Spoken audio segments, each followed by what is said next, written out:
is simply not meeting the needs of our warfighters. The Bipartisan Speed Act that the ranking member and I introduced will fundamentally reform defense acquisition. It streamlines the process and significantly reduces the time it takes to field new military capabilities. Reforming our acquisition system and investing in enhanced capabilities is critical to deterring our adversaries. This bill is the product of hundreds of hours of oversight done by all members and staff over the past few months. It is a strong bill that will help reform acquisition systems, revitalize the defense industrial base, and build the ready, capable, and lethal fighting force we need to deter China and other adversaries.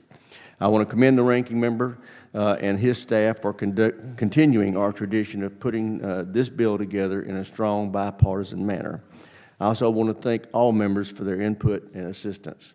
There are more than 700 amendments for us to work through today. I urge all members to work together to get us through this process in a timely manner. There will be disagreements, but we have the same goal: to support the men and women who serve our nation. If we can keep that goal in mind, I'm very optimistic that the bill we'll report out today will be a strong bipartisan bill. Chair now yields to the ranking member for any opening statement he may have. Thank you, Mr. Chairman. I appreciate that. And thank you very much for your leadership. I agree. This has been a very bipartisan effort between the chair, ranking, all of the members and the staffs to produce an excellent product that we have as the base bill and as the starting point. I think the chairman's emphasis has been right on point. Emphasizing acquisition reform. I sort of think of like, three big challenges we have. One is to make sure that we support the servicemen and women and their families. We took a big swing at that last year, again, in a very bipartisan way, put together a bill that I think is making a real difference. This bill enhances that. Second, get after the innovation problem, the acquisition problem, how slow the Pentagon moves to acquire the critical new technologies that we need. We've done some good work on that over the years. This bill represents the most comprehensive and effective swing in acquisition reform that I've seen in my almost 29 years here on the committee. The chairman did an outstanding job of bringing people together, having conversations over the course of the last year to prepare us to get the text right, and I think this bill is incredibly important because of acquisition reform. The third big challenge is to get to capacity in terms of critical munitions, critical technologies that we need to make. We don't make as much as we should, whether you're talking about drones, basic artillery, different pieces of equipment. Obviously, the ship problems have been well documented. We still have a lot of work to go to get to the numbers that we need and to get to the manufacturing efficiency that we need, but I think this bill does a decent job of that as well. The problems that I have are unrelated to what this committee has done. But when you look at the needs within national security, the other budget decisions that have been made by this administration and by this Congress really put us in an incredibly deep hole. We just passed a budget bill that added another $3.5 trillion to the debt, cut a massive number of taxes, many of which are sunsetted, by the way. So we're going to come back and we're going to have the same argument about, oh my gosh, you can't increase taxes in 2 or 3 years. So we're going to lift those sunsets, drive ourselves even deeper in debt, put ourselves in a position where we cannot pay for the very national security needs that I know pretty much every member of this committee supports. I've used this line a number of times, and I'm going to keep using it. If you believe in the importance of funding national security, of funding our troops, then you ought to be willing to pay for it. We can't just keep putting it on a credit card, which is what we're doing. And then we also had in that bill $170 billion for border security. $170 billion to secure a border that, according to the president, the same president who was asking for that $170 billion, is already secure, which, by the way, I kind of agree with him. I think he was the one who said we don't need to change the law, we just need to change presidents. But apparently we need to change the law, too, if we're going to throw another $170 billion at it. And that undercuts our ability to meet our national security needs, particularly because they're also grabbing a lot of Department of Defense assets to use in that effort and undermining our ability to meet our national security needs.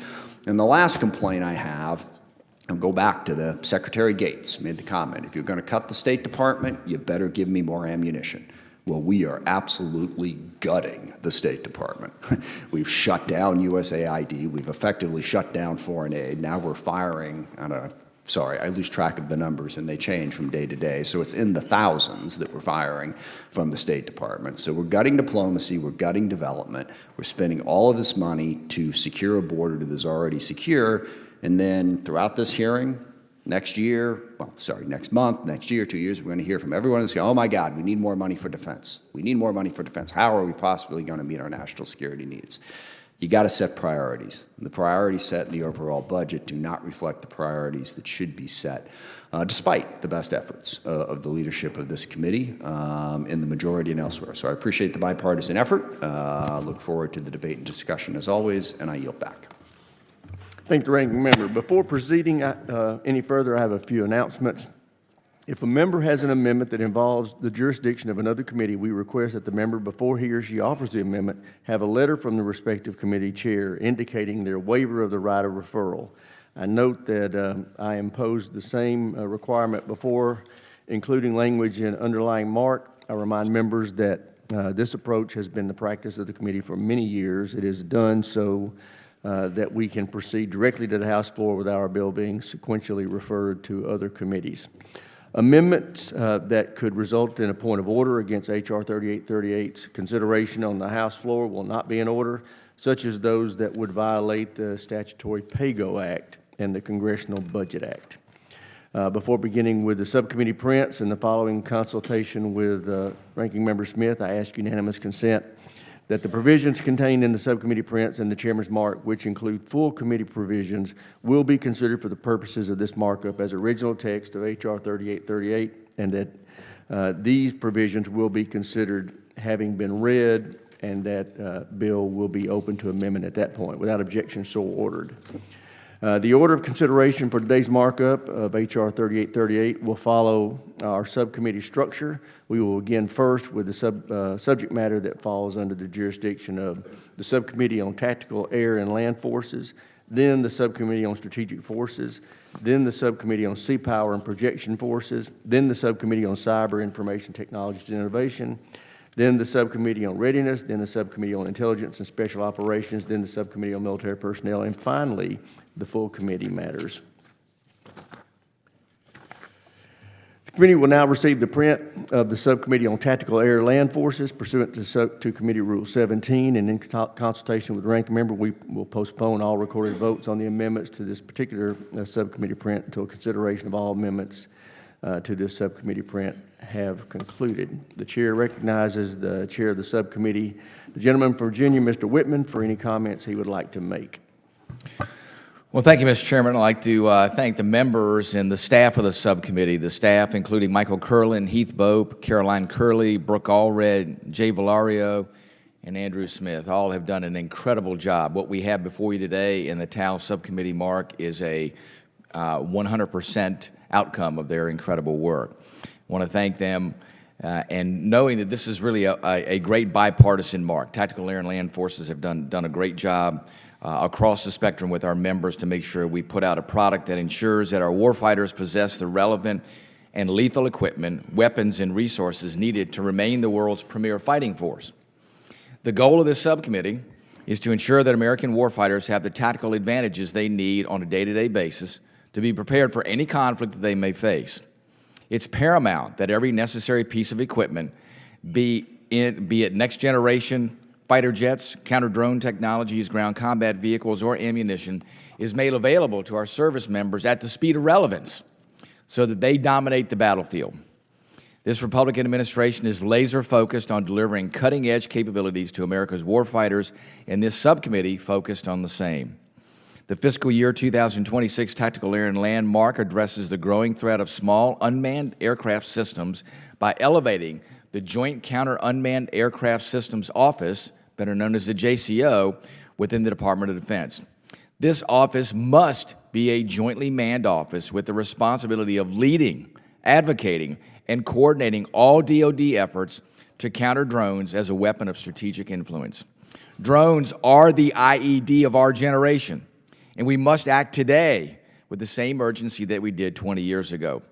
Modeled after the Joint Counter IED Office from the Global War on Terror, the JCO will finally be empowered with the necessary authorities and force structure to make a real impact in protecting our service members, installations, and the homeland.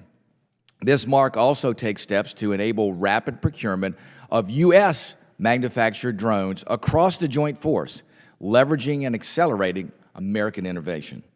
This subcommittee mark also promotes the improvement of air superiority and strike capabilities by supporting an increase of 21 F-15EX tactical fighter aircraft.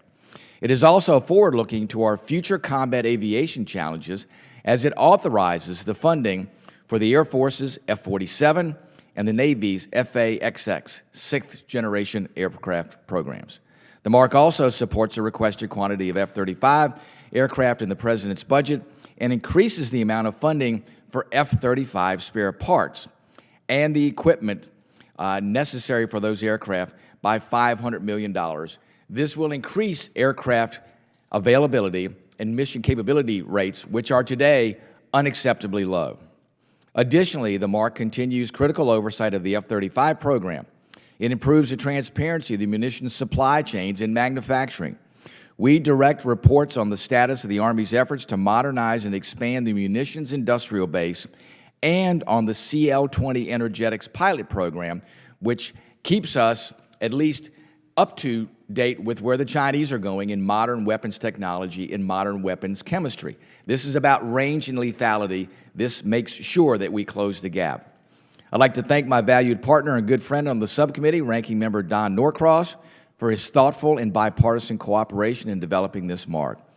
Through this collective effort, we are sure that this mark will deliver the tactical equipment and advanced technology needed to maintain the United States title as the most capable and lethal military the world has ever seen. Mr. Chairman, I thank you and Ranking Member Smith for your thoughtful leadership, and I encourage a yes vote on the TAL mark, and I yield back the balance of my time. Gentleman yields back. Chair now recognizes the ranking member of the Subcommittee on Tactical Air and Land Forces, the gentleman from New Jersey, Mr. Norcross. Thank you, Chairman. As the Chairman just mentioned, this is a bipartisan tradition of this subcommittee for which we work very hard and should take great pride. The subcommittee print today before us captures a shared commitment to national security.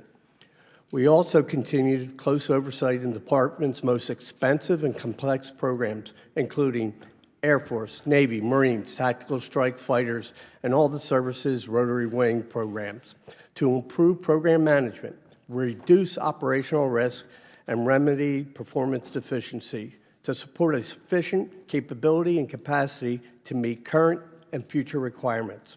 The department's manned and unmanned intelligence, its ISR, and how we are meeting the combatant commanders' requirements for all these systems. Small unmanned aerial systems and counter unmanned aerial systems. We're also closely following force design efforts, including the Marine Corps Force Design, the Army Transformation Initiative, or ATI. Speaking of ATI, and this is extremely concerning to us, we understand conceptually what the Army is trying to accomplish, in many ways supporting that. But Congress has not received from the Army any detailed analysis or strategy for the programmatic changes that the force structure addresses. This makes it very hard for us to do our job and inform decisions in the best way to proceed. We must have more information from the Army so Congress can do its job and have the oversight. Additionally, there are two critical and important topics our subcommittee addressed this year. First, the F-35 program, the most expensive weapons program in the history of the Department of Defense. This year, the subcommittees include language to extend our annual reviewing requirement by the Government Accounting Office, the GAO, for this F-35 program. The annual reports we received from the past GAOs were invaluable in contemplating how we must or would legislate on this key program. We'll keep these reports coming until the program demonstrates that it can field capability on time and at the projected cost. Second issue is we address this year is a strong investment in our munitions industrial base. The days of using our munition accounts for bill payers for other programs is over. I'm proud of the work that we started over 5 years ago and that we've done to revitalize our munition industry base, irrespective of which party is in the majority. And I applaud Chairman Whitman for continuing and making this a priority. Finally, Chairman, I want to thank those who made so much of our work possible, our professional staff members, Jay Valerio, Mike Curlin, Heath Bope, Caroline Carley, Brooke Alred, and our research assistant, Andrew Smith. And just a moment to say thank you to my staff, Robin and Brent. And to that, Chairman, I yield back. I thank the gentleman. Before entering amendments, is there any discussion on the subcommittee print? Gentlelady from Virginia is recognized.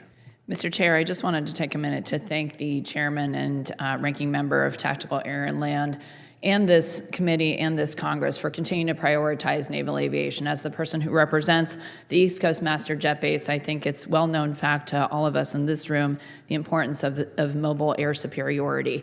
And continuing to prioritize not just F-35s, but the FA-XX program is essential to continuing that mobile air dominance that is going to be an important part of our national security and peacekeeping. So I just wanted to take a brief moment to, again, thank the chair of TAL and the ranking member and this committee for continuing to prioritize and provide decisive leadership for naval aviation. Thank you. I yield back. Gentlelady yields back. Is there any further comments? We will now consider en bloc package number 1. The chair recognizes Mr. Whitman for the purposes of offering the en bloc amendment.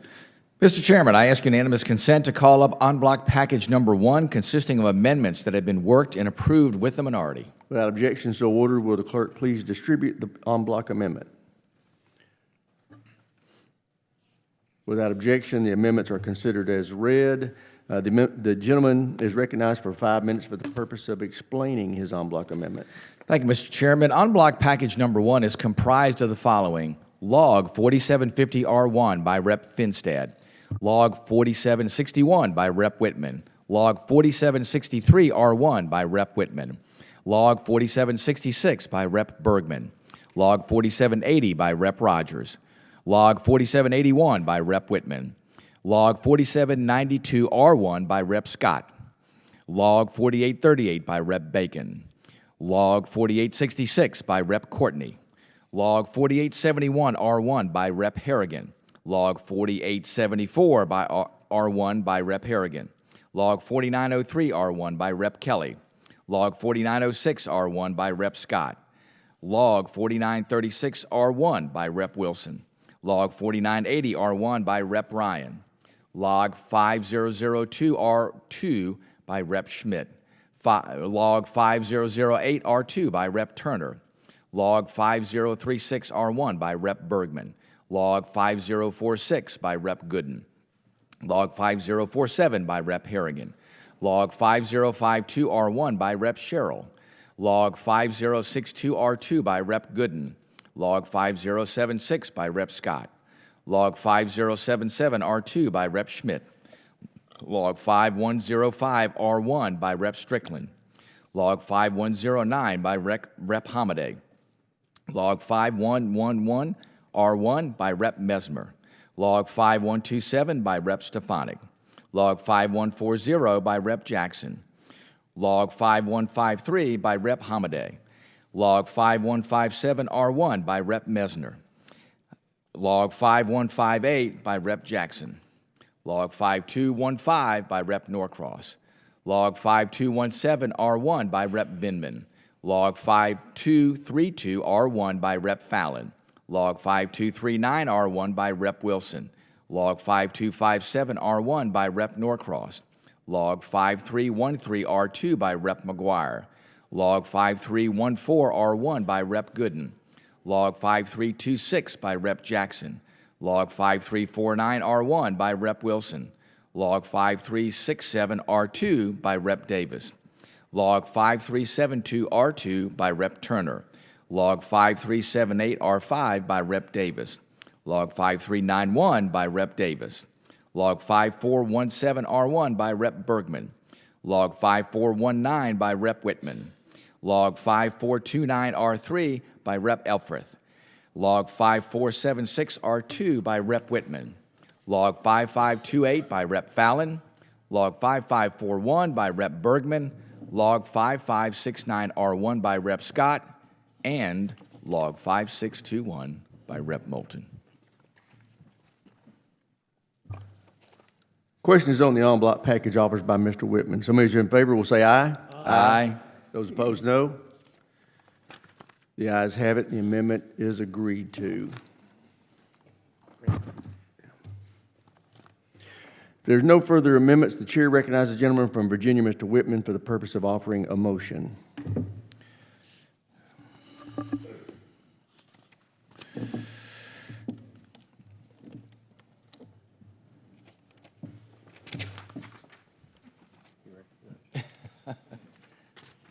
Thank you, Mr. Chairman. I move that we adopt the subcommittee print of the Subcommittee on Tactical Air and Land Forces as amended. Question occurs on the motion of the gentleman from Virginia. Some of you in favor will say aye. Aye. Those opposed, no. Opinion of the chair, the ayes have it.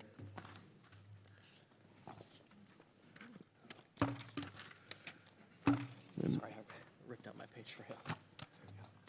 Yeah, there's nothing in mine.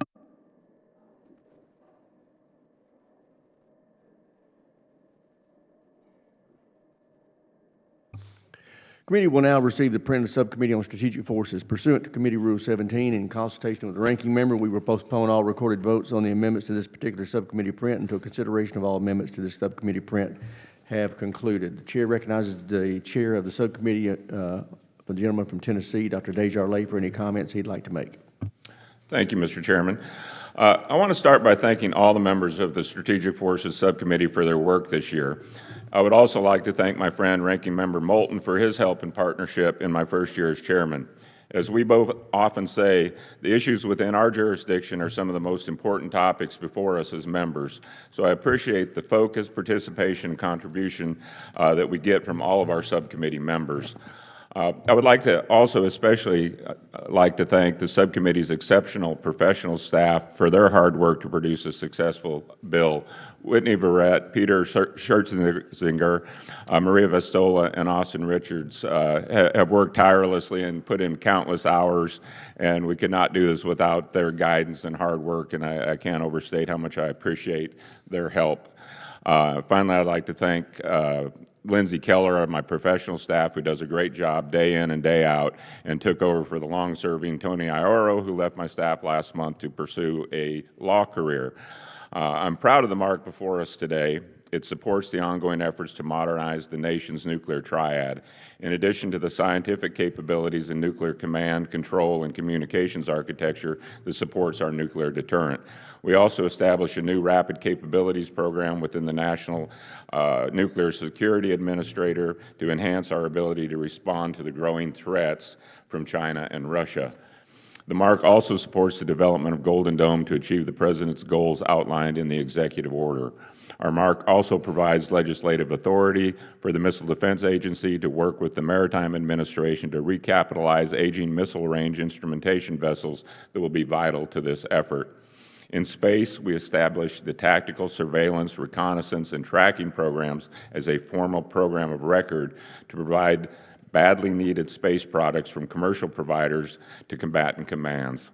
We also pushed the department to use a private sector payment model for commercial satellite communication services, giving flexibility to the military users and using scarce funds more efficiently.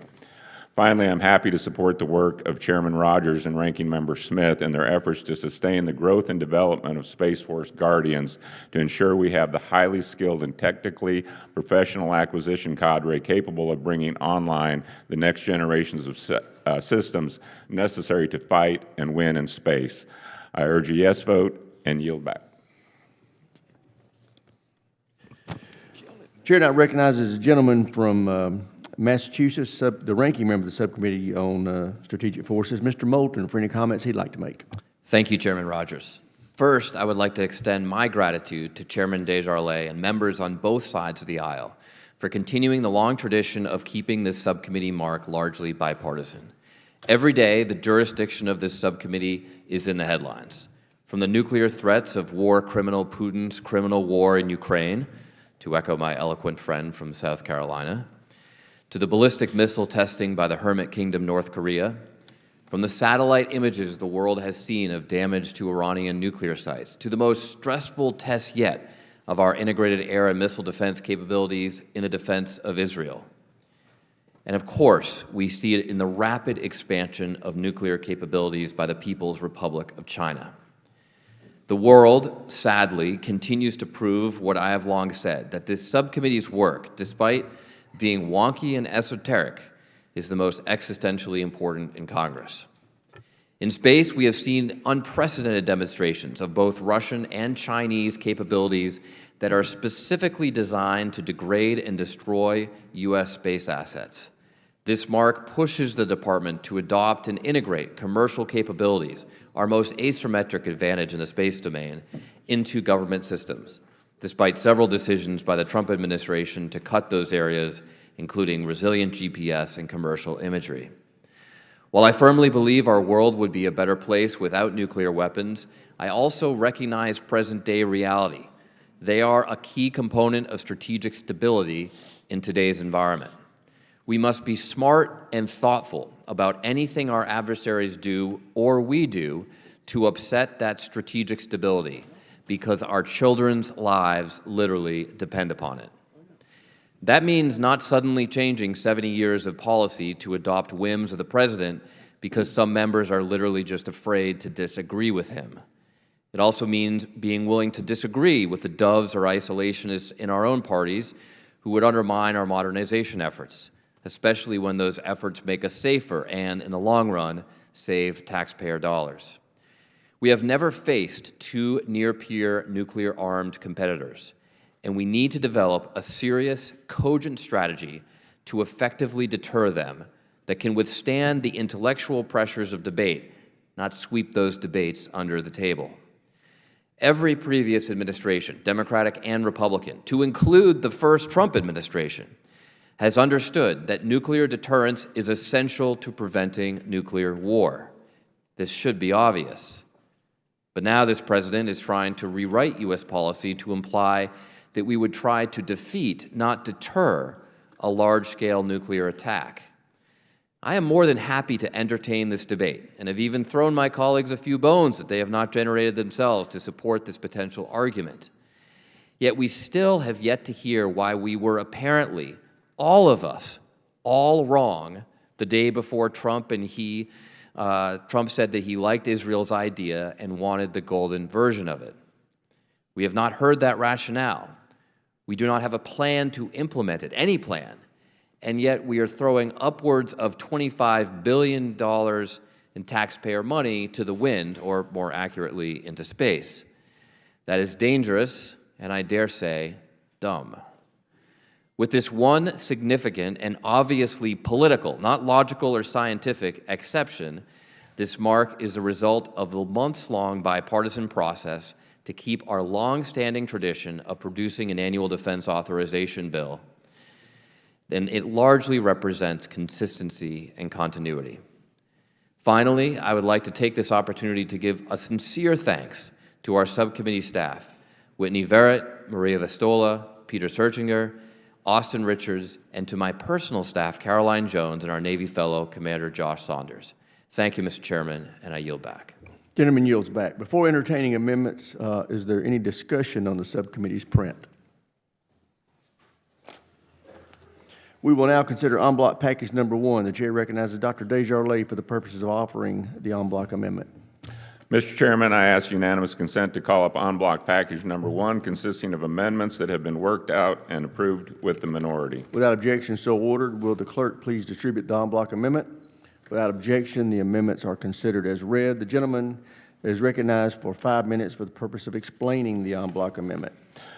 I offer en bloc package number 1, and it's comprised of the following: Log 4803R1 by Rep. Jackson, Log 4816R3 by Rep. Bacon, Log 4837R2 by Rep. Ryan, Log 5009 by Rep. Turner, Log 5016R1 by Rep. Kelly, Log 5022R1 by Rep. Wilson, Log 5066R2 by Rep. Bacon, Log 5079 by Rep. Crank, Log 5136 by Rep. Jackson, Log 5137R4 by Rep. Desjardins, Log 5185 by Rep. Messmer, Log 5197R2 by Rep. Vasquez, Log 5209R1 by Rep. Smith, Log 5233R2 by Rep. Fallon, Log 5235R1 by Rep. Sorensen, Log 5249R1 by Rep. Crank,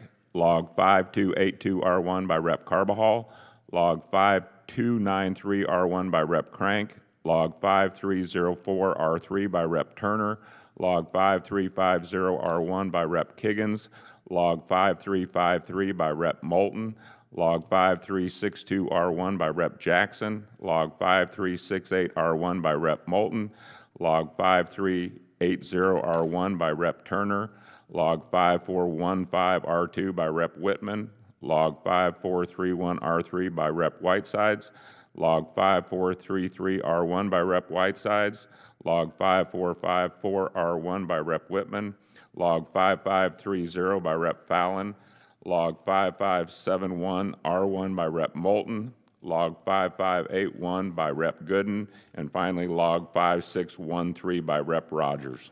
Is there further discussion on the en bloc package? Question is then on the en bloc package offered by Dr. Desjardins. So many as are in favor will say aye. Aye. Those opposed, no. The ayes have it, and the amendments en bloc are agreed to.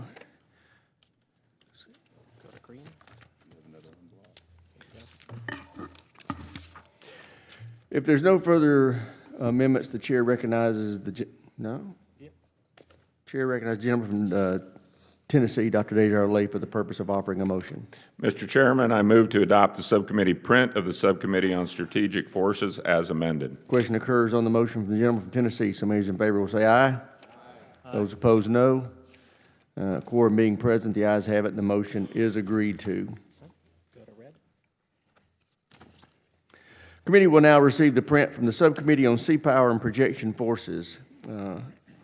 Pursuant to Committee Rule 17 and in consultation with the ranking member, we will postpone all recorded votes on the amendments to this particular subcommittee print until consideration of all amendments to the subcommittee print has concluded. Chair recognizes the subcommittee, the gentleman from Mississippi, the chairman, Mr. Kelly, for any comments he would like to make. Thank you, Mr. Chairman. Ooh. I'll start by thanking the members of the subcommittee whose dedicated effort and committed engagement made possible the strong bipartisan Sea Power and Projection Forces mark that we have today. This tense global moment presents us with a stark reminder of how critical our naval forces are to national security, international order, and freedom of navigation. From the Red Sea to the Arctic and to the expanses of the Indo-Pacific, our adversaries are increasingly brazen. In the face of this test to our global might, America's ability to project power and to do so forcefully and without hesitation is more important than ever. This mark continues the important work begun with the investments from reconciliation to assure that America's Navy and projection forces remain the strongest, best equipped, and most formidable on the planet. This is the aim of the Sea Power Mark. In addition to the Virginia-class submarine, 2 destroyers, TAO oilers, and transformational unmanned vessels provided for by reconciliation, this Sea Power Mark procures the 3rd Columbia-class submarine, an additional Virginia-class submarine, and 1 anti-submarine warfare ship. Additionally, we are making sure that the long overdue new sea lift vessels will be made in the USA. To support continued procurement of critical programs, the MARC supports advanced procurement for future Columbia-class submarines, Virginia-class submarines, as well as completion of prior year ships, including CVNs, SSN 774, and TAGOS. The MARC also invests in the ability of the carrier air wing to project power in the skies, funding 4 E-2Ds and 3 MQ-25s, and supporting future unmanned carrier aviation control systems. We also provide for additional procurement of sonobuoys beyond the funds in reconciliation to meet our anti-submarine warfare requirements around the globe. Further, we are raising the air refueling aircraft floor to 504 aircraft by 2027 to reflect demands for air refueling and maintaining the inventory requirement of 271 C-130 aircraft needed for intra-theater airlift. Together with the B-21 and C-130J aircraft in reconciliation, the committee is sending a signal of strong support for airborne force projection. And speaking of strong signals, this year's Sea Power Mark advances the work from the SPEED Act.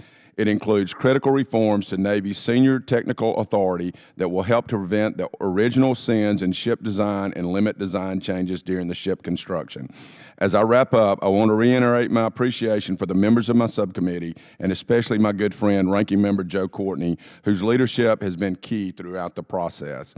I also want to thank the committee staff, Kyle, Kelly, Phil, and Abby, and my personal staff, Samaj, Shields, and our fellow Bobby.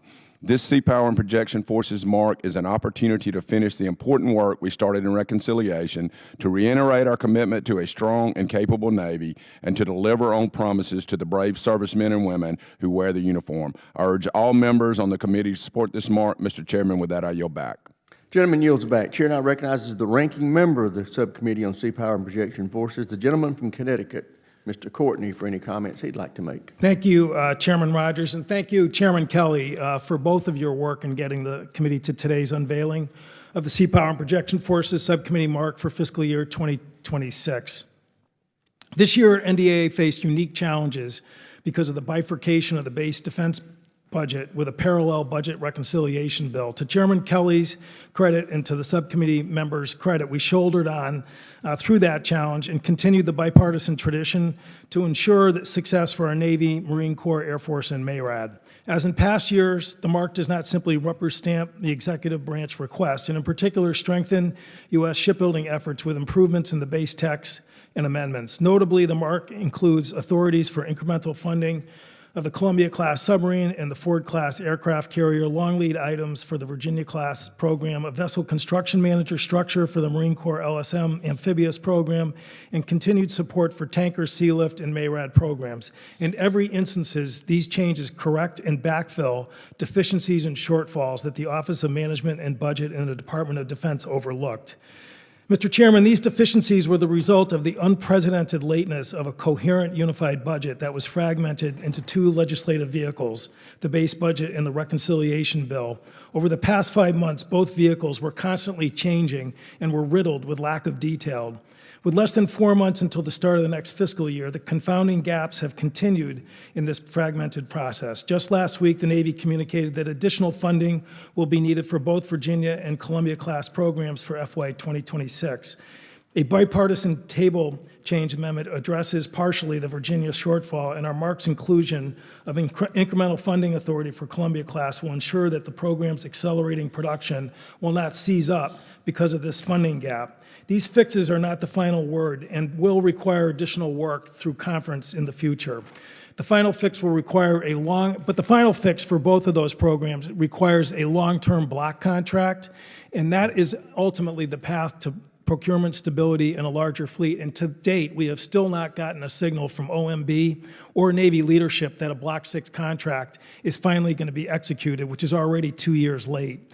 This mark comes at a critical time for our submarine industrial base, with persistent demand signal for the undersea fleet from combatant commanders across the globe, as well as the need to execute the AUKUS Pillar 1 requirements, reaching the 2.3 Virginias per year by 2028. That is our subcommittee's North Star.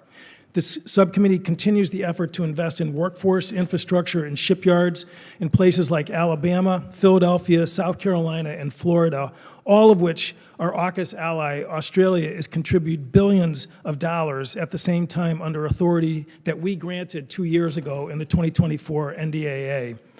Mr. Chairman, the authorization to purchase an additional 8 LSM vessels for the Marine Corps is a long time coming, and based on the successful experience with the national security multi-mission vessel use of a private sector construction manager, we are optimistic that this approach will create this fleet with high quality, speed, and affordability. This provision is completely aligned with the goal of the SPEED Act, which is to build platforms fast and smart. Further, the full subcommittee mark also contains strong authorization for Airlift, Sea Lift, and B-21 long-range bomber programs that, like the undersea fleet, are in high demand.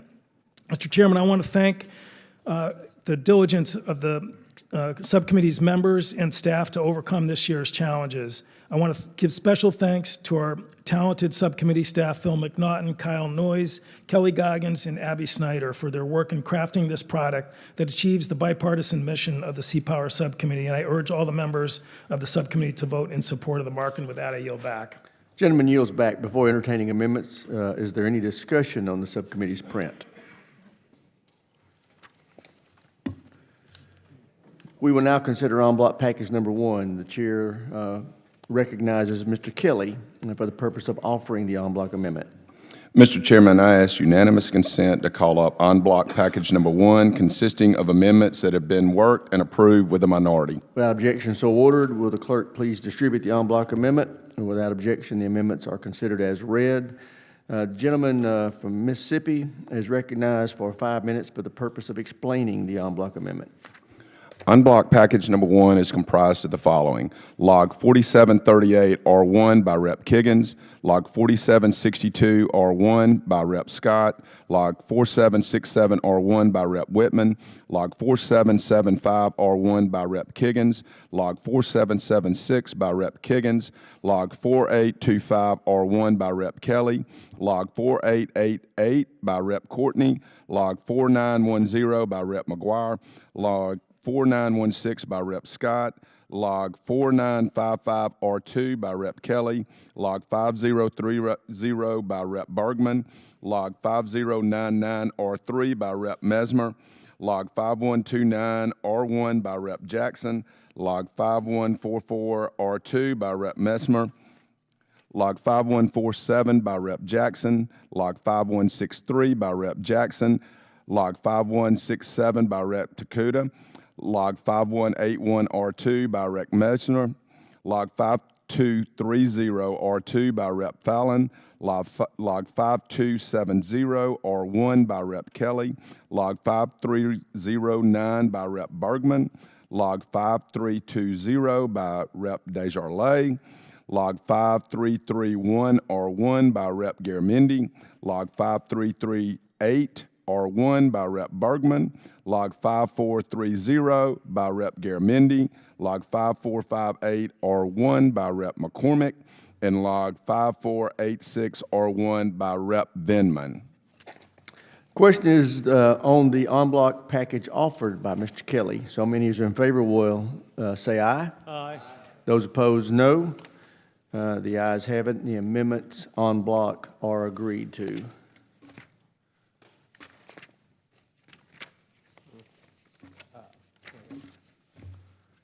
Going to a new book.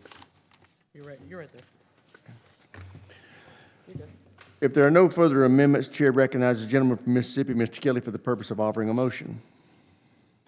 Mr. Chairman, I move to adopt the subcommittee print of the Subcommittee on Sea Power and Projection Forces as amended. Question occurs on the motion of the gentleman from Mississippi. Somebody who's in favor will say aye. Aye. Those opposed, no. Quorum being present, the ayes have it, and the motion is agreed to.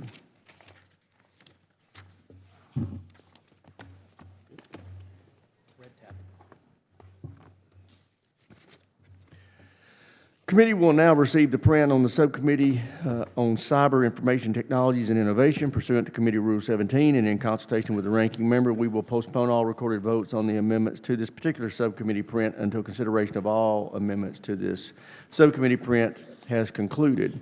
The chair recognizes the chair of the subcommittee, the gentleman from Nebraska, Mr. Bacon, for any comments he would like to make. Thank you, Chairman Rogers. I want to begin by thanking all the members of the subcommittee for their dedication and thoughtful work at creating a strong, bipartisan cyber, IT, and innovative subcommittee print. The subcommittee's package advances departments' cyber and innovation ecosystems and conducts critical oversight. I also want to thank our great subcommittee staff led by Sarah Moxley.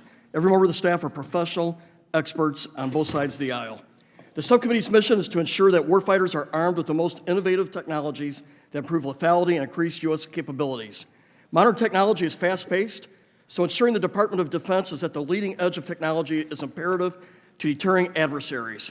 Warfighters must have the tools to fight across all domains on the battlefield and cyberspace, now and in the future. I'm looking forward to continuing to optimize these efforts as the committee considers the FY26 NDAA. The FY26 CITI Subcommittee print prioritizes the continued improvement of testing and evaluation through digital processes, supports the research and development of novel technologies, and improves the department's cyber practices. This package brings flexibility for research and development across the department to ensure rapid innovation. The print achieves this through the empowering of the Undersecretary of Defense for Research and Engineering and improving the ability to do developmental prototyping, creating a bridge over the valley of death. It also directs the use of digital engineering and modern software practices to create a more agile and accurate testing and evaluation process. Additionally, the subcommittee print directs the department to use modern technology to improve processes and cyber practices. Provisions leverage AI to bolster cybersecurity skills, create new lines of efforts for using generative AI, and continue to lay out the framework for the department's adoption of AI. The subcommittee print supports the continued research and development of hypersonic programs and modernization and expansion of hypersonic testing and evaluation. Finally, the print includes several recommendations from the National Security Commission on emerging biotechnology.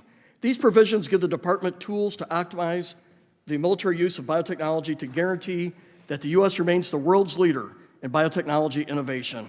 Overall, the subcommittee print ensures the U.S. remains status as the most lethal warfighting force in the world.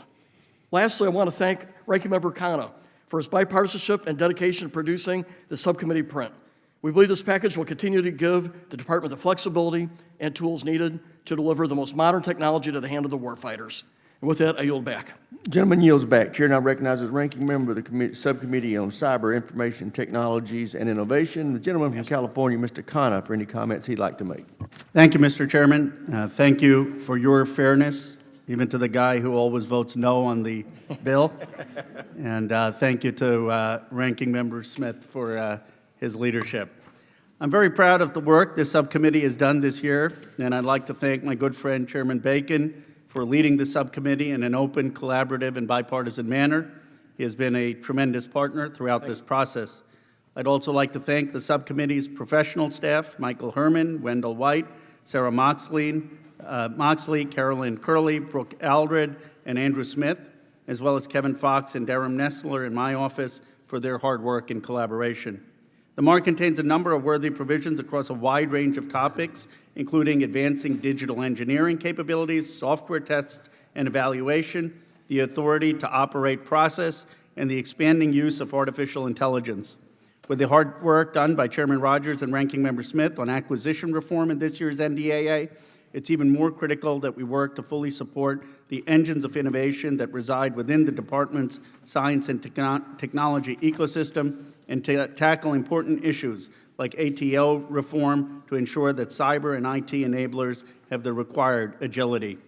But I particularly want to highlight the numerous provisions related to biotechnology, including both provisions in the city MARC and several amendments that we will consider as part of on-block packages later today.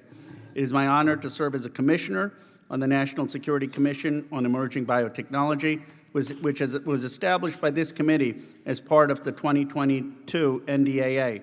Under the chairmanship of Senator Todd Young and with Senator Padilla and our colleagues and former HASC Rep. Stephanie Bice, this commission has examined the intersection of emerging biotech and national security.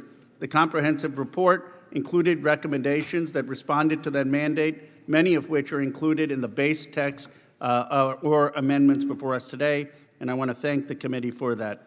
Finally, I want to thank not just Ranking Member Smith and Chairmans Rogers and Bacon for their support for these items, but also the many members who have engaged in support of the Commission's recommendations, including, and in no order, Mr. Wilson, Ms. Houlihan, Mr. Garamendi, Ms. Kiggins, Mr. Davis, Ms. Tokuda, Mr. Whitman, Mr. Carbajal, Mr. Finstad, Mr. Higgins, Ms. Goodlander, and Ms. Jacobs. We have much more work to do, particularly in matters that fall under the jurisdiction of other committees, but what we have here before us represents an important and meaningful first step. Thank you, Mr. Chairman. I yield back. Gentleman yields back. Before entertaining amendments, is there any discussion on the subcommittee print? We will now consider on-block package number 1. The chair recognizes Mr. Bacon for the purpose of offering the on-block amendment. Mr. Chairman, I ask unanimous consent to call up on-block package number 1, consisting of amendments that have been worked on and approved with the minority. Without objection, so ordered. Will the clerk please distribute the en bloc amendment? Without objection, the amendments are considered as read. The gentleman is recognized for 5 minutes for the purpose of explaining the en bloc amendment. En bloc package number 1 is comprised of the following. Log 4751 by Representative Finstead. Log 4754R1 by Representative Whitman. Log 4755R1 by Representative Finstead. Log 4759R1 by Representative Finstead. Log 4788R2 by Representative Fallon. Log 4842R1 by Representative Bacon. Log 4873R1 by Representative Ryan. Log 4922R1 by Representative McGuire. Log 4925R1 by Representative McGuire. Log 4921R1 by Representative McGuire. Log 4930 by Representative Desjardins. Log 4961R1 by Representative Bacon. Log 4970 by Representative Whitman. Log 4972R1 by Representative Swartzen. Log 4985R1 by Representative Bergman. Log 5065 by Representative Harrigan. Log 5081R4 by Representative Jacobs. Log 5084R1 by Representative Crank. Log 5096R2 by Representative Jackson. Log 5107R1 by Representative Jackson. Log 5123R1 by Representative Mesmer. Log 5166R1 by Representative Jackson. Log 5207 by Representative Fallon. Log 5244 by Representative Houlihan. Log 5254R2 by Representative Kelly. Log 5273R2 by Representative Jacobs. Log 5299R1 by Representative Bergman. Log 5324R1 by Representative Geramendi. Log 5327R2 by Representative Kiggins. Log 5364R1 by Representative Houlihan. Log 5384R1 by Representative Fallon. Log 5392 by Representative Bacon. Log 5427R2 by Representative Kelly. Log 5440R1 by Representative Khanna. Log 5441 by Representative Alfreth. Log 5447R1 by Representative Geramendi. Log 5448R1 by Representative Khanna. Log 5450 by Representative Khanna. Log 5452R1 by Representative Khanna. Log 5471R1 by Representative Mace. Log 5479R1 by Representative Mace. Log 5520R1 by Representative Alfreth. Log 5539 by Representative Rogers. And Log 5608 by Representative Bacon. Question is on the en bloc package offered by Mr. Bacon. So many as are in favor will say aye. Aye. Those opposed, no. The ayes have it. The amendments en bloc are agreed to.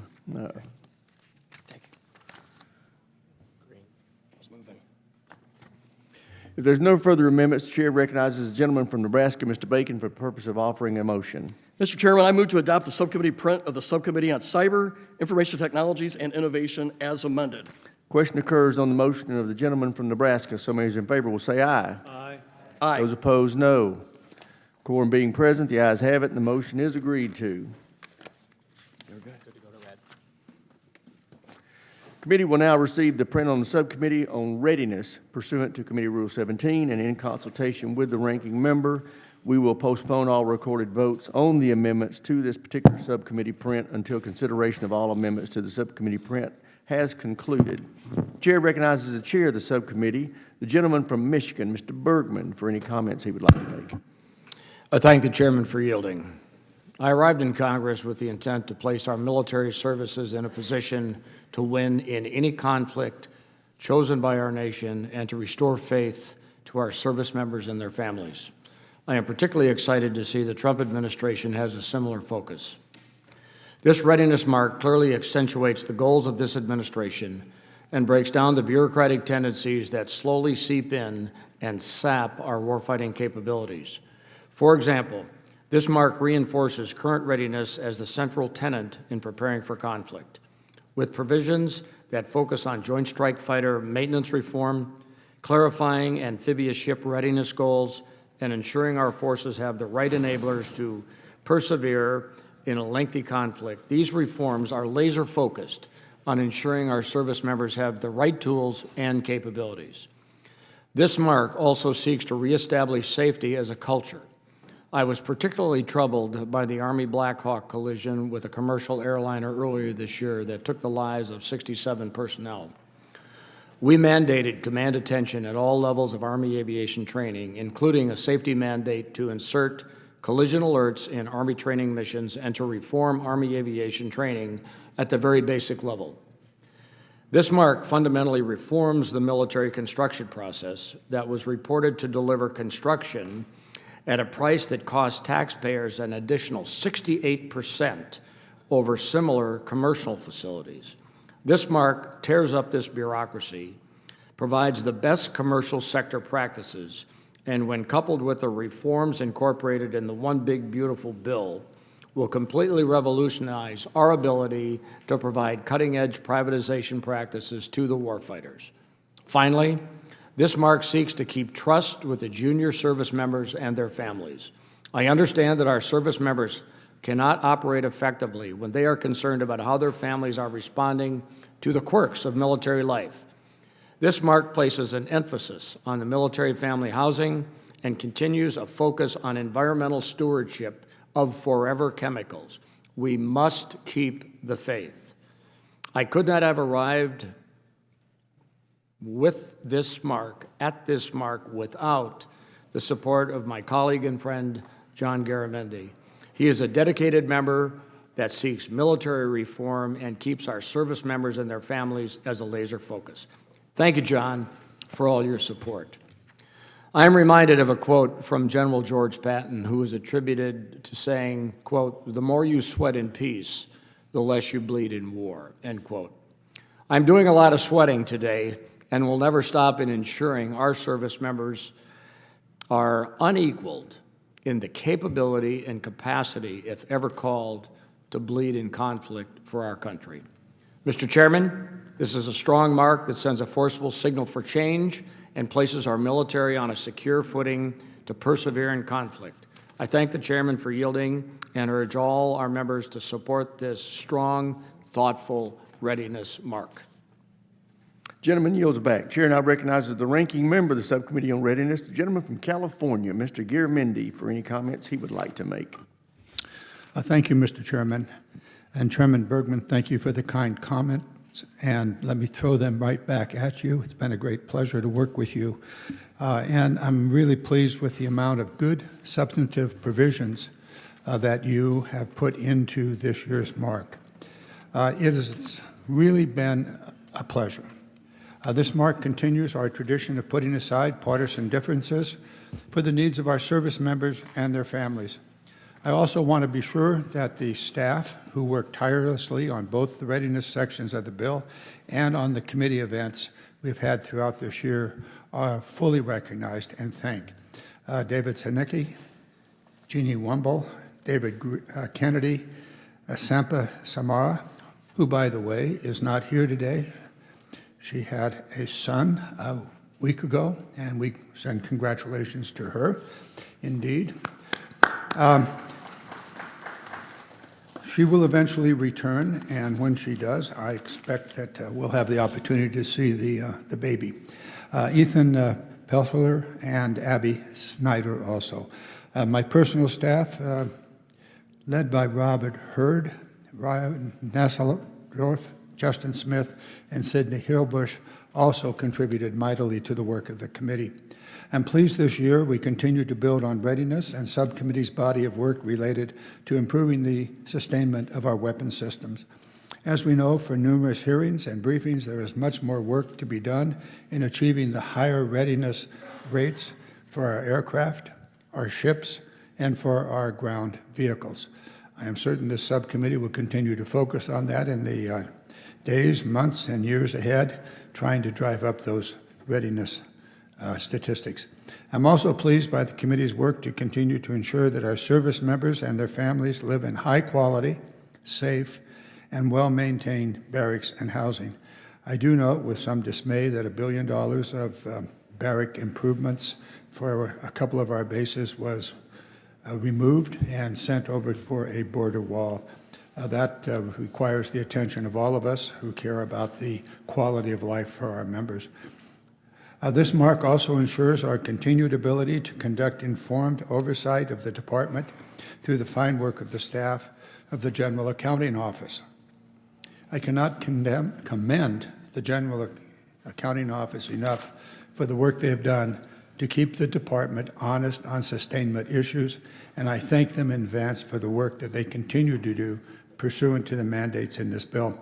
I will note with considerable unhappiness that our Appropriation Committee has made a drastic reduction in the GAO's budget, and it will definitely affect all of us who often rely upon the GAO for information, for insight, and review of what's going on at the Department of Defense. It is a 50% reduction in the GAO funding, and that'll have a dramatic effect on our ability to know and understand what is happening at the Department of Defense.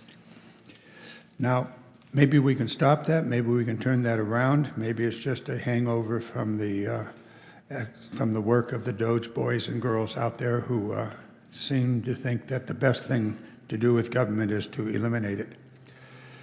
But the elimination of the GAO and the 50% reduction will have profound effect on our ability to get information that we need to do our job. Well, we'll think about that in the days ahead. Once again, I want to thank Chairman Bergman. It has been a pleasure working with you, and for the members of the committee, for their collaboration and their partnership. And with that, I yield back. Gentleman yields back. Before entertaining amendments, is there any discussion on the subcommittee's print? We will now consider en bloc package number 1. The chair recognizes Mr. Bergman for the purpose of offering the en bloc amendment. Mr. Chairman, I ask unanimous consent to call up en bloc package number 1, consisting of amendments that have been worked and approved with the minority. Without objection, so ordered. Will the clerk please distribute the amendment? Without objection, the amendments are considered as read. The gentleman from Michigan is recognized for 5 minutes for the purpose of explaining the en bloc amendment. Thank you, Mr. Chairman. En bloc package number 1 is comprised of the following. Log 4745R1 by Rep. Kagans. Log 4753R2 by Rep. Kagans. Log 4757 by Rep. Bergman. Log 4786R2 by Rep. Schmidt. Log 4790R2 by Rep. Schmidt. Log 4805 by Rep. Jackson. Log 4836R1 by Rep. Whitman. Log 4840 by Rep. Jackson. Log 4844 by Rep. Jackson. Log 4845 by Rep. Jackson. Log 4846 by Rep. Jackson. Log 4850 by Rep. Rogers. Log 4851 by Rep. Bergman. Log 4852R1 by Rep. Bacon. Log 4854 by Rep. Jackson. Log 4859 by Rep. Bergman. Log 4861R2 by Rep. Bell. Log 4883 by Rep. Jackson. Log 4884R2 by Rep. Fallon. Log 4887R3 by Rep. Sherrill. Log 4890R1 by Rep. Sorensen. Log 4896 by Rep. Finstead. Log 4897R2 by Rep. Harrigan. Log 4904 by Rep. Jackson. Log 4919 by Rep. Desjardins. Log 4931R1 by Delegate Moylan. Log 4934 by Rep. Desjardins. Log 4939 by Rep. Desjardins. Log 4947R2 by Delegate Moylan. Log 4974R1 by Rep. Kiggins. Log 4990 by Rep. Jackson. Log 4991 by Rep. Mills. Log 4994 by Delegate Moylan. Log 4995 by Rep. Bergman. Log 5005 by Rep. Courtney. Log 5021 by Rep. Jackson. Log 5025 by Rep. Jackson. Log 5040R2 by Rep. Jimenez. Log 5042R1 by Rep. Harrigan. Log 5049 by Rep. Harrigan. Log 5050 by Rep. Keating. Log 5061R1 by Rep. Gooden. Log 5082R1 by Rep. Strickland. Log 5089er by Rep. Hamadeh. Log 5091 by Rep. Hamadeh. Log 5095R1 by Rep. Hamadeh. Log 5103R2 by Rep. Kiggins. Log 5104 by Rep. Strickland. And log 5142R2 by Delegate Moylan. The question is on the en bloc package offered by Mr. Bergman. So many as are in favor will say aye. Aye. Those opposed, no. The ayes have it. The amendments en bloc are agreed to. We will now consider en bloc package number 2. The chair recognizes Mr. Bergman for the purpose of offering the en bloc amendment. Mr. Chairman, I ask unanimous consent to call up en bloc package number 2, consisting of amendments that have been worked and approved with the minority. Without objections are ordered. Will the clerk please distribute the en bloc amendment? Without objection, the amendments are considered as read. The gentleman from Michigan is recognized for 5 minutes for the purpose of explaining the en bloc amendment. Mr. Chairman, en bloc package 2 is comprised of the following. Log 5165R1 by Rep. Mesmer. Log 5180 by Rep. Takuda. Log 5193 by Rep. Vasquez. Log 5194R2 by Rep. Vasquez. Log 5202 by Rep. Vasquez. Log 5210R1 by Rep. Scott. Log 5220 by Rep. Vindman. Log 5222R1 by Rep. Hamadeh. Log 5241R3 by Rep. Fallon. Log 5277R1 by Rep. Cisneros. Log 5283R3 by Delegate Moylan. Log 5292R3 by Rep. Hamadeh. Log 5306 by Rep. Deluzio. Log 5321 by Rep. Harrigan. Log 5330R1 by Delegate Moylan. Log 5335 by Rep. Scott. Log 5336 by Rep. Jackson. Log 5340 by Rep. Vasquez. Log 5346 by Rep. Davis. Log 5357R4 by Rep. Harrigan. Log 5371R1 by Rep. Graves. Log 5373R2 by Rep. Houlihan. Log 5375 by Rep. Davis. Log 5394R1 by Rep. Davis.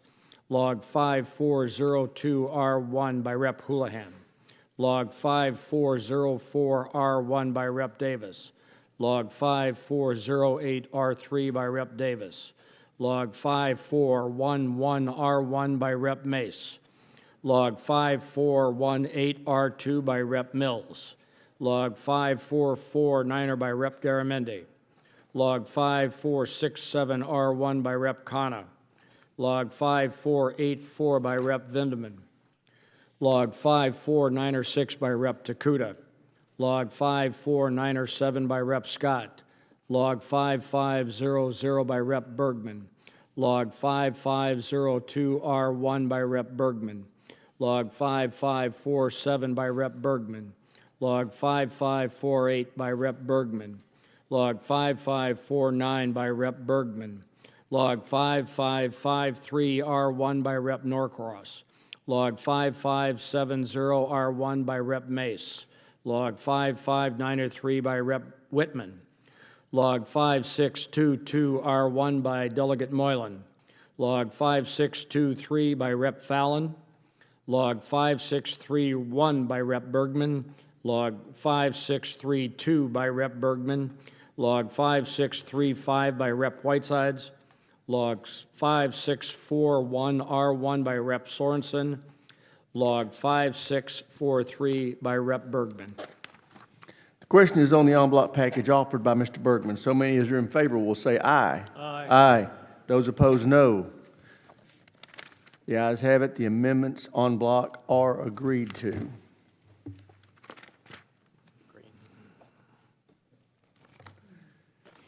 If there are no further amendment, the chair recognizes the gentleman from Michigan, Mr. Bergman, for the purpose of offering a motion.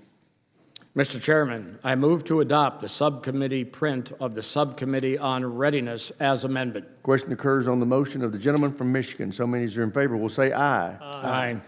Those opposed, no. Quorum being present, the ayes have it, and the motion is agreed to.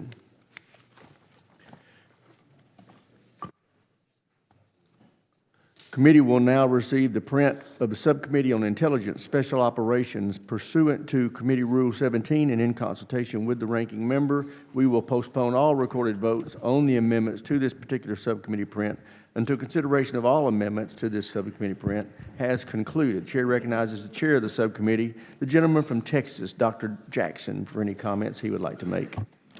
Thank you, Mr. Chairman. I would like to begin by thanking Ranking Member Crow for his support and contribution, as well as the members of the subcommittee for their efforts as we develop this bipartisan subcommittee print.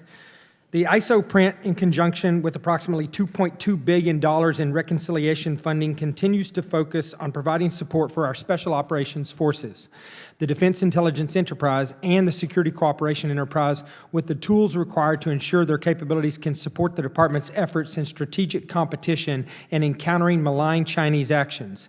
This main effort to counter China must be accomplished in every geographical combatant command because China's attempt to influence through malign activities is worldwide. The subcommittee print provides the U.S. Special Operations Command the ability to accelerate research, development, testing, and procurement at speeds and scale to affect outcomes against adversaries through the Urgent Innovation Technologies and Capabilities Pilot Program. This authority will allow SOCOM to continue to be our strategic hedge against an increasingly contested and denied battle space by peer adversary capabilities and malign influence. The subcommittee print supports the President's budget request for the Defense Intelligence Enterprise, continued efforts to develop capabilities needed to ensure we maintain the strategic edge against our competitors. These resources and capabilities will ensure our intelligence professionals can enable leaders to make informed decisions in an increasingly complex world, enhancing the U.S. military lethality. The subcommittee print supports the President's budget request for the Defense Security Cooperation Agency to ensure our security cooperation activities support our strategic objectives. Finally, this subcommittee print, coupled with the reconciliation, is just the beginning of increased resourcing needed to ensure our Special Operations Forces, the Defense Intelligence Enterprise, and the Security Cooperation Enterprise can support the Department's efforts in strategic competition in countering malign influences, especially as mentioned by China. It is our Article I responsibility to ensure that we provide the men and women who volunteer to serve in these roles with the capabilities and tools to protect our special operations, intelligence professionals, and security cooperation professionals and keep them in the fight. I would also like to take this opportunity to thank our tremendous professional staff, Craig Green, Alex Eigelhart, Mark Morehouse, Will Johnson, Katie Quinn, Austin Richards, and my personal office staff, Evan Hansen and Asher Thompson. Without this team, this mark would not be possible. With that, Mr. Chairman, I yield back.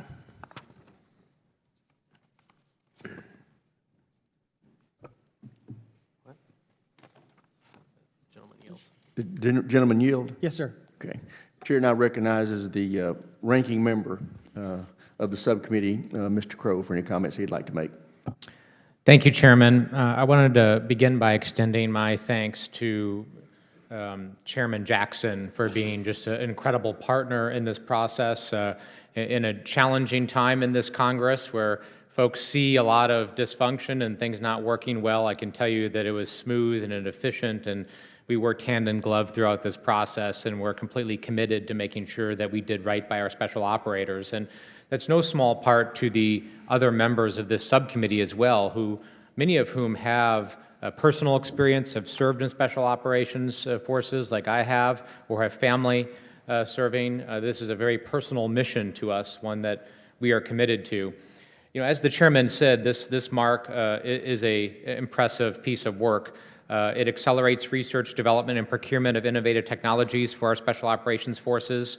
It ensures the department will have the authorities to properly conduct counterintelligence investigations to protect us at home and abroad. It improves security cooperation efforts by including language that would ensure the department can use security cooperation funds over multiple years which are essential for more complex cases. So it does a lot of very impressive things, but the bottom line is it's centered on the people. Intelligence and special operations is all about the people, and this MARC does that very well. So I do want to reiterate the chairman's thanks to the incredible staff, Will Johnson, Katie Quinn, Mark Morehouse, Alex Egelhart, Craig Green, Austin Richards, and my personal national security advisor, Rachel Everett, for working very hard to create a great product. They really are the magicians behind the curtain that make all of this happen, and we're grateful for your professionalism, your hard work, and helping put together what is a really incredible MARC. So with that, I yield back. Gentleman yields back. Before entertaining amendments, is there any discussion on the subcommittee's print? We will now consider en bloc package number 1. The chair recognizes Dr. Jackson for the purpose of offering the en bloc amendment. Mr. Chairman, I ask unanimous consent to call up en bloc package number 1, consisting of amendments that have been worked and approved with the minority. Without objection, so ordered. Will the clerk please distribute the en bloc amendment? Without objection, the amendments are considered as read. The gentleman from Texas is recognized for 5 minutes for the purpose of explaining the en bloc amendment. Thank you, Mr. Chairman. En bloc package number 1 is comprised of the following: Log 4784R4 by Rep. Fallon, Log 4796R2 by Rep. McCormick, Log 4808 by Rep. Jackson, Log 4966 by Rep. Scott, Log 4989 by Rep. Jackson, Log 5135R2 by Rep. Amadei, Log 5195R1 by Rep. Stefanik, Log 5228R1 by Rep. Jacobs, Log 5318 by Rep. Kiggins, Log 5406R2 by Rep. Davis, Log 5436R1 by Rep. Elfreth, Log 5438 by Rep. Khanna, Log 5461 by Rep. McGuire. The question is on the en bloc package offered by Dr. Jackson. So many in favor will say aye. Aye. Those opposed, no. The ayes have it. The amendments en bloc are agreed to.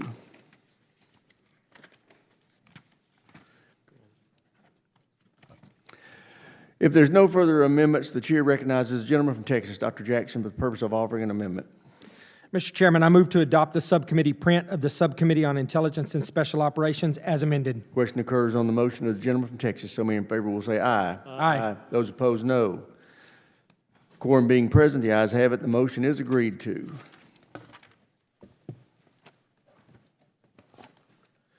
Committee will now receive the print on the Subcommittee of Military Personnel. Pursuant to Committee Rule 17 and in consultation with the ranking member, we will postpone all recorded votes on the amendments to this particular subcommittee print until consideration of all amendments to this subcommittee print has concluded. Chair recognizes the chair of the subcommittee, the gentleman from Texas, Mr. Fallon, for the comments he'd like to make.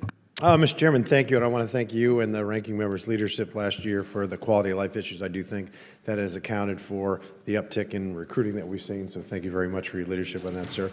This year's military personnel print builds on an outstanding year for our military and ensures our service members are lethal and a ready force capable of confronting threats from Indo-PACOM to the Middle East. As our men and women in uniform are, of course, our priority, and it has to be our number one priority, this print supports a 3.8% pay increase for service members. It also extends special pay authorities, in particular for the growing Space Force, to attract and retain the best talent in some of the most critical career fields. In the last year, recruitment and retention, fortunately, as I mentioned, it soared, and as a result, we are able to give services the end strength increases they desperately need. But not to rest on a great year for recruiting, we are expanding access for military recruiters at secondary schools, and we really have to do that, and other institutes of higher learning. Additionally, we are enhancing the subcommittee's oversight of the military health system and remain committed to addressing the persistent shortage of child care for our service members through expansions of child care pilot programs. Finally, this print continues to deliver on our long-term goals of increasing service members' quality of life. And for that, I'd like to acknowledge not only my ranking member Houlihan, but our committee, our subcommittee members, and the committee staff who've worked relentlessly and in a bipartisan manner to develop the military personnel print. I'd like to personally thank the staff of the Military Personnel Subcommittee, Dave Giacchetti, Hannah Kaufman, Alexandria Evers, Ellie Bender, Ilka Regino, and Michaela Reardon, Anna Brooks Reed, and our staff in our office, Luis Quiñeres and Grace Looney, and my man Karthik, the KV. Thank you, Mr. Chairman, and I yield back. Gentleman yields back. Chair now recognizes the ranking member of the Subcommittee on Military Personnel, the gentlewoman from Pennsylvania, Ms. Houlihan, for any comments she would like to make. Thank you, Mr. Chair, and I also want to echo my appreciation to the Ranking Member Smith and to you, Chairman, for the work that we were able to accomplish last cycle in terms of quality of life and the opportunity that we have to continue to build on that. I also want to make sure that we collectively thank Chairman Fallon and all of the members of this subcommittee on both sides of the aisle for largely keeping this process not just bipartisan, but frankly apartisan. The American people and those who serve and sacrifice for us in uniform should really demand this of us and deserve this very much from us. So this mark, as Mr. Fallon mentioned, includes many quality of life priorities for our service members and their families, and these issues have an immeasurable impact on our recruitment and our retention efforts, as well as on our readiness. This bill includes a 3.8% pay raise for service members, and it increases the family separation allowance for service members to $400 per month. It also excludes the basic housing allowance from service members' household incomes, so a greater number of them should become eligible for basic needs allowance. These and several other provisions in the Military Personnel Subcommittee mark should very much positively impact service members' pocketbooks and their ability to put food on the table as well. The Military Personnel Subcommittee mark expands ongoing access to provide safe and quality child care by extending the Child Care in Your Home pilot project through 2029.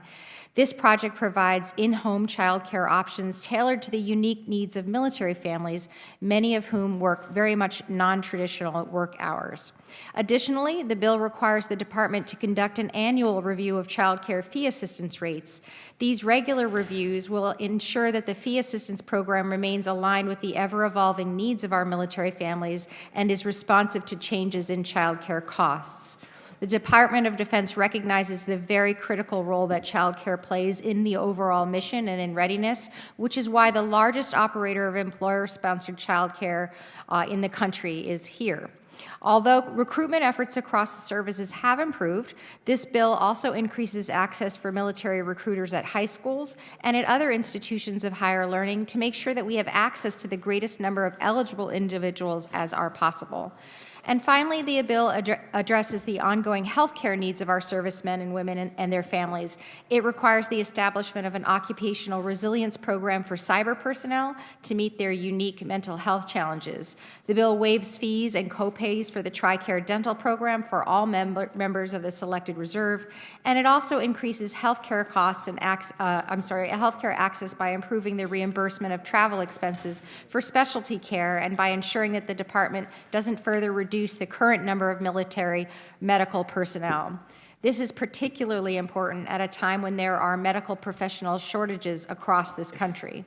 Our service members and their families make considerable sacrifices for this nation, and we must fulfill our commitments to them and to their families. Finally, I'd like to acknowledge our staff and the committee's staff efforts, Ilka Regino and Michaela Reardon in particular for their fantastic work, and Mr. Giacchetti, as well as Ms. Kaufman and Sapna Sharma, who is welcoming a little one into the family as well. They have worked tirelessly and diligently to develop this subcommittee package that is before us today, and for that I'm appreciative. I'm also deeply appreciative to Team Houlihan, who are both here in this room as well as back in the office watching and helping. I yield back. Gentlelady yields back. Before entertaining amendments, is there any discussion on the subcommittee's report? Seeing none, we will now consider en bloc package number 1. The chair recognizes Mr. Fallon for the purpose of offering an en bloc amendment. Thank you, Mr. Chairman. I ask unanimous consent to call up en bloc package number 1, consisting of amendments that have been worked and approved with the minority. Without objection, so ordered. Will the clerk please distribute the en bloc amendment? Without objection, the amendments are considered as read. The gentleman from Texas is recognized for 5 minutes for the purpose of explaining the en bloc amendment. Thank you, Mr. Chairman. En bloc package number 1 is comprised of the following. Log 4736R1 by Rep. Schmidt, Log 4744R1 by Rep. Kiggins, Log 4746 by Rep. Kiggins, Log 4748R1 by Rep. Kiggins, Log 4749R1 by Rep. Bergman, Log 4756R1 by Rep. Schmidt, Log 4772 by Rep. McCormick, Log 4782R1 by Rep. Schmidt, Log 4791 by Rep. Bergman, Log 4800 by Rep. Van Orden, Log 4812 by Rep. Rogers, Log 4819 by Rep. Mace, Log 4824 by Rep. Mace, Log 4827R1 by Rep. Kiggins, Log 4830 by Rep. Mace, Log 4831 by Rep. McCormick, Log 4833 by Rep. Ryan, Log 4841R1 by Rep. Jackson, Log 4862R1 by Rep. Kelly, Log 4863R1 by Rep. Jackson, Log 4876 by Rep. Sherrill, Log 4880 by Rep. Sherrill, Log 4893 by Rep. Goodlander, Log 4894 by Rep. Courtney, Log 4900 by Rep. Goodlander, Log 4913 by Rep. Goodlander, Log 4914 by Rep. McGuire, Log 4915 by Rep. Bell, Log 4932R2 by Rep. Mills, Log 4945 by Rep. Mills, Log 4950 by Rep. Mills, Log 4981 by Rep. Mace, Log 4996R1 by Delegate Moylan, Log 5003 by Rep. Mace, Log 5014 by Rep. Mace, Log 5017R1 by Rep. Mace, Log 5018 by Rep. Mace, Log 5020 by Rep. Mace, Log 5027 by Rep. Bacon, Log 5048R1 by Rep. Keating, Log 5046R2 by Rep. Harrigan, Log 5057 by Rep. Keating, Log 5059 by Rep. Gooden, Log 5071R1 by Rep. Mace, Log 5080R2 by Rep. Amadei, Log 5083 by Rep. Strickland, Log 5085R2 by Rep. Cisneros, Log 5087R1 by Rep. Amadei, Log 5088R2 by Rep. Cisneros, Log 5090R1 by Rep. Cisneros, Log 5092R1 by Rep. Cisneros, Log 5098R1 by Rep. McCormick, Log 5114 by Rep. Messmer, Log 5121 by Rep. Messmer, Log 5124 by Rep. Khanna. Gentleman yields back. Is there no further amendments? The chair recognizes. Oh, the question is on the en bloc package offered by Mr. Fallon. Some in favor will say aye. Aye. Those opposed, no. The ayes have it, and the amendments en bloc are agreed to. If there's no further amendments. Oh, there's another en bloc? Yes, sir. Where? We will now consider en bloc package number 2. The chair recognizes Mr. Fallon for the purpose of offering the en bloc amendment. Thank you, Mr. Chairman. I ask unanimous consent to call up en bloc package number 2 consisting of amendments that have been worked and improved with the minority. Without objection, so ordered, clerk will please distribute the en bloc amendment. Without objection, the amendment are considered as read. The gentleman is recognized for 5 minutes for the purpose of explaining the en bloc amendment. Thank you, Mr. Chairman. En bloc package number 2 is comprised of the following. Log 5128R1 by Rep. Khanna, Log 5130 by Rep. Khanna, Log 5131R1 by Rep. Khanna, Log 5139 by Rep. Jacobs, Log 5152R1 by Rep. Jackson, Log 5159R1 by Rep. Takuda, Log 5169 by Rep. Takuda, Log 5171 by Rep. Takuda, Log 5172 by Rep. Takuda, Log 5173 by Rep. Takuda, Log 5174 by Rep. Takuda, Log 5174 by Rep. Dakota, Log 5177 by Rep. Whitman, Log 5179 by Rep. Dakota, Log 5182 by Rep. Dakota, Log 5183R1 by Rep. Whitman, Log 5201 by Rep.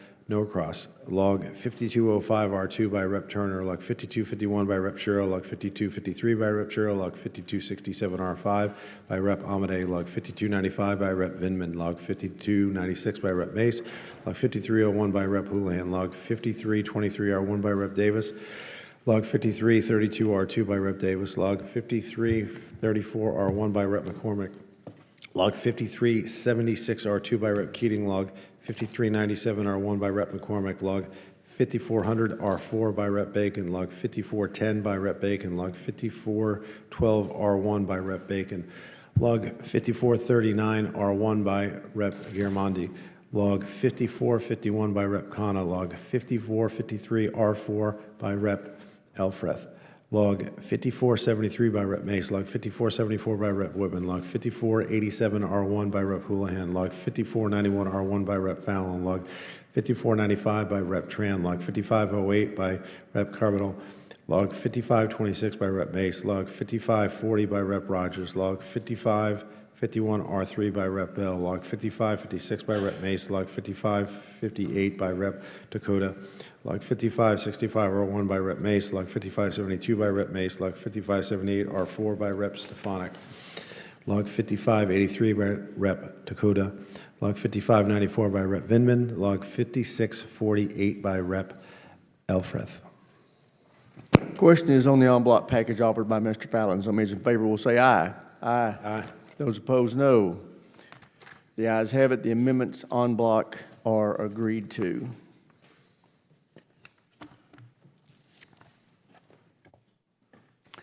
There's no further amendments. The chair recognizes the gentleman from Texas, Mr. Fallon, for the purpose of offering a motion. Thank you, Mr. Chairman. I move to adopt the subcommittee print on the Subcommittee on Military Personnel as amended. Question occurs on the motion. The gentleman from Texas. So many in favor will say aye. Those opposed, no. Quorum being present, the ayes have it, and the motion is agreed to.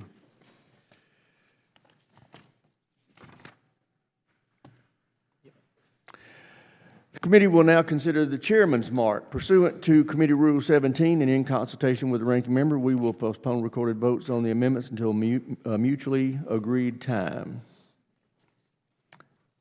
Before entertaining amendments, is there any discussion on the chairman's mark?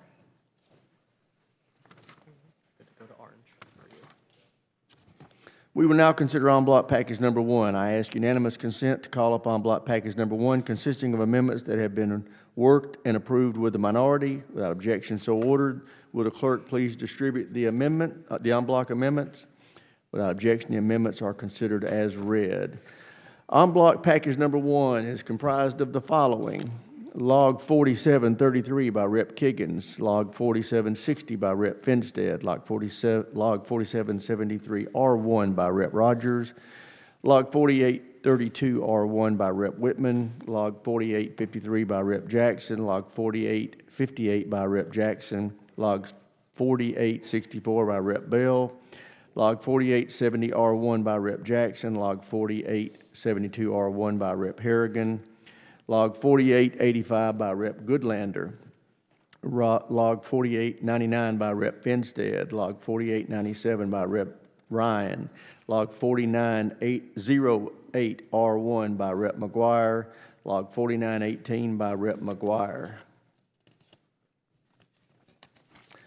Log 4929 R1 by Rep. Scott, Log 4943 R3 by Rep. Mills, Log 4944 by Rep. Courtney, Log 4983 by Rep. Courtney, Log 4992 by Rep. Ryan, Log 5006 R2 by Rep. Norcross, Log 5034 by Rep. Norcross, Log 5093 by Rep. Jackson, Log 5119 by Rep. Cisneros, Log 5122 by Rep. Desjardins, Log 5126 by Rep. Mesmer, Log 5133 by Rep. Jackson, Log 5199 R1 by Rep. Golden, Log 5223 by Rep. Goodlander, Log 5256 R1 by Rep. Wilson, Log 5298 R2 by Rep. Crow, Log 5302 by Rep. Deluzio, Log 5303 R1 by Rep. Deluzio, Log 5344 R1 by Rep. Jacobs, Log 5347 by Rep. Vindman, Log 5348 R1 by Rep. Jackson, Log 5377 R3 by Rep. Moulton, Log 5395 R1 by Rep. Kiggins, Log 5399 by Rep. Tran, Log 5421 R2 by Rep. Crank, Log 5443 R1 by Rep. Elfreth, Log 5444 by Rep. Garamendi, Log 5457 by Rep. Scott, Log 5460 by Rep. Schmidt, Log 5475 by Rep. Garamendi, Log 5478 by Rep. Takuda, Log 5481 R2 by Rep. Khanna, Log 5529 by Rep. Bell, Log 5533 R2 by Rep. Kelly. Log 5545 by Rep. Garamendi. Log 5559 by Rep. Stefanik. Log 4771R1 by Rep. McCormick. Log 4924R2 by Rep. Mills. Log 5012R1 by Rep. Wilson. Log 5013R1 by Rep. Wilson. Log 5029R1 by Rep. Kelly. Log 5054R1 by Rep. Graves. Log 5351R3 by Rep. Davis. Log 5403 by Rep. Norcross. Log 5416 by Rep. Norcross. Log 5456R1 by Rep. Vindman. Log 5567 by Rep. Scott. Log 5094 by Rep. Kelly. Log 5192 by Rep. Higgins. Log 5401 by Rep. Moulton. Is there further discussion on the en bloc package?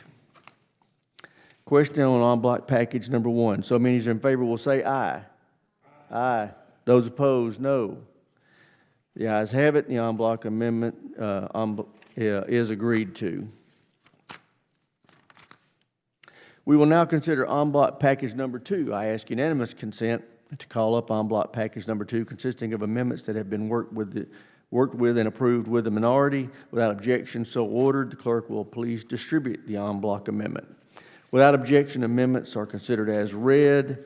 En bloc package number 2 is comprised of the following: Log 5426 by Rep. Kelly, Log 5200R2 by Rep. Vasquez, Log 5287R1 by Rep. Schmidt, Log 5531 by Rep. Scott, Log 5614 by Rep. Smith, Log 5078 by Delegate Moylan, Log 5214R2 by Rep. Fallon, Log 5383R2 by Rep. Davis, Log 5413R2 by Rep. Graves, Log 5007R2 by Rep. Harrigan, Log 5245R1 by Rep. Kelly, Log 5261R1 by Rep. Houlihan, Log 5281R1 by Rep. Cisneros, Log 5358R3 by Rep. Davis, Log 5591R1 by Rep. Davis, Log 5446R1 by Rep. Garamendi,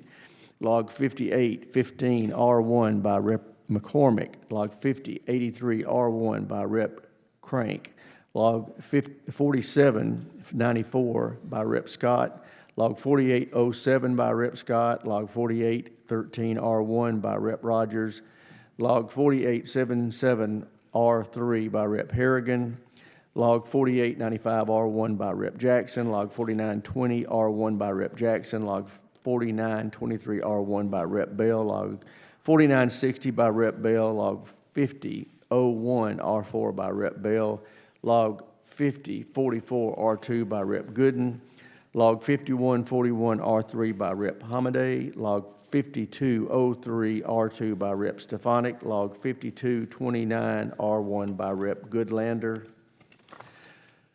Log 5252R2 by Rep. Jacobs, Log 5261R1 by Rep. Hamadeh, Log 5262R1 by Rep. Takuda, Log 5266R1 by Rep. Takuda, Log 5290 by Rep. Crow, Log 5294 by Rep. Crow, Log 5307R2 by Rep. Crow, Log 5308R2 by Delegate Moylan, Log 5352R1 by Rep. Wilson, Log 5356R1 by Rep. Houlihan, Log 5365R2 by Rep. Fallon, Log 5579R2 by Rep. Wilson, Log 5389R1 by Rep. Turner, Log 5337R1 by Rep. Schmidt, Log 5445 by Rep. Garamendi, Log 5506R3 by Rep. Sherrill, Log 5542 by Rep. Rogers, Log 5544 by Rep. Rogers, Log 5562R2 by Rep. Harrigan, Log 5585R1 by Rep. Crow, Log 5595R1 by Rep. Crow. Is there further discussion on the en bloc package? The question is on en bloc package number 2. So many as are in favor will say aye. Aye. Those opposed, no. The ayes have it. The en bloc package is agreed to.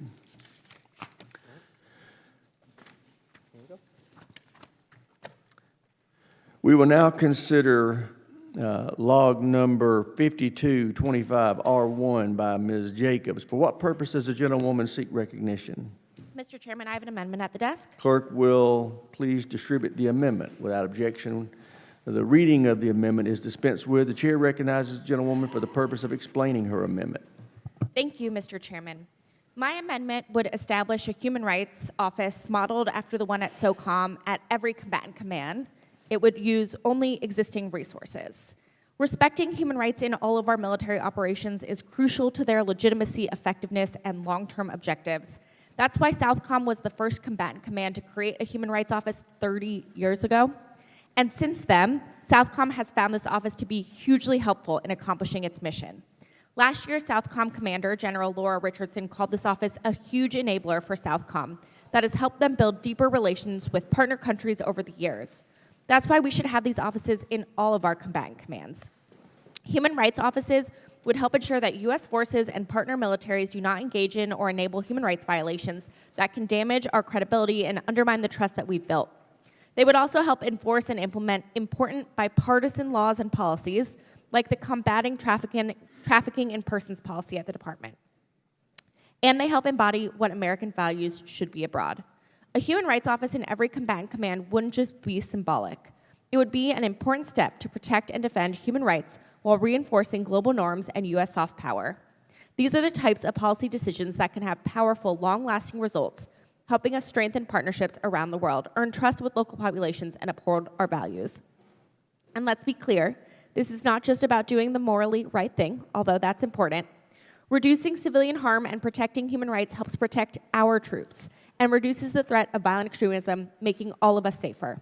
So I urge my colleagues to support my amendment that would model Southcom's existing human rights office in every combatant command and require a dedicated team to focus on human rights, engage with relevant stakeholders, implement relevant laws, and promote human rights with our partners. I yield back. Gentlelady yields back. Chair recognizes himself. I agree that human rights are important. The missions of the combatant commands already include the protection of civilians and human rights. The gentlelady has not established that our military has failed in these missions. Furthermore, she is creating an unfunded mandate by not providing any additional resources to stand up and staff these offices. Therefore, I cannot support the amendment. Is there further debate on the amendment? Gentleman from Colorado, Mr. Crowe, is recognized. Thank you, Mr. Chairman. I'm speaking in support of Representative Jacobs' amendment. I think this is a tremendous piece of legislation that actually would bring a lot of value to our military, to our ability to conduct missions, and to make sure that our servicemen and women have the resources, the expertise, and the capabilities they need to perform their core functions of protecting our nation and conducting their missions effectively. My support for this amendment is born out of my own personal combat experience as a paratrooper and an Army Ranger, having served 3 combat tours in Iraq and Afghanistan. I know that lethality goes hand in hand with making sure that we pay attention to civilian considerations, whether we're doing stability and support operations, counterinsurgency operations, or conventional military operations, making sure that we are mindful of international law, that we are working closely with civilian populations, and that we are earning the support of those populations, and we are working effectively with our enabling partners and forces. There is pretty much no place in the world where our men and women are deployed where we aren't working hand in hand with local military forces. This office, as is proven by the history of the similar office in Southcom, is very effective in doing all of those things. And the value of this amendment is that this isn't hypothetical. This isn't something that we have to guess about. It is proven. Southcom initiated this program. It has been effective. It's been praised by our partners. It's been praised by our military commanders. It's been praised by our service members who are downrange in multiple places in Southcom who have used this effectively. This, again, is not a hypothetical thing, nor is it a distraction from our mission. Again, my experience shows that when we're working downrange, deployed in contingency operations, our ability to work effectively, to be mindful of the impact of our operations with local forces is essential to it. So I am very proud again to support Representative Jacobs' work on this. She has done her due diligence, she's done her research. This is something that, through my own personal experience, I think would add great value to our military, and I would urge my colleagues to support it. I yield back. Gentleman from Colorado yields back. Chair, and I recognize the gentleman from Virginia, Mr. McGuire. Mr. Chairman, I oppose this amendment from the gentlewoman from California. This amendment redirects existing resources and personnel to focus solely on a narrow scope of issues that are already covered by existing resources, policies, and law. To quote the amendment at subsection C, the Secretary may carry out the requirements of this section using existing bulletin and resources. If this amendment becomes law, it will divert existing resources and personnel from the missions they are already obligated to and assigned to. I'm not convinced that there is a need for these offices, as the Department of Defense is heavily involved in protecting both human and preventing civilian harm. There are many well-established protections for these concerns already in place. For example, the Leahy Law, enacted in 1961, prohibits the U.S. from assisting foreign security forces if they've committed gross violations of human rights.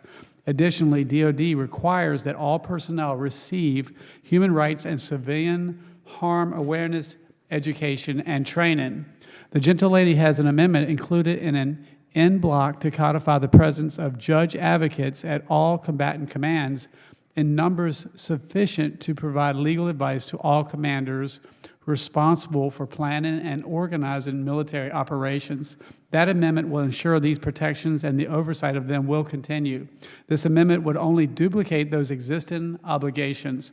Furthermore, our military is appropriately focused on working with their military counterparts and should remain as such. For example, a retired colonel tells of his experience when he was deployed for over 2 years to Colombia and Ecuador on training and advising missions. He states that on one deployment, they were held up for 6 months while they waited for the vetting of the Colombian Counter-Narcotics Brigade they were there to train. The brigade had officers who had been implicated in human rights violations. Ultimately, those officers were removed from the units the U.S. military was there to train. In his words from 2016, once the military is deployed, it must provide human rights training to counterparts in the host nation.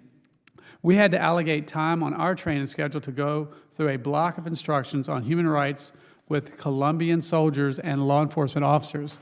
All kinds of interesting debates arose during those sessions. And I got to tell you, most of my time serving as a Navy SEAL, I served in Southcom and dealt with the same issues myself. Missions like Colonels happen every day all over the world. Our combatant commands collaborate regularly with embassies and departments of state chiefs of mission on where to focus their efforts. The Department of State and its chiefs of mission have a presence throughout the area of responsibility of each combatant command and are better equipped and positioned in many ways to promote human rights and coordinate U.S. government activities to that end. I am also concerned that this amendment requires that the Human Rights Office's liaison with human rights organization. There is no clarity on what type of organization these may be. As we saw with the Biden administration, a lot of these organizations they chose to work with were using U.S. funds to push for policies opposed by the local culture, to include expansive abortion access and radical transgender pro-LGBTQ initiatives. These are not organizations that the military should be working with. The military is appropriately focused on protecting and defending human rights through their missions of providing security and training their local counterparts. Our military abides by the highest standards for the human rights protection in the world and trains their counterparts on the same standards. This amendment suggests that isn't the case. I will oppose this amendment as it imposes an unfunded mandate on our combatant commands to address a problem that does not exist. So I urge my colleagues to vote no. And with that, I yield back. Gentleman yields back. Chair, and I recognize the gentlelady from Washington, Ms. Strickland. Thank you, Mr. Chairman. I am going to express my strong support for this amendment by my colleague, Congresswoman Jacobs. The gentleman who just spoke made a very strong case for why we need this in other combatant commands. But I want to point something out. We are pulling major staff away from the State Department. We are defunding USAID. When we talk about the need for soft power, this can help fill the gap and make sure that we're doing what we must do. I yield back. Jenny, gentlelady yields back. Is there any further debate on the question? Mr. Chair. Gentleman, Mr. Vindman's recognized. Thank you, Mr. Chair. I want to speak in favor of this amendment, and my support is grounded in my 25 years of military service as a paratrooper, infantry officer, and also as a judge advocate. At a time when we're stepping away from our foundational values, when we're cutting staff at the Department of State and closing the Office of Global Criminal Justice, this capability needs to reside somewhere, and the Department of Defense is the perfect place. Judge advocates, also senior judge advocates, have been relieved of their duties, and so to me it seems obvious that we're drifting away from our values, and this is a way to restore those values, reduce civilian harm, and ensure that we're complying with our obligations under international law, including international criminal law and the Geneva Convention. So in order to make sure that we abide by our values, I support this amendment. Thank you. Gentleman yields back. Is there any other? Mr. Whitesides is recognized. Mr. Chairman, I'd like to yield my time to Congressman Jacobs. Thank you. First of all, we're talking about a $1 trillion authorization almost between this and the budget reconciliation bill. So the idea of an unfunded mandate is completely ridiculous, not to mention the fact that it was actually majority staff who were the ones to advise in the language that said it had to use existing resources. Also, to my colleague on the other side of the aisle's point about this being duplicative or something, it seems like he doesn't actually trust the COCOM COs to know who to work with. But DoD is who decides which organizations to engage with, and this is about executing DoD's existing policies, not duplicating or doing new things. So to me, all of the arguments against this are completely bogus. It's clearly in our interest, as we heard from the Southcon CO, who said this was important to enable her COCOM to do what they need to do. And with that, I yield back. Thank you, Mr. Whitesides. Gentleman from California yield back the balance of his time. Is anybody else seeking recognition on Ms. Jacobs' amendment? There's no further debate. The question occurs on the amendment offered by Ms. Jacobs. So many in favor will say aye. Aye. Those opposed, no. No. Opinion of the chair is the amendment's not agreed to. A recorded vote is requested. The recorded vote shall be postponed until a later time.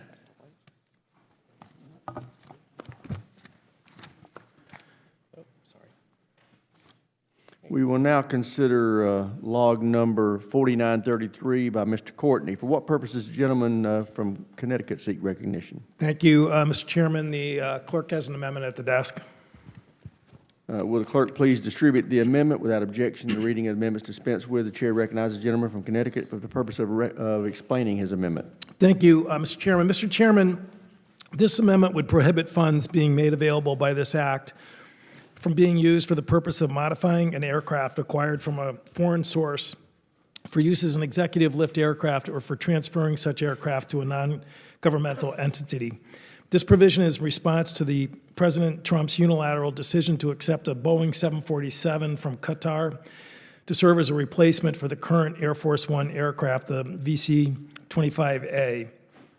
And again, I just want to preface my remarks by reminding my colleagues on the committee that we have direct jurisdiction over the Air Force One program. It actually falls under the Sea Power and Projection Forces Subcommittee, which is maybe a surprise to some, but the Projection Forces jurisdiction includes all airlift, including executive airlift.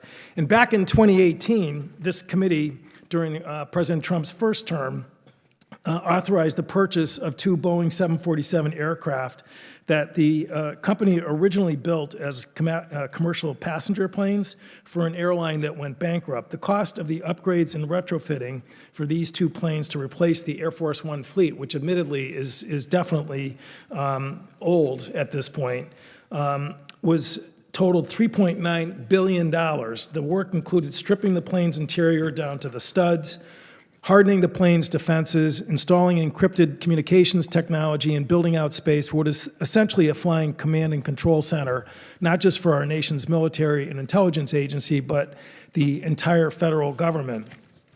So since then, that $3.9 billion figure has already been exceeded because, again, of a number of change orders, and one of the subcontractors that was doing the interior work went bankrupt, and Boeing, which is the general contractor, had to come up with a plan to replace that work and do it in-house.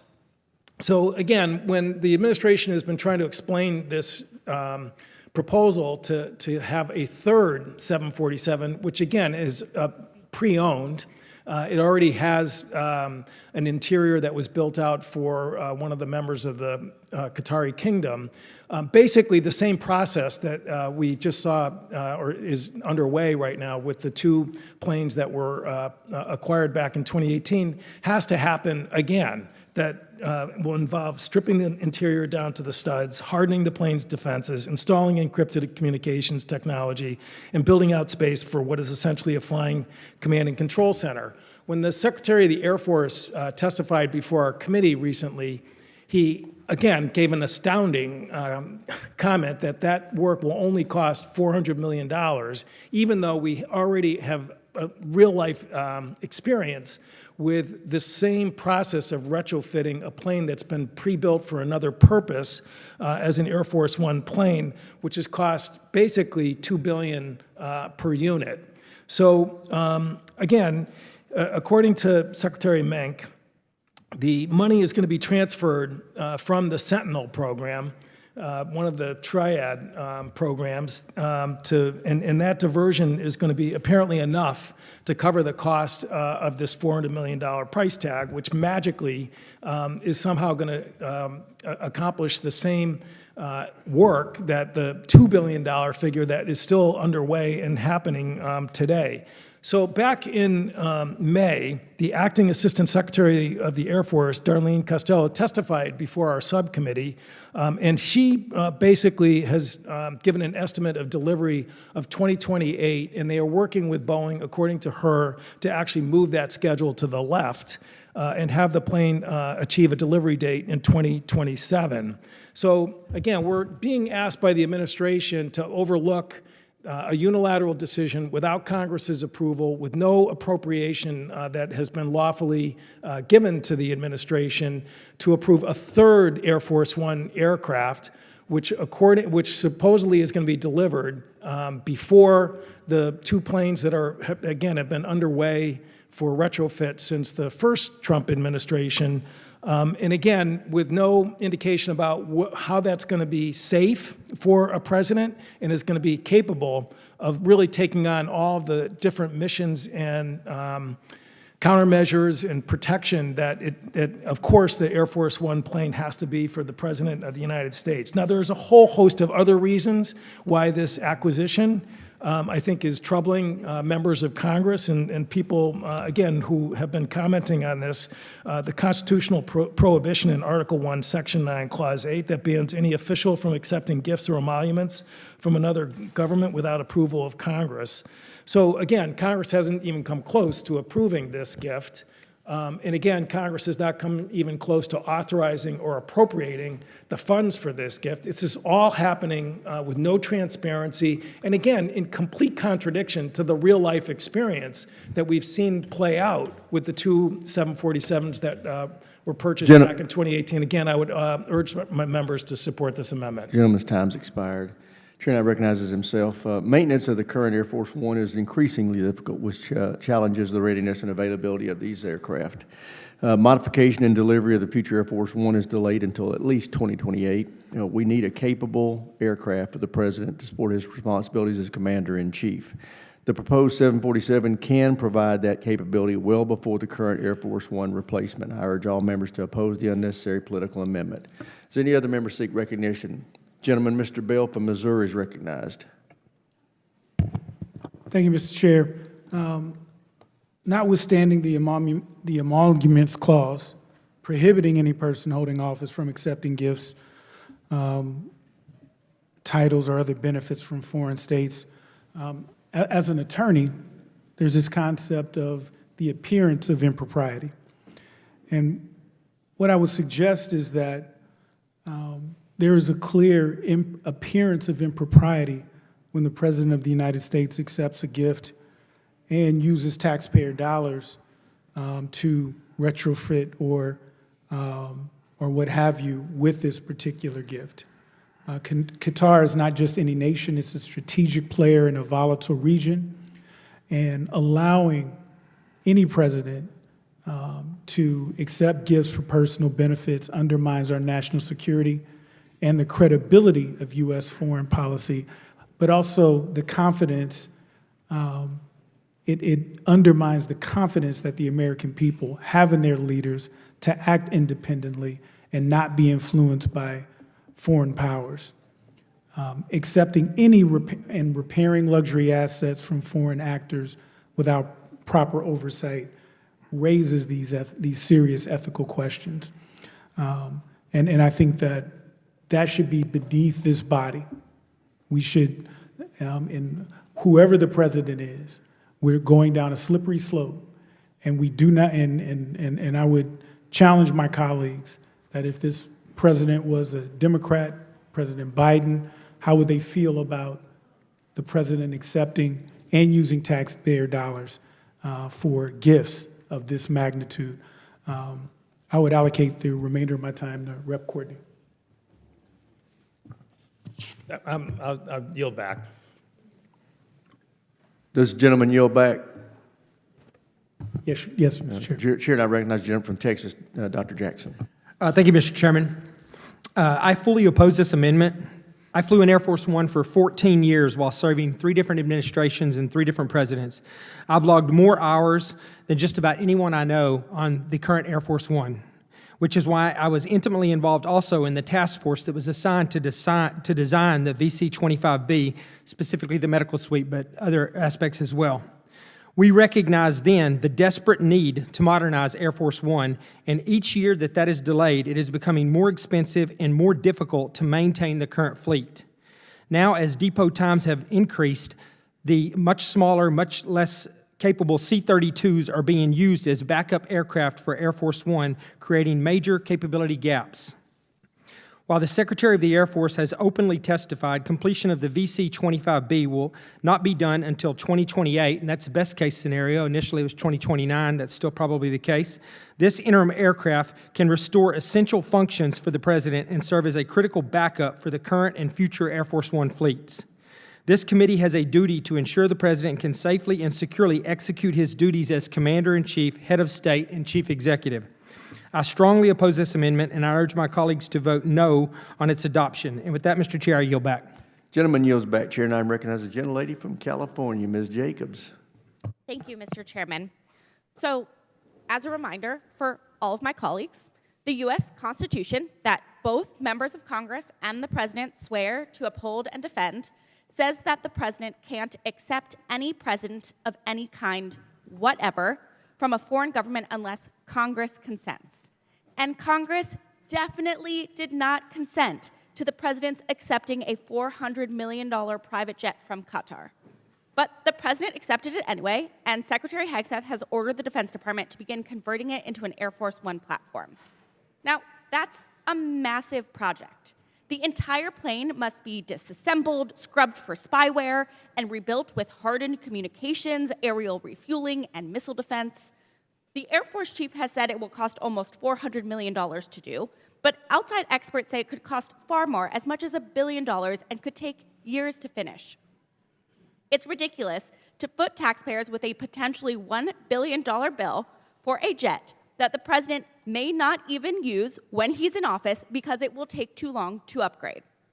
So we're spending nearly $1 billion in taxpayer funds to retrofit a foreign gift for the President's private use. And to be clear, we don't even need this plane. We are already paying Boeing almost $4 billion to build 2 next-gen Air Force One jets that will be ready in just a few years. This is wrong on so many levels. It's wrong to accept this corruption, and it's wrong to stick taxpayers with this bill. And don't even get me started on what we should be spending that $1 billion on instead, like making sure every military family has the housing and childcare that they need. So I urge my colleague to support this amendment to prohibit DoD from spending any taxpayer dollars on refurbishing Trump's Qatari private jet. I yield back. Gentlelady yields back. Chair now recognizes the gentleman from California, Mr. Garamendi. Thank you, Mr. Chairman. My colleagues that are opposed to this amendment, I'm wondering if you listened at all to what Mr. Courtney said about the process of preparing these airplanes for the use of the president. He went into detail about what it takes with the two aircraft that are going to be, that have been purchased from Boeing and that are now under construction, so that they are prepared, including, I might point out, the necessary medical facilities that were raised by our colleague. All of that is part of the process that Boeing is going through now to prepare those two jets. Is it 2028 or is it 2029? But Mr. Courtney pointed out that this is complex, and it is absolutely necessary for security purposes and for a mobile command post for all purposes of government, the military being but one. And now we come to this new Qatari plane, and we seem to be in the process of just waving aside all of those requirements, all of the work that is necessary and ongoing for the two Boeing jets, and somehow believing that we can just wave a magic wand and voila, the Qatari jet will be ready in a couple of years, not in 2028 or 29, but I don't know, maybe in 27 or 26. How can that be? How can it be? Is there something that will not be done, or is there just everything that will not be done? I suppose we'll change the interior and paint it gold and call it good enough. But the security and the necessary communications and the necessary defense mechanisms and cannot possibly be done in a year and a half. It makes no sense. So why are we not supporting this amendment? Why are we not saying, well, wait a minute here, just what are we doing and why are we spending the money? I must say I'm somewhat conflicted because the money comes from the Sentinel program, which all of you know are something that I would like to see diminished, and maybe this is the only way we can get it done. But it's kind of a backhanded way of accomplishing a goal that I've set for myself for a long, long time. I'm looking at this, I'm going, oh, and by the way, the emoluments clause, which has been raised by members here, it's important. There is a reason why that's in the Constitution. And you just can't blow it aside and say, oh, not to worry, this isn't really a gift to the president. Huh? Are you kidding me? This is an airplane given to the president for his use, and he intends to use it. And after it is reconfigured and restored, it'll wind up, by his account, in his presidential library. The emoluments clause is really, really important, folks, because it is specifically designed to prevent corruption. But we blow it aside here, and we don't pay any attention to the emoluments clause, and then the issue of corruption arises. What exactly did Qatar want as it handed over this used 17-year-old plane to the president? What did they want? They want a big, beautiful building on the beach? Well, I suspect there's probably one already underway, or at least the start of one. Corruption is part of this process here that we're trying to prevent with the emoluments clause and with this amendment. I would really urge this committee to be smart. I know we all need to line up with some of you need to line up with the president, and you got to be on his good side, otherwise he'll primary you. Primary you over this jet? Are you kidding me? If you can't go home and argue this as a bad thing, well, I can give you some hints how you can do it. I don't know. Some days I wonder just if any of us have the courage to stand up and say, no, this is not a good idea. Listen carefully to what Mr. Courtney said about the process of making these planes fit for presidential use. With that, I suppose it's best to yield back and say this deserves a yes vote. Gentleman yields back. Is there any further members wish? The gentleman from Massachusetts, Mr. Moulton. Thank you very much, Mr. Chairman. The Constitution is very clear that the President cannot accept gifts from foreign nations without the approval of Congress. Now, that should be enough. But in an effort to be bipartisan, I'd like to quote a few people I don't usually quote. Laura Loomer, for example, whom the President has put in charge of hiring and firing at the National Security Council. When first told of this, she said, "I'm hoping that it's not true. And I know that I'm not the only person who is a diehard Trump supporter who is concerned about whether or not this report is true." Well, Laura, it's true. Ben Shapiro blasted the President's, quote, shady behavior, saying it undermines his agenda and credibility. The conservative commentator said on his show, even if it's not criminal, bad optics, the move is political poison. Shapiro continued that if this story were about Hunter and Joe Biden, quote, conservatives would be screaming. Rand Paul, Andrew McCarthy, Eric Erickson also criticized the plan. So maybe some of these MAGA faithful will help my colleagues get back to the Constitution, because at the end of the day, that's the only thing that should matter here. Why are my colleagues so quick to give up our constitutional responsibility? I don't know, but that's what you're doing if you vote against this amendment. I support this amendment because I support the Constitution. And I yield back. Gentleman yields back. Chair now recognizes the gentleman from Virginia, Mr. Benjamin. Thank you, Mr. Chair. So as a former White House ethics attorney, I have some questions about the Qatari jet. First of all, I think that the President probably ought to be filing this on his financial disclosure, potentially. Just a little free advice here. But look, let's not fool ourselves. This is a pet project, a vanity project for the President. And it's an end around the emoluments clause. So we've already heard from my colleague, Mr. Courtney, that this is inefficient and ineffective use of government resources. Perhaps maybe even DOJ should get a look at this. But apparently, once this jet is used, that it's going to go to the President's presidential library, which is also an interesting provision to be added to the acceptance of this foreign gift.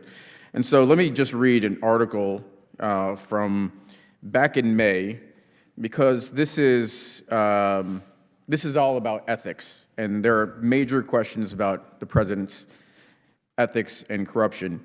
This is an article in the New York Times, May 13th, or Seattle Times. Tiny company with Chinese ties announces big purchase of Trump cryptocurrency. So this is part of the larger panoply of potential or significant ethics questions. It says a struggling technology company that has ties to China and relies on TikTok made an unusual announcement this week. It had secured funding to buy as much as $300 million in Trump coin, the so-called meme coin marketed by President Trump. GD Culture Group, a publicly traded firm with a Chinese subsidiary, only has 8 employees, and its public filing show, and recorded 0 revenue last year from an e-commerce business it operates in TikTok, a China-owned video app sharing. But on Monday, GD Culture Group became the latest business with foreign ties to seize on Trump's crypto venture, which channels profits directly to the Trump family and has generated conflicts of interest that have alarmed ethics experts. Meme coins like Trump coin are a type of cryptocurrency. That's just a description. We don't need to get into all that. But this cryptocurrency, Trump coin, this issue with the President accepting a gift from Qatar, it's all part of this idea that the American people are frankly starting to get, that this administration may have some corrupt tendencies. And it's really straightforward in this case, while it's in our purview for us to take action on this jet and make sure that we support my colleague's amendment. It's improper. It certainly stinks. And let me read just another excerpt from this article. Make no mistake, these foreign entities and governments obviously want to curry favor with the president. That is the sole purpose to this transfer, said former Representative Charles Dent, Republican, Pennsylvania, who was the chair of the House Ethics Committee. This is completely out of bounds and raises all sorts of ethical, legal, and constitutional issues that must be addressed. We have an opportunity to do that today. Let's not ignore our obligations. Thank you. With that, I yield back. Gentleman yields back. Is there any further debate on the amendment by Mr. Courtney? Seeing none, the question occurs on the amendment by Mr. Courtney. So many is in favor will say aye. Aye. So many is opposed will say no. Opinion of the chair, the noes have it. A recorded vote is requested, and it will be postponed until a later time. We will now consider log number 5619 by Ms. 5494 by Mr. Ryan of New York. For what purpose does the gentleman from New York seek recognition? Thank you, Mr. Chairman. I have an amendment at the desk. Clerk will please distribute the amendment. Without objection, the reading of the amendment is dispensed with. The chair recognizes the gentleman from New York for the purpose of explaining his amendment. Thank you, Mr. Chair. This amendment is fundamentally and foundationally about accountability. This is a topic many of us have had to bring up over and over during the first 6-7 months of this administration as it relates to the department, but specifically to the secretary. And to be clear to the American people who may be tuning in to this hearing, what we're talking about here is authorizing over $880 billion of our hard-earned taxpayer dollars, setting department-wide policy on the largest department in the world, all at the same time that the person in charge of this agency is deeply incompetent and continues, with chance after chance provided, to take any accountability for a series of grave failures that in any other time, in any other administration, would be cause for immediate relief or resignation. What's happening factually with no spin at the Pentagon, multiple now confirmed leaks of classified information, starting with a widely understood and recognized leak on Signal of information that decisively and definitively was classified and, thank God, did not cost lives of American service members, but in many other situations could have, followed by wave after wave of mass firings at an unprecedented level of competent, committed patriots to make room for cronies, or in many cases, to leave the seat open at one of the most dangerous and vulnerable times for America in the world, including, importantly, the very inspectors general charged in a bipartisan way for decades of precedent to oversee the department and bring the exact accountability that we're counting on. And finally, and significantly most recently, since the Secretary was before this committee, a unilateral, unexplained, and incredibly misguided effort to freeze and stop aid to our allies at a moment where they desperately need it, and in direct contradiction to the President's orders, with no explanation to the National Security Advisor or the President himself. Clearly, and it gives me no pleasure to use this term, the dumpster fire at the Pentagon continues to grow, and Secretary Hegseth continues to put more fuel on it, and by not taking action, we allow that to continue. And you don't have to take my word for it. I've shared these quotes before with the committee, but they haven't driven any response from my colleagues, so I'll share them again. These are the words of senior appointees from the Secretary. Quote, total chaos at the Pentagon. Quote, full-blown meltdown at the Pentagon. Quote, in short, the building is in disarray under Hegseth's leadership. These are not Democrats or partisans. They were political appointees of this administration that said those words after having the dignity to resign and leave, understanding the risk that they were putting the American people in and the risk to their own reputation, frankly. But again, in the face of this unprecedented chaos, and specifically the failures around Signal to take any accountability, there's been no recognition of these failures.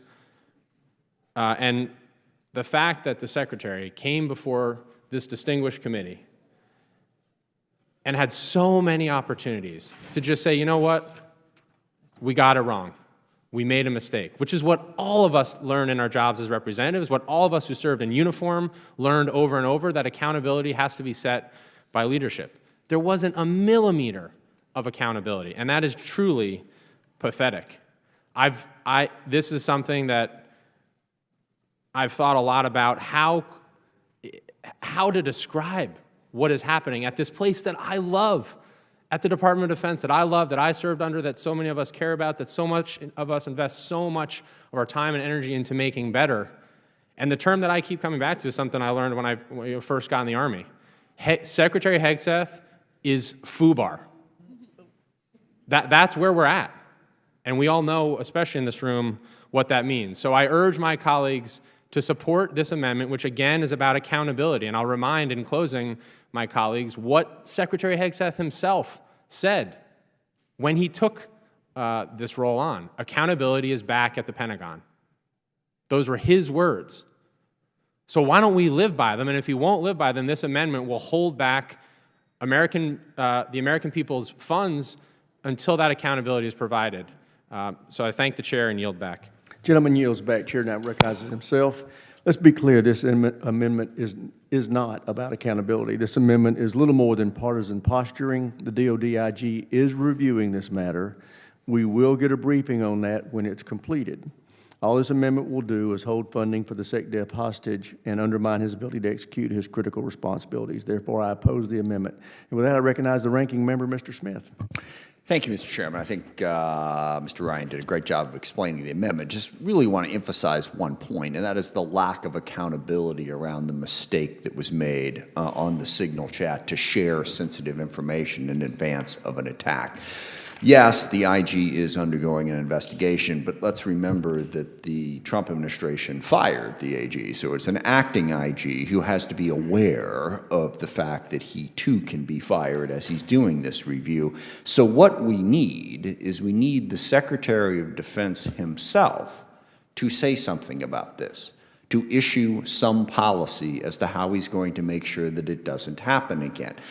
And I know at this point, I mean, we've talked about it so much, but the basic details of this are so unimaginable that if you took out the partisanship and simply put it in front of any member of this committee, there would be outrage that this information was shared in the manner that it was shared. It's not even debatable that this was okay, even though Secretary Hegseth continues to say that it was perfectly okay.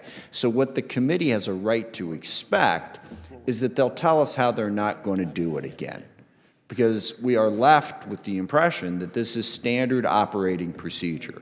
And if it is standard operating procedure, it places the lives of service members at risk, which we should not, as a committee, be willing to simply accept because of partisan reasons. We should, in a bipartisan way, say, no, this is not the way we're supposed to do this. Please tell us that you understand that and you're not going to do it again. Now, there have been several reports about other Signal chats and other information being of a classified nature being shared in a manner that was not secure, that basically emphasized the point that this is a problem that needs to be fixed. So yes, there are endless partisan arguments to be made around this, but there's one that isn't partisan.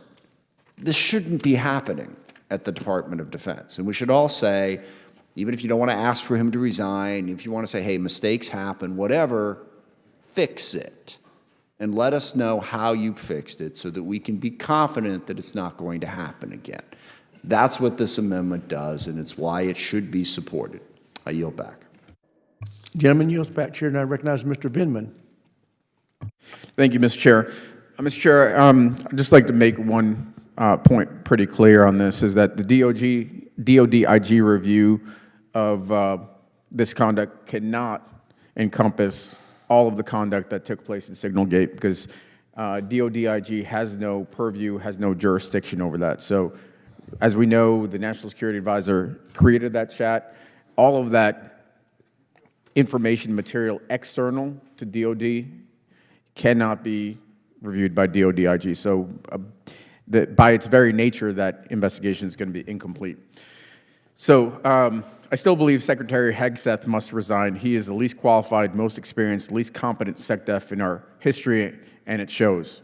He came to the House Armed Services Committee hearing woefully unprepared and did not have answers to my simple questions. Further, one of my constituents came up to me at a district event. She was irate at Secretary Hegseth's actions during Signalgate, and for good reason. Her son was one of the fighter pilots in the air over Yemen. Secretary Hegseth undoubtedly put her son's life in danger and certainly the mission at risk. I asked if he wanted to apologize to this mom, this service member mom, and the secretary told me point blank, not once but 3 times, I do not apologize. These events surrounding Signalgate weren't just a lapse in judgment. This is a potentially catastrophic failure. Secretary Hegseth released where and when our forces would be attacking the enemy 2 hours before they did so. It's simple and it's sad. His actions endangered our troops. There's a need to have a full-scale investigation into Signalgate. As I described, this could not happen with DODIG. It must happen in the only place possible, which is in Congress. I represent 72,000 vets and tens of thousands of active duty personnel in the 7th District of Virginia. They expect me to stand up for them, and that's exactly what I'm going to do. We need accountability.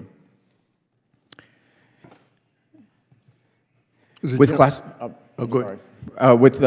classified leaks and breaches making headlines and foreign adversaries exploiting every digital weakness they can find, we cannot afford an outdated approach to safeguarding our nation's secrets. This amendment simply says that we need to get serious about securing our classified information. It withholds 75% of OSD's operations and maintenance funding until the Secretary of Defense completes a full review of how classified information is handled across guidance, policy, law, and day-to-day practice. And it requires the Secretary to certify to this committee that DOD has a real enforceable mechanism in place to stop officials from sending classified information over unapproved apps or devices.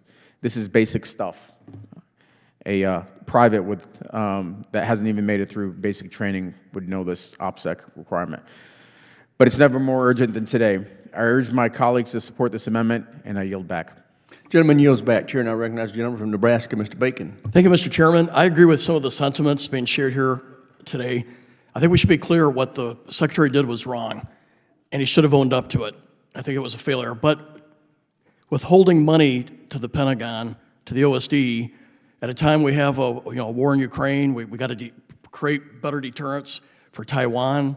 We still have tremendous hotspots in the Middle East with Iran, and this isn't the time to cut funding to the Pentagon, is my point. I think there's other ways that we can make the sense of this committee known without hobbling the Pentagon's ability to operate when it's needed right now to do so. So if there's other ways to share our concerns about what the Secretary of Defense did, I'm in. But I think this is not the appropriate way to do so. I yield. Gentleman yields back. Chair now recognizes the gentleman from Colorado, Mr. Crow. Thank you, Chairman. I support Mr. Ryan's amendment for the simple reason, as he so eloquently stated, that military leadership is about leadership by example. We learn from the first day of boot camp that it matters far less what you say and far more what you do, and it's that example that spreads throughout the ranks, that instills a sense of accountability and professionalism. And it's just so wrong to me that at the very top within the Department of Defense, the Secretary himself is unwilling to take accountability for a massive security breach. A security breach that if a private, if a sergeant, if a major, or if a general had done, would have ultimately and immediately resulted in the discharge from a position, other adverse action, and yet at the top there is no accountability. And to my colleagues' concern about other options, because some of my colleagues have rightfully agreed with us that this was unacceptable and needs to be fixed and have proposed other options, we have tried other options. And the ability to fence off funding is a tool of last resort for this committee.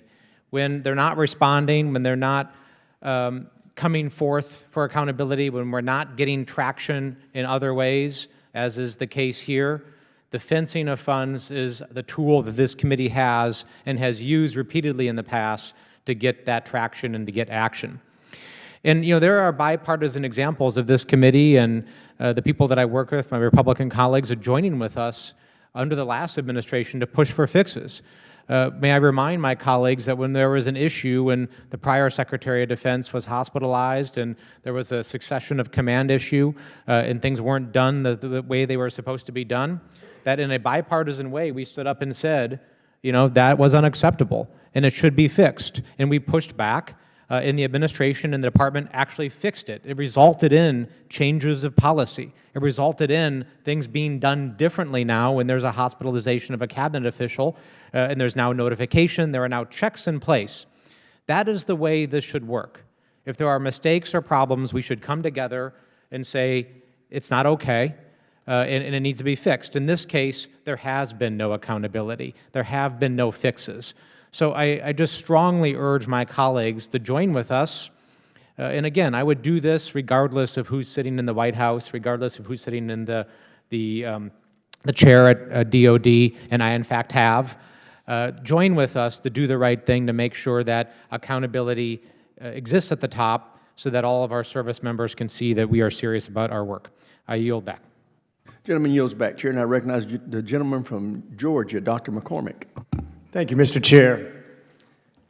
I think it's somewhat laughable to talk about accountability after the last administration when we saw what happened in things overseas, things that are very applicable to my career in Afghanistan. Watching the withdrawal, watching the lack of accountability, watching what a $2 trillion and 20-year investment happened, and now talk about accountability. Let's talk about accountability. We just had a major operation in Iran. Did anybody hear anything about what was going to happen in Iran before that? Of course not. Results matter. They talk about the disqualifications of Mr. Hegseth as secretary. Results matter. Recruiting's up. The military's better off. We're actually mission-focused instead of focused on what type of person is recruited. We're only looking for warriors.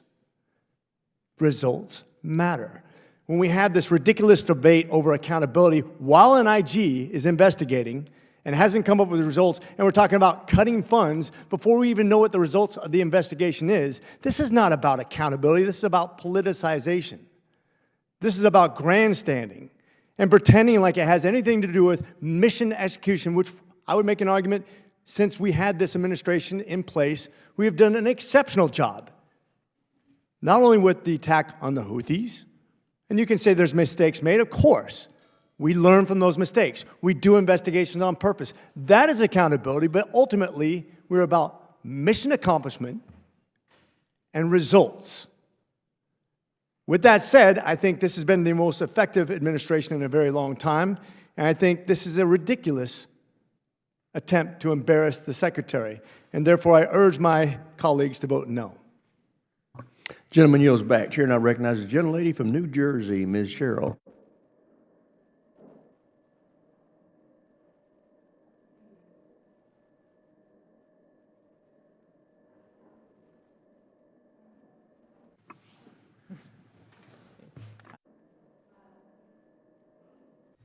Thank you, Mr. Chairman.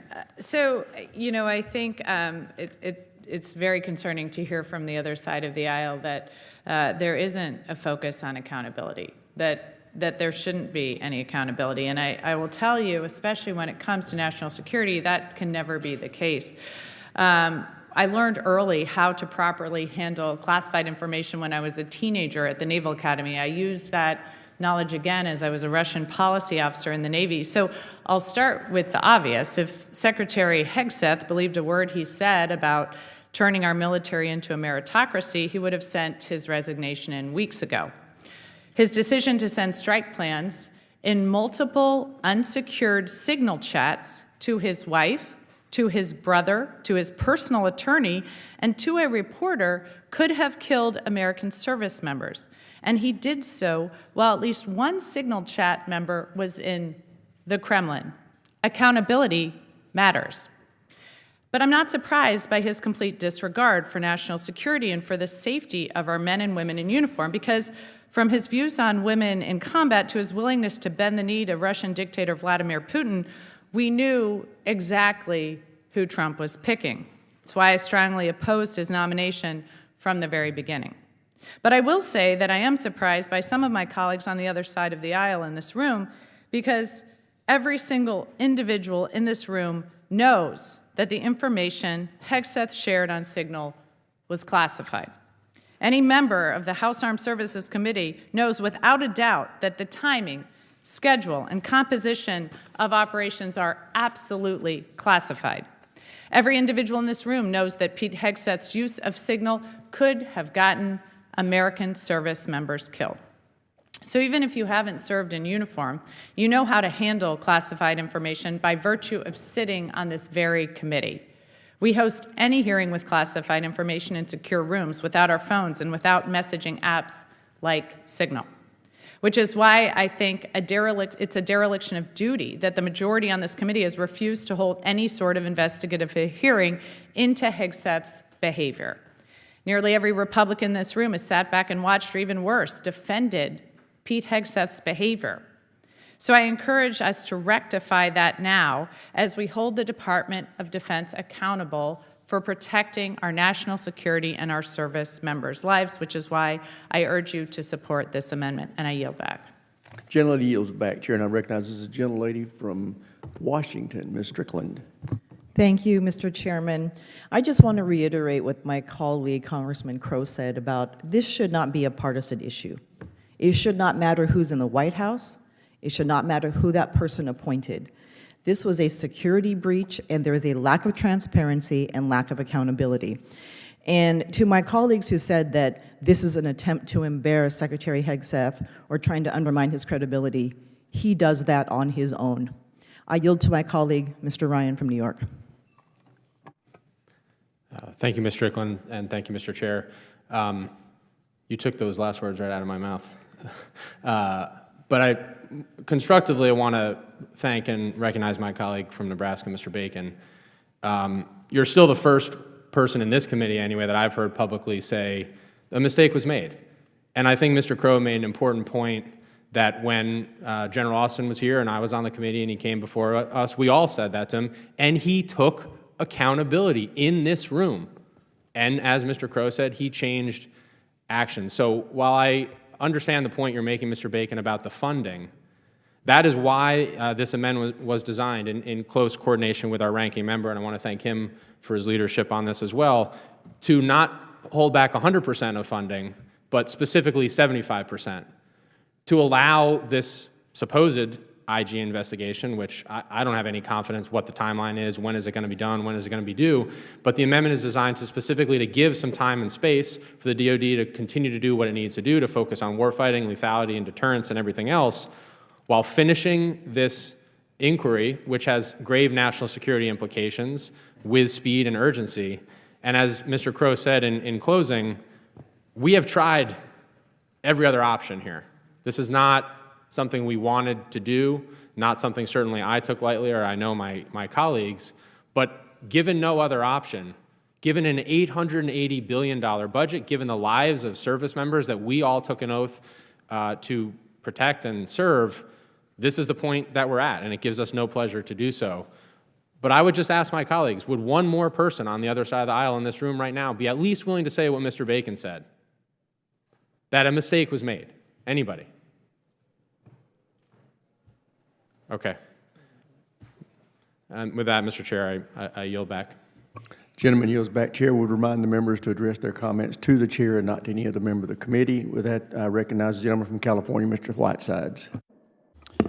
Thank you, Mr. Chairman. And I thank Mr. Ryan for offering this important amendment which seeks to get to the facts on the potential breaches of national security information inside the office of the Secretary of Defense. And before I begin, I just wanted to make a note about the results that we were just hearing about. Here are the results of the administration's foreign policy. The Prime Minister of Canada said Canada's old relationship with the U.S. is over.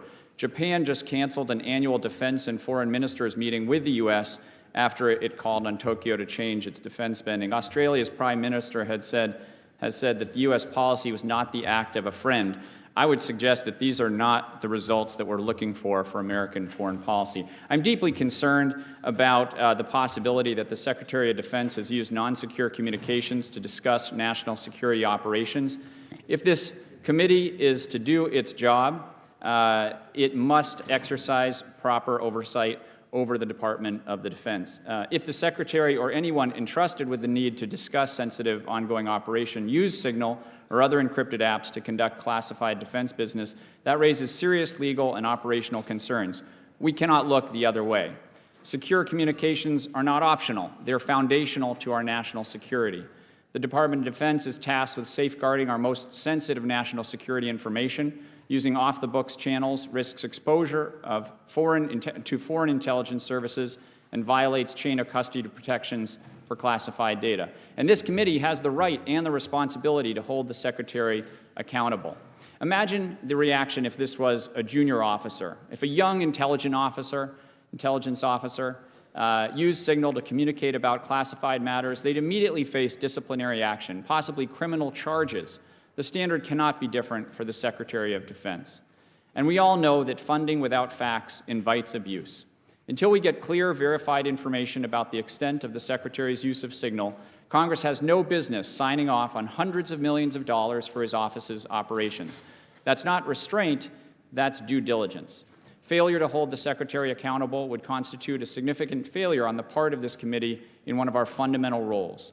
If an appointed Secretary can conduct sensitive communications on private apps without oversight, we forfeit our oversight ability and risk turning the Pentagon into an unaccountable black box.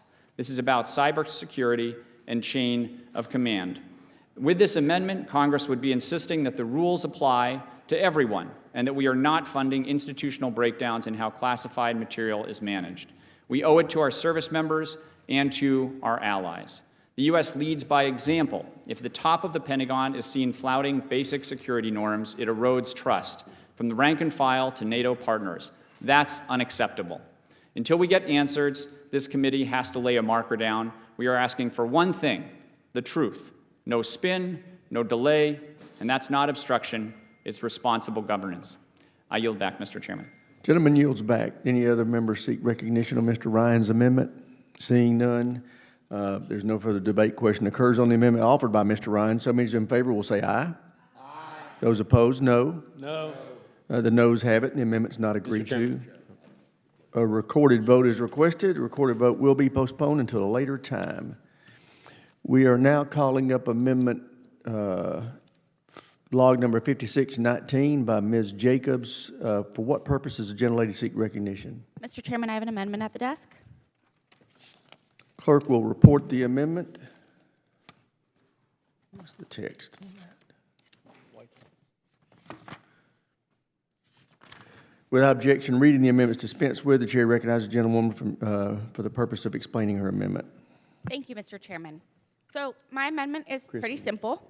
It would prohibit any funds from being used to install, maintain, or support any communications infrastructure in DoD facilities that don't follow security protocols. And it prohibits the Secretary of Defense from communicating about classified military operational plans using insecure methods. I'm proud to represent San Diego, the biggest military community in the country. And when I go home, it's my job to look those military family members in the eye and tell them I'm doing everything in my power to keep their loved ones safe.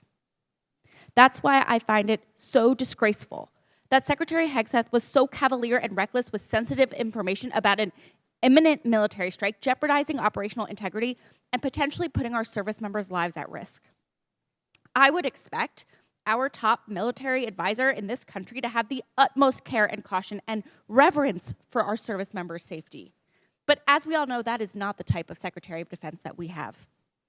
In April, The Associated Press reported that Secretary Hegseth used Signal to discuss classified military operations and had an internet connection that bypassed the Pentagon security protocols set up in his office to use Signal on his personal computer. That shows a blatant disregard for our security protocols that shouldn't be repeated. I know every person on this committee cares deeply about the safety of our service members, so I hope that there will be unanimous support for my amendment to protect classified information and the safety of our service members. I yield back. Chair recognizes himself. Much like the previous amendment, this is just another political attack on the Secretary of Defense. Everyone with a clearance is briefed on proper handling of classified information and must sign an appropriate oath. We should let the ongoing review play out. Any action before that process is complete would be premature. I oppose the amendment and now recognize gentlelady from Pennsylvania, Ms. Houlihan. Thank you, Mr. Chairman, and I am rising in support of Ms. Jacobs' amendment, which is a more narrow version of Mr. Ryan's 5494.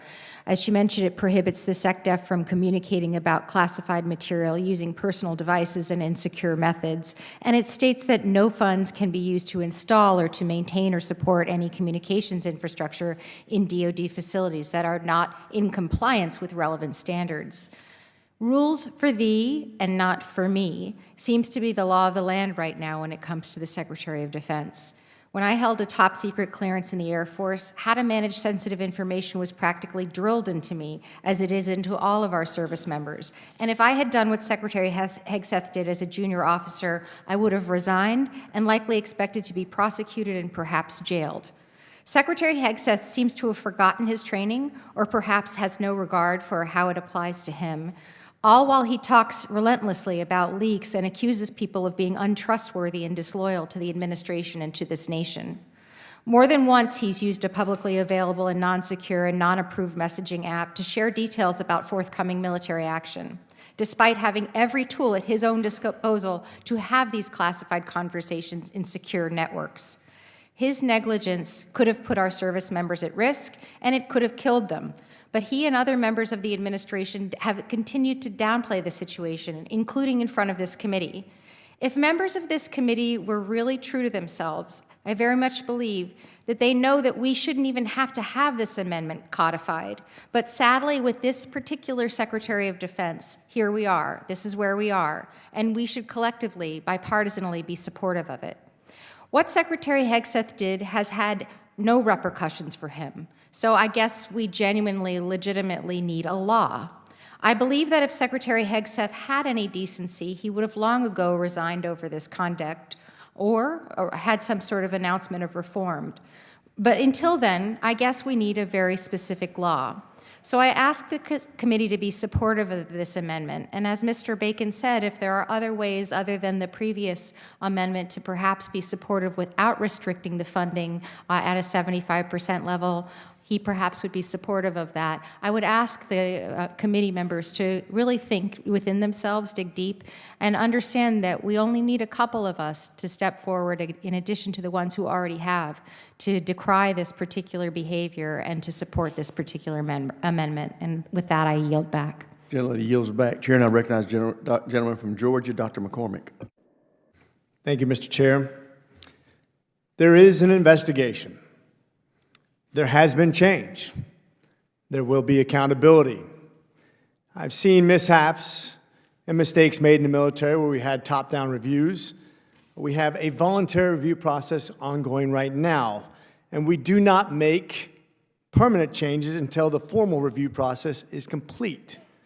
Now, unlike a review process when I believe Secretary Hillary Clinton was in charge and evidence was destroyed, I think this will be a much more transparent and open investigation. Legislating this issue is inflammatory and could interfere with an ongoing DoD Inspector General's investigation. It's not appropriate until the investigation is complete. I urge a no vote on this amendment. Gentleman yields back. Chair, now recognize the gentleman from Virginia, Mr. Vindeman. Thank you, Mr. Chair. I've already commented, at least for now, on Signalgate sufficiently, but I do want to point out one more time Now, this is based on my experience as both a White House lawyer and a Department of Defense lawyer, that the investigation by the Department of Defense, IG, is not capable of getting down to drilling down to all the details that we need. They have no purview to be able to investigate other departments or agencies or the White House National Security Council. So the only way to go about this, the only way to get a complete and full investigation is to have Congress investigate. And one more point on the whataboutism on previous administrations. I think we need to deal with the here and now. Let's talk about accountability for the current failings. Thank you. With that, I yield back. Gentleman yields back. Chair now recognizes the gentleman from California, Mr. Cisneros. Thank you, Mr. Chairman. Like everybody on this committee knows that whenever we go into a classified briefing, whenever we go to read classified materials, we are walking into a skiff in order to do that. That means removing your cell phone, removing any phone, anything with a Bluetooth connection. You have to take it off your personal self before you enter the room. At the Pentagon, when I was there, my office was a skiff. I couldn't walk into I couldn't walk in with my personal cell phone. I had to take my Fitbit off. I had to take my headphones out of my pocket. The Secretary's office is a skiff. He cannot take any of his personal devices into his office. When he walks into his office, or at least when I was there, Secretary Austin would take everything off his body, hand it to his person, and he would put it outside the office where it would stay until he left. Same thing with the Deputy Secretary. The fact that the current Secretary of Defense would put a dirty line in his office in order so that he could communicate inside a skiff is just unimaginable and without any comprehension for the law at all. And so, you know, this is very simple. Take it out of your office. Admit that you were wrong. Live by the standards that the E1s and the O1s and everybody else in the military has to live by. You are supposed to be there leading by example. Get it together and do this. And with that, I yield back. Gentleman yields back. Chair now recognizes the gentleman from Massachusetts, Mr. Moulton. Thank you very much, Mr. Chairman. I just want to respond to some of the concerns from across the aisle. Yes, it's true that there is an investigation ongoing. The investigation has been going on for quite some time. It's hard to see that it's not been dragged out. But what we're asking with this amendment is not a change in policy, as Mr. McCormick has suggested. The policy is very clear. There's no one in this room who would imagine sitting in a skiff and having unclassified internet piped into that room. I'm sure General Bergman had a skiff in his command. I'm sure he didn't request unclassified internet piped into that room. I'm sure that Mr. McCormick didn't suggest having unclassified internet piped into his ready room so that classified mission data could easily be shared with friends, wives, supporters, whoever it is. So there's no change in policy, but the reason the amendment is necessary is because this secretary has, in fact, done these things. He's done something that, as long as it exists, is a national security threat to the United States. We know on this committee, because we get the classified briefings, just how sophisticated our adversaries are. Some people on the other side of the aisle feel confident that the secretary has learned his lesson, and yet there is no accountability, so it's hard to understand that he has. If, though, in fact, they're true that he has learned his lesson, then there's no consequence to this amendment, because it simply says that the secretary is going to follow the procedures that everyone else in the military, including my colleagues who have served, have had to follow for their entire careers. So it's just hard for me to understand what the objections to this are, unless they are purely political, unless you're just afraid of crossing Trump or Hegseth. This should be something that the secretary, the president, would take in stride if indeed changes have been made, if indeed accountability is accepted. And if indeed we on this committee care about the chance that this does happen in the future, that classified mission details are released.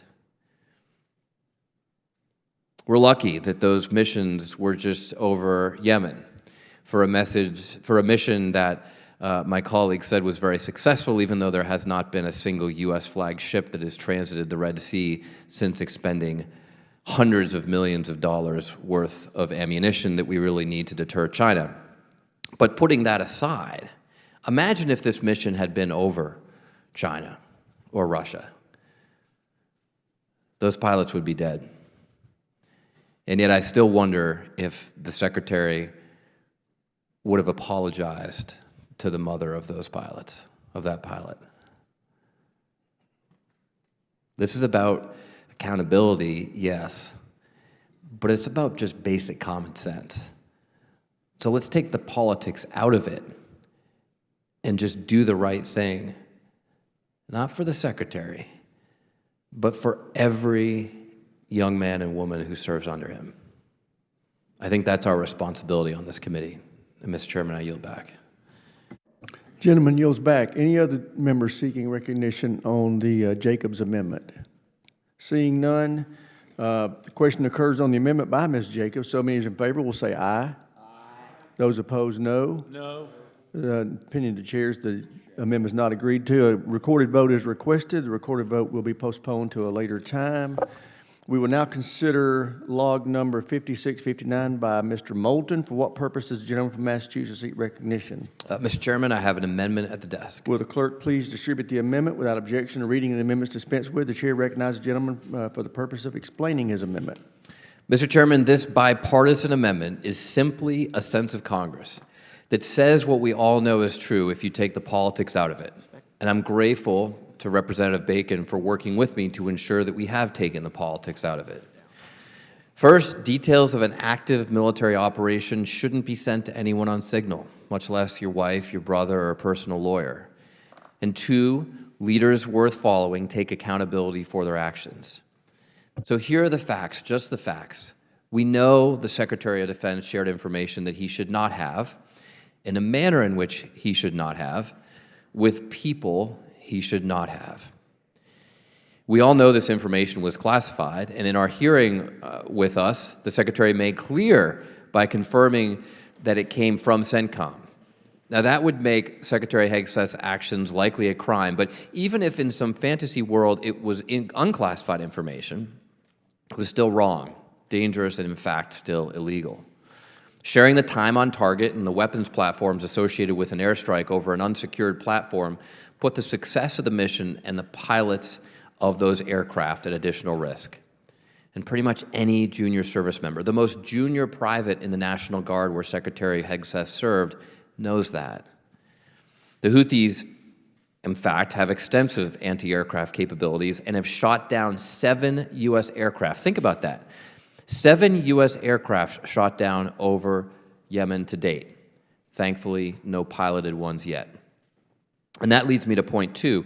Secretary Hegseth leads the largest organization in this country with close to 3 million people, an organization in which the single most important skill is leadership. It's the first lesson we learned at OCS. You can fail a test, you can drop out of a run, you'll probably get a chance to retake that test or do the run another day. But you lie about anything, you're gone. You go home. You learn it again when you get your job.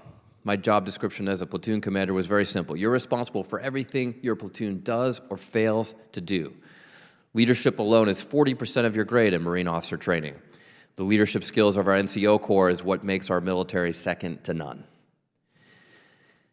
Well, there's no quicker way to lose the respect of your team than holding yourself to a lower standard than you expect of them.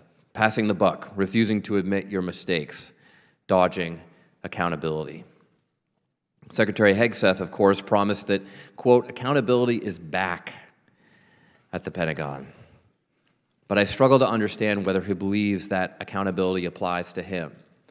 In fact, I asked him that simple question myself a little over a month ago when he was sitting in this room, and he refused to answer 8 times. Our troops deserve good leadership, leadership that respects them enough not to needlessly increase the risks that they face in doing their jobs, keeping us all safe, in doing their jobs, serving our country. Mr. Chairman, I yield back. Gentleman yields back. Chair recognizes himself. This amendment, like the other two before it, is simply political posturing. There are policies and procedures already in place that govern this. Everyone with a clearance is briefed on proper handling of classified information. Therefore, I oppose the amendment. And with that, I now recognize the gentleman from Nebraska, Mr. Bacon. Thank you, Mr. Chairman, and I respect your opinion here. I do support this amendment, though. I've worked with my friend from Massachusetts on this. It strips out what I think is consequences that would hobble the OSD, but yet it lets us state the truth that what was done by the Secretary was not right. And by the way, I was a 5-time commander. None of us are perfect. We're flawed individuals. We make mistakes. But when you're in responsibility, you take responsibility when you make a mistake and you own up to it. And I think that's the real issue here with this incident. I think the Secretary knows he did wrong, but he doesn't acknowledge it, and therefore it doesn't go away. If he would just apologize up front, taking responsibility, we would not be having this discussion today. And I think this has hurt his credibility.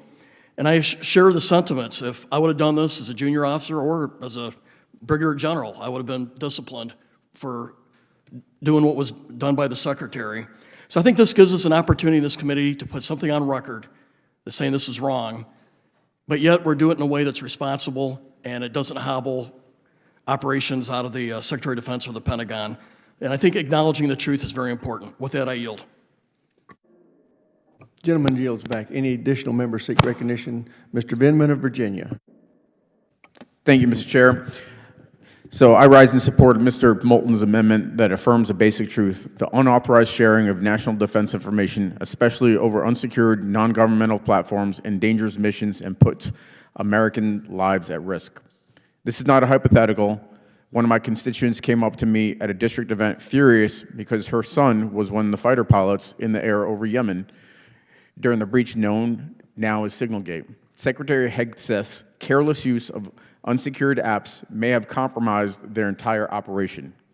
When I asked the Secretary if he'd like to apologize to this mother, whose son's life he put in danger, he looked at me in the eye and said, "I do not apologize." I think we all remember that moment. This amendment rightly reminds us that distributing classified information to unauthorized individuals is a crime under the Espionage Act.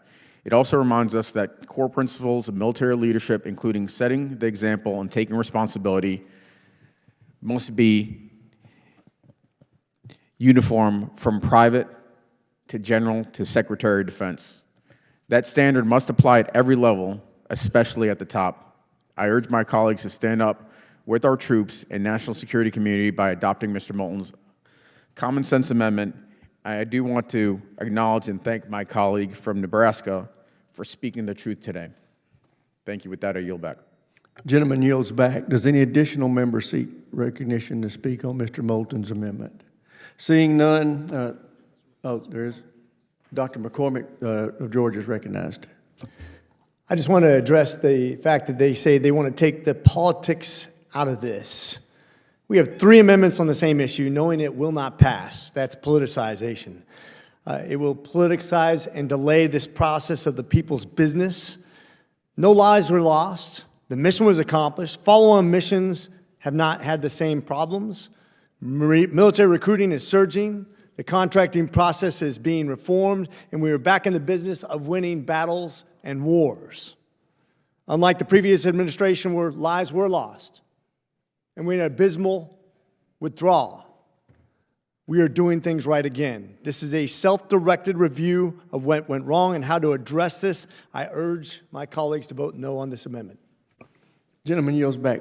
Gentleman from New York, Mr. Ryan, is recognized. Thank you, Mr. Chair. Yield the balance of my time to Mr. Moulton. You know, the definition of political courage is standing up to your own party. Politicizing things is not a bipartisan amendment. It's doing what's right by the troops.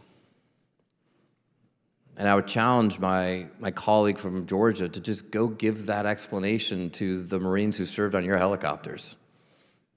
To say, yeah, it's okay, go ahead and do this, there's no consequences.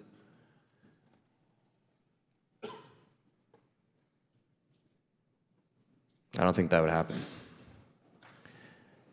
And I do want to just once again praise the political courage and the leadership of my colleague from Nebraska, because I know he gets a lot of grief for doing things that go against this administration or are perceived to go against this administration, but that's what we got to do. And when Secretary Austin made his mistakes, we did demand accountability. And you didn't see me trying to defend it just in the name of mission accomplishment or not hobbling the Secretary of Defense or making things political. I was a Marine officer, not afraid to criticize the Secretary. And I think that's exactly the kind of leadership that we need from this committee. So thank you again, Congressman and General Bacon, for your leadership, your political courage. And I hope that we can get more bipartisan support for this common sense amendment. Thank you, Mr. Chairman. I yield back. Gentleman yields back. Does any other member seek recognition on Mr. Moulton's amendment? Seeing none, there's no further debate. The question occurs on the amendment offered by Mr. Moulton. So many as are in favor will say aye. Aye. Those opposed, no. No. Noes have it. The amendment is not agreed to. Recorded votes requested. The recorded vote is postponed until a later time. We will now consider log number 4839R1 by Dr. McCormick. For what purpose does the gentleman from Georgia seek recognition?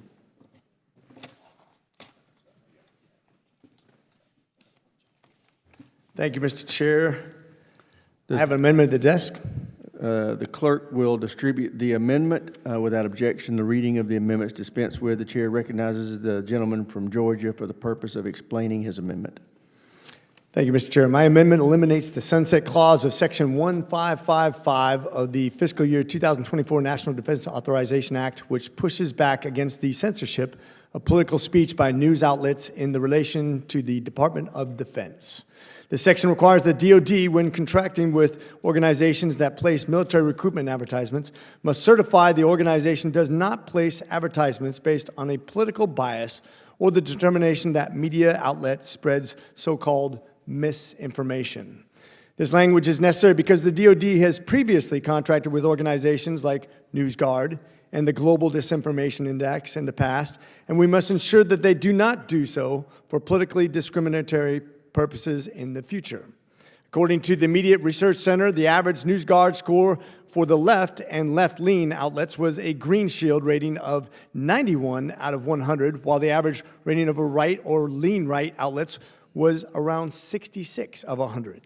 A Global Disinformation Index reports on online news lists the 10 riskiest online news outlets as the New York Post, The Federalist, The Blaze, The Daily Wire, Newsmax, One America News Network, The American Spectator, The American Conservative, Reason Magazine, and Real Clear Politics, all conservative.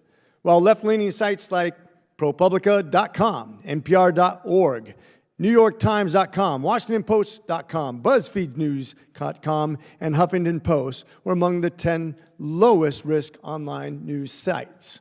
We're talking about misinformation here. We should not be excluding large swaths of Americans simply because they watch or read conservative news. As a matter of fact, I would make a case that that's where you recruit from. This language was the product of the fiscal year 2024 conference agreement, and the fiscal year 2025 conference agreement extended the sunset by 1 year.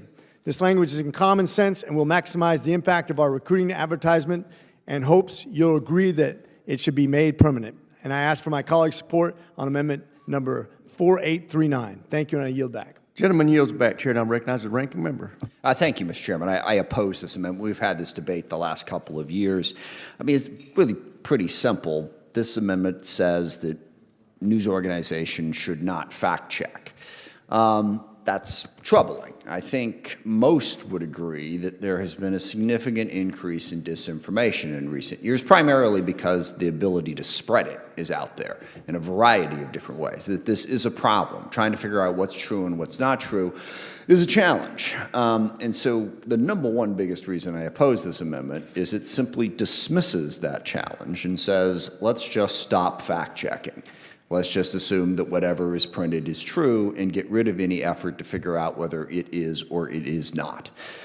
That is incredibly dangerous in this environment. We have seen misinformation spread in 1,000 different ways, but as we well know, as I think we know, as I know at any rate, China and Russia engage in this activity very aggressively. They use, cyber sources and other sources to spread disinformation throughout the country. So an effort to try and determine whether or not something is misinformation is important. If in fact, as Dr. McCormick asserts, they don't do that well, there are different solutions to that, and we can figure that out. But to have in policy, and I didn't like the last 2 years of allowing this in for 1 year, you got to make compromises to get the bill done. But to simply say that fact-checking is by definition biased is a policy that I don't think anyone should support. And then finally, the statistics that Dr. McCormick cites about how basically whatever definition you come up with for left-leaning news versus right-leaning news, I will accept your definition, although that is a flawed process in the first place, that says that 91% of the left-leaning news was deemed accurate and 66% of the right-leaning news was deemed inaccurate. There are two possible explanations for that. One is bias. The other is that these right-leaning websites were not accurate. And there's ample evidence that the latter is the more likely outcome. We're all walking through the Jeffrey Epstein thing right now, where all of a sudden, now that the Trump administration is in charge, turns out that a lot of those conspiracy theories may not actually have facts to back them up. Where did that come from? That came from the New York Post and a lot of those other places that you cited. So please, let us not give up on truth. That is what this amendment does. It gives up on truth and says whatever people say is going to be just fine. I will even admit that this is sometimes a challenge, and sometimes we get it wrong. Sometimes fact-checking organizations are wrong. They say something's not true that turns out to be true. That does happen. It will always happen no matter how hard you try. We should work to try to make that more accurate, but we shouldn't just have it in the policy of the defense bill that we don't care. Facts don't matter. Say what you want. We're not going to check it. Make the checking better. Don't get rid of it. So again, I will try to get us to defeat this amendment and not put this back into the defense bill. This one, of course, is worse than the others because it makes the lack of fact-checking permanent. But even doing it for 1 year would be a mistake. I oppose the amendment. I yield back. Gentleman yields back. Chair, and I recognize the gentleman from Pennsylvania, Mr. DeLuzio. Thank you, Mr. Chairman, and I won't repeat many of the same arguments the ranking member made. I voiced objections in prior markups of this bill about this provision. I think it's drafted in a sloppy way. I think the language that's in it now would essentially allow or would prohibit advertising in any kind of news platform that engages in fact-checking. And last I checked, I get fact-checked by Fox News. I get fact-checked by Breitbart and every other right-wing news outlet, as my Republican colleagues are fact-checked by more left-leaning news outlets. That's okay. That's American democracy in our press. I think let our Pentagon have the freedom to advertise where potential recruits are. I don't know why we're going down this path. So I won't repeat the arguments that the ranking member made, but I'll just share my objection to this amendment. With that, I'll yield back, Mr. Chairman. Gentleman yields back. Chair, and I recognize the gentleman from Illinois, Mr. Sorensen. Thank you, Mr. Chairman. I urge my colleagues to oppose Dr. McCormick's amendment that seeks to limit any DOD engagement with fact-checking agencies. This is a matter of responsible journalism.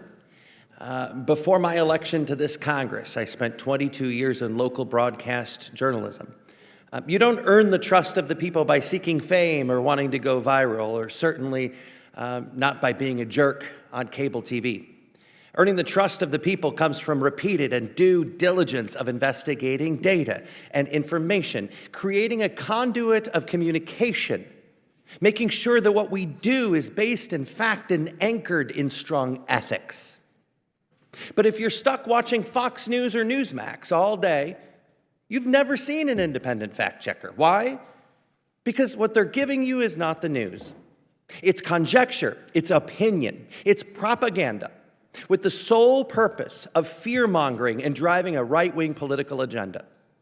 And in my life, as Mr. DeLuzio had said, I'm also not afraid of fact checkers. But I have also been careful to make sure that what I speak is accurate. But I'm also willing to admit when my mistakes do occur. So I ask, why are my colleagues across the aisle so afraid of this accountability? Speaking truth is not Republican. Speaking truth is not Democrat. In this day and age of rumor and myth spreading on the internet like the world's biggest wildfire, we must hold ourselves to the highest standards. Let's make sure our nation is never led astray. I strongly oppose this amendment, and I hope my colleagues will do the same. I yield back, Mr. Chairman. Gentleman yields back. Chair now recognizes the gentleman from Wisconsin, Mr. Van Orden. Thank you, Mr. Chairman. I'd like to yield my time to Dr. McCormick. Thank you, Mr. Chair. I just want to talk about just briefly, the fact-checking. The fact-checking is more biased than the news agencies they're evaluating. That's the whole problem. Recruiting, and I happen to know a little bit about Marine Corps recruiting is about recruiting. Ironically, the last administration during this fact-checking witch hunt did horrible in recruiting. We say it was far publicized how bad we were doing in recruiting the people we need to accomplish a mission. Recruiters are they're evaluated on one thing. Can you recruit or can't you? Where are you going to find your trigger pullers, your aviators, the next generation of military people? Wherever they're watching media. If it's subjectively said, I don't like what you're saying because of your opinion, therefore you're not allowed to advertise there, that is a problem with recruiting. I'm trying to solve a problem. You can see this administration is doing far better in recruiting. One of the reasons is because we're not biased on where we advertise. We're using recruiting dollars where it makes the most sense to get our military plus back up to where it needs to be. And that, my friends, is the most important mission of all. God bless you, and with that I yield. Gentleman yields back. Does any other member seek recognition on Dr. McCormick's recognition? The ranking member is recognized. This is something that's going to come up repeatedly. Just one quick comment. The recruiting actually was really good last year, too. Every little bit as good as it is this year. We're going to have that argument in greater detail later, I suspect, but I just want to throw that out there, and I yield back. Does any other member seek recognition on Dr. McCormick's amendment? Seeing none, the question occurs on the amendment offered by Dr. McCormick. So many as are in favor will say aye. Aye. Those opposed, no. The ayes have it, and the amendment is agreed to.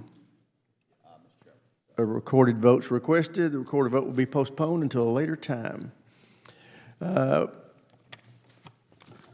We will now consider log number 4820 by Ms. Mace. For what purpose does the gentlewoman from South Carolina seek recognition? Mr. Chairman, I have an amendment at the desk. Will the clerk please distribute the amendment without objection? The reading of the amendments dispensed with. The chair recognizes the gentlelady for the purpose of explaining her amendment. Thank you, Mr. Chairman. This amendment is simple and frankly long overdue. It mandates promotions and personnel decisions are based on one thing and one thing only, merit. Not skin color, not gender, not woke ideology, just merit, performance, and capability as it should be in the world's greatest fighting force. This amendment is uncontroversial, at least it should be. The American people expect and our national security demands the capabilities of our armed forces. This amendment puts an end to the poison seeping into the Department of Defense, identity-based favoritism, race-based promotions, and equity mandates which put politics ahead of performance. Our service members must rise through the ranks on the basis of their skills and their performance, not what they look like. Under the Biden administration, we saw an increasing focus on equitable outcomes and personnel policy. We've seen promotions and leadership training slots doled out based on who earned them, not on who earned them, but on who checked the right demographic boxes. These policies were discrimination in disguise. It's social engineering on the taxpayer dime and made our military weaker. In the military, the stakes are literally life and death. When you're flying an aircraft, operating a naval vessel, or leading a platoon, merit matters. Skills matter. In combat, No one cares about what you look like or what your pronouns are. All that matters is if you can get the job done. President Trump and Secretary Hegseth have ushered the department back to a culture of excellence, not entitlement. Under their leadership, the Department of Defense is reorienting itself back to its core mission. But let's be honest, under another administration, all this nonsense can come roaring back. If we don't lock meritocracy into law, we're one election away from going back to racial quotas and gender-bending nonsense. This amendment is a recommitment to a principle which should be used and should not be taken for granted. The most competent person gets the job. Let's stop playing politics with personnel policy. Let's stop telling our troops you have to look a certain way to get ahead. Let's stop pretending DEI is anything other than a dangerous distraction.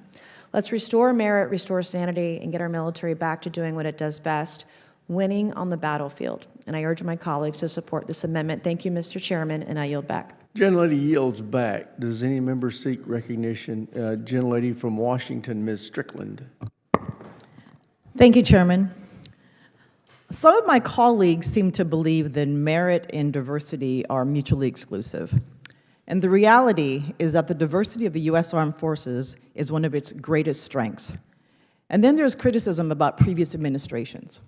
This is my 5th year in Congress and my 5th year on this committee.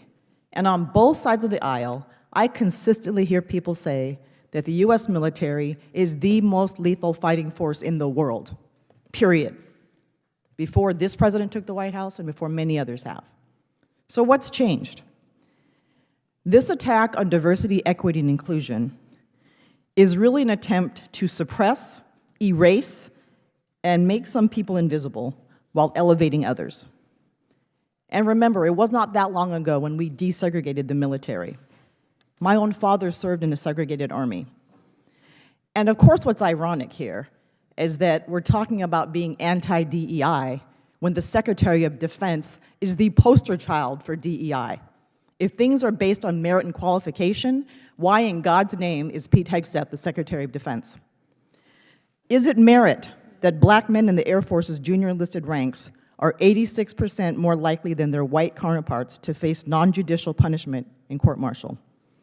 Is it merit that black and Latino service members remain vastly underrepresented in the officer corps compared to their numbers in the force as a whole? But again, this is part of a strategic effort by this administration to roll back civil and human rights in this country. My colleagues want to hand-wave away discrimination in the military and in society as if 80 years of effort makes up for hundreds of years of lawful discrimination. When you look at the enlisted ranks in the U.S. military, over 40% are represented by people of color and minorities. And I know that some of my colleagues think that supporting service members from underrepresented groups somehow takes away from what they view as merit, but is completely misguided. Our diversity is what makes us strong. Our diversity is what gives us the ability to fight and to do things around the world. There is a reason that when the Supreme Court ruled against DEI for college admissions, they exempted the U.S. military academies because they knew that DEI was essential for them to do well. Efforts to take us backwards are not just misguided, they're harmful to our readiness. Let's include people. Let's include anyone who is qualified and willing to serve. It's the foundation of who we are as a country. It's the most patriotic thing we can do. And I urge my colleagues to vote against this amendment. I yield back, Mr. Chair. Gentlelady yields back. The chairman would like to state that he supports this amendment. Does anybody else seek recognition on the gentlelady's amendment? If there's no further debate, the question occurs on the amendment offered by Ms. Mace. So many in favor will say aye. Aye. Those opposed, no.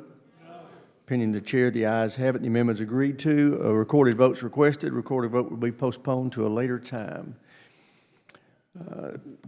We will now bring up Ms. Mace's amendment number 55-0, log number 4821. For what purposes, gentlelady, seek recognition? Mr. Chairman, I have an amendment at the desk. Will the clerk please distribute the amendment without objection? The reading of amendments dispensed with. The chair recognizes the gentlelady for the purpose of explaining her amendment. Thank you, Mr. Chairman. This amendment would reinstate the rigorous standards which have long defined our nation's prestigious military academies. The ongoing decline in those standards is a serious crisis, one which undermines our strength, erodes our credibility, and jeopardizes the future leadership of our armed forces. Our service academies are not just colleges, they are a crucible where America's future military leaders are forged. These institutions must remain elite, uncompromising, and relentless in their pursuit of excellence. This amendment restores those high standards. It ensures our academies admit only the most qualified candidates, judged primarily on merit, academic performance, and objective testing, not on social engineering experiments or identity politics. This is not about eliminating opportunity, it's about restoring fairness, restoring transparency, and restoring excellence in one of the most important pipelines for military leadership.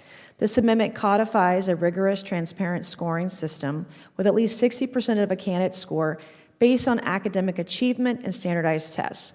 This is how you maintain excellence. This is how you build leaders who can think critically, perform under pressure, and make split-second decisions to save lives. Our warfighters need and deserve the best qualified leaders, and it's critical Congress ensures they get them. For years, we've lowered standards, allowed widespread use of waivers, and placed an unfair emphasis on subjective criteria. My amendment reduces this emphasis and would ensure objective measurements of performance. Merit and character matter most. The academies are currently turning away highly qualified candidates who are scoring as much as 30% higher than marginally qualified candidates who, quote, earn admission. We're talking about the future leadership of our armed forces. In the military, leadership literally saves lives. Even small differences in leadership quality can determine mission success or failure and life or death on the battlefield, at sea or in the air. The men and women wearing the uniform deserve the best leadership this country can produce. If we want a military capable of meeting the challenges of the 21st century, we must start by restoring standards at our service academies. And I urge my colleagues to support this amendment. I yield back. Chair does acknowledge that he does support this amendment. Does anybody else seek recognition? The gentlelady from Washington, Ms. Strickland. Thank you, Chairman. I'm going to repeat what I said in a previous remark. At least for 5 years since I've been here, the U.S. military has been described as the most lethal fighting force in the world. When the U.S. Supreme Court came out against college admissions in DEI, they intentionally exempted the U.S. military academies. Now, one of the cool things that we get to do as members of Congress every year is that we actually have Military Academy Night, and we recruit students, we have open houses, we work with school counselors, and we talk about what an honor it is to serve in these military academies. And make no mistake, as someone who represents the 10th Congressional District of Washington State, I'm incredibly proud of the diversity of the candidates that we recommend for the academies. And I guarantee you that every one of these students can stand up to anyone who is serving in the military academies and go on to have great careers. One of the reasons that the Supreme Court said that the military academies were exempt from the rule about anti-DEI is that you have to have leaders around the world with very different life and lived experiences. Experiences in language, experiences in their parents' lived experience. All those different things matter. And so this whole idea that we are somehow compromising qualifications to our U.S. military academies is absurd. These are the most prestigious colleges in the entire world. The kids who apply to go there have to have their act together, and they're smart, and they're capable, and they're good to defend us at home and around the world. So again, as we talk about what's important and how we build a fighting force that continues to build them on how good they are, we must be inclusive. We are grossly underrepresented when it comes to seeing people of color in upper ranks in military. Allowing folks to come to the military academy, following the ruling of the U.S. Supreme Court that says that they are exempt from this, makes sense. It's good for us at home, it's good for our defense, and it's good for us to keep the world safe. I yield back. Gentlelady yields back. Chair recognizes the ranking member. Thank you, Mr. Chairman. I think there's a very simple question to ask on this, and that is, do you believe that bigotry and bias exist / have existed in America? If you do, then that is a problem. And I think most people would acknowledge that it certainly does exist. Now, I will also acknowledge that the manner in which some people across this country have tried to address that bigotry and bias, think of it as the bad DEI, has been problematic. I've never personally witnessed that at the Department of Defense. I've certainly witnessed it back in my home state and in some other places. So bad DEI is bad. But if you then come out and say, we're just not going to think about it, we're not going to consider bigotry and bias whatsoever, I think that is equally wrong in its approach. And if you admit that bigotry and bias do exist, particularly against people of color, women, the LGBTQ community, then you have to acknowledge that that bigotry and bias leads to one very bad outcome that everyone would agree on. You're missing talent. Because of bigotry and bias in many, many different aspects of our society, talent goes unrecognized because we've set up a set of standards that just naturally skew in one direction. So the reason to oppose this amendment, and I agree with the maker of the amendment about how important who serves at our service academies is, the incredibly important role they play, and how important it is to make sure that we have the best and the brightest. If you agree with that, then you should want to try to address the bigotry and bias to make sure that we are not missing out on an unbelievable amount of talent in this country, as we have discovered. Bottom line, that's the reason to oppose the blanket opposition to any effort whatsoever to try to address bigotry and bias. Now, if you want to argue that bigotry and bias don't exist, somehow we've magically wiped them out from the human psyche and from America, I guess we can have that discussion. I think it's a tough argument for the other side to win. But if you acknowledge that, to then say, nope, we're going to wipe it all out, we're not going to pay any attention to it, we're not going to try to make sure the talent that has been buried beneath that bigotry and bias is worth our time to try to bring out and give a chance, then I think you're really missing something. And as Ms. Strickland pointed out, you see in the people who are at the service academies, the people who have served for the last decade, an unbelievable amount of talent, diversity of a talent, all across the board. So this notion that our military has been weakened by these people who are serving in it, I think is slanderous and wrong. And again, let's not miss out on talent because of bigotry and bias. That's why the Supreme Court made the decision it made, certainly for the service academies, and we should oppose this amendment. I yield back. Thank you. Gentleman yields back. Chair, I recognize the gentleman, Mr. Crank.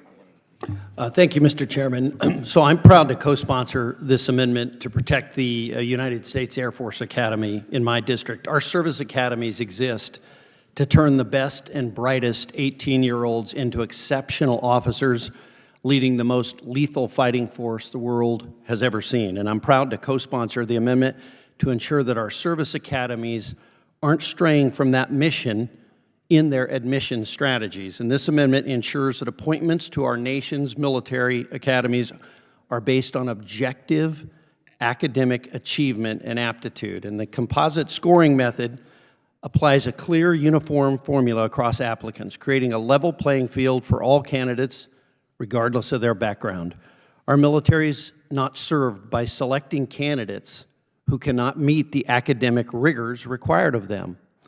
And under this amendment, the service secretaries must report annually to Congress with details on admissions standards, waivers, and student outcomes. And this gives Congress and our constituents insight into whether the system is working and whether exceptions are being misused.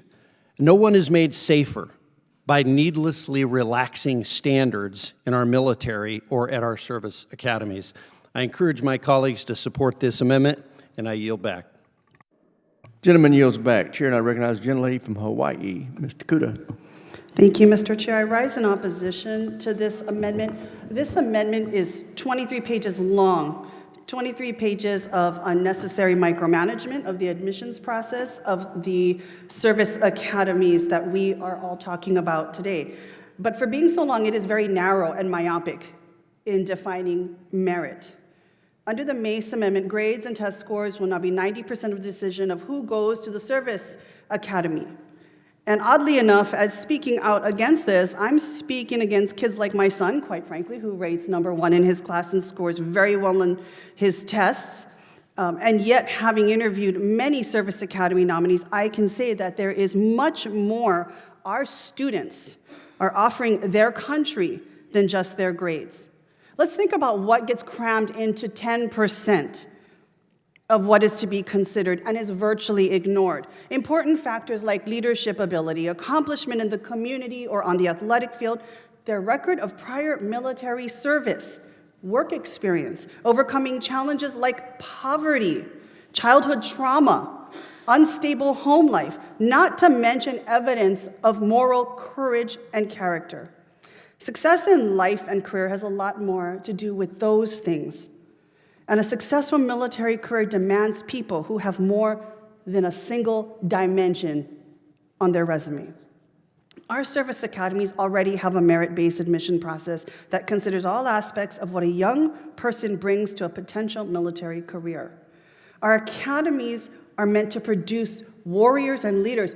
Last I checked, not academic scholars. And let's also be clear, a computer or AI-generated program can ace a test, can get great grades. That 10% of what we are arguing needs to be recognized today, that this amendment discounts, that's actually what makes us human and what is foundational and fundamental for a good and just leader. You don't build the next generation of military leaders by looking only at their test scores. You build it by identifying character, courage, and commitment. And a test can't measure any of that. This amendment would jeopardize everything we are seeking to build as a country and as a Department of Defense. And I urge my colleagues to vote against it. Thank you, Mr. Chair, and I yield back. Gentlelady yields back. Chair now recognizes the gentleman from California, Mr. Cisneros. Thank you, Mr. Chairman.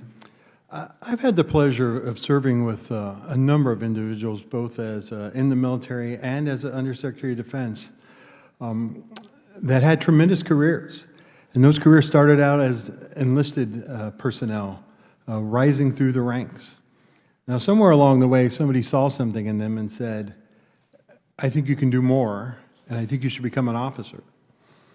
Now, they may not have been the best students, and maybe for some of them, I know too, the academic light bulb didn't come on until later on in their life after high school, where they said, okay, this is probably something I should focus on and put my attention on, academics. But this bill would have kept so many individuals out from moving from enlisted to the officer rank to attending the academies. And these individuals that I've known and met have gone through and have been successful, and they've been able to navigate the academy. They achieved and they graduated, and they've gone on to have great military careers, rising through the officer ranks, and some of them even becoming, putting on, going into the Flag and General Officer Corps. There is so much more that goes into who we want as officers and who should be attending the service academy than just grades. We want well-rounded individuals. We want individuals who are physically fit. We want individuals who are leaders and have shown leadership throughout their high school career or their military career as the enlisted, if they're going to go on and transfer to the academy after going from the enlisted ranks into the officer ranks. We want these well-rounded individuals who have gone and proven themselves, and it's not all academics. Now, academics is a big part of it, but it should not be the sole criteria or 90% of the criteria that we look at when we are selecting these individuals. We want well-rounded individuals. Now, whenever you have somebody, now I remember meeting the dean of the University of California, Irvine. He had told me he had a 5.0 student and a person who scored perfectly on the SAT score who did not get into that university because they did not have anything else that they were bringing to them, with them. We want to make sure we have individuals that are well-rounded, that can lead, that are going to be physically fit, that are able to go and meet the criteria and the demandings of what being an officer is. And we need to make sure that we have them who are well-rounded. Like John Paul Jones said, and it's inscribed at the Naval Academy, right? We want officers, who are gentlemen and have a background of a liberal education.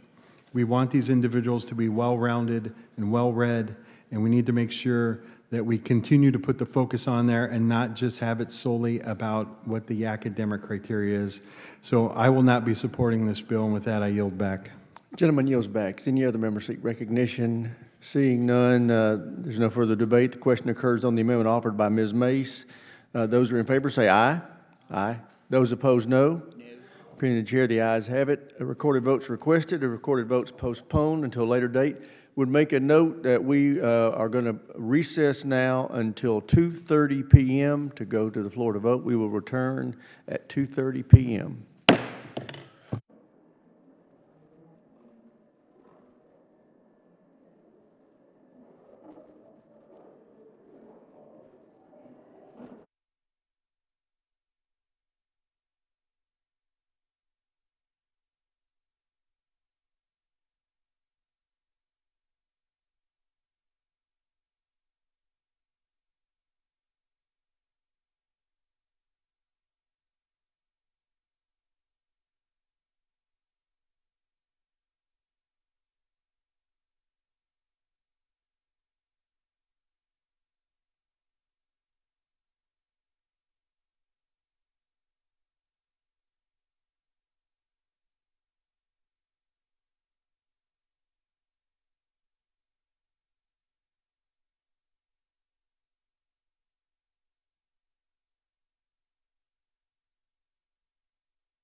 Committee will come back to order.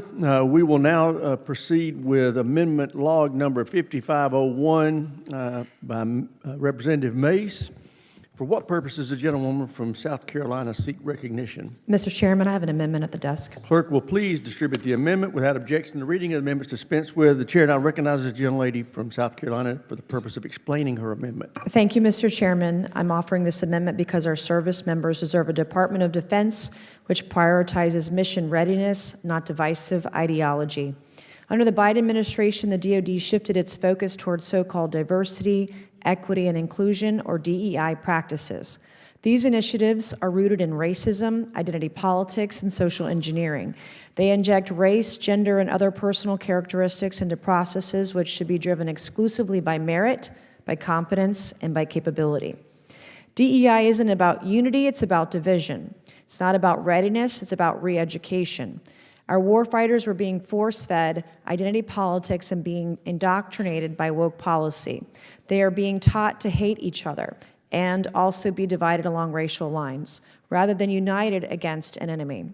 Proponents of DEI claim our Constitution is inherently racist. White warfighters are oppressors by default, and merit is a tool of marginalization and not being, quote, inclusive. Under Lloyd Austin, these policies rotted the soul of our military and atrophied our readiness and capabilities. DEI encourages service members to divide into racial grievance camps rather than view each other with, and also view each other with hostility and distrust. While we focus on imaginary evils, our adversaries are racing towards supplanting us. They're not wasting time and resources on DEI seminars or hiring consultants to lecture their soldiers about privilege. Communist China is not doing that. The Iranian regime is not doing that. Putin is not doing that. While they were building hypersonic weapons, we were building PowerPoint slides on microaggressions. They were modernizing their forces and working to outpace us on every front. Meanwhile, we were training our service members to obsess over race, gender, and pronouns instead of tactics, strategy, and firepower. My amendment would gut the DEI bureaucracy and prohibit it from ever taking root in the DoD ever again. No more DEI offices, no more DEI action plans, no more DEI training. The military's mission is to deter and defeat, not serve as a social experiment for woke ideology. Nothing in this amendment prohibits any American from serving. If you can meet the standard, you can wear the uniform. But the standard must be based on merit, not on identity politics, not on quotas. Rank and promotion must be earned, not awarded based on demographic checkboxes. It must not be based on what you look like. We are in a dangerous global environment. This amendment is about restoring sanity, restoring focus, and restoring discipline to the most lethal military on earth. The American people are tired of watching their taxpayer dollars wasted on woke nonsense. I urge my colleagues to support this amendment. Let's stop this insanity and get back to the mission. I yield back, Mr. Chairman. Gentlelady yields back. Does any member, gentlelady from Washington, Ms. Strickland is recognized. Thank you, Mr. Chairman. I will repeat the thing that I have been saying every time I've responded to this. The most lethal fighting force in the world. I've heard this repeatedly before I got here, and I've heard it repeatedly while I've been here. As we look at what this attempts to do by completely eliminating offices of diversity, equity, inclusion, it actually ignores the fact that we are trying to recruit more people to come into the service. And let's talk about the demographics of the future. More than 40% of service members identify as minorities, and the most recruitable adults by 2027 will be people of color. For those not tracking, that is 2 years from now. The fact is that the military is an employer. When the economy is strong, the military has to compete for talent like every other employer, and telling young people they do not belong will only worsen that recruiting crisis. I come back to the definition of diversity, equity, and inclusion that my colleagues across the aisle are using. The implication is that if it's someone who's a DEI candidate, that they are not qualified, and they are being put there in that leadership position for different reasons. By that definition alone, as I repeated earlier, Pete Hegseth, the Secretary of Defense, is the ultimate DEI appointee. But as we talk about what the next generation wants, Generation Z represents the leading edge of the country's changing racial and ethnic makeup. A bare majority, 52%, are non-Hispanic white. This generation is projected to become majority non-white by 2026, according to Census Bureau projections. Why we are saying things and making people feel like they are not welcome makes no sense. And I'm going to come back to something too, especially regarding our military academies and people who want to serve our country. When you're a minority, you actually have to be twice as good to get half as much. And the idea that you are somehow unqualified or less qualified to be there makes no sense. In addition to that, we look at test scores and we look at tests that are taken, and at the same time, you need well-rounded people who know how to navigate the world in a diverse space to create strong fighting teams. We are telling service members that they don't care that minority service members face worse treatment in the military justice system, that Black and Hispanic service members were more likely than white counterparts to face criminal investigation in court-martial. We're saying that the 15 families in the Air Force that had to be relocated in the last 2 years because of racism or anti-LGBTQ harassment don't matter, and that my colleagues believe that they don't belong in the service.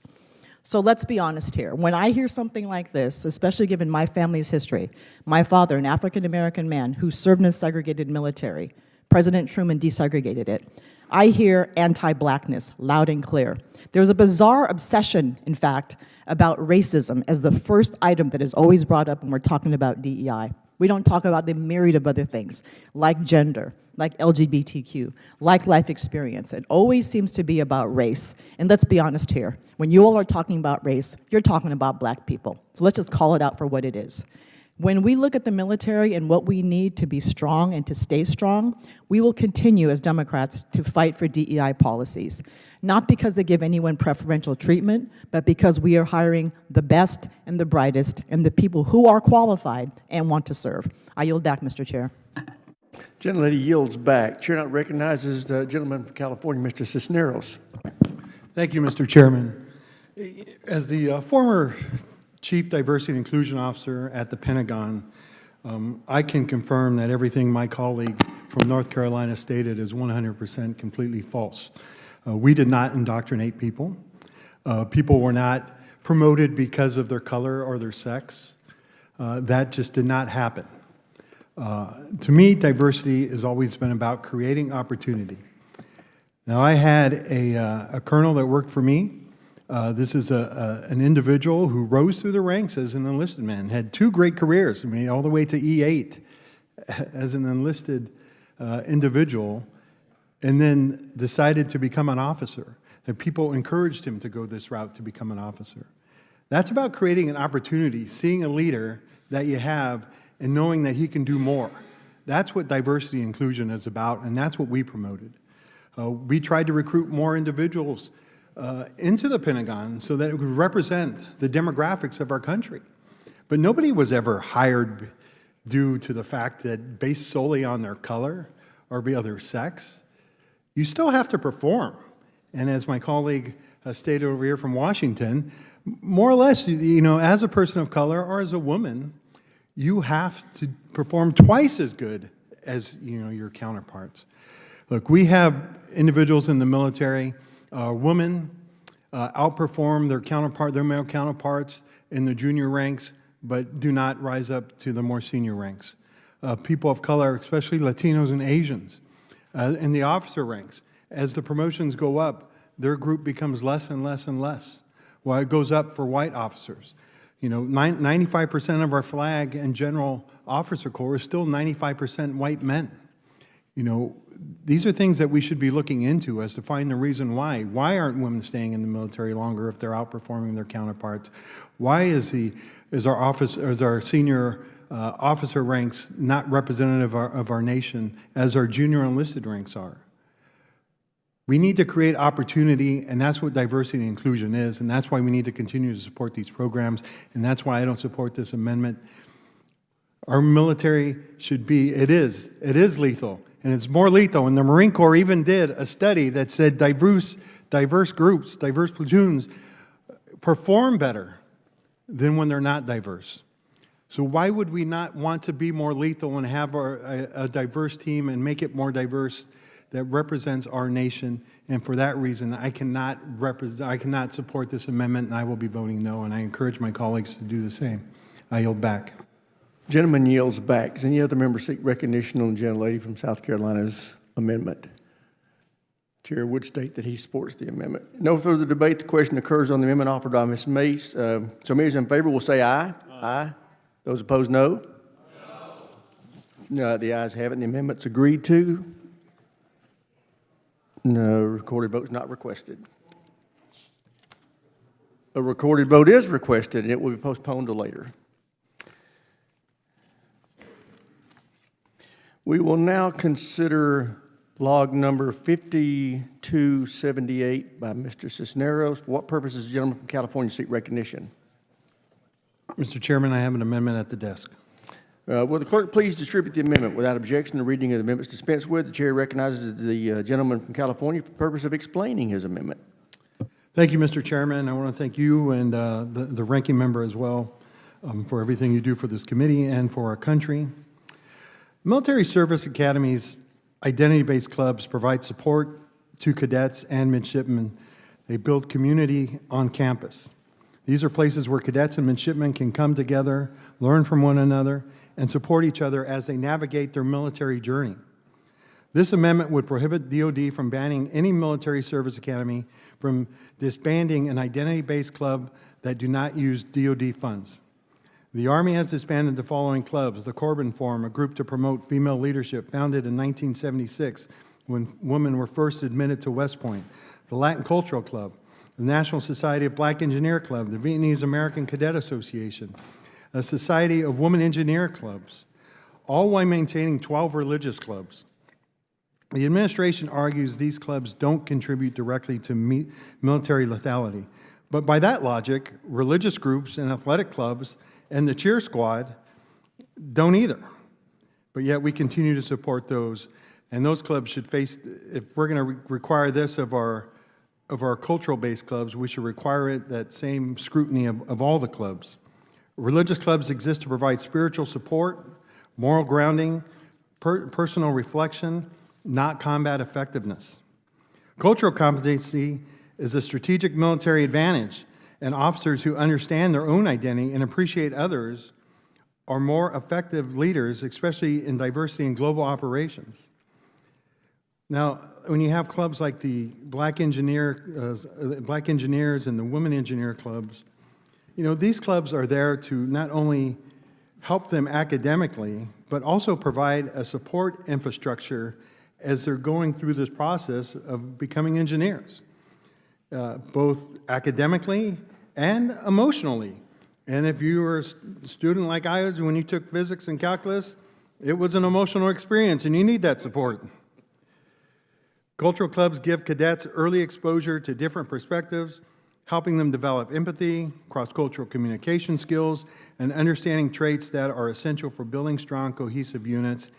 And they also act as a conduit to the other members, to the other cadets, to allow them to kind of share their culture with the overall student body, which is an important aspect, I think, of our nation, right, in this melting pot that we live in. If we are focused on warfighting and lethality, military academies should disband any club that do not directly correlate to that objective, such as religious, sports, and hobby clubs. But I don't think we need to do that, and I think diversity clubs should be included as well. I urge my colleagues to support this amendment. Thank you very much, and I yield back. Gentleman yields back. Chair now recognizes himself. Chair opposes this amendment. Service academies already permit establishment of clubs and organizations if they are created with no cost to the government and without government sponsorship or faculty. These are appropriately organized by cadets, led by cadets, for cadets. Let's call this what it is. It's a way to attack the President and the Secretary on transgender service. To be clear, this amendment does not talk about clubs for men and women or single-sex clubs. Rather, it deliberately calls out clubs based on gender, using the service academies to launch another attack on the President's decision to de-emphasize race and gender for readiness and lethality only serves to alienate future cadets and recruits. Any other members seek recognition? Gentleman from New York, Mr. Ryan, and after that, we'll get to the gentleman from Wisconsin. Gentleman from New York is recognized. Thank you, Mr. Chair. I want to speak in support of my colleague, Mr. Cisneros' amendment. I have a unique view on this, representing West Point, which is both my alma mater and also now located in my district. I was there twice last week, and unprompted, multiple cadets, men, women, plebes, firsties, from all across the country, all unprompted said, they're really trying to wrap their head around this. These are smart, young, patriotic Americans who are being told clubs that have been in place, most, if not all of them, have been there certainly when I was a cadet 20 plus years ago, are now being wiped away. And they're such earnest, great young people that I had multiple conversations with them trying to really apply good faith in their minds to what is going on here. And it's such a disservice to them.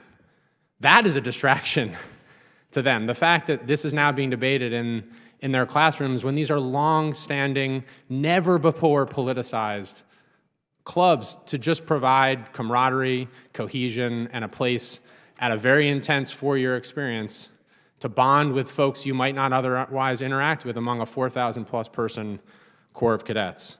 So with respect to my colleagues, to say that this amendment is politicizing is just incredibly disingenuous and hypocritical when the decision to issue such a broad, unprecedented, overreaching executive order by the president then led well-intentioned senior military leaders like the great superintendent at West Point and our other service academies to have to scramble and grapple with this. And most importantly, and I'll end with this, again, bringing it back to our cadets, the fact that this is now another thing that they have to grapple with in the politicization of our military when we're all taught and we all say we need to remove the politics.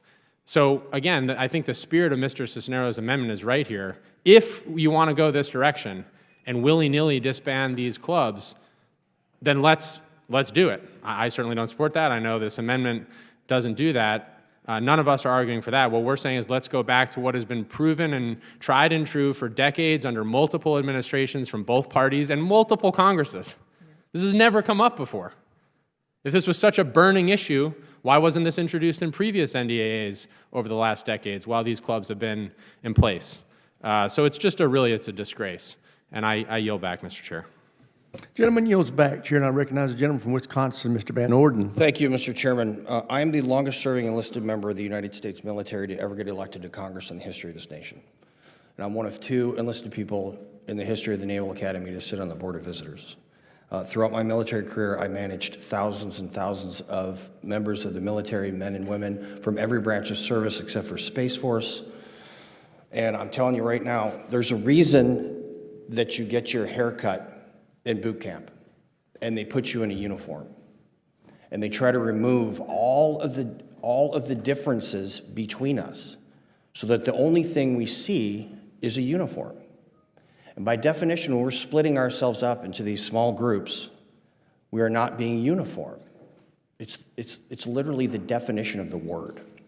So the Supreme Court case that's been quoted over and over and over again didn't address the service academies, specifically did not address them because there's distinct national security issues with that. They put it aside. So even that is disingenuous by saying that.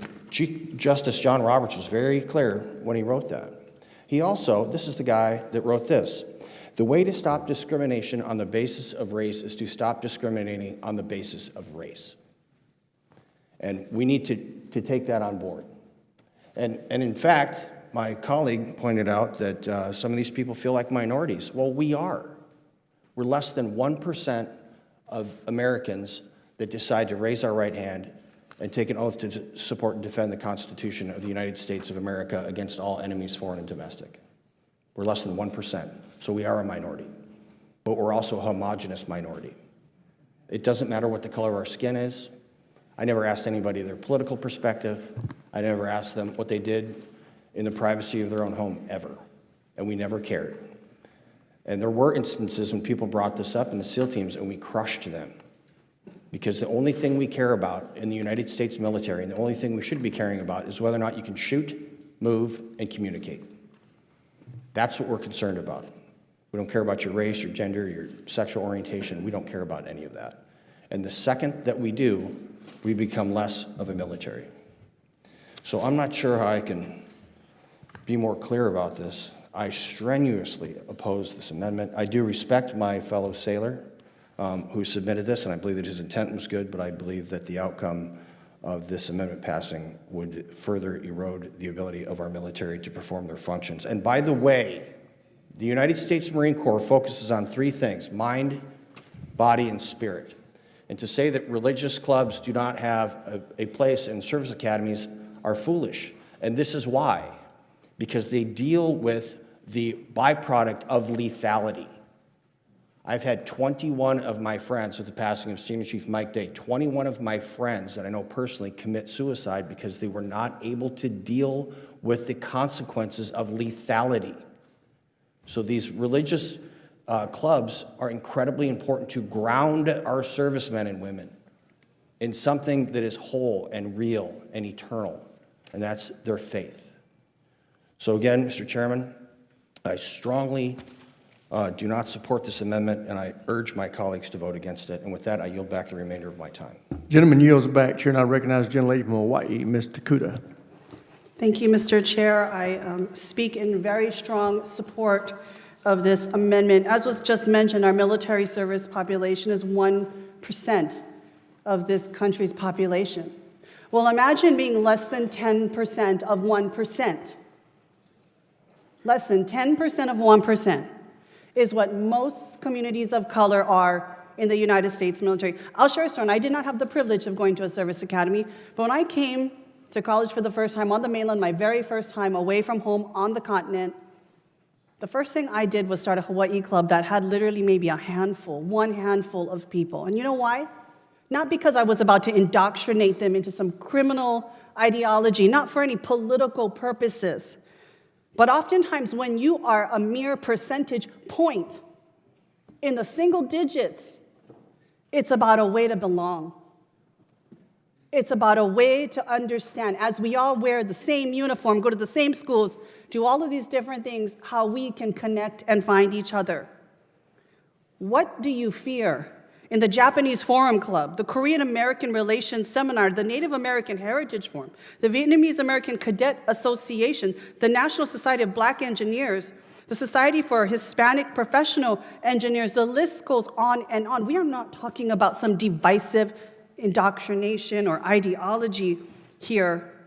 We're talking about people that are mere percentage points within the service academies and less than a percentage point in the American population, trying to find a way, as was just mentioned, like religion, to help cope and deal with what is a very stressful, rigorous, arduous endeavor. Going through a service academy is no easy feat. No. Not every American can step up to this challenge and complete it. As humans, what we do is we lean on each other.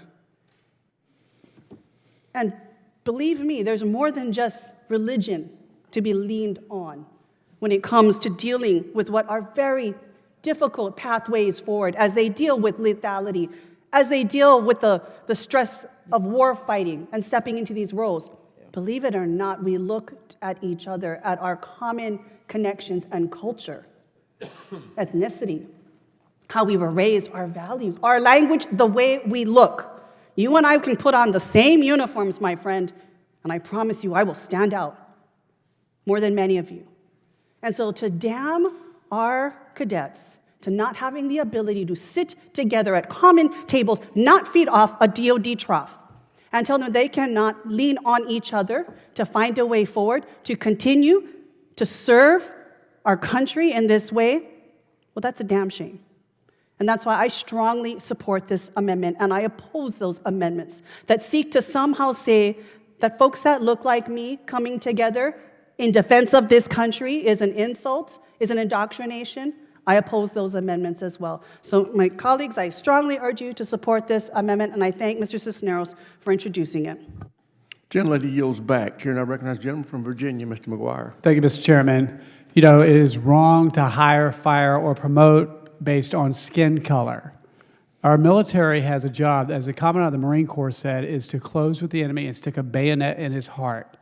If somebody saved your life on the battlefield, you wouldn't care if they were pink or blue, male or female, Democrat, Republican, or independent, or whatever. We are Americans, and we need to focus on doing the job. And when you don't hire or promote in the military based on merit, you get people killed. With that, Mr. Chairman, I'd like to yield the remainder of my time to Mr. Derek Van Orden. Thank you. Hey, listen, I was a member of the United States Navy SEAL teams, which is less than 1% of the Navy, which is part of the military, which is less than 1% of our population. And I cannot stress enough to my colleagues that the more separation we put between us by identifying ourselves as individuals, the less we can be uniform. And how you function as a team has got to be seamless. And I'm saying this from experience. I've lived and worked on 5 different continents and managed thousands and thousands of sailors. And you have to understand that when we separate ourselves intentionally, by definition, we cannot be as united as possible. And when we stop looking at each other because of our gender or our skin color, the more effective we are in the battle space. And that's been proven over and over and over again through time. So it is time to get rid of these clubs and organizations and all these things that separate service members from each other. Put on the uniform, pick up a gun, defend your country, learn how to shoot, move, and communicate. And then the world will be a safer place. And with that, I yield back the remainder of my time. Gentleman yields back to you, and I recognize the gentlelady from Washington, Ms. Strickland. Thank you, Mr. Chair. I am in full support of this amendment, but I do have a question. Why did male, straight, and white become the default for being a warfighter? One of my colleagues talked about faith as something that helps the whole person. When those of us who belong to minority groups or women walk into the room, you see exactly who we are. And it does not diminish our ability to serve our country and to do it well and to learn the basics of what needs to be done. This is top-tier gaslighting that I'm hearing right now. Acting as though belonging to an affinity group is somehow divisive and makes the most lethal military in the world less effective. As we look at the needs of a changing world, all the places we have conflict, you need more people with different perspectives and life experience. And to say that having these clubs at a military academy is divisive is insulting. So I will ask the question again. We talk about Asian American clubs. We talk about black engineers. We talk about LGBTQ clubs. We talk about clubs that serve women. You know what's conspicuously not on that list? So I ask the question again. Why is white, male, and straight the default position for being qualified to do this work? I yield back. The gentlelady yields back to you, and I recognize the gentlelady from Pennsylvania, Ms. Houlihan. Thank you, Mr. Chairman. And I also very strongly support Mr. Cisneros' amendment regarding the affinity clubs at our service academies. Every one of us who is here who has served our country can attest to the very critical importance of leadership and of camaraderie and of a shared skill development. And I agree very much with Mr. Van Orden, my colleague, about the commonalities that we have as men and women of service and in uniform. Everyone who's been a student or a teacher or on a team or who's coached a team knows how important affinity groups are in developing and shaping us. The language and culture affinity groups for the Vietnamese American Cadet Association, the Asian Pacific Forum Club, the Japanese Forum Club, the Korean American Relations Seminar, the Society for Women Engineers, and the National Society of Black Engineers were disbanded at the academies. But the Polish Club, the German Club, the West Point French Forum was not. I'm a Polish-American person, but I'm also a woman engineer, and I can imagine that had I been fortunate enough to be at an academy, I might have benefited from both of them. And I very much appreciate that many people find strength through their spirituality, and for those who do, God bless them, literally.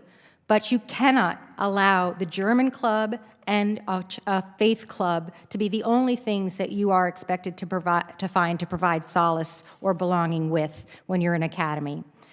Stripping service academy students of opportunities to simply build cohesion through these Directorate of Candidate Activities or DCA clubs is super short-sighted, and it will ultimately harm overall readiness, and I dare say it will ultimately hurt lethality as well. These organizations also provide academy students with the invaluable opportunities for career-building mentorships and activities that expose our future officers to critical thinking, in the case of the Society for Women Engineers as an example, or to uphold the intellectual tradition of our academies. And so targeting select minority groups that have long enriched the American military sends a chilling message, not just to prospective students, but to allies and to our foes worldwide alike. And it undermines our lethality as well. With that, I yield back, and I very much appreciate the opportunity to vociferously defend and support this particular amendment. General Lady yields back. Does any other member seek recognition on the Cisneros amendment? Seeing none, the question occurs on the amendment offered by Mr. Cisneros. So many as in favor will say aye. Aye. Those opposed, no. No. Pending chair, the ayes have it. Recorded votes requested, recorded votes postponed to a later time. We'll now consider log number 5434 by Mr. Garamendi. For what purpose does the gentleman from California seek recognition? I have an amendment at the desk. Without objection, reading of the amendment is dispensed with. I reserve a point of order against the amendment. The Chair recognizes the gentleman from California. Thank you, Mr. Chairman. This is yet another year when I'm attempting to bring this bill to the attention of the committee and hopefully pass it this year. Now, if you happen to be a member of the military or a civilian working in the military and you're injured at a base somewhere in the United States or Germany or wherever by a medical malpractice incident, one in which it may be life-threatening or in which that individual might die or some other serious injury, that individual has a right to seek compensation through a medical malpractice tort. However, if you happen to be on a ship, that would be the U.S. naval ship, somewhere around the world, and the exact same medical malpractice event that you could have sued for if you were at a base in the United States, you can't. You can't sue. You cannot seek compensation. You, in fact, have no recourse whatsoever. No recourse to discipline those medical service personnel that committed the potential malpractice. You have no compensation beyond the normal death benefits available to any naval member. You're out of luck. So this dichotomy has driven me to introduce this bill for a second time, and next year maybe a third time. I don't understand the rationale that there's a difference between where you are rather than the fact that it's a malpractice, a medical malpractice.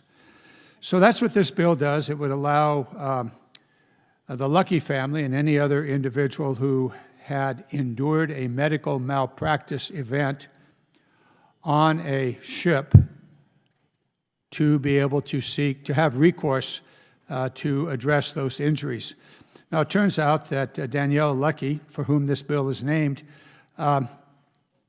became ill on a naval vessel, the vessel that I won't name right now, and the result very, very quickly was sepsis, and equally quick was her death. There was no doubt there was malpractice. If I recall some of the details, she was ill, very ill, running a high temperature, obviously with some sort of an infection, and we simply said, go back to your bunk and sleep it off. Well, she slept forever as a result of that advice and for the lack of medical services that could have saved her life. So here we go, once again. I guess I'll take this opportunity to bring to the attention of the committee members, and if any of the committee members on the Republican side or the Democratic side see the injustice that we have laid into the law, that depending where you are, you have a recourse or not. If you're on a ship, no recourse. If you're at a base, let's say San Diego, you have a recourse. So that's what this is all about, and love to debate the issue with anybody that wants to talk malpractice. I've got about 48 years of experience in this, not as a lawyer, but on the policy side of it. But that would be boring and consume a lot of time. So unless there's a debate to happen, I don't propose to take this to a vote. And in fact, I intend to withdraw the amendment. And Mr. Chairman, I thank you for the opportunity to once again try to explain to the committee that this distinction about where you are is foolish. So with that, I withdraw the amendment. Chair thanks the gentleman for withdrawing his amendment, and I withdraw my point of order. We will now consider log number 5339R1 by Mr. Vasquez. For what purpose does the gentleman seek recognition? Mr. Chair, I have an amendment at the desk. Will the clerk please distribute the amendment? Without objection, the reading of the amendment is dispensed with. The chair recognizes the gentleman for the purpose of explaining his amendment. Thank you, Mr. Chair. My amendment is simple. It prohibits DOD funds for FY26 from being used for the construction of new border wall in areas without an existing barrier until SecDef provides a feasibility study and cost analysis. Now, I've lived on the border my entire life, and I know that there's parts of the border that simply don't need a wall to be secure. And, you know, I'm not the only one who thinks this. In fact, just a few weeks ago, Secretary Hegseth sat in this very room and admitted that there are areas where we just don't need a border wall. And I quote, "I am aware that there are gaps in different places where walls are not as effective as other places, and I get that." That's not fake news. Those are the words spoken by Secretary Hegseth in this very committee room. As I explained then, along many remote stretches of the border, there are much more cost-effective tools to keep our border secure, like ASTs and tactical aerostats that can monitor remote stretches of the border and allow Border Patrol to effectively respond as needed. Border Patrol calls this technology a force multiplier and has consistently asked for this new technology. Now, for example, an AST costs us about $625,000 per mile, while a border wall costs us $20 million per mile. And that AST has much further range and effectiveness than one single stretch of a $20 million per mile wall. In these remote cases, a border wall is a waste of taxpayer funding, is it not? Does this enormous expenditure not fall under the category of wasteful spending when better, more effective technology is readily available? These investments will save taxpayers billions of dollars. And contrary to the President's initial proposal, this is not being paid by Mexico, it's being paid by taxpayers, everybody in this room and everybody in this country.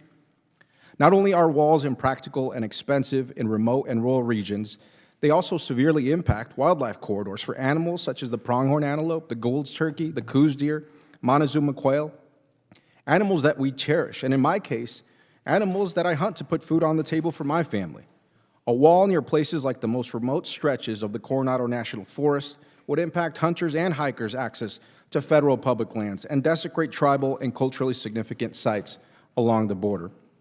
As an example, the massive undertaking it would take just to build a road to the most remote areas of the San Luis Mountains in my district would take hundreds of millions of dollars. That's not counting in the cost of construction for the physical wall itself, if it's even feasible, just to build the roads and infrastructure to build this stretch of wall. Now, that's not taking into account the millions of dollars that it would take to maintain these roads into the future in an area that is prone to massive annual flash flooding. This amendment does not prevent funding to upgrade or replace existing wall, but there is a reason parts of the border, like the Boot Heel in my district, don't have a wall. And Secretary Hegseth and members of this committee must fully understand why a wall has not been built and shouldn't be built before we throw billions of taxpayer dollars down the drain where more effective border security solutions are available. Lastly, DHS was just given $46.5 billion to build the wall in the reconciliation bill. There should be no reason that the Department of Defense should be engaged in this political, ineffective project. DoD should be focused on warfighting, not domestic immigration efforts. Let me be clear, I am fully in support of securing our border, and it is our duty as lawmakers to do so in the most effective and common sense way that accomplishes this goal without needlessly throwing billions of dollars away towards an antiquated and flawed proposal. Thank you. I encourage all members to support my amendment, and I yield back, Mr. Chair. Gentleman yields back. Chair now recognizes himself. This amendment is another political stunt intended to undermine President Trump and his successful border policies. The American people waited 4 years for real leadership at the border. They now have it, and this amendment's trying to kneecap their progress. We've seen the consequences of inaction, and the American people don't want to go back to the days of chaos, confusion, and lawlessness defined by the last administration's policies. I have to oppose the amendment as it delays urgent action to secure our border at a time when national security demands speed and resolve. Does any other member seek recognition on the Vasquez amendment? Gentleman from Virginia, well, let me go to Mr. Garamendi of California first, then gentleman from Virginia. Thank you, Mr. Chairman. My colleague from New Mexico raises a very interesting point. I wasn't going to speak to this, but as he was talking about border walls here, but border walls not there for a variety of reasons, I remember a codel that I actually put together back in the day when the Democrats actually put together codels rather than just attending them. Part of that was to look at the border between Syria and Jordan, which at that time, 7, 8 years ago, was a real chaotic place. I mean, we're talking about Syria just boiling over, people trying to get out and leave, refugees, and they were headed to Jordan. Jordan, with American money, put together a virtual border wall. It involved many of the things that my colleague discussed, using modern technology, drones, sound systems, other kinds of vibrations systems set in the ground. And they had watchtowers about every quarter mile, maybe a half mile, depending upon where it was. We looked at that on the ground. We spent time talking to the Jordanian police and military and asked him, does this work? There's no wall here. There's not even a fence. Does it work? And he said, oh yeah, it works. Anybody that comes near that border, we know immediately, and a patrol is sent out and they're turned back. It's been in my mind for all these years and kind of sat there until this amendment was put forth, and the explanation that there are better ways of doing it, far cheaper, and based upon the experience that we saw in the Jordanian-Syrian border in the midst of the most difficult Syrian uprisings and deaths and the rest of it. It worked. It worked. And so the amendment that we have before us is, let's not waste our money. Waste, fraud, possibly there's fraud. Is there abuse? Well, there's abuse just to move down this path. Surely wasteful. There's a better way, and I thank my colleague for pointing out the cost differential. So what do we want to do here? We want to close the border. Okay, what's the most effective, cost-effective way of doing it? There is a better way. I've seen it. I walked that border with my colleagues on that codel. We talked to the military and the police that were there. Does anybody come through here? No, they don't. And by the way, we do have a specific place for them to go to enter Jordan. And there was a processing system set up there that, by the way, would have been very, very close to the immigration reform that Trump killed so that he could have this issue for his election. I really want to compliment my colleague for at least bringing to our attention that you don't need a wall everywhere. You need a system that is smart, effective, cost-effective. I'd like us to consider this. I don't want us to get caught up in, good or bad. Trump wants a wall, therefore we're going to build a wall. Well, maybe there's a better way. And it turns out there is a much better way. With that, I yield back. Gentleman yields back. The gentleman from Virginia is recognized. Mr. Chairman, I oppose this amendment from the gentleman from New Mexico. Thank God we have President Trump back in the White House. And let's be honest and transparent. The crisis at the southern border was wholly one created by failed policies of the Biden administration. Democrat policies told the American people that criminals are good, police are bad, and no one cared about the victims. We don't know if it's 15 million or 20 million illegal aliens came across our border.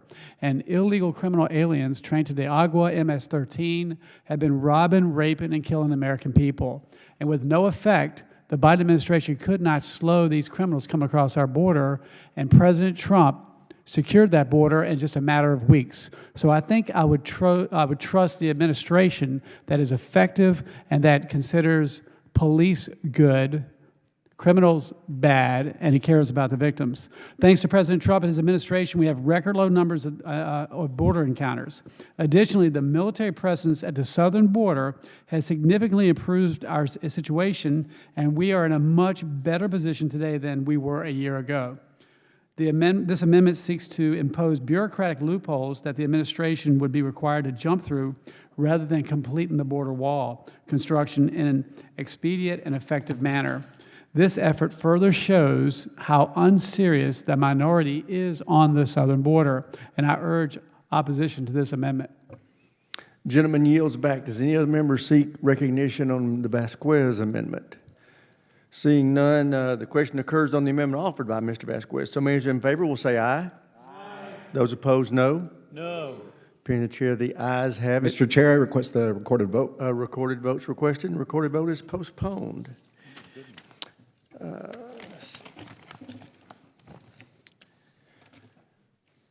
We will now consider log number 4778 by Mr. Fallon. For what purpose does the gentleman from Texas seek recognition? Mr. Chairman, I got an amendment to the desk. Will the clerk please distribute the amendment? Without objection, the reading of the amendment is dispensed with. The chair recognizes the gentleman from Texas for the purpose of explaining his amendment. Thank you, Mr. Chairman. This is about synergy.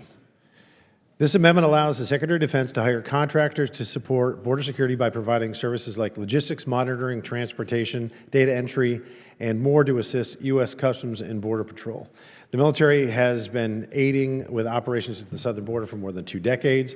When military personnel are at the border, they assist in several types of roles, including things as simple as logistics, clerical roles, even directing traffic. Many of these roles currently are filled by military personnel, could be filled by contractors for here's the key, fraction of the cost. This is a common sense amendment that was proposed by both the Biden and Trump administrations. The DOT estimates that using contractors instead of military personnel in FY24 could have saved $105 million in lodging per diem and family separation costs, which range from about $166 to $304 per day, and $250 per person per month. So the average cost savings would be about 20%. Well, if you look at fully integrating this, come FY26, we're talking $533 million in savings. So I think it's a common sense amendment, and hopefully it'll pass with flying colors. And with that, Mr. Chairman, I yield back. Gentleman yields back. Does anyone seek ranking members recognized? Thank you, Mr. Chair. I oppose this amendment. Basically, what we're making DOD do now is DHS's job, which is contracting for border security. Now, we recognize that bipartisan administrations and Congresses support DOD in a support role on border security. They perform that role, in a variety of different ways, which people support broadly. May disagree about some of the specific aspects of it, but this is a pretty significant expansion of that because it puts DOD in the position of contracting. It is something that the Department of Homeland Security is supposed to be in charge of and should be doing. It is mission creep and costs the Department of Defense money they shouldn't have to spend. So I oppose the amendment and yield back. Gentleman yields back. The gentlelady from California, Ms. Jacobs, is recognized. Thank you, Mr. Chairman. Colleagues, this amendment would grant the Pentagon open-ended authority to hire troops and private military contractors for routine border enforcement, blurring the bright line between national defense and domestic policing. Our armed forces exist to deter foreign adversaries, not to police immigration checkpoints. Every soldier, aircraft, and dollar shifted to the border is taken from critical missions, such as deterring aggression in the Indo-Pacific, responding to disasters, or safeguarding sea lanes. And before you say what could be more important to our national security than stopping an invasion, I'll remind you that the chairman of the Joint Chiefs of Staff, appointed by this current president, testified to our committee only weeks ago that there is no invasion at our southern border. And y'all just increased DHS's budget beyond even the budget of the entire Marine Corps. So the idea that on top of that misguided investment, they would also need to use U.S. military assets is laughable at best and deeply concerning at worst. Bringing in private military firms only magnifies these risks. Rushed hiring, thin training, limited accountability, and a powerful lobbying class with a financial stake in permanent militarization. It's cheaper because they cut corners. We've seen how contractor scandals overseas damage U.S. credibility. We should not import that problem onto American soil. Border communities thrive on cooperation with CBP and local law enforcement, not on the sight of Humvees and concertina wire along Main Street. And I would know, because unlike many of my colleagues on the other side of the aisle, I actually represent a border community. And a standing military presence chills commerce and erodes trust without fixing the real gaps in our immigration system. This proposal diverts resources, muddles oversight, and undermines the foundational principle that the military stays out of the day-to-day domestic law enforcement. I urge my colleagues to reject it and keep the Pentagon focused on genuine external threats. I yield back. I must say I'm impressed that the young lady used the term y'all with such comfort. She must be from Southern California. Chair, and I recognize the gentleman from California, Mr. Garamendi.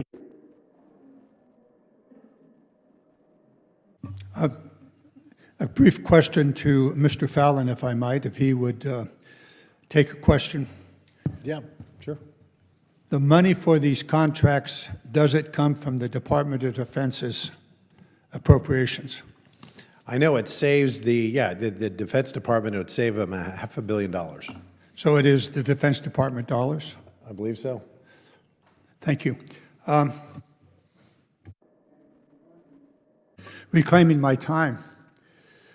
In the reconciliation bill, there's 150, maybe 170 billion dollars for the border security, Department of Homeland, and ICE and related activities, Customs and Border Patrol, $170 billion, of which, and that's all additional money over and above their base. I believe that is more or less the right numbers.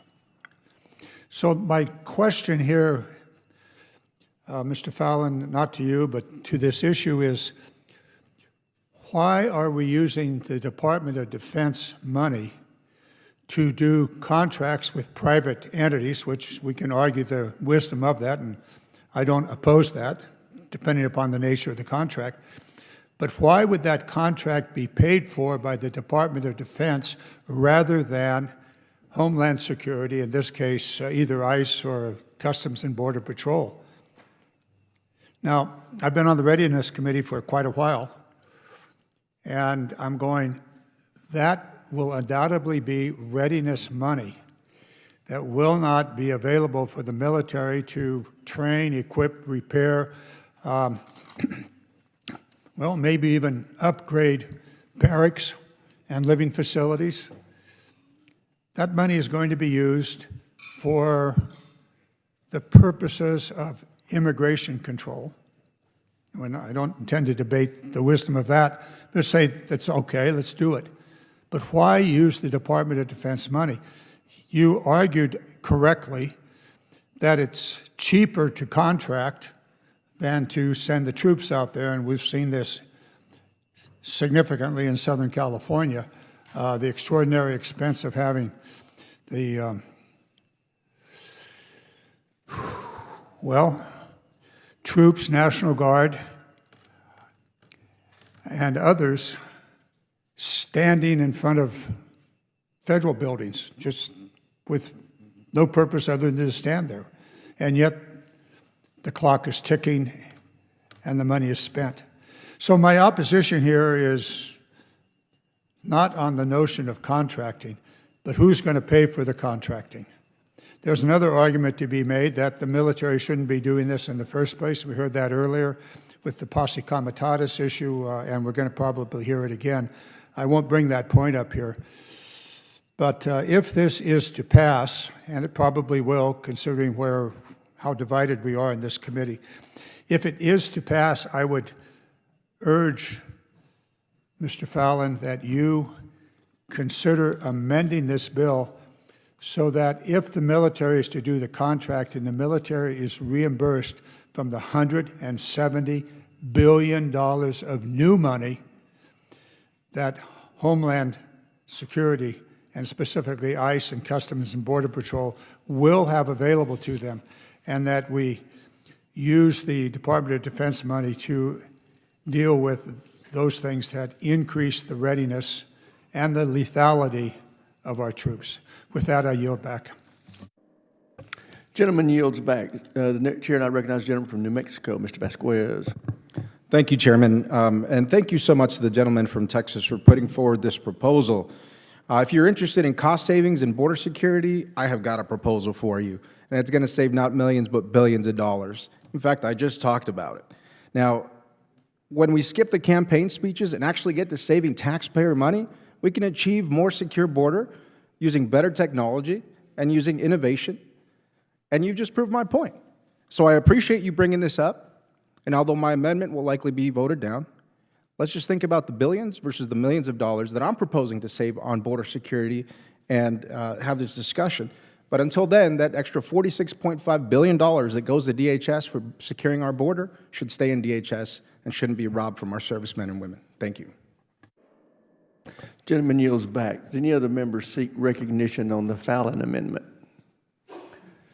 There's no further debate. The question occurs on the amendment offered by Mr. Fallon. Those who are in favor will say aye. Aye. Those opposed, no. No. Been chair, the ayes have it. The amendment's agreed to. All right.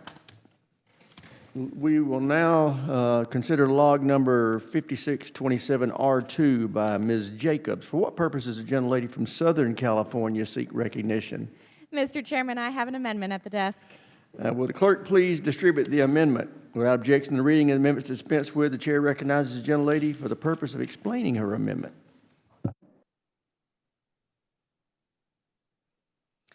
Thank you, Mr. Chairman.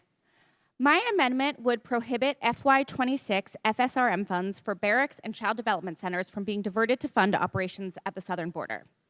Our military's best asset isn't our fighter jets, it's not our destroyers or our aircraft carriers. It's our service members, but the investments of this committee, the investments of Congress, do not reflect that. Many of our service members are living in barracks that are not up to standards, which compromises their health and their ability to complete their missions. All of us on this committee have seen the horrifying GAO report from the end of 2023. The issue of unsafe barracks is not isolated, it's not a few one-off incidents, it is a systemic problem affecting various bases across the entire country. That's why we have FSRM, or Facilities Sustainment, Restoration, and Modernization Funds, so we can do the necessary renovations, upgrades, and upkeep to ensure the health and safety of our service members. And look, all of you have been to military housing before. We are not talking about building Ritz-Carltons. We're talking about a basic level of health, sanitation, and safety. But unfortunately, we've seen reports that the Army shifted $1 billion, that's right, $1 billion, meant for barracks, to instead fund its surge of troops to the southern border. And even if this money were replenished, it should never have been taken from the FSRM accounts in the first place. We don't need additional troops at the southern border, and you don't need to take it from me, though I do live there. Take it from the chairman of the Joint Chief of Staff, General Dan Kane, who agreed with me in front of this committee last month that there's currently no military invasion on our southern border. And again, you all just increased DHS's budget to more than the entire Marine Corps. There's no invasion, there's no need to send our troops to the border, and there's certainly no need to take funds away from maintaining military quality of life infrastructure to do this. So I urge my colleagues to support my common sense amendment that simply says no FY26 FSRM funds for quality of life infrastructure can be diverted to fund operations at the southern border. I yield back. Gentlelady yields back. Chair now recognizes himself. This amendment seeks to outlaw something that isn't happening. Facility sustainment money authorized and appropriated for barracks and child care facilities is not being spent on border security, and it cannot be reprogrammed for those purposes without congressional approval. This amendment is nothing more than a false effort to raise doubt about the tremendous progress the Trump administration has made to secure our border. I urge all members to oppose the amendment. And with that, I now recognize the gentleman from California, Mr. Garamendi. Thank you, Mr. Chairman. It's interesting. We now have 3 amendments, all of which revolve around the same issue. Mr. Vasquez raised the issue that walls may not be the best way to prevent immigrants from coming into the United States, that there may be other techniques available. He made a very good argument on that. I attempted to support him with a real-life example. Then Mr. Fallon came forward with how to pay for it and how to do it in a more cost-effective way, contracting, rather than using military personnel and equipment. That's wise. We ought to be doing that. And then Ms. Jacobs raises the question here with her amendment and the issue that the specific accounts within the Department of Defense's appropriation should not be used for those contracts and for those facilities, remote or whatever they may be. But rather, the argument that I was making, this issue really falls to the Homeland Security and specifically to the $170 billion that is now available as a result of the reconciliation, available to ICE, Customs and Border Patrol, and related immigration activities. That's where this should be paid for. And Ms. Jacobs raises a very, very important point, giving a specific example. We know that the barracks in the Texas base are antiquated, moldy, broken down, toilets don't work, and on and on and on. And we put forth in last year's, actually in this year's legislation that's now in effect, that $1 billion was to be spent to upgrade those facilities for our military personnel, specifically on barracks. There's more over on the housing side of it. And that money is being ripped off. It's being ripped off to pay for a border wall. And so the flow of these 3 amendments would indicate, first of all, a border wall may not be the solution. It may be the most costly and ineffective solution. There are other solutions available to stem the immigrants from coming across the border in certain places, all well and good. Mr. Fallon raised the issue of contracting. I think that's a good idea. But why should the Department of Defense be the contractor when it should be Homeland Security and specifically ICE or Customs and Border Patrol? So we have a circle here, 3 amendments, 1 Republican and 2 Democrats, all of which come together.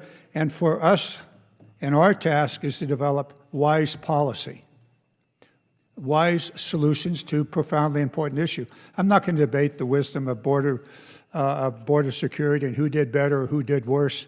That's not the point. The point that is facing this committee, what is the best way, given that the committee will probably go to continuing to build some sort of border security system. Let's do it wisely. Let's do it in a way that's most effective, cost effective, and let's make sure that the appropriate governmental entity that is responsible for this, Customs and Border Patrol and ICE, bear the burden of cost as well as the contracting, and that this is not a direct function of the Department of Defense. With that, I really think we have an opportunity here, And I would yield my remaining 57 seconds to Ms. Jacobs. Thank you, Mr. Garamundi. Mr. Chairman, you mentioned that they already can't use this money, but actually here's an article from military.com that the Pentagon diverted $1 billion from Army barracks to fund border mission. Now, they did end up replenishing it, but the idea that they could do this again and not replenish it is available to them unless we specifically say in law that they can't, which is all I'm saying that we should do. Thank you. Does the chairman yield back? Chair now recognizes the gentleman from Wisconsin, Mr. Van Orden. Thank you, Mr. Chairman. I've lived in barracks as a junior enlisted guy in the United States and in at least 2 other countries. I've also lived in Navy housing for a long period of time. And they deserve attention. I mean, this is a quality of life issue for our military members. However, as Ms. Jacobs just stated, the funds that this amendment are addressing, or the potential funds, has already been rectified. And we have to understand that more people have died from fentanyl overdoses than were killed in World War II. And when we took an oath to support and defend the Constitution of the United States, it was against all enemies, foreign and domestic. And so this amendment is an attempt to kneecap the President of the United States and the Secretary of Defense from deploying troops to an area where they're needed. We've had over 20 million people enter this country unlawfully under the Biden administration. The number of fentanyl deaths have skyrocketed under the Biden administration. We've had 2 months in a row where not a single person who entered this country unlawfully was returned or sent back into the United States. That's due to the Trump administration. We're able to lower the numbers of people crossing the border because of Pete Hegseth and deploying troops to the border. So if my colleagues truly care about these people, and I'm sure they do, I just think they're misguided here, they have to understand that at times we need to take measures that some of us aren't comfortable with, but are completely lawful and within the authority of the President of the United States as Commander-in-Chief and as Secretary of Defense, who is acting as directed by the Commander-in-Chief. So I vociferously oppose this amendment, and I urge my colleagues to do the same. Gentleman yields back. Chair, I recognize the gentlelady from Pennsylvania, Ms. Houlihan. Touche. Thank you, Mr. Chairman, and thank you to Representative Jacobs for introducing what I believe to be a very important amendment to protect the very significant work that this committee here was able to accomplish just last year. We have to protect resources that Congress already allocated for barracks and for child care, amongst other things, from being moved to things such as border expenditures. Last year's NDAA was a triumph. It was a bipartisan effort to improve the lives of our service members and their families. And my friend and colleague, Representative Bacon, and I led the Quality of Life panel, and our Quality of Life report served as the core of last year's bill. Last year's NDAA made significant strides to improve the lives of our service members and their families, and this committee bipartisanly voted to provide those funds to upgrade housing, to build child care facilities, and much more. Our military is strong because of our people, and we need to take care of them and their loved ones. Undoing our work, or possibly undoing all the work from last year, or going back on our promises to our service members, of course, does the exact opposite. So it's for that reason that I strongly support Representative Jacobs' amendment to protect this funding and to make sure that it is used as intended to support our service members. And I agree with the chairman that we shouldn't have to bake this prohibition into law, because Congress does this constitutionally through Article 1. But it seems clear that we may be in a place where we might need belts and suspenders in this case to hold the role of Congress and the Constitution together. In this case and many others, unfortunately. And with that, I yield back. Gentlelady yields back. Chair, I recognize the gentlelady from Hawaii, Ms. Takuda. Thank you, Mr. Chairman. You know, this is not about kneecapping the president. This is about actually showing our service members that we care about them, so that maybe after they get sent to the border or wherever else they might be, a few of us saw them out in Guantanamo, that perhaps they can come back to something better than barracks in such appalling conditions that you can literally see the black mold on the wall, the leaks, cramped spaces with little to no privacy, lack of kitchen facilities, unreliable electrical systems, no air conditioning in the heat of summer, I should notice. And if we ask ourselves why did they have to come back to these kind of unbearable conditions, unaccompanied housing being in such bad conditions, we can look back to the first Trump administration and see how the Pentagon diverted billions back then, documented, from barracks maintenance to the border wall. For the Army alone, we have over 300 permanent party barracks that are in poor to failing condition. And this data understates the problem. When GAO visited barracks, supposedly in good condition, they found significant quality of life problems like air conditioning, plumbing not working, electrical systems broken. Some were even deemed uninhabitable at this time. And while there seems to be a dispute, although it's well documented and widely documented, that $1,051,500, I believe, was diverted from SFRM to maneuver units, the message that this sends to our service member is the damning part. To service members and our families, the discussion, and we know the fact, that $1 billion in the first 6 months of this administration was diverted from barracks and quality of life and operations and maintenance to the border is sending the message that we really don't care about your health and wellness. We want you to sacrifice everything, put it on the line, and essentially we're just going to do what we will with this money, and not Congress. I'm talking about this administration. And by removing $1 billion in the first 6 months from this particular fund, we're essentially guaranteeing that we will ultimately never fix these barracks. And many of us have walked through them. We have seen the mold on the walls ourselves. We have talked to people who have had to live in these uninhabitable conditions. The reality is we're never going to catch up with this backlog. We're likely going to have to tear them down because we've waited too long to fix them. And if we can all agree, and it sounds like we can, that FSRM should not be diverted to the border wall, and at least right now we know they are flush as a result of the big ugly bill that we just passed, then let's pass this amendment that Ms. Jacob is proposing, that FSFM should not and cannot be used and diverted for the border, and should be used, in fact, for its intended purpose, which is to make sure that the barracks and living conditions of our service members and their families are safe and well. Thank you, Mr. Chair, and I yield back. Gentlelady yields back. Chair, and I recognize the gentleman from California, Mr. Cisneros. Thank you, Mr. Chairman, and I want to thank my colleague from California for introducing this bill, and I want to thank my colleague from Hawaii for putting it so eloquently, what I was pretty much planning to say, but I will reinforce the point, right? And to my colleague from Wisconsin, this is not meant to take the kneecaps out from the President or the Secretary of Defense, but is to ensure that we take care of the quality of life of our service members and their families, which is important. And I remind the committee that during the 2019 first Trump administration, that money was taken from the Army to support the border wall.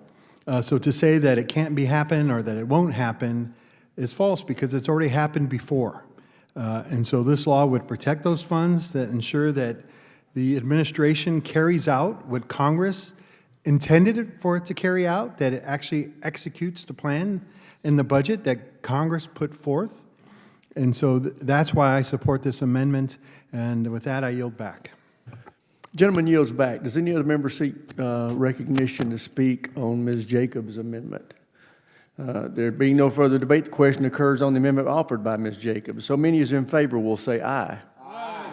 Those opposed, no. No. Opinion of the chair, the noes have it. Gentlelady would ask for a recorded vote. Recorded vote is postponed until a later time. We will now consider log number 5628R1 by Ms. Jacobs. For what purposes does the gentlelady seek recognition? Mr. Chairman, I have an amendment at the desk. Will the clerk please distribute the amendment without objection? The reading of the amendment is dispensed with. The chair now recognizes the gentlelady for the purpose of explaining her amendment.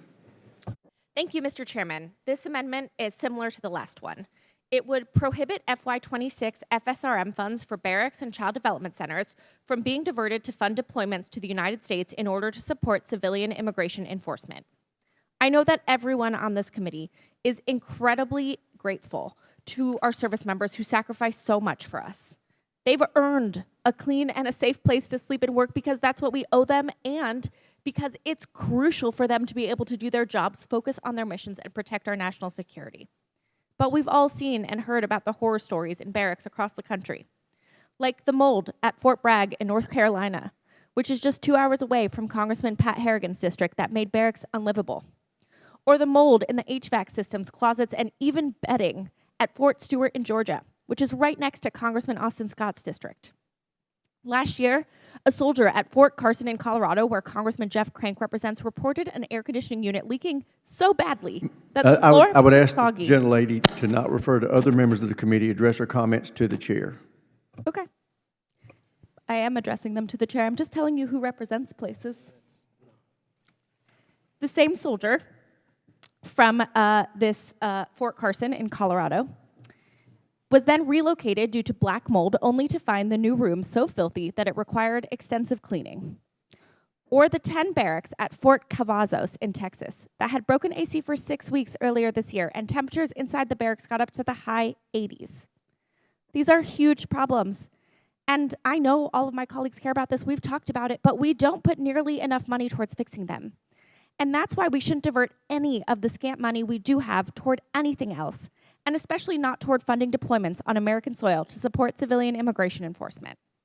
Deploying troops against our own communities is wasteful, dangerous, and fundamentally un-American. I've put forward a simple amendment to ensure that this doesn't happen. It would prevent any FY26 FSRM funds for quality of life infrastructure from being diverted to fund deployments to support civilian immigration enforcement in the United States. This is simply saying that the money that we allocate as Congress for barracks and child development centers and quality of life infrastructure should be used for barracks and child development centers and quality of life infrastructure, not anything else. And if my colleagues would like to send troops to the southern border or send troops to American cities, then I don't think they should, but they should find that money and actually authorize that money instead of taking it from what we all agree is a really big problem that needs to be solved. So with that, Mr. Chairman, I urge all of my colleagues to support my amendment, and I yield back. Gentlelady yields back. Chair now recognizes himself. Again, this money is not being spent on immigration enforcement, and it cannot be reprogrammed for those purposes without congressional approval. The Trump administration is doing the right thing by enforcing our immigration laws. We should be supporting them, not trying to raise red flags and confuse the public about how the DOD is assisting in that effort. I urge all members to oppose the amendment. Does any other member seek recognition? The gentleman from New York, Mr. Ryan. Thank you, Mr. Chair. I want to speak in support of and thank my colleague from California for raising and introducing this amendment. Two additional points that I think are important that this amendment brings out that also bolster the points, the important points that she and my colleagues made in the previous amendments. First, and I say this with great respect to the chair, I strongly disagree that the deployment of U.S. troops against U.S. citizens is in any way right or constitutional, and I think is un-American. That is a line that is a long-standing precedent going back to the revolutionary roots of our country, and one that many, many Americans, including thousands of my constituents that have called, emailed, texted, and even brought it up in town halls, have raised that concern with me. And so I commend my colleague for introducing that point, and one that is very important. That is related to, but separate from, the diversion of funds, which is the second point that I want to raise. I know that these discussions, as I just did in the first part of my remarks, often feel hypothetical or philosophical even, but I want to bring to light in my own district what the impacts are of the shifting of FSRM funds, both towards border operations domestically, and in this case, towards the deployment of U.S. troops both in California, and now we've also seen concerning similar mobilization in Florida, and I think many of us are concerned, which is the point of this amendment, that this could go further in other states domestically. The documentation of over $1 billion diverted by the Army from personnel and facilities accounts to pay for these deployments, specifically from barracks restoration projects. In my district, in addition to the items noted by my colleague, Ms. Jacobs, and I think this really speaks volumes about our priorities in a disturbing way. There are 2 soldier barracks, enlisted soldier barracks at West Point in my district. They were both severely damaged by an unprecedented storm in the summer of 2023, 2 years ago. One of them was literally a week away from having the ribbon cut on a brand new, beautiful enlisted barracks soldier, showing through our actions that we in our great United States military and in our country, we put our enlisted soldiers first who risk so much for our country. That barracks was unfortunately devastated by this storm, and now we were just briefed by the Academy leadership that project has been slowed down, both in Building 620 and Building 624 on the grounds of West Point. Both of those projects have been slowed down now multiple years due to diversion of funds, including this diversion. And I think it's unacceptable, not only for cadet barracks, which are also affected by this, and certainly for senior officers, but specifically for our junior enlisted barracks cannot stand. So I proudly support this amendment, and I encourage my colleagues to do the same, and I yield back, Mr. Chair. Gentleman from New York yields back. The chair now recognizes a gentleman from Wisconsin, Mr. Van Orden. Thank you, Mr. Chairman. I rise in opposition of this amendment, and I have to say this. Many of my Democrat colleagues are waxing poetically about how they care so much about our junior enlisted living in barracks when several of them voted against last year's NDAA, which had the largest increase of pay for junior enlisted in the history of the country. So that's just disingenuous. And that dog will not hunt. So this amendment, again, is specifically written to try to prevent the President of the United States, who is the Commander-in-Chief of the military, and Secretary Pete Hegseth from doing their job.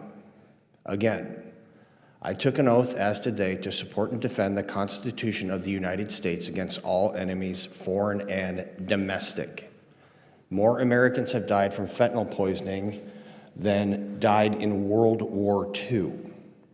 And the only way to stop this is by the actions taken by the President of the United States. During the last administration, they said they needed more authorities and new laws and all this stuff, and it turned out that that wasn't true. You just needed new leadership. You needed a commander-in-chief that actually cared about the United States of America and American citizens.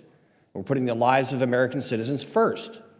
You have a Secretary of Defense who actually cares about the members of the United States military and making sure that when they do deploy forward to the southern border to help protect the United States from criminal illegal aliens coming into the United States, that they are treated in the best way possible in some very difficult circumstances. And I know this because I spent my entire adult life either training for war, training other people for war, or at war. And if you don't think for a second that we are at war with the Chinese Communist Party that is responsible for producing this fentanyl that was being smuggled across the border, you're wrong. So I understand what Ms. Jacobs has written in this amendment, and I applaud the fact that she wants to make sure that the quality of life for our enlisted and others spending time in barracks helps them perform their duties, because we know that when you have a happy home, you can actually work better. But this is not how you do that. It just simply is not. And with that, I urge my colleagues to vote against this amendment, as I will be doing. I yield back. Gentleman yields back. Chair now recognizes the gentleman from Massachusetts, Mr. Keating. Thank you, Mr. Chair. Just to follow up briefly on the very instructive dialogue that's occurred back and forth on this issue, the fentanyl issue is real, but this administration took 2 helicopters, vital resources, vital assets, fighting fentanyl in South America, and took them out of service against the fight in fentanyl, only to give them to the dictator of El Salvador, Bukele, because he's housing people, some of them innocent Americans there. So this points to one issue. Congress has a voice in this. This is why it's important, and this is why I support the amendment. Congress has a voice in this. Our voice should be heard, and to use the issue of fentanyl, I just couldn't help but bring back the point that the administration's doing something against that fight in fentanyl in support of their effort to house people, some of them inappropriately or illegally, in El Salvador.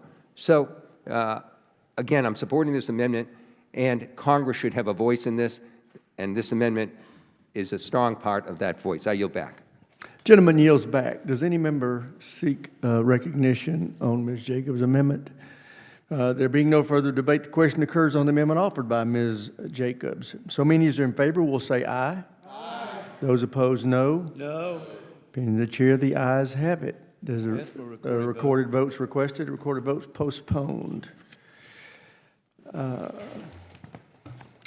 We will now consider log number 5629 by Mr. Van Orden. For what purpose does the gentleman from Wisconsin seek recognition?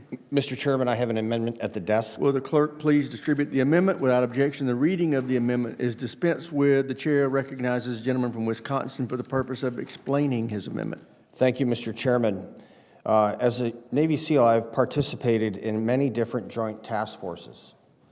And it's critical that we take a whole-of-government approach when we are fighting narco-terrorists and trying to prevent the importation of fentanyl into the United States. As I've repeatedly said, it cost the lives of more Americans than died in World War II. So currently, the ability for our Department of Defense to work hand in glove with other agencies is set to expire. And this amendment is very, very simple. We just want to codify and reaffirming the Modernization Joint Task Force Authority for Counterterrorism and Transnational Crimes. So what we want to do is make sure that our military can work in a whole-of-government approach to conduct counterterrorism operations and prevent transnational crime, which, as we know, are a long series of narco-terrorists that are responsible for killing hundreds of thousands of Americans. It's just that simple. It will codify the authority under Title X, make it permanent, so that our folks know that we will continuously have their back, and the American people will know that we here in Congress are acting in a manner that's commensurate with the whole-of-government approach to protect them and their families. I strongly urge my colleagues to vote for this amendment, and with that, I yield back. Gentleman yields back. Gentleman from California, Mr. Garamendi, is recognized. Thank you, Mr. Chairman. I don't want to be a bore here, but I do want to try to parse out what's really important here. Our colleague is putting forth an amendment that may raise the question, the way this amendment is written, may raise the question of going around the posse comitatus prohibitions, in which the military cannot be a domestic police force.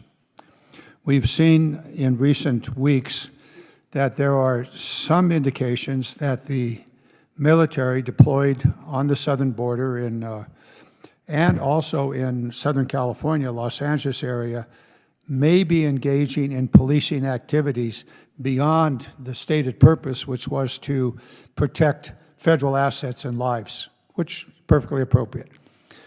So I want to be quite certain that we do not inadvertently drive a hole through the Posse Comitatus Act. I'm going to end with a question to my colleague that he can answer in some time, but not quite yet. So as we go through the amendments, all of which are important, the previous ones dealt with the issue of where's the money coming from, FSRM funds, barracks, and the like. I kind of caught myself early on when $1 billion was taken out of the Sentinel to do the plane. I thought that was a fine idea, but I may be less open on this set. So we need to be careful here. We need to be thoughtful. I know all the committee members, Democrat and Republican, are, and I suspect once we get past the rigors of the current debate, back and forth, president's good, president's bad, so on and so forth, we are writing law. And in this case, it's an extension of existing authority.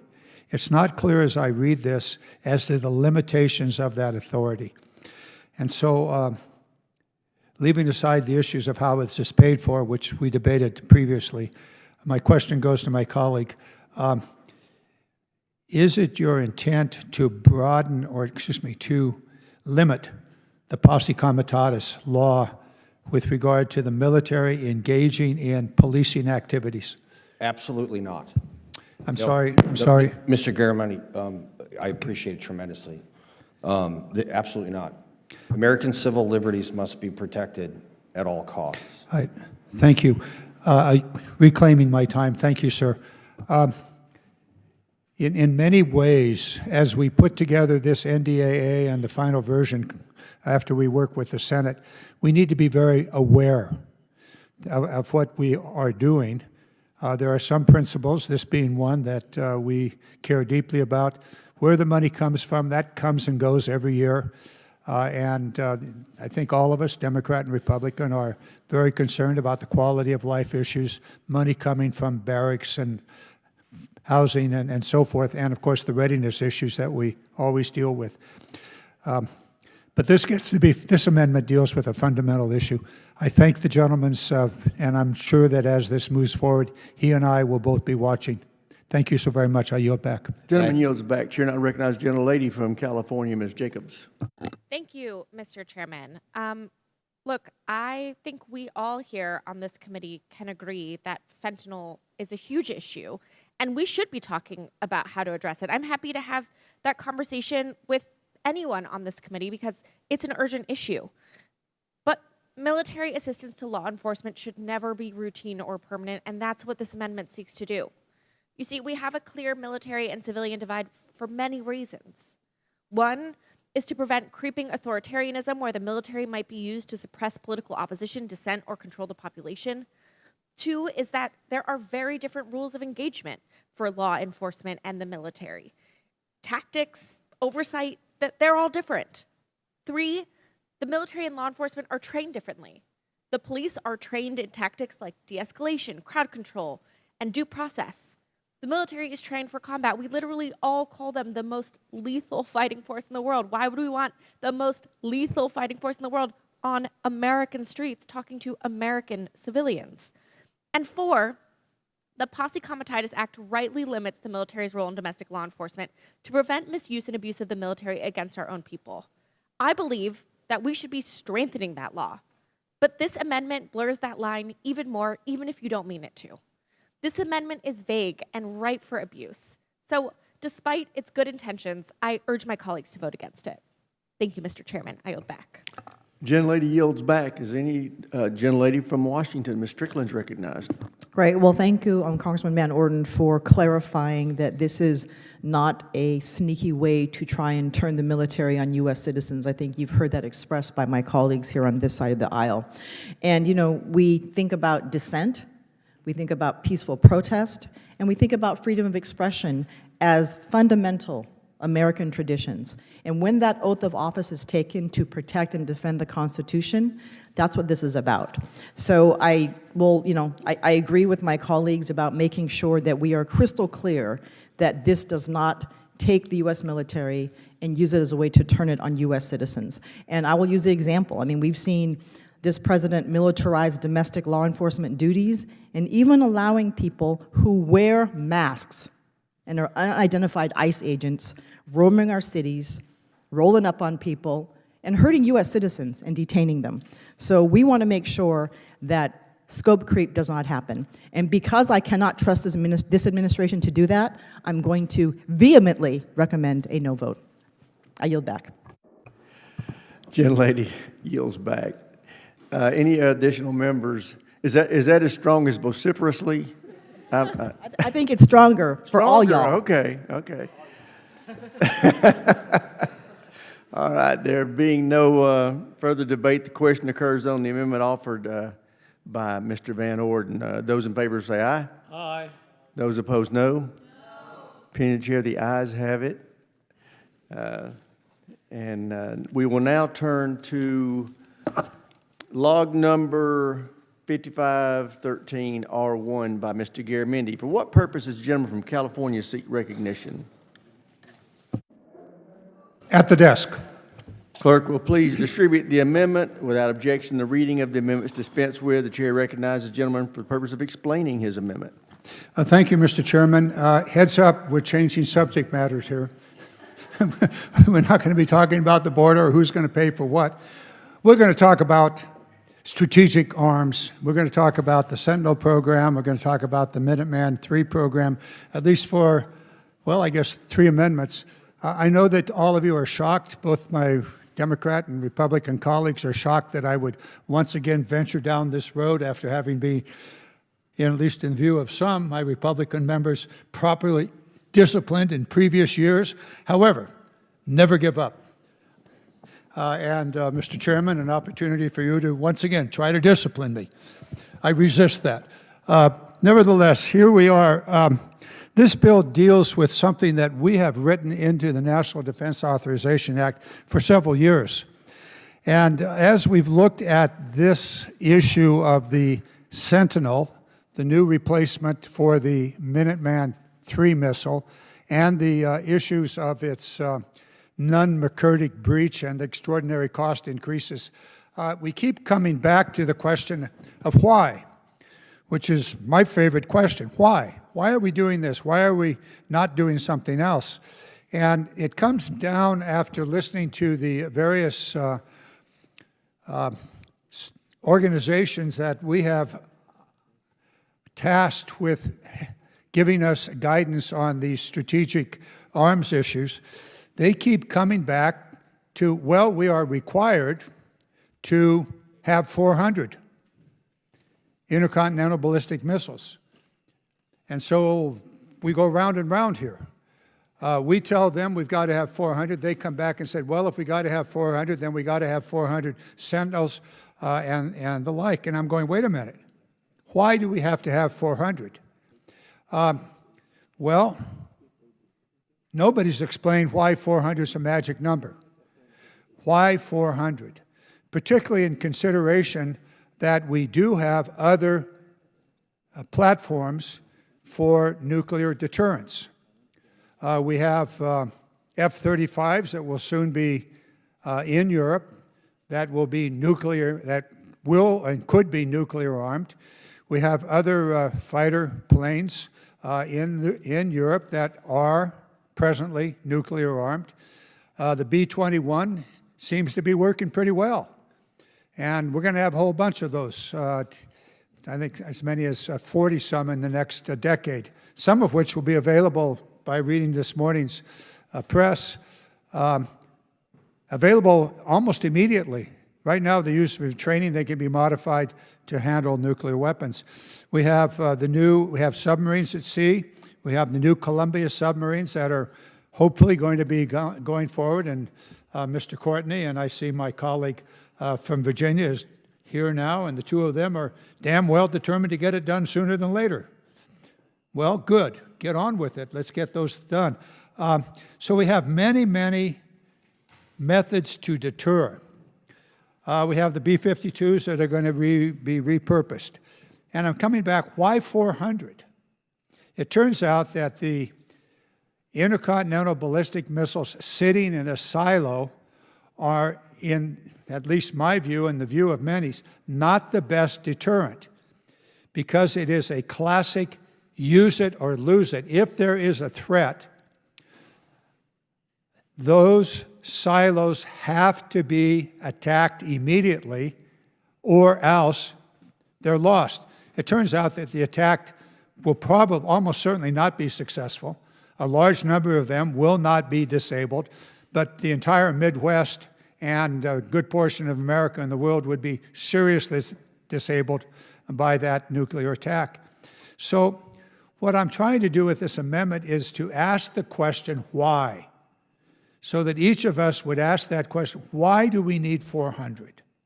What's magic about that number other than that's what we had 7 or 8 years ago?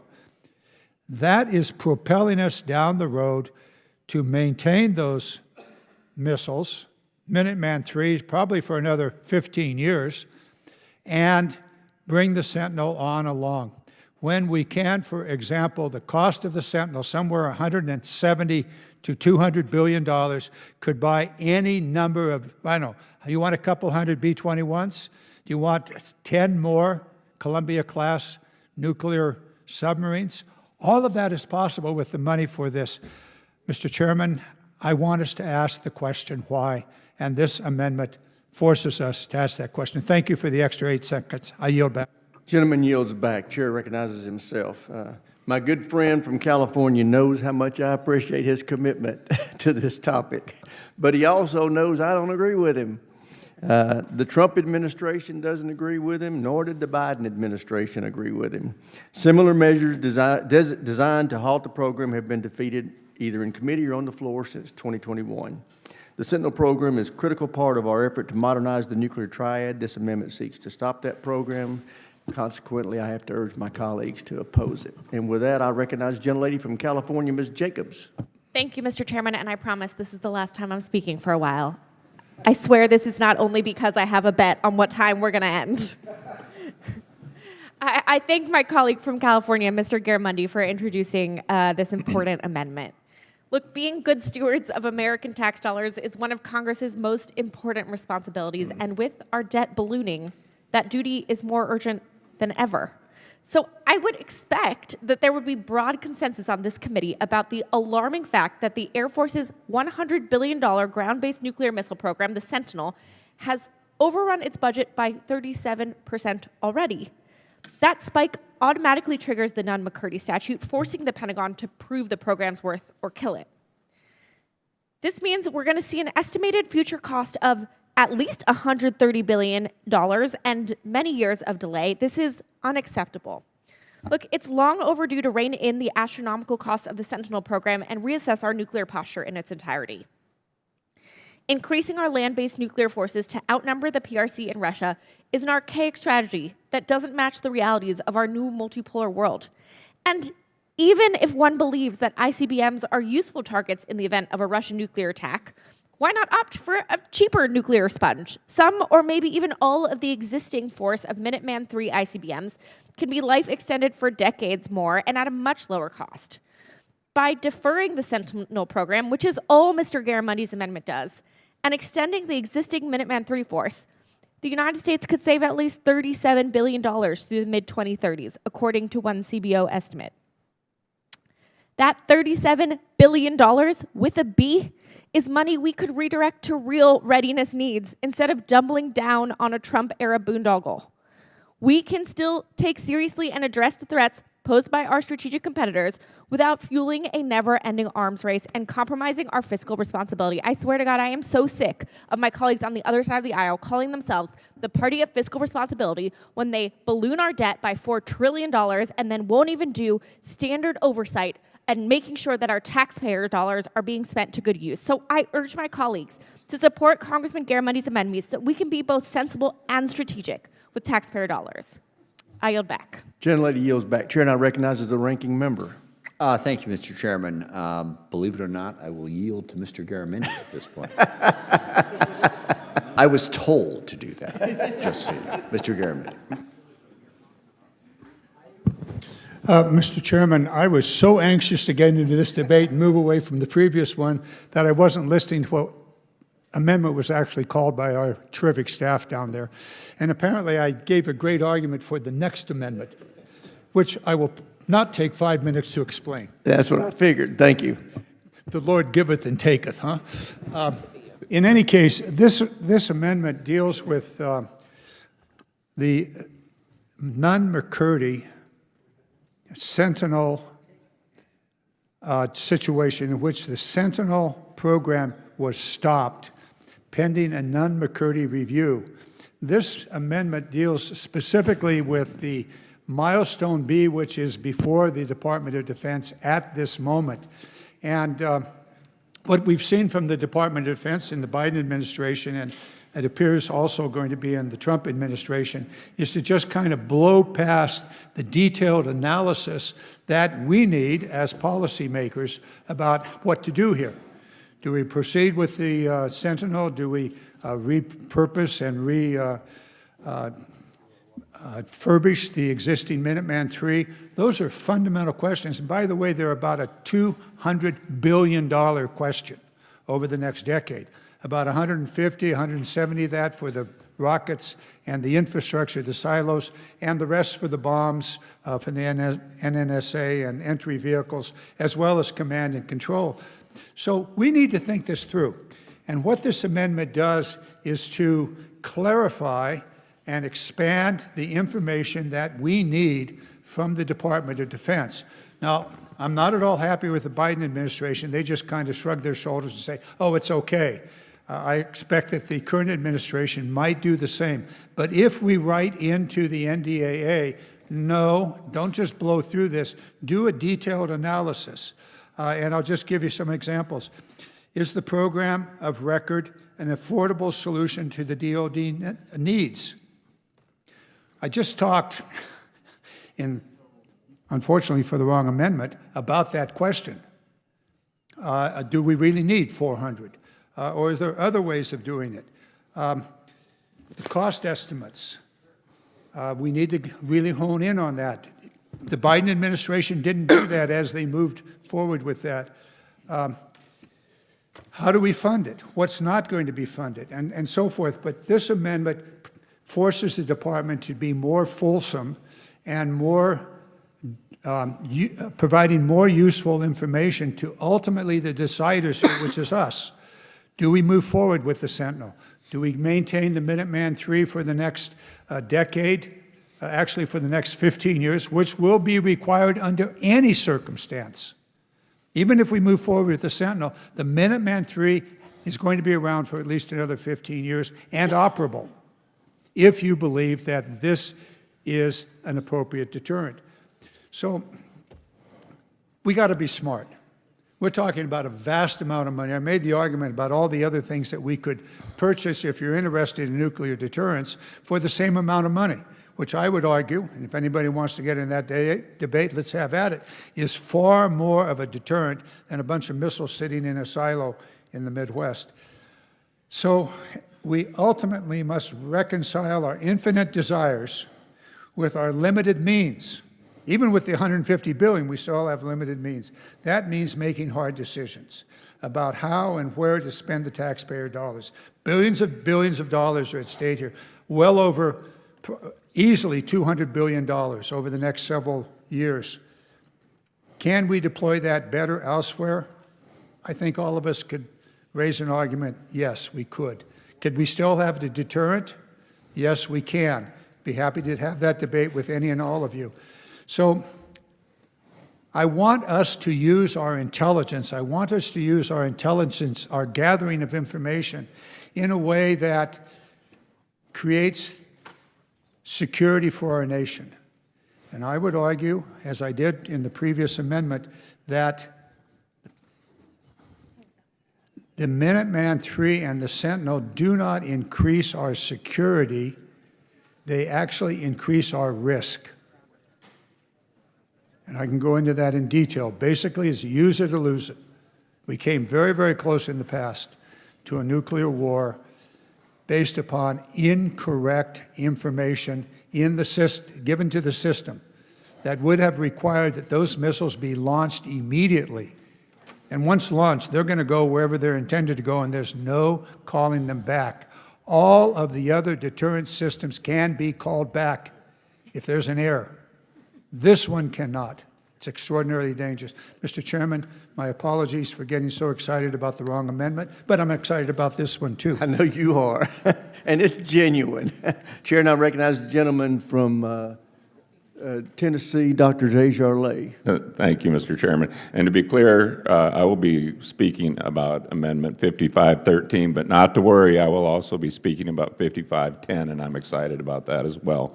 I have great respect for, and I appreciate my colleague from California's dedication to having this debate every year, but I will again oppose this amendment. I don't think we need to have a prolonged debate on this topic because this is an issue where we simply have a fundamental difference in opinion about the Sentinel program and the ICBM leg of the triad. This amendment would cut off funding, all FY26 funding, including the reconciliation funds for the Sentinel program until it reaches milestone B. But funding is necessary for the program to reach milestone B. So this amendment is really just about stopping Sentinel. As my colleague from California knows, I do not support that. The Trump administration does not support that, and the Biden administration did not support it either. We also continue to receive consistent testimony from our senior military leaders that this program is absolutely essential. So I will again oppose this effort to stop the Sentinel program. I would note that a similar amendment was rejected last year by a vote of 9 to 49. I urge my colleagues again to vote no, and I yield back. Gentleman yields back. Chair, and I recognize the gentleman from South Carolina, Mr. Wilson. Mr. Chairman, I now ask unanimous consent to refer to the ranking member. Gentlemen, ranking member is recognized. Thank you, Mr. Chairman. And actually, all three of these amendments that Mr. Garamendi has are connected in one sense. I mean, one definitely deals with the overrun at the Sentinel program and the challenges that are there. Then talks about the number of ICBMs that we have to have, restrictions on that. And then we have the last one is on the pit production challenge that we have. And I think, Ms. Jacobs sort of outlined the problem here, and it is connected to the larger defense budget. We are headed towards an unsustainable fiscal path. And I realize we don't want to think about that. We just want to say, well, gosh, in an ideal world, the defense budget, we should be at 5% of GDP. So we just magically say, get to 5% of GDP, and we don't look at the details of, is that realistic? And what are we spending the money on? We are spending a massive amount of money. We are planning on spending a massive amount of money on nuclear modernization for the submarines, for the B-21, for the pits, for the ICBMs. Can we really afford to do all of that, especially at the cost that the Sentinel is bringing our way? And I don't think we can be confident that that's not just going to keep going up, as are other programs. And we have other needs in national security. Missile defense is a huge one. The president has his Golden Dome thought. But even outside of that, we clearly have needs in the area of missile defense. We have needs to increase our basic munitions and missiles as well. Autonomous systems, we all agree, are crucial. We do not make enough of them in the United States. No one can really disagree with that fundamental point. And shipbuilding. We're way over budget on every single shipbuilding contract we have, and everyone in this committee, not everyone, most everyone in this committee seems to think that we need a lot more ships. It doesn't add up in any realistic way. So I think overall what Mr. Garamendi is asking for us to do here is to do a nuclear posture review, to go back and take a look at, in light of all of those expensive, in light of all the cost overruns on all of these programs, is there some way we can meet our national security needs without going completely and totally bankrupt? It is a question that should be asked and analyzed. And I think these three amendments, if passed, would put us in a position to force that conversation. And to be ecumenical about it, it has been a bipartisan case of wanting to just close our eyes and shut off our ears and pretend that this isn't happening. Administration after administration has punted on this issue. But we need to stop punting and address the costs. And I think all three of Mr. Garamendi's amendments do that. And I urge support. And good news at the close here, that means that I don't have to speak on the other two. So I'm done and I yield back. Gentleman yields back. Does any other member seek recognition on Mr. Garamendi? Mr. Bacon is recognized. Thank you, Mr. Chairman. My first chairman, when I got elected in 2017, said every time the gentleman from California talks about nukes, I have the task of responding. I've not been relieved of that yet, so I'm going to respond to both just real briefly. First of all, I would agree the Air Force needs to do better on this. They're going to have to get their act together on fielding this. It is costly, though. You got to replace the launch control, build a new launch control facility and a silo. We haven't done that since the Peacekeeper missile, so they've lost a little bit of that expertise. The Minuteman III was put in 1970. It's 55 years old. It cannot be extended. We've had multiple studies look at it. It is at the end of its life. And so we have to accept the fact that we're going to have to transition the Minuteman III to the Sentinel. I would also point out that the ICBMs, once they're installed, are the cheapest to maintain, and they have the highest readiness rates. They typically sit at 95% readiness. And that's what you need for deterrence. And no one's going to want to pick a fight with America if you got 400 ICBMs. And every study I've seen, to take them out, you have to put 2 warheads on each missile or each silo. That is hard to do, and it makes it very hard for anybody to target our nuclear forces effectively. So I think the ICBMs are needed for deterrence, for the long haul. Russia has a nuclear force matching ours right now and is more modernized as we speak. And China is building a nuclear force to match ours. So I think we need this as much as we've ever have. Thank you. I yield. Gentleman yields back. Does anybody, gentleman from Massachusetts, Mr. Moulton's recognized. Thank you, Mr. Chairman.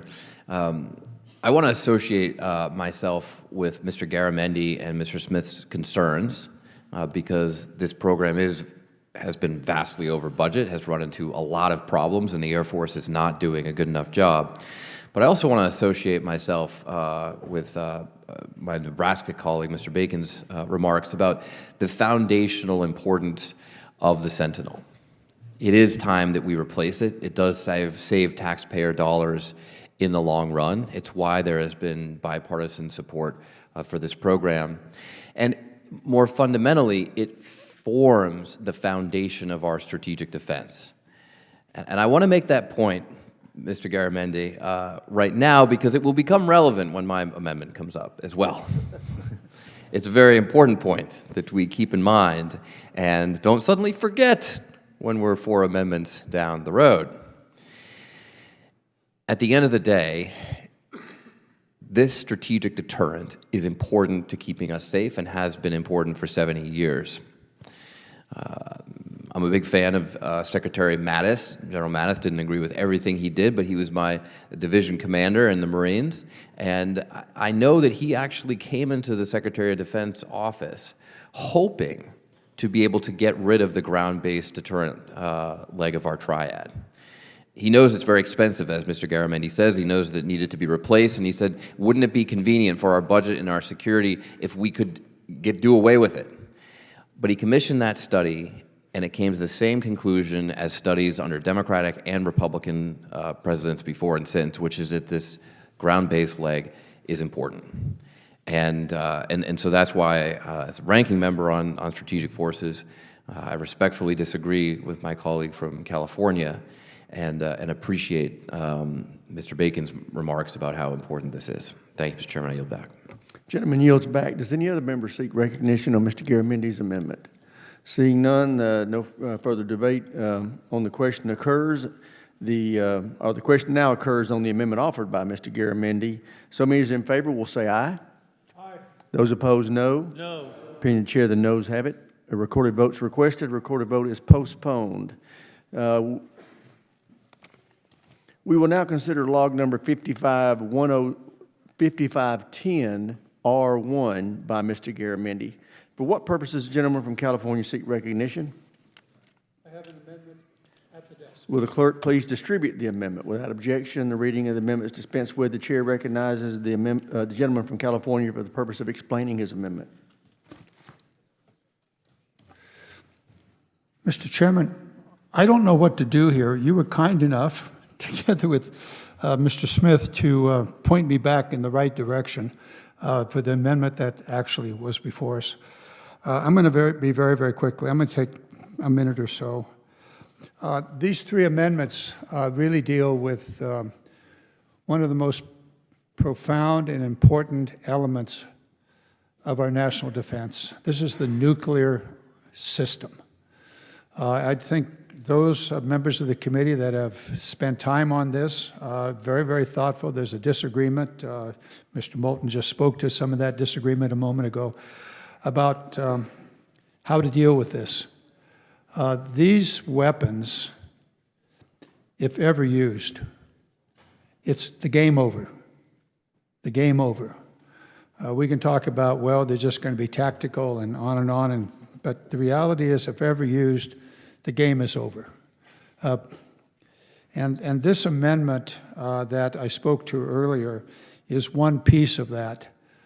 And I want us to inform ourselves and to ask the questions, why are we proceeding with this?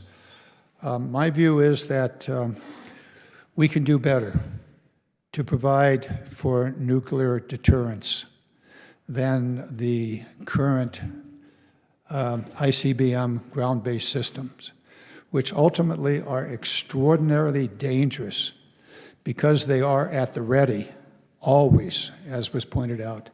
And therefore, if there is an alert, there's less than, 10, 12, 15 minutes for the president to make a mistake to launch or not. We've had incidents in the past that were frightening if you were to spend time learning about those incidents. They can't be recalled. So I want us to be wise. I want us to think through this one, 400. Why 400? Well, because somebody wrote 400, and it, forevermore it's 400, without going to the details. I said I'd take a minute, Mr. Chairman. How about if I take 2.5 minutes? I yield back. Gentleman yields back. Chair now recognizes the gentleman from Tennessee, Dr. Desjardins. Thank you, Mr. Chairman. I oppose the amendment which would strike a provision in the bill that prohibits reducing the nation's intercontinental ballistic missile fleet below its current size of 400 missiles. I can't answer the 400 question. Maybe 399, maybe it's 401. We live in a round number world, so it's 400. Every year since 2016, Congress has included provisions in the Defense Authorization Bill to effectively prohibit any further reduction in our ICBM force. And the logic is very simple. Nuclear threats are growing, and now is not the time to make cuts to our ICBM fleet. That was true in 2016, and it's even more true today as China's ICBM forces continue to rapidly expand and may soon outnumber ours. An identical amendment was debated last year and was rejected on a strong bipartisan basis, 13 to 45. I would urge my colleagues to again oppose this amendment. Thank you, Mr. Chairman. I yield back. Gentleman yields back. Does any other member seek recognition of Mr. Garamendi's amendment? Seeing none, there's no further debate on the question. Occurs on the amendment now offered by Mr. Garamendi. So many is in favor will say aye. Aye. Opposed, no. No. Opinion chair, the noes have it. A recorded vote is not requested. So we will now consider log number 5466R2 by Mr. Garamendi. What purpose does the gentleman from California seek recognition? Does he have an amendment at the desk? I have an amendment at the desk, and I'm going to be listening really, really closely to which one they call up. Okay, without objection, the reading of the amendments dispensed with. The chair recognizes the gentleman for the purpose of explaining his amendment. 5466.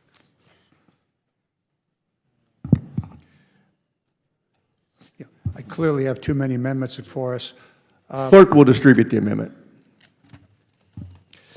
5280, okay.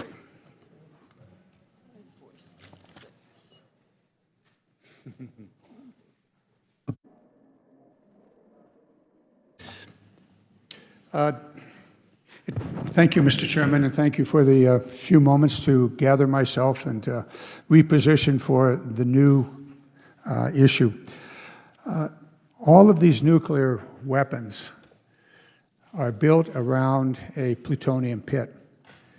And as we saw, as I explained with the 400 ICBMs, we are putting ourselves into a mandatory process that we're creating ourselves, perhaps without thinking through the ramifications.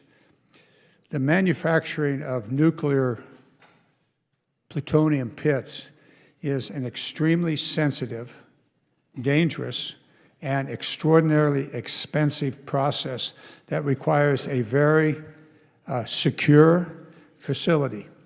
That facility is now being built at Los Alamos. And the production of pits at Los Alamos, the first, what do they call it, pit that is actually war-ready, was produced this year, and the process will go on.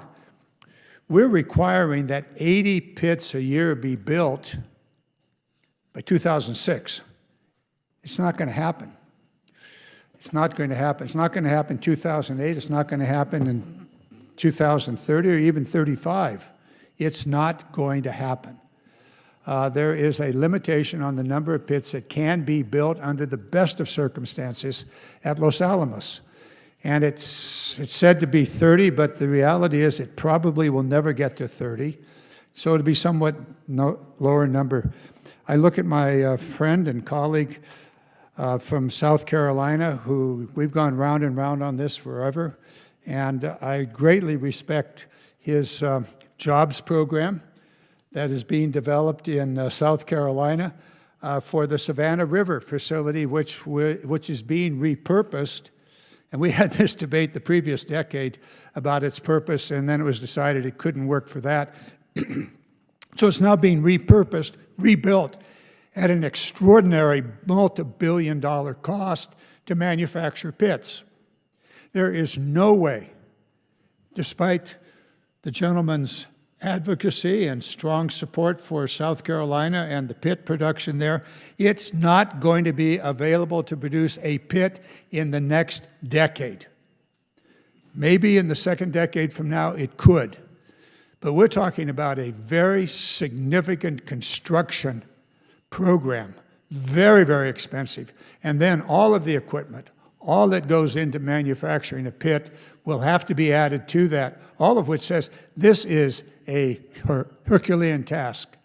It is a task that is going to be time-consuming, and it will be extraordinarily expensive. We don't know the cost. Every year the cost goes up. I would love to sit down with my friend and have a long conversation about, gee, is there something else we could spend money on in South Carolina that would actually benefit the people of South Carolina beyond an immediate job to build a facility? I'm sure there is, and I'd like to find it.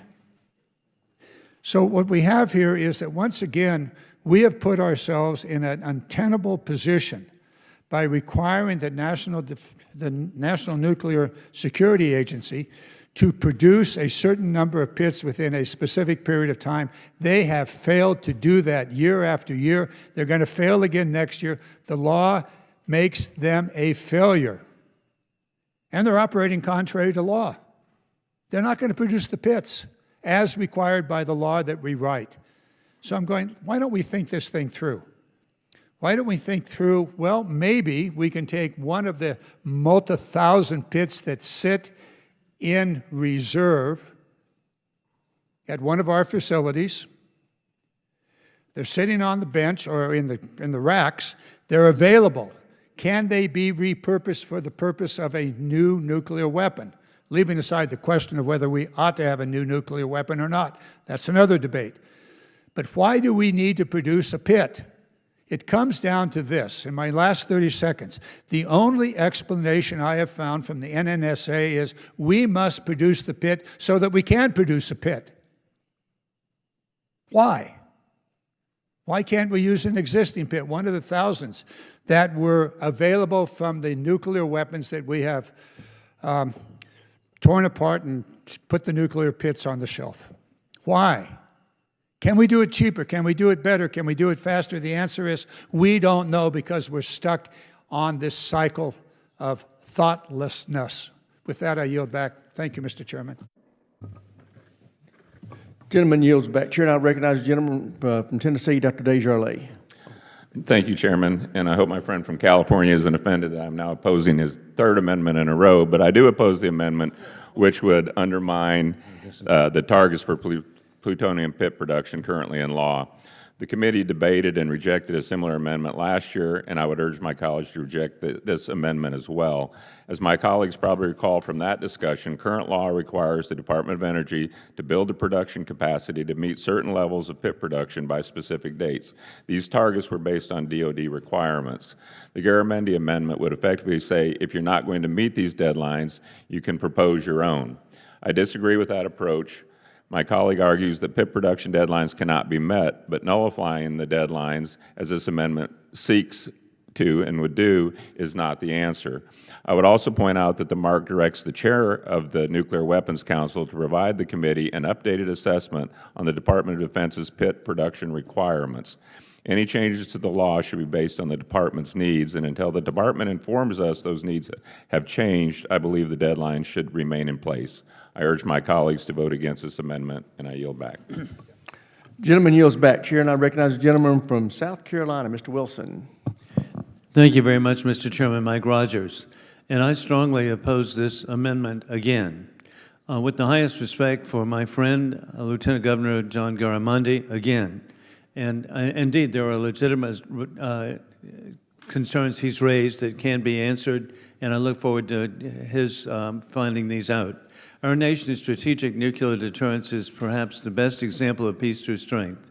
With the murderous invasion of Ukraine by war criminal Putin and Russia's recent decision to transport nuclear weapons to the Putin-occupied client illegitimate dictatorship of Belarus, the United States must be ready to face any challenge if provoked.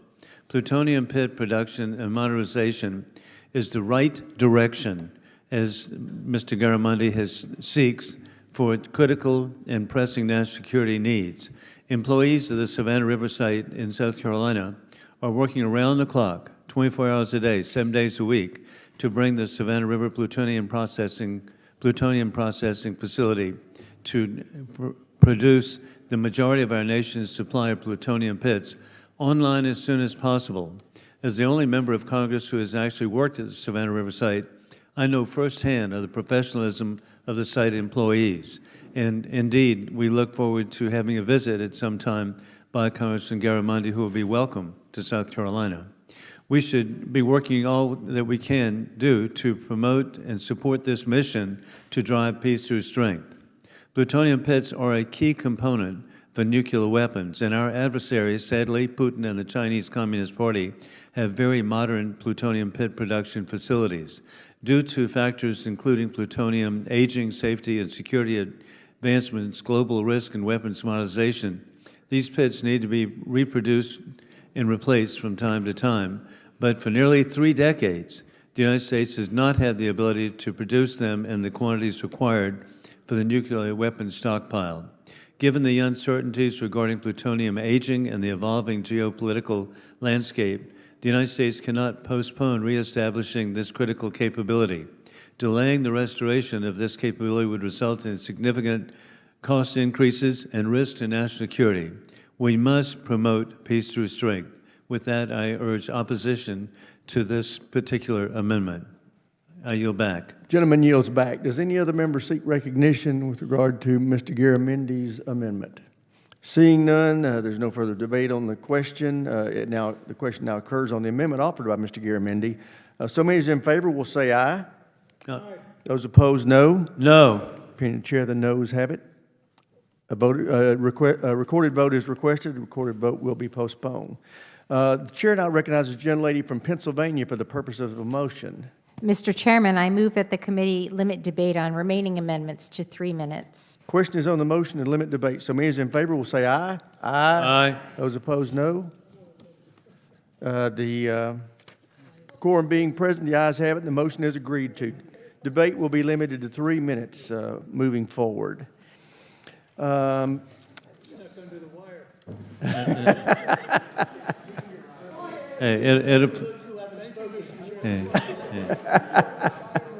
It applies only to people from California. All right, is this the next one? Okay. We will now consider log number 5280, R2, by Mr. Cisneros of California. For what purposes, gentlemen from California, seek recognition? Mr. Chairman, I have an amendment at the desk. Clerk will please distribute the amendment. Without objection, the reading of the amendment is dispensed with. The chair now recognizes the gentleman from California for the purpose of explaining his amendment. Thank you, Mr. Chairman, and I guess I'll talk fast since I lost 2 minutes. The U.S. military's greatest asset is its people. And one of the ways we've been able to support our greatest asset is by providing them with educational opportunities. Tuition assistance has been a big part of that. I used it when I was on active duty to earn my MBA, like thousands every year do. Unfortunately, cuts to the Navy's budget have significantly reduced the amount provided for tuition assistance and will unfortunately reduce education and career opportunities for active duty service members. The Navy has twice the number of personnel as the Marine Corps, but yet the Marine Corps budget for tuition assistance is nearly 5 times as much. So many sign up to defend our nation with the expectation of getting an education in return, an opportunity to better themselves. Now, all the services have cut tuition assistance, but the cuts in the Navy have been more drastic than the others. Cuts to this program will have a negative effect on morale, retention, and recruitment. My amendment would right the clear error the Navy has made and authorize an additional $38 million for the United States Navy that can be used for tuition assistance. We can plus up these funds by taking it out of the Sea Launch Cruise Missile Nuclear Warhead Program.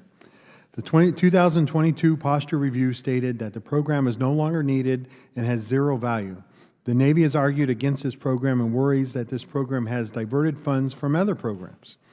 The reality is that the SLCM will cost billions over time for a weapon that the Navy doesn't want, while a few $1,000,000 towards educational benefits will have a tremendous impact on service members both while they serve and after towards our nation. And with that, I encourage my colleagues to support this amendment of plussing up the Navy's tuition assistance program, and I yield back the balance of my time. Gentleman yields back. Chair, and I recognize the gentleman from Tennessee, Dr. Desjardins. Thank you, Mr. Chairman. I oppose this amendment, which would cut funding for the development of a warhead for the Nuclear Launched Sea Cruise Missile, or SLCM. This program is essential to address emerging deterrence gaps and respond to the changing nuclear threat environment, particularly China's nuclear breakout. As my colleagues may recall, the Trump administration called for restoring a nuclear SLCM capacity in its 2018 nuclear posture review. The Biden administration proposed to cancel it, but Congress, on a bipartisan basis, rejected this decision based on consistent testimony from senior military officials that this capability was necessary. Earlier this year in testimony before Congress, the STRATCOM commander emphasized that the need for SLCM has only grown more acute since 2018, and the program should be accelerated. This amendment would cut funds for the development of the warhead for this vital program. I urge my colleagues to oppose the amendment, and I yield back.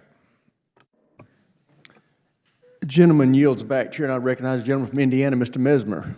Thank you, Mr. Chairman. I oppose this amendment as it uses SLCM's warhead money as a pay-for to increase tuition assistance programs. We've heard this year and in years past from countless witnesses in front of this committee, from the Commander of Strategic Command to the Secretary of Defense to the Chair of Joint Chiefs, of how important the SLCM program is. SLCM is a vital capacity to address growing deterrence gaps and an imbalance in regional non-strategic nuclear forces between the U.S. and our adversaries. Congress mandated this weapon system to be a program of record, and many in this committee have voted for it at that time. As Russia continues to develop novel strategic weapons and China is modernizing and expanding its nuclear forces at a breathtaking rate, the SLCM fills critical deterrence gaps to ensure our adversaries think twice. And if deterrence fails, SLCM gives the President the ability to control the escalation ladder and not be forced into a situation where an all-or-none response is the only option. This program needs to be kept on track and not used for a pay-for other programs.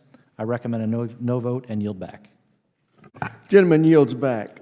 Chair now recognizes the ranking member. Is it? No, sorry, Garamendi. Oh, Mr. Garamendi is recognized for 5 minutes.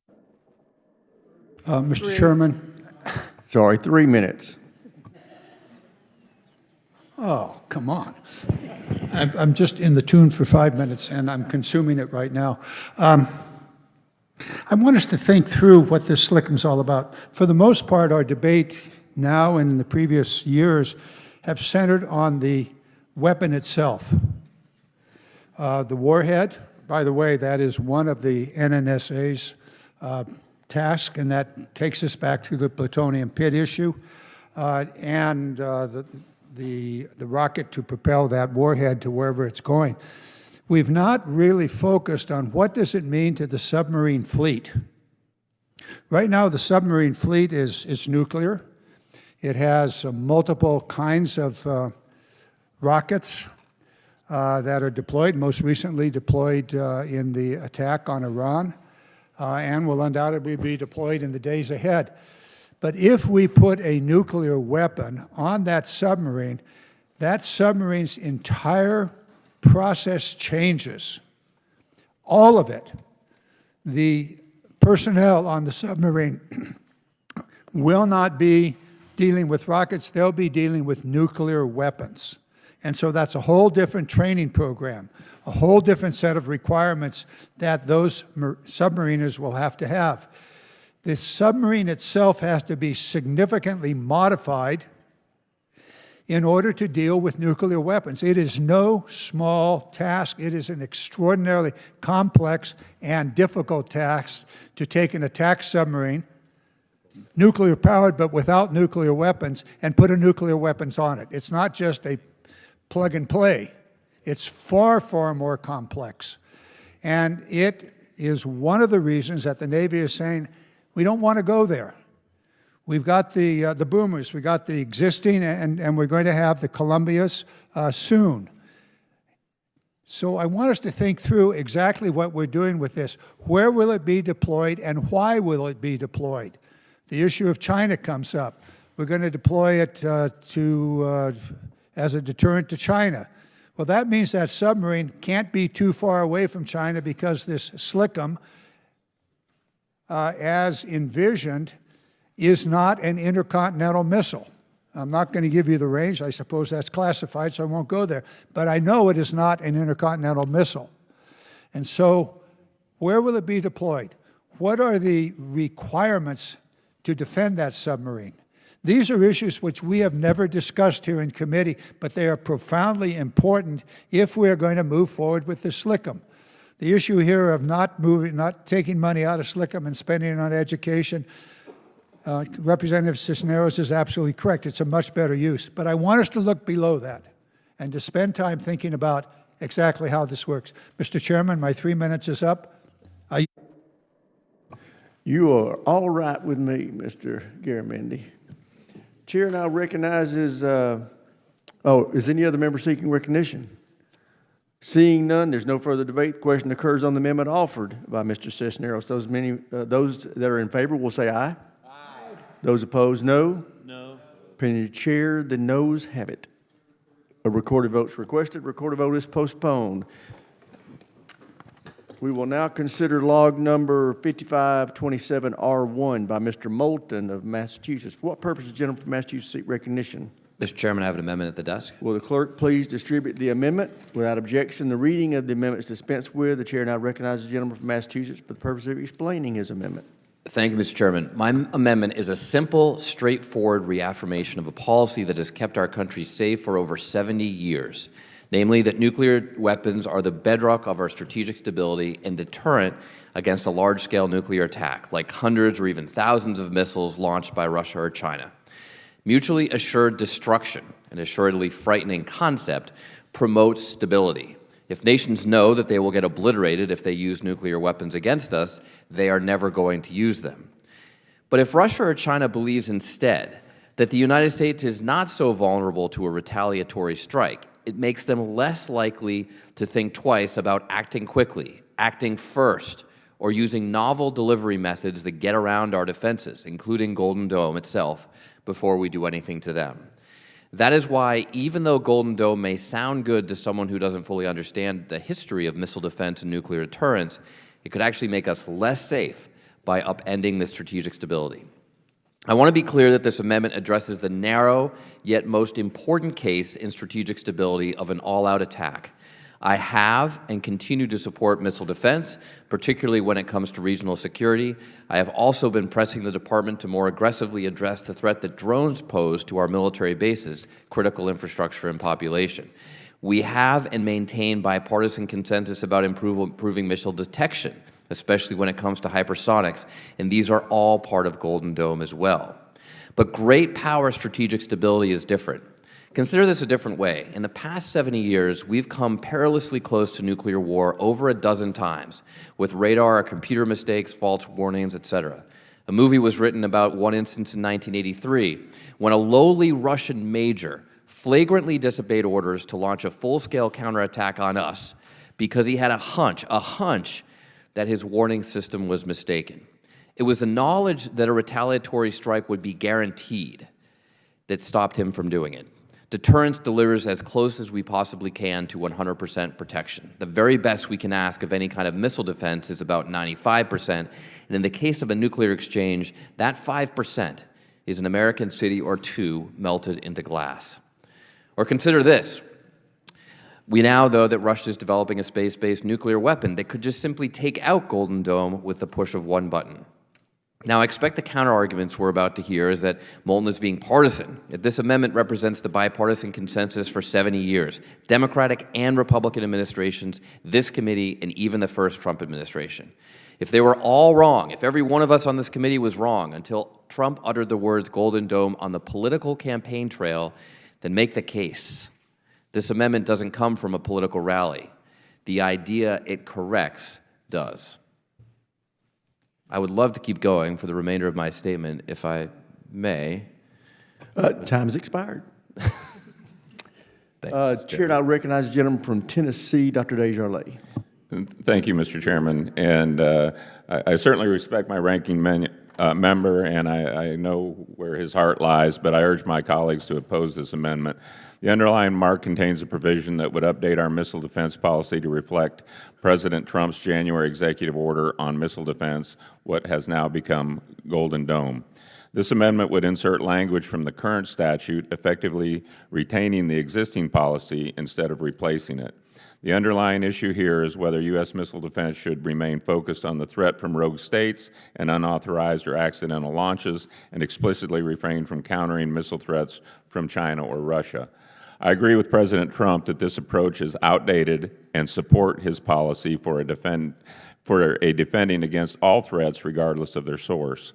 After all, Russia and China have not matched U.S. restraint and do not observe any similar policy limitations when it comes to defending their territory.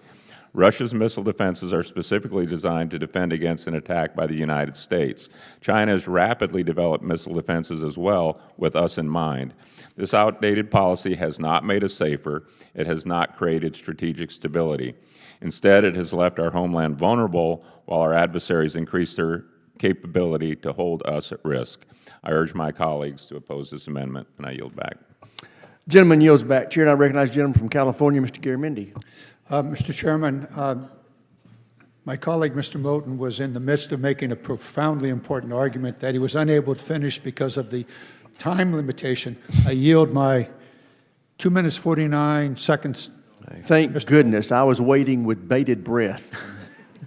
Mr. Moulton is recognized. Thank you, Mr. Chairman. First of all, I just want to respond to the distinguished chairman of the subcommittee's remarks about this. To be clear, Russia and China do not follow this policy. They do not have a system of space-based interceptors to protect their entire country.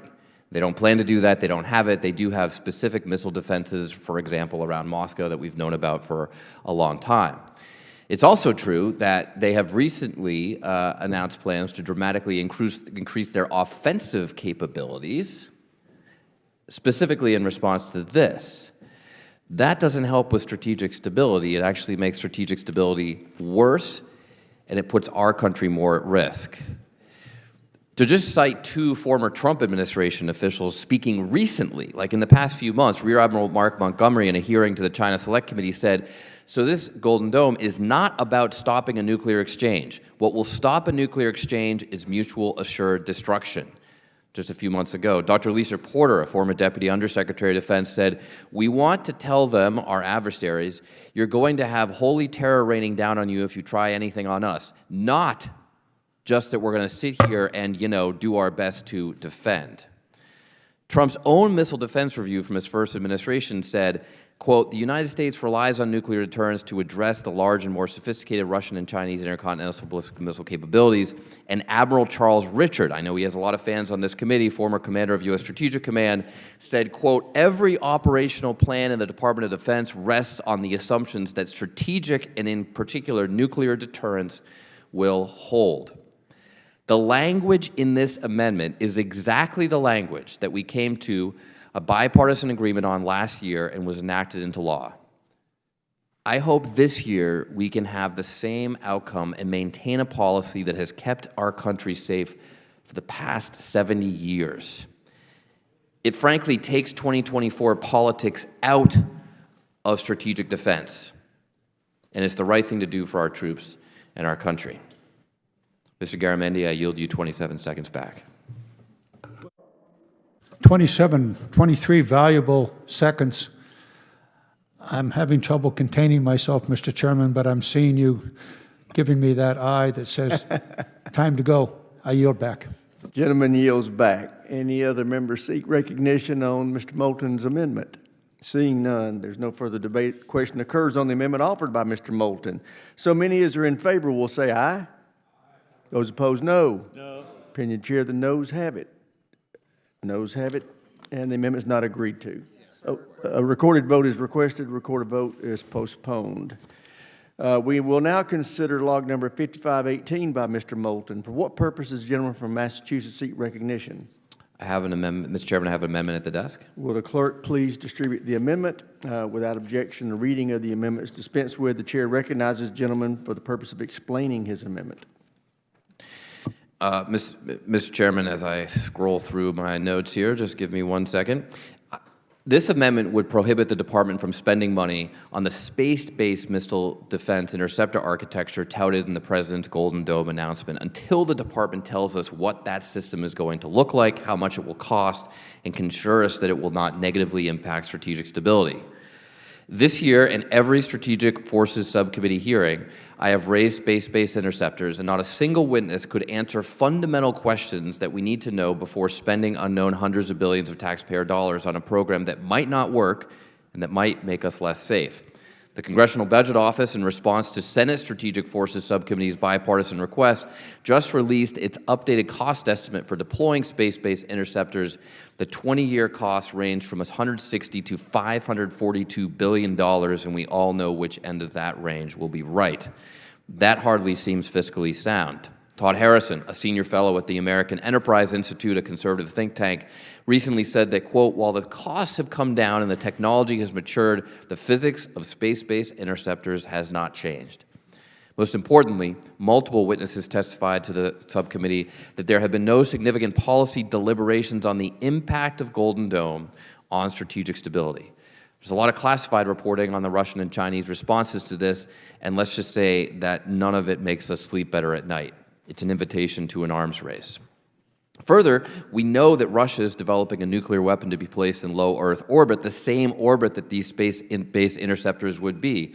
So if Russia decides that they want to destroy U.S. missile defenses, they can do so with the push of one button.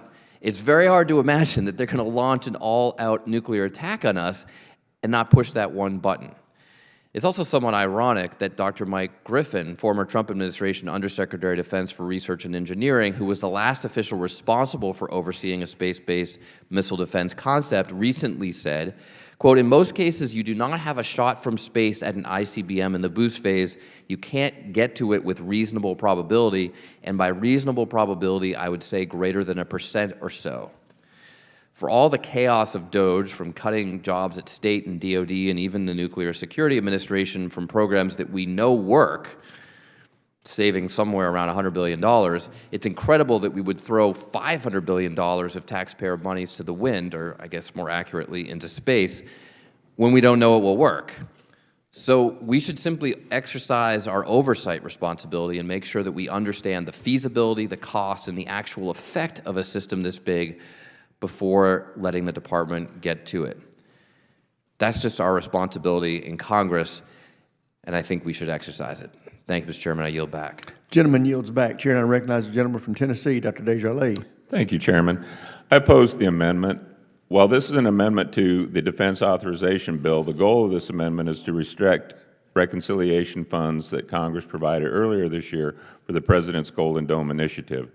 As it's written, the amendment would effectively prevent any consideration of space-based missile defense capabilities. I would draw my colleagues' attention to the fact that it prohibits any design work from being done on a space-based interceptor until full life cycle cost estimates for the system have been completed. There is simply no way for the Department to comply with this requirement. It's impossible to estimate life cycle costs of a system before any design work takes place. The result of this amendment would be to take space-based missile defense capabilities off the table. I don't support that. I support the President's vision of a next-generation missile defense system, and I think we should be open to space-based capabilities being part of that. I urge my colleagues to oppose this amendment. I yield back. Gentleman yields back. Chair, and I recognize the gentleman from Colorado, Mr. Crank. Oh, I'm sorry, Mr. Garamendi. He said he'd go ahead, so go ahead, Mr. Crank. Thank you, Mr. Chairman. I wanted to point out I do oppose the amendment In 2023, the Bipartisan Congressional Commission on the Strategic Posture of the United States stated, quote, "The United States should develop and field homeland integrated air and missile defense capabilities that can deter and defeat coercive attacks by Russia and China." It went on to call for, quote, "significant additional new investments in advanced, potentially game-changing missile defense defeat capabilities, including space-based and directed energy capabilities," unquote. Again, this is the view of the bipartisan commission Congress created to review our strategic posture. Golden Dome isn't some half-baked idea or vanity project. It's the result of years of careful planning and a serious review of our own defensive weaknesses. I also want to make one point about the concept of strategic stability and this idea that Golden Dome will cause an arms race. I think that's built on a foundational assumption that the world is currently stable and that Golden Dome will upset this calm and peaceful geopolitical landscape. The problem is that that's not the world that we're living in right now. China's already building nuclear weapons as fast as it can. The missile threat to the homeland is increasing. It's becoming more complex with long-range hypersonic weapons and advanced cruise missiles. Golden Dome didn't cause any of that. Our adversaries have already done everything they can to hold our territory at risk. And I would say my friend from Massachusetts talked about the Russian colonel who nearly launched a nuclear attack on the United States. That might have been a good time to have a space-based system that could have defended the United States of America. Golden Dome doesn't jeopardize strategic stability. Golden Dome is a way to respond to these threats and to restore strategic stability. And again, this amendment would take space-based missile defense capabilities completely off the table. I oppose that. We should be open to all options. And last thing I'd say, one of these following things must be true. Either our current air and missile defense architecture can't protect the homeland, or it can protect the homeland, in which case we have to kind of assume that our adversaries are pursuing new technologies to defeat that current architecture. I urge my colleagues to vote no, and I yield back. Gentleman yields back. Chair now recognizes the gentleman from California, Mr. Garamendi. Thank you, Mr. Chairman, and members of the committee. Thank you for your indulgence on this set of issues. Mr. Moulton has really proposed something that is profoundly important about the future. And it is informed, his argument is actually informed by the past. Not just the nuclear issues, but every one of our military offensive systems, whatever it happens to be. Taking the Abrams tank, which, wow, that is really a piece of work until a $500 drone can take it out. You go, oh, how did that happen? Offense, defense, back and forth.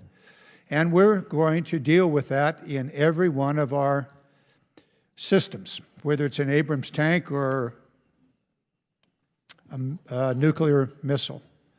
I would ask the committee to consider the history here in the nuclear enterprise.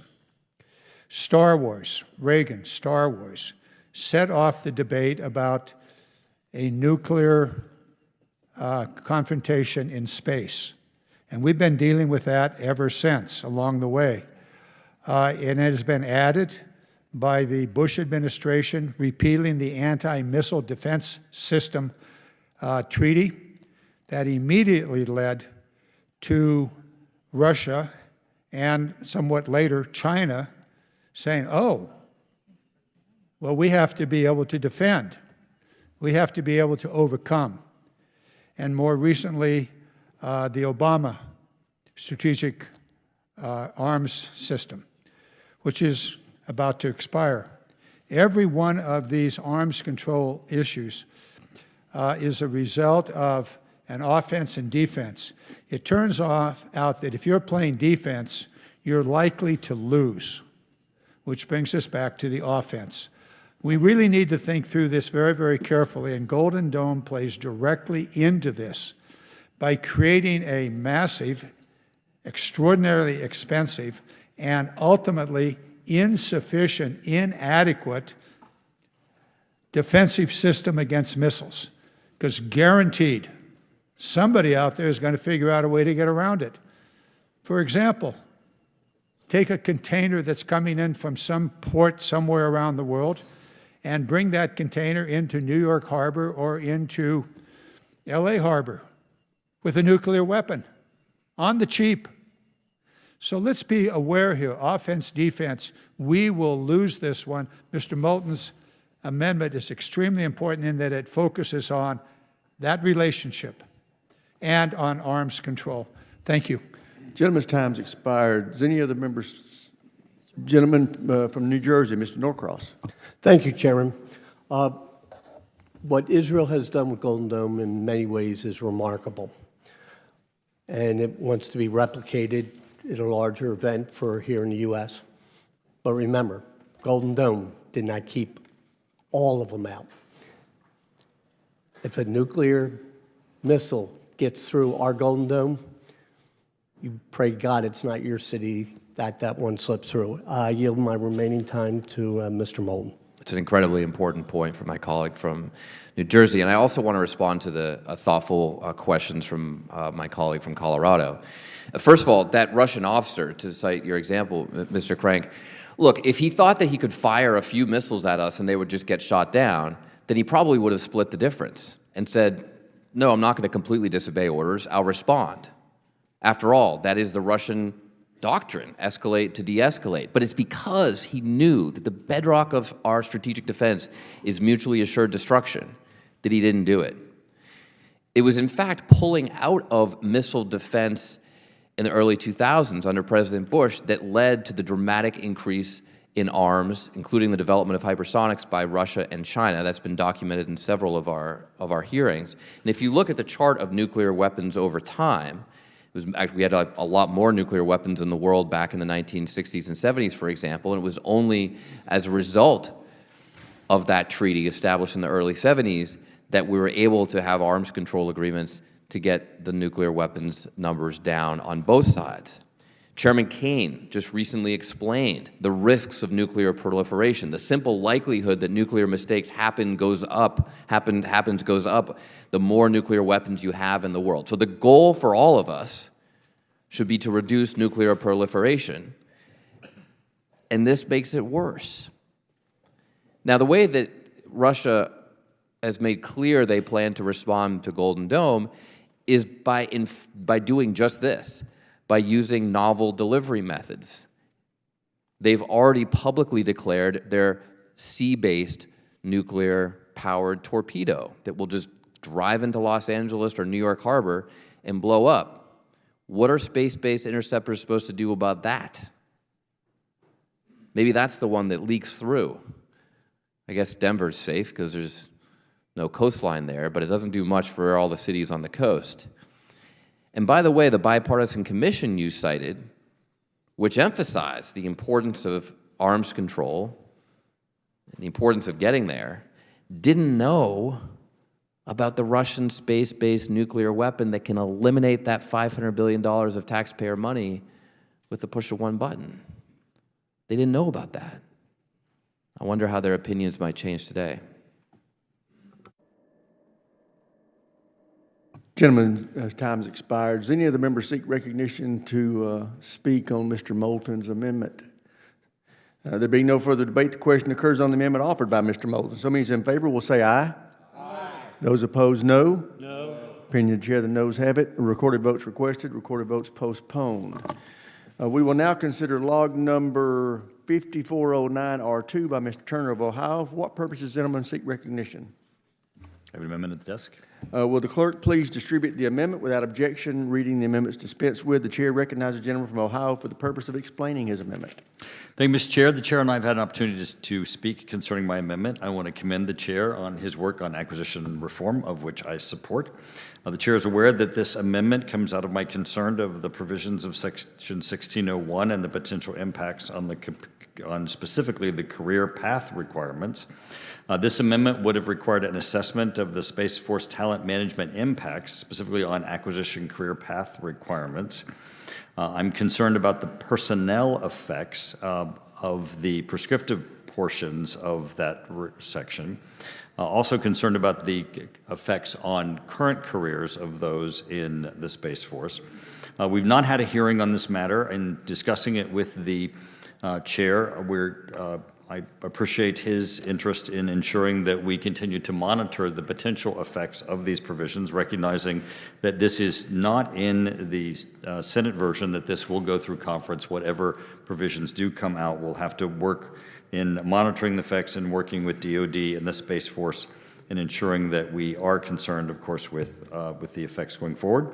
But with the conversation, I appreciate the chairman's efforts to work toward acquisition reform and balancing those. And my respect for the chairman, I withdraw my amendment. Thank you, Mr. Chairman. I appreciate the thoughtfulness of the gentleman from Ohio and appreciate his withdrawal. The amendment is withdrawn. We now turn to consider log number 4849 by Mr. Moylan of Guam. For what purpose does the gentleman from Guam seek recognition? Mr. Chair, I have an amendment at the desk. Will the clerk please distribute the amendment without objection? The reading of the amendment is dispensed with. The chair recognizes the gentleman from Guam for the purpose of, the chair needs to reserve a point of order. The chair now recognizes the gentleman from Guam for the purpose of explaining his amendment. Thank you for the opportunity to speak in support of an amendment that is deeply personal to my constituents. The inclusion of Guam under the Radiation Exposure Compensation Act, or RECA. For decades, the people of Guam have endured the consequences of U.S. nuclear testing in the Pacific without acknowledgement, assistance, or justice. Between 1946 and 1962, the United States detonated 67 nuclear weapons in the Marshall Islands, just 1,200 miles from Guam. The radioactive fallout from those tests did not stop at the international borders. It traveled across the Pacific, carried by wind, deposited into the soil and water, and absorbed into the bodies and lives of our people.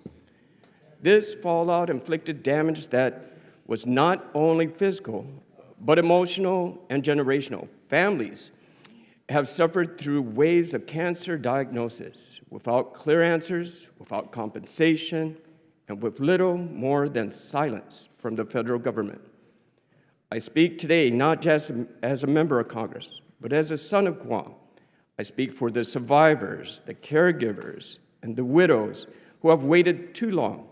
And I speak for those who are no longer with us, those who died before their stories could be heard or their suffering acknowledged. Guam remains the only U.S. jurisdiction with confirmed exposure to nuclear fallout that has been left out of RECA. Federal agencies, including National Cancer Institute, have documented the island's exposure, yet our people remain excluded from the very program intended to provide restitution to downwind communities harmed by our nation's nuclear energy. We are not asking for special treatment. We are asking to be treated equally, to be seen as Americans who carry the burden of national security and who deserve the same recognition and compensation extended to others. This is not just a matter of eligibility, it is a matter of moral obligation. It is about whether we as a nation are willing to confront uncomfortable truths and deliver long overdue justice for those who were placed in harm's way without their knowledge or consent. The window to act is closing. Time is running out for many of our survivors. If Congress does not act now, we risk leaving behind yet another generation of families still waiting, still suffering, still unheard. I respectfully urge my committee to support the amendment to include Guam and RECA. Let this be the year we say Guam is no longer invisible. Let this be the moment we deliver the recognition and relief that our people have earned. Mr. Chair, I acknowledge this amendment is not in order and respectfully withdraw it from consideration. Gentleman withdraws his amendment, and I withdraw my point of order. We will now consider log number 5176R1 by Mr. Sorensen of Illinois. For what purposes the gentleman from Illinois seek recognition? Mr. Chairman, I have an amendment at the desk. Will the clerk please distribute the amendment? Without objection, the reading of the amendment is dispensed with. The chair recognizes the gentleman from Illinois for the purposes of explaining his amendment. Thank you, Mr. Chairman. This amendment would solidify the existing exemptions to OPM's hiring freeze on the Department of Defense. But like so much in this bill, let's talk about why this is so important. In February, the administration put a hiring freeze into effect for the Department of Defense, even as the world becomes more dangerous. Now, a month later, a memo came out that listed different jobs that can be exempted from the hiring freeze. Now, this is important because we must remain ready for everything. And my amendment would codify this list for 2026. The list includes educators, child care workers, technicians, firefighters, and medical staff on our bases. These jobs are essential. They're also my neighbors who work at the Rock Island Arsenal in the Quad Cities. At the Arsenal, we're 3D printing, we're casting metal at our foundry, we're developing new technology, you name it, we're probably already doing it. Now, these are just two pieces of a drone that are manufactured by workers at the Joint Manufacturing and Technology Center at Rock Island. But these parts are being made using new state-of-the-art technology never used before, developing components that are necessary for American success on the battlefield of the future. This is non-controversial stuff. This amendment also allows the workers supplying medium to large caliber ammunition at the Iowa Army Ammunition Plant in Burlington, Iowa. It helps workers keep their fighter jets ready for the next mission in Ogden in Utah. It helps workers at Tobiana Army Depot near Scranton, Pennsylvania, because they're going to put the inner workings and sensors into the drones that we manufacture at Rock Island. If we want readiness, we must make sure that our organic industrial bases have the ability to make their own hiring decisions. My amendment does nothing more than codify the administration's existing exemptions to the hiring freeze. It is essential to readiness and ultimately our military safety. I urge all of my colleagues to support this common sense amendment, and I yield back. Gentleman yields back. Chair now recognizes himself. Although I am in agreement with Mr. Sorensen and the Secretary of Defense that these positions are vital to national security and should be exempt from the hiring freeze, there is absolutely no reason to put what is already policy into statute. This amendment unnecessarily restricts the President and SecDef from managing the personnel in DOD. I oppose all amendments that codify hiring exemptions as unnecessary limitations on the President and the Secretary of Defense's authority to dynamically manage their workforce. Chair now recognizes the gentlelady from Pennsylvania, Ms. Houlihan. Thank you, Mr. Chairman, and I also very much support this number 5176, because anyone who is in the military or who has been in the military knows how essential that our civilian counterparts are to the successful execution of our mission. The Trump administration slashed the federal workforce very chaotically, eliminating thousands of roles that are essential to the military operations, as well as remote work options for military spouses. And that doesn't make our military or our country safer or stronger or more prosperous. And the most recent reductions in force in the State Department and the rescission process are prime examples of that. Expelling thousands of experts and cutting millions of dollars of essential programs is disastrous for our national security, but the administration continues to do just this. Our military does not exist in a vacuum. It needs civilian support, and the administration's actions across the federal government will undoubtedly impact our military readiness. It is for that reason that I support this amendment. Thank you, and I yield back.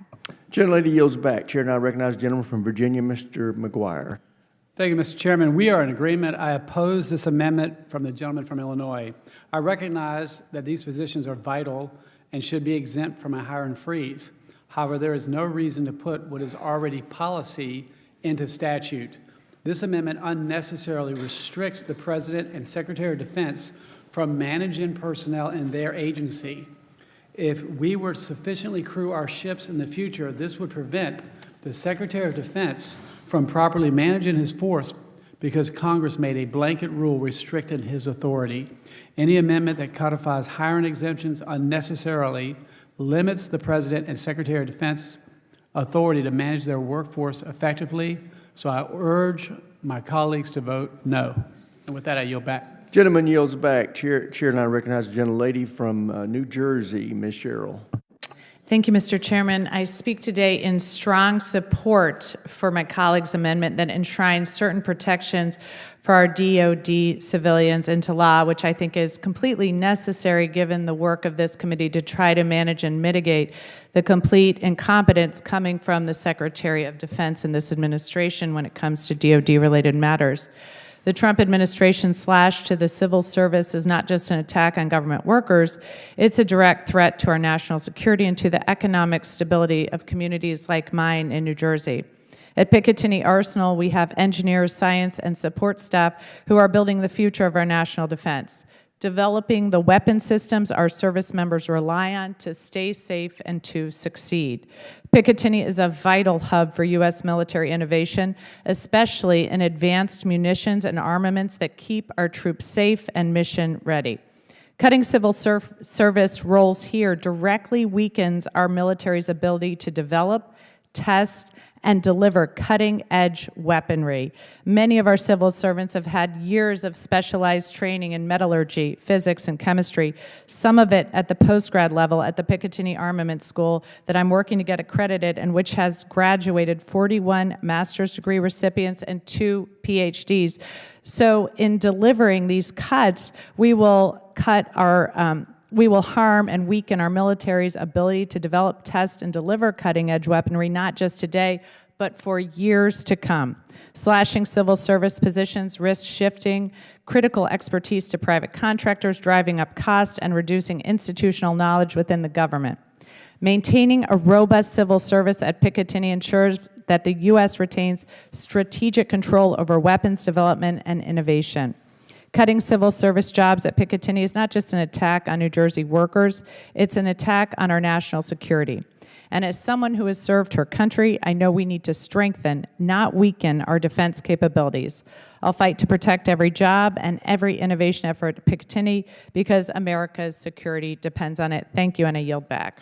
Gentlelady yields back. Does any other member seek to speak on Mr. Sorensen's amendment? There is no further debate. The question occurs on the amendment by Mr. Sorensen. So many as are in favor will say aye. Those opposed, no. No. Opinion of the chair, the noes have it. Mr. Chairman, I ask for the yeas and nays. The recorded votes requested. The recorded vote is postponed. We will now consider log number 5606 by Mr. Vindman of Virginia. For what purposes, gentlemen from Virginia, seek recognition? Mr. Chairman, I have an amendment at the desk. Clerk will please distribute the amendment. Without objection, the reading of the amendment is dispensed with. The chair recognizes the gentleman from Virginia for the purpose of explaining his amendment. Thank you, Mr. Chair. During my 25-year Army career, I had the privilege of serving as a paratrooper infantry officer in JAG, and I had the honor of serving as Deputy Legal Advisor on National Security Council staff. I got a chance to work with inspectors generals across many different departments and agencies, and our inspectors general are skilled professionals. This amendment aims to protect those who conduct vital investigations and for the DoD itself. It will help ensure loyalty to the administration is not the determination for retention and prevent further decimation of this essential oversight workforce. Importantly, Congress has recently asked that OIG to investigate the use of unclassified networks, we've spoken about it a number of times today, like Signal, to discuss sensitive and classified information. This directly impacts the Secretary of Defense, and he's shared information about military operations in a chat. We know from what we've heard today that accountability matters, and the Inspector General investigation is at least a piece of accountability, an important piece of that. Overall, it's important to maintain a fully staffed OIG office to maintain oversight of DoD's operational leadership. This amendment would ensure that IGs cannot be fired for political or personal reasons, allowing them to do their job without fear or favor. We saw IG firings in January. We know IG personnel are at risk. We also know that civilians are being targeted for cuts, and the administration rewards loyalty and subservience over facts. The Inspector General Act of 1978 established independent oversight offices across various departments and agencies, including the Department of Defense. These OIGs conduct audits and investigate, to detect, and prevent fraud, waste, and abuse, which is a stated goal of this administration. The purpose of the IG, the primary goal is to improve the efficiency and economy of government operations by providing independent oversight of federal agencies. Independence is a critical aspect of this. While IGs report to the heads of their respective agencies, they also have a degree of independence to conduct their work without undue influence and interference. Reporting requirements include Congress. That is one of the key venues of how we receive our information. That's why it's so important to have independent IGs that function at each department agency. IGs have various powers, including the ability to conduct audits, investigations, issue subpoenas, and access agency records. IGs play a critical role in preventing and detecting fraud, waste, and abuse, promoting economy and efficiency, and ensuring agencies are held to accountable to the public. Really, the original sort of Doge, if you will. That's why it's critical that we support IGs and prevent them from being politicized. I urge you to support this mission at DOG and vote yes. Gentleman yields back. Chair now recognizes himself. Once again, this amendment unnecessarily restricts the President and the Secretary of Defense from managing DoD personnel. I oppose all amendments that place unnecessary limitations on the President and the Secretary of Defense's authority to dynamically manage their workforce. Chair now recognizes the gentleman from California, Mr. Garamendi.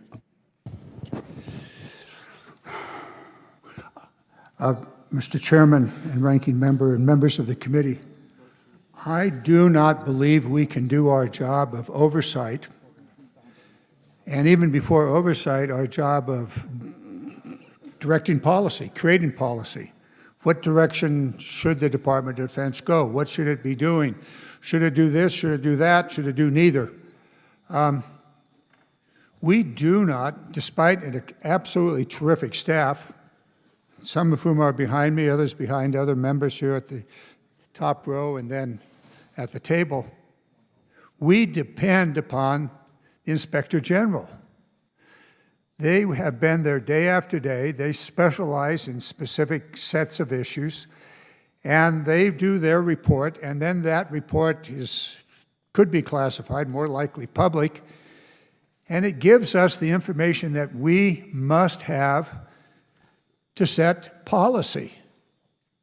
It's not a matter of the President doing the right thing or the wrong thing, or HeadSec's doing the right thing or wrong thing by reducing the number of IGs out there. This is for us. This is for the American taxpayer. These IG specialists are absolutely critically important. I know from my 15 years here, I don't have a clue what's going on until I read an IG report. Maybe some general will retired or otherwise come by and, wow, that's interesting. But I depend upon the IG reports. And then that leads to additional questions. It is fundamental to our work of establishing policy and then the oversight of the existing policies. I cannot understand why any member of this committee, Democrat or Republican, would accept a situation in which half of the IG staff disappears. We cannot do our job without that information. Mr. Vindman is correct. And all of us ought to be jumping up and down and saying, yes, bring them back. Make sure these people are there.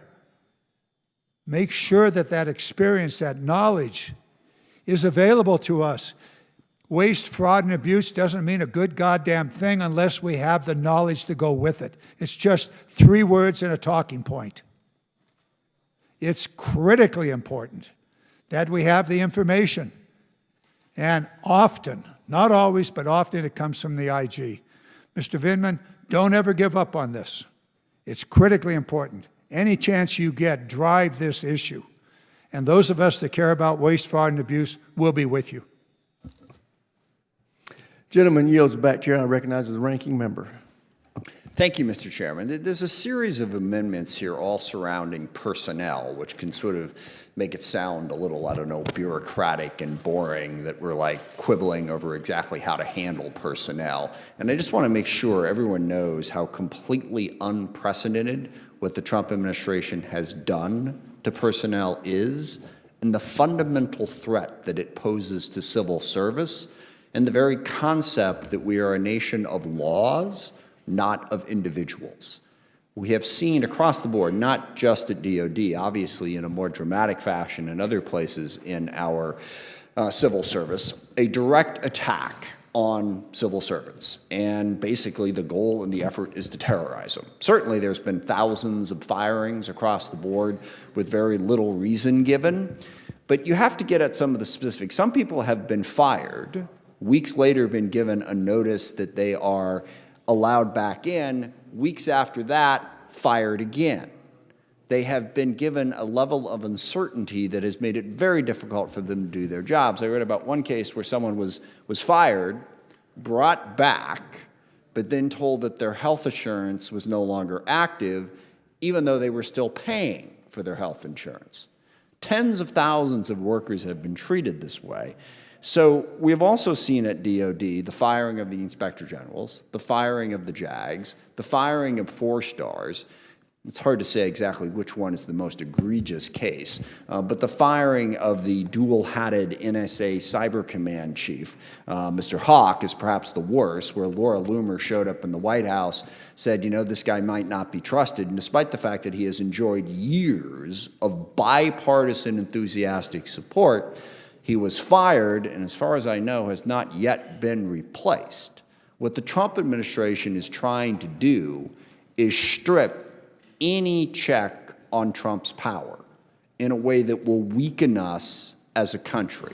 Now, this focuses specifically on inspector generals, but as I mentioned, a whole lot of other people in the federal government have been terrorized in this way. And as I alluded to earlier when we were talking about the problem with the Secretary of Defense using a signal chat for secure communications, yes, there is an acting inspector general, but when the Trump administration makes it clear that loyalty is the one and only test that is going to apply for you to keep your job, are we going to be able to continue to rely on these independent reports in the way we have in the past? Clearly not. So I think this committee should exercise its oversight authority to say civil service still matters. Laws still matter. We still need oversight. Now, the IG amendment here, I think, is the one that best drives home this point, but all these amendments are crucial on that front. I support them all, and I urge the committee to do so as well. Does any other member seek recognition on the amendment? There's no further debate on then the question occurs on the amendment offered by Mr. Vindman. So many as in favor will say aye. Aye. Those opposed, no. Opinion of the chair, the noes have it. A recorded vote is requested. A recorded vote will be postponed. All right, for everybody's situational awareness, we're going to take 3 more amendments. We're going to take the Takuda Amendment, the Strickland Amendment, and the Moulton Amendment. At the end of the Moulton Amendment, we're going to take a series of recorded votes. So staff and members, you might start migrating back into the chamber. At the end of the Moulton Amendment, when we do the recorded votes, we will then break for supper. So that's what our plan is. Now let's turn to log number 5162R1 by Ms. Takuda. For what purposes does the gentlelady from Hawaii seek recognition? Mr. Chairman, I have an amendment at the desk. Will the clerk please distribute the amendment? Without objection, the reading of the amendments dispensed with. The chair now recognizes the gentlelady from Hawaii for the purpose of explaining her amendment. Thank you, Mr. Chairman. My amendment would suspend for calendar year 2026 the unfair, punitive, and counterproductive surcharge that the commissary applies to select veterans with shopping privileges. These include veterans with service-connected disabilities, veterans with Purple Hearts and former prisoners of war, veterans who are Medal of Honor winners, and caregivers of veterans. They have already paid a high price in blood, in battle, in broken bodies, and sleepless nights. Well over 5 million veterans are eligible to shop at the commissary and would benefit from removing the surcharge. Now, while this surcharge might seem small to some, about 1.4%, It's not the right way to treat the people who served this nation in uniform and in some cases at great personal sacrifice. Sadly, we also know that 1 in 3 disabled veterans are food insecure and going hungry as we speak. Furthermore, it's actually counterproductive to the goal of attracting new customers and increasing sales for the commissary. Increased sales that are critical to the sustainability of the operation and to address the commissary's large facilities backlog.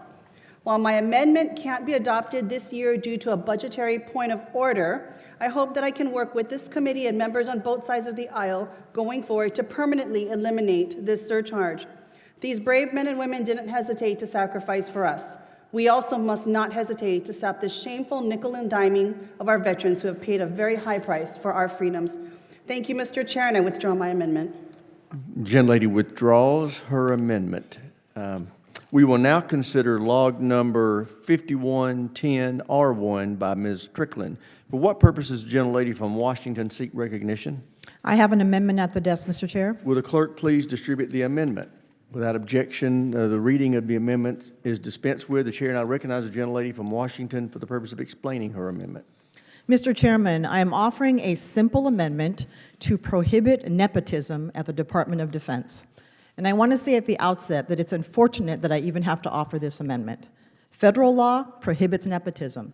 A 1967 federal nepotism law prohibits government officials from hiring, promoting, or recommending relatives to any civilian position over which they exercise any control. But unfortunately, the Secretary of Defense either thinks he is above the law or he simply needs another reminder that we should not hire our immediate family members, including siblings or spouses, to work for you or report to you in any way. Pete Hegseth's brother has an office at the Pentagon.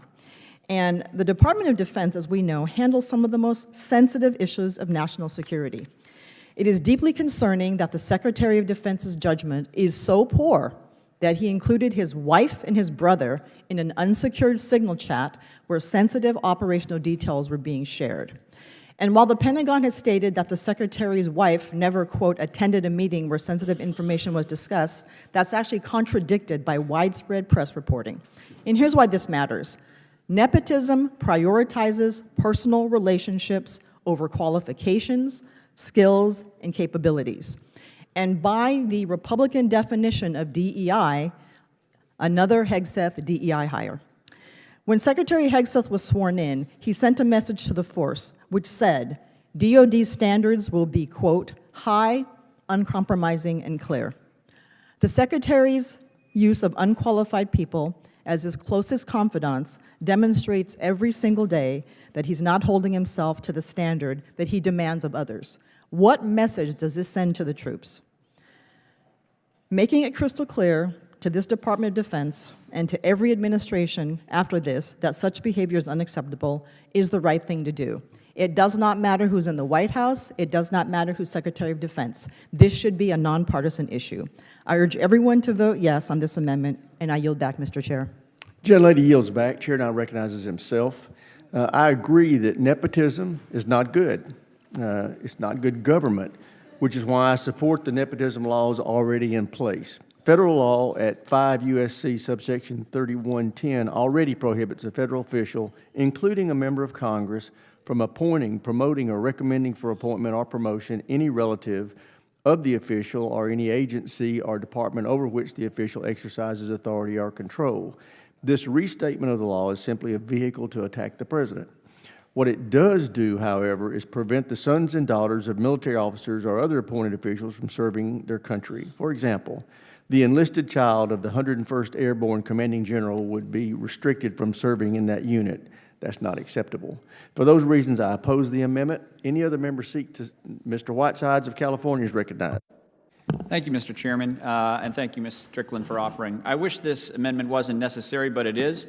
Let's be clear, the Department of Defense runs on discipline, not on dynasties. The Secretary has made a lot of noise about wanting to run his department based on merit, not on immutable characteristics, but he's not applied that same standard to himself and his family. He's employed his own brother, a podcaster without substantive government or policy experience, in an important role at the department.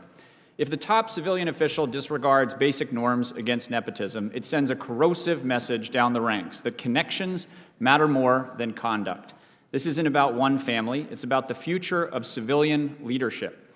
If we don't draw a line now, we're opening the door to politicized, unaccountable, family-run decision-making structures at the top of our nation's most powerful and important institutions.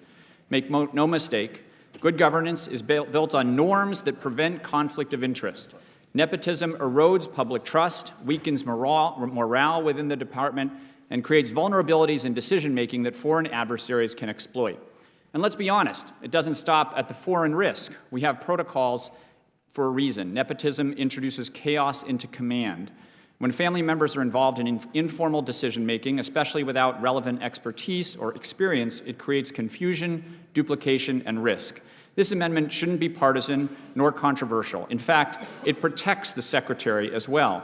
It protects him and future secretaries from being pressured or tempted to involve family inappropriately. It strengthens the office by clearly underlying its ethical boundaries and will increase the American people's trust in this institution. I urge my colleagues to support this amendment and yield back.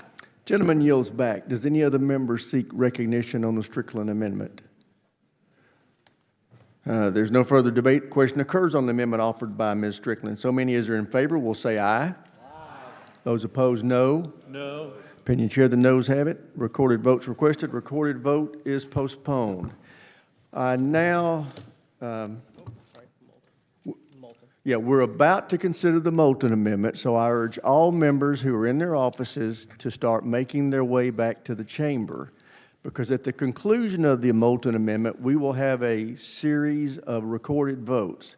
But also, I want Mr. Moulton to have a fulsome audience for the compelling argument that he's about to make for his very important amendment. We now consider log number 5407R4 by Mr. Moulton. For what purpose does the gentleman from Massachusetts seek recognition? Mr. Chairman, to quote you, I have a compelling and important amendment of the desk. The clerk will please distribute the compelling amendment. And without objection, the reading of the compelling amendment is dispensed with. The chair now recognizes the gentleman for the purpose of explaining his amendment. Thank you, Mr. Chairman. And before I get started, I want to take a moment to thank my colleague, the gentlewoman from New Jersey, Ms. Sherrill, for her leadership on this issue. Her work helped make this amendment stronger, and I'm grateful for it, as always.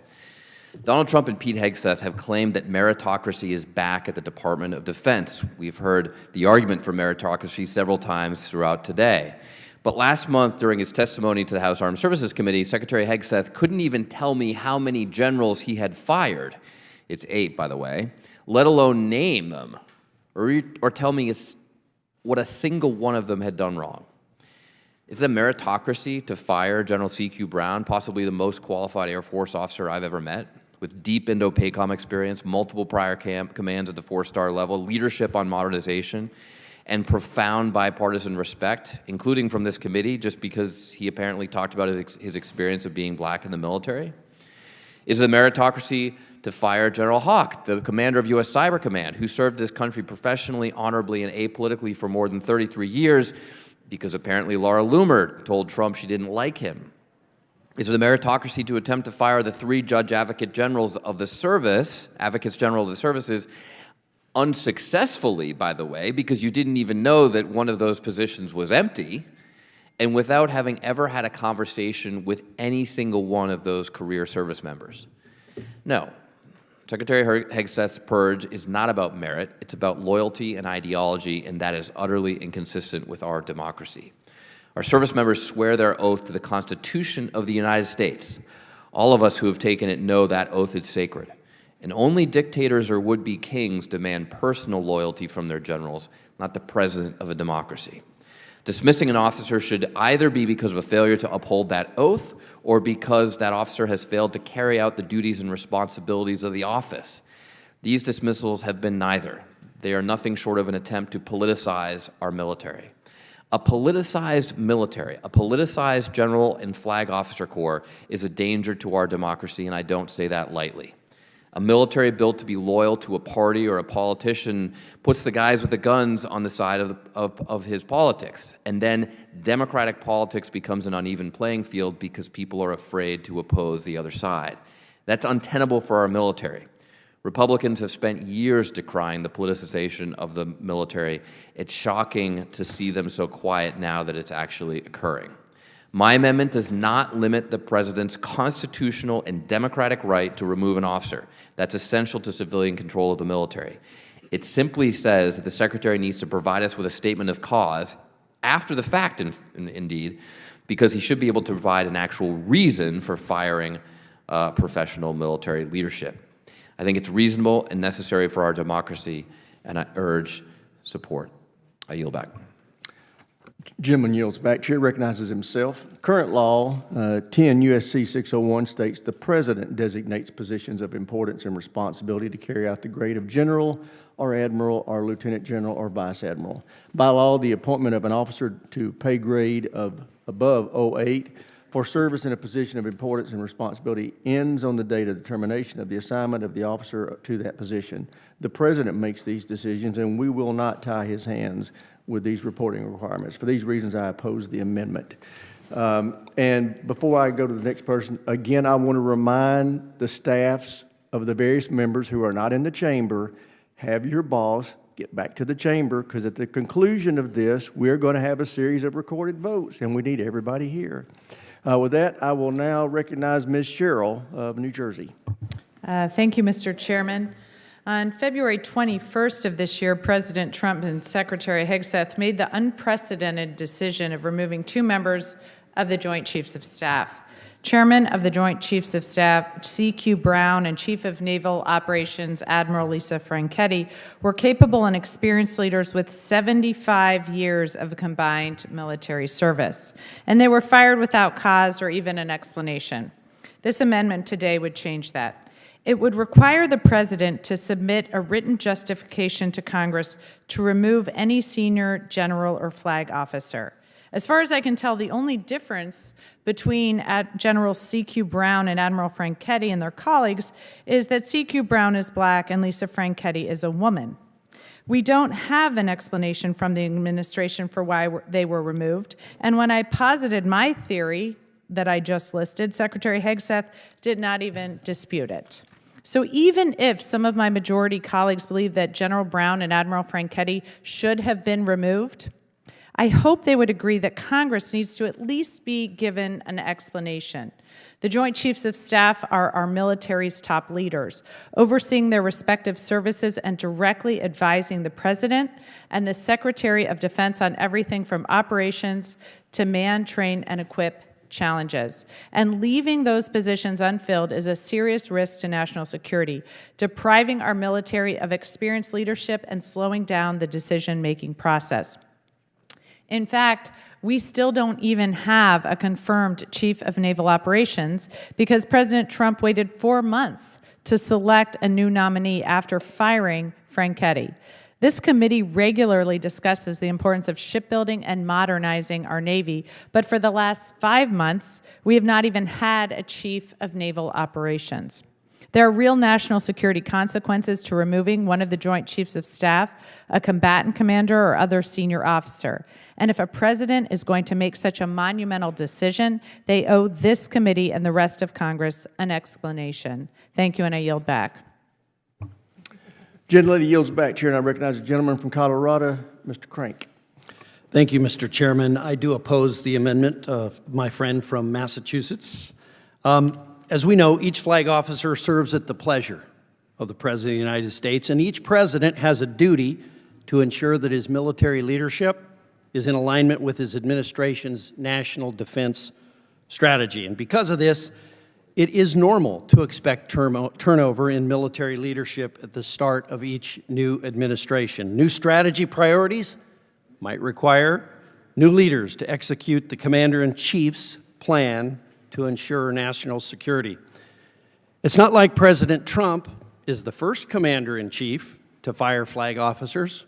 President Abraham Lincoln, Franklin Delano Roosevelt, and President Obama all fired military leaders over strategy disagreements. All this amendment does is politicize decisions that should be made on merit alone. This is about the president having trust in the decisions his military leaders will make, not job security for officers. I urge my colleagues to reject this dangerous amendment, which would not be offered but for Donald Trump being the current commander-in-chief. And I yield back the balance of my time. Gentleman yields back. Chair now recognizes the gentleman for Virginia, Mr. Vindman. Thank you, Mr. Chair. This is truly a compelling and important amendment.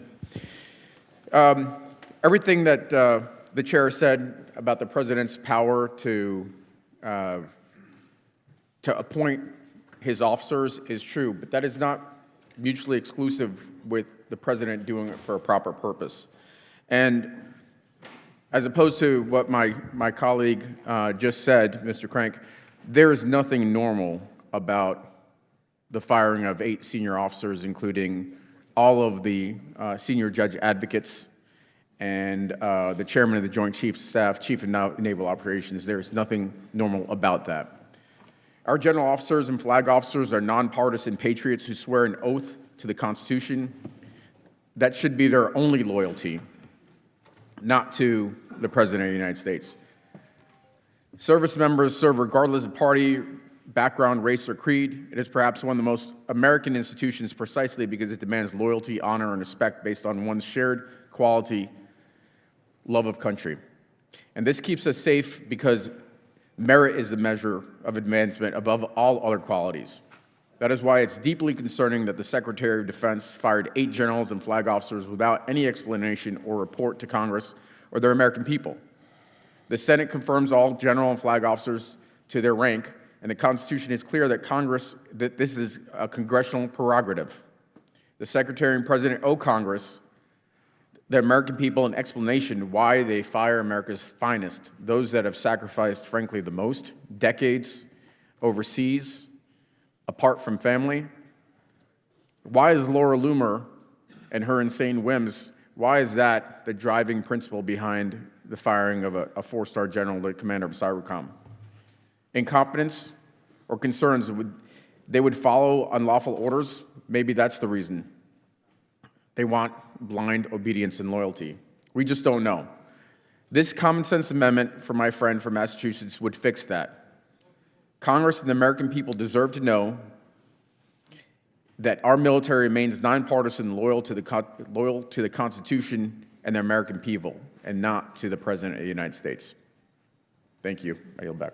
Gentleman yields back. Chair now recognizes the gentleman from California, Mr. Tran. Thank you, Mr. Chairman. Mr. Chairman, I am proud to join my colleague, Rep. Moulton, as a co-sponsor of this amendment requiring written justification from the Secretary of Defense before the removal of certain general and flag officers from the military. When President Trump abruptly fired several high-ranking military leaders earlier this year, Congress received no reasonable justification that these officers' actions or performance were cause for removal. The decisions were purely political and made without regard for the strategic impact on our military readiness or the loss of important institutional knowledge. Back in February, when the Trump administration began mass layoffs of federal employees, I introduced the Protect Veterans Jobs Act to ensure that any veterans who served our country were immediately reinstated. Today, I endeavor to prevent more indiscriminate layoffs from happening in the first place. Congress must assert itself. This amendment is necessary to ensure that President Trump does not further gut our senior military leadership simply because they were acting out of loyalty to the Constitution, not a wannabe king. Our military leaders deserve our support, not their dismissal simply for defending diversity in the military or serving their country. In the name of keeping our military nonpartisan and the greatest fighting force this planet has ever seen, I urge my colleagues to vote yes on this common sense amendment. Thank you, and I yield back. Gentleman yields back. Chair now recognizes another gentleman from California, Mr. Whitesides. Thank you, Mr. Chairman, and thank you to Mr. Moulton for leading on this important amendment. I believe that this amendment should have the support of every member of this committee on both sides of the aisle. This is not political. It does not tie the Secretary of Defense's hands, and it doesn't constrain the President's ability to have the military leaders he trusts advising him. If there is cause to release a general or flag officer from command, the President and the Secretary have the right to remove that officer. No one is arguing that they don't. This amendment simply protects two sacred parts of our defense infrastructure: Congress's constitutional oversight responsibility and the non-political nature of our military. The firing of a general officer isn't something to take lightly. It has serious national security implications for military operations. It ripples down the chain of command. It impacts on our relationships with our security partners and can even have a chilling effect on up-and-coming officers. That's a serious thing, and having the ability to conduct oversight over choices of that magnitude is intrinsic to our roles on this committee. Here's the thing. The President and the Secretary may have perfectly valid reasons for relieving several members of the Joint Chiefs. They may have perfectly valid reasons for removing General Hull from Cyber Command, but the fact remains we just don't know. That the members tasked with conducting oversight over our national defense have been kept out of the loop on major personnel moves implicating Senate-confirmed defense leaders should concern all of us. I urge my colleagues to support this common-sense amendment that will enable the members of this committee to do our jobs, and I yield back. Thank you. Gentleman yields back. Chair, and I recognize the gentlelady from Maryland, Ms. Elfreth. Thank you. I don't think we designed that, Mr. Chair, but it was fun. So I appreciate my colleague, Mr. Moulton, for bringing up this issue. And as the ranking member highlighted, since April 3rd, Cybercom in Maryland, headquartered in Maryland, has been without a combatant commander. And in the more than 3 months since he was fired by the president, we still don't know why. And all we have has been mentioned are breadcrumbs. Far-right influencer Laura Loomer, known for spewing hate speech and spinning conspiracy theories, claimed that General Hawk was disloyal to the president because he was selected for the role by General Milley. Last month, I questioned Secretary Hegseth on when a replacement would be announced, and yet, despite the secretary saying an announcement would be imminent, there is still no general officer selected for that critical command. Firing combatant commanders on the whims of a social media influencer does not help our military become more lethal. It only harms our national security and makes America look weak on the world stage. Congress, this committee, and the American people deserve the president to show his math and explain why he is firing those entrusted with leading our combatant commands. Thank you, Mr. Chair. I yield back. Gentlelady yields back. Chair, and I recognize the gentleman from New Jersey, Mr. Norcross. Thank you, Chairman. I yield my time to Mr. Moulton. I thank the gentleman. Mr. Chairman, in the vain hope that the debate actually matters here, I do want to respond to some of the suggestions made by my colleague, Mr. Crank from Colorado. First of all, he cited Lincoln, Roosevelt, and Obama for firing generals, which they all did because they made clear mistakes. In every case, the president explained what those mistakes were and what his rationale now for firing them was. You said that they should only be fired for merit, so then where is it? Why is it that the Secretary of Defense came before this committee and could not answer that simple question about any of the 8 generals or flag officers that he fired? He couldn't even cite how many there were. Now, the chairman said that this reporting requirement would hobble the president. I mean, really? Like, the Secretary of Defense can just have his aide literally write down why he's firing them and send it to Congress. That's the bare minimum. And the fact that we would throw out our constitutional responsibility here to provide some modicum of oversight because we can't ask Trump and Hegseth to explain the unexplainable why they would just fire these folks, that is the definition of politicization of the military. Having Laura Loomer make these decisions is a definition of politicization of the military. So we're about to vote on a whole slew of amendments that the majority claims will take politics out of the military. Just have the courage to vote for this one too. It's not that hard. A simple explanation. We ask for it all the time for this committee. There will be many reporting requirements included in the bill that we're all about to vote to pass later tonight. This one, out of respect for men and women who have put in far more years of service than just about anyone on this committee, myself included, is, I think, the least that we can expect from the leadership of any administration, Republican or Democrat, when it comes to overseeing our military. Thank you, Mr. Chairman. I yield back. Gentleman yields back. Chair, and I recognize the gentlelady from Pennsylvania, Ms. Houlihan. Thank you, Mr. Chairman, and I also support this really important and vital amendment from my colleague, Mr. Moulton. This is a non-political amendment, or at least it ought to be, and I agree that the people who we are speaking of serve at the pleasure of the Commander-in-Chief, but there ought to also be a clear reason or justification behind the actions of removing them from their offices, and none has been forthcoming in any of these cases that we've observed in the last several months. Loyalty to the Constitution is the measure and standard that we should hold these professionals to, not fealty to the President. The U.S. Navy Vice Admiral Shoshana Chatfield, Admiral Lisa Franchetti, Lieutenant General Jennifer Short, are just a few, all removed, and perhaps with valid reasons, but we just don't know. These names are some of the many names of the most senior women in our armed forces who have been strangely removed from their post by the Trump administration. And each of these women presumably earned their titles based on their merit, their experience, and their unwavering commitment to service and this nation. They didn't earn these titles based on their gender, but they were removed from their titles because of it, most likely. It's hard not to see this as being the reason, with no other explanation provided.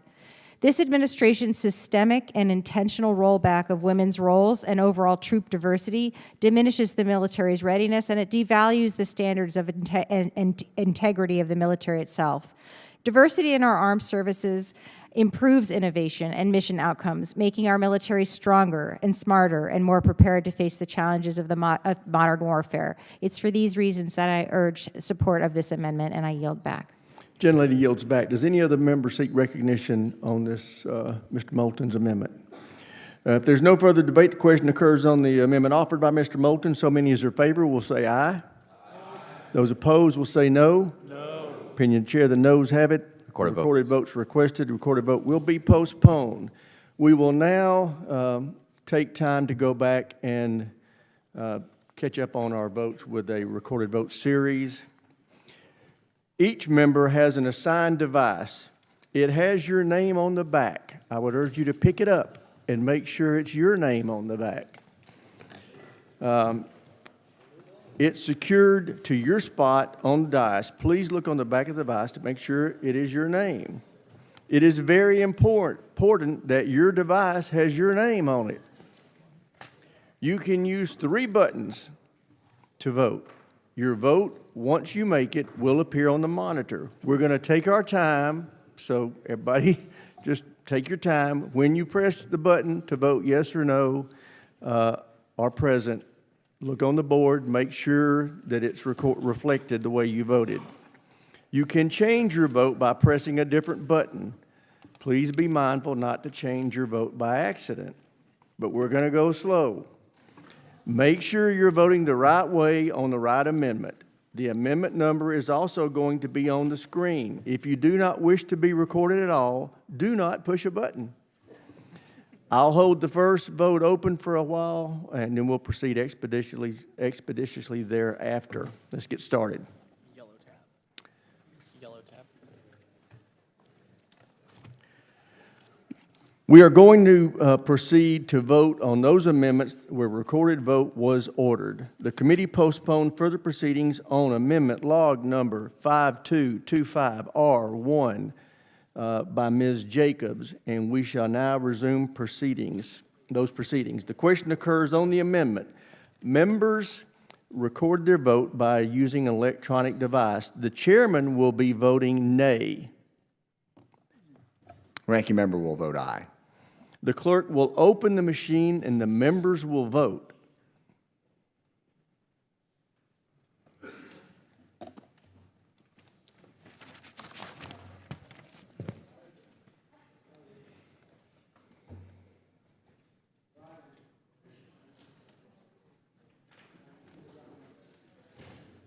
Have all members voted? Are there members who wish to change their vote? If not, the clerk will lock the machine and report the tally. Mr. Chairman, the ayes are 27, the nays are 30. The amendment is not agreed to. We are now going to proceed to a vote on, no, the committee postponed further proceedings on amendment log number 4933 by Mr. Courtney and shall now resume proceedings. The question occurs on the amendment. Members will record their vote using electronic device. The chairman will be voting no. Ranking member will be voting yes. The clerk will open the machine and members will vote.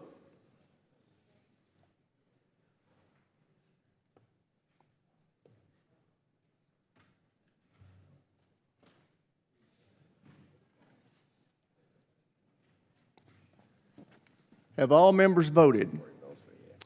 Does any member wish to change his or her vote? If not, the clerk will lock the machine and record the vote.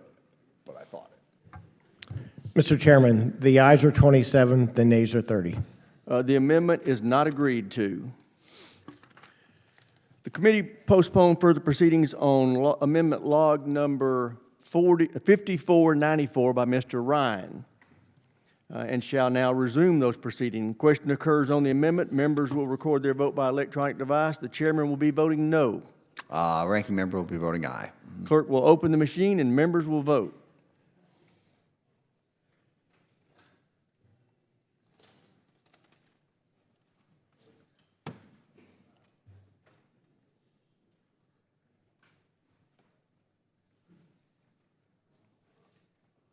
Have all members voted? Does any member wish to change his or her vote? If not, the clerk will lock the machine and report the vote. Mr. Chairman, the ayes are 26, the noes are 31. The amendment is not agreed to. The committee postponed further proceedings on amendment log number 5619 by Ms. Jacobs and shall now resume those proceedings. Question occurs on the amendment. Members will record their vote by electronic device. The chairman will be voting no. Ranking member will be voting aye. Clerk will open the machine and members will vote.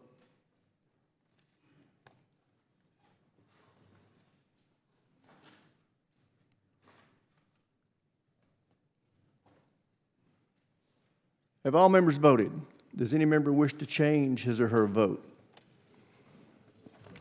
If not, the clerk will lock the machine and report the vote. Mr. Chairman, the ayes are 27, the nays are 30. The amendment is not agreed to. The committee postponed further proceedings on amendment log number 5659 by Mr. Moulton and shall now resume those proceedings. Question occurs on the amendment. Members will record their vote by electronic device. The chairman will be voting no. Ranking member will be voting aye. Clerk will open the machine and the members will vote.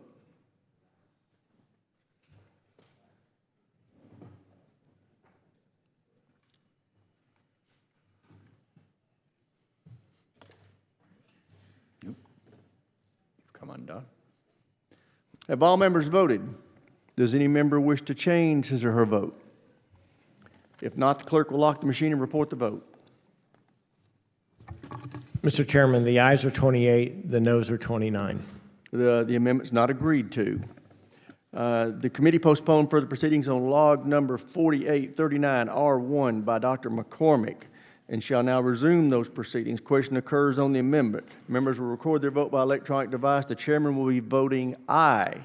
Ranking member will be voting no. Clerk will open the machine and record, and members will vote.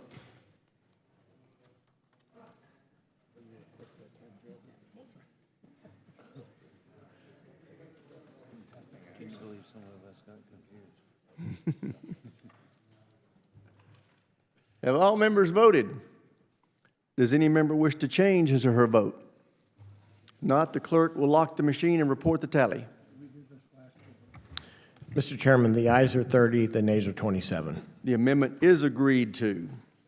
Committee postponed further proceedings on log number 4820 by Ms. Mace of South Carolina and shall now resume those proceedings. A question occurs on the amendment. Members will record their vote by electronic device. The chairman will be voting aye. Ranking member will be voting no. Clerk will open the machine and members will vote.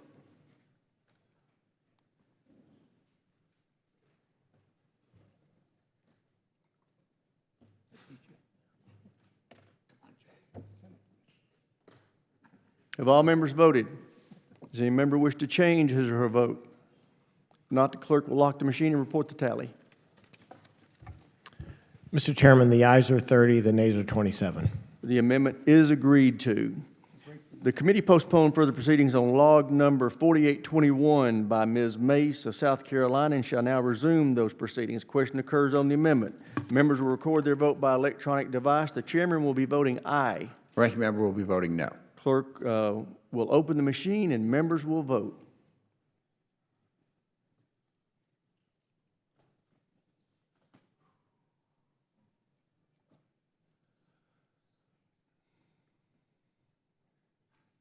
Have all members voted? Does any member wish to change his or her vote? If not, the clerk will lock the machine and report the tally.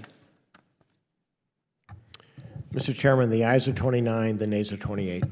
The amendment is agreed to.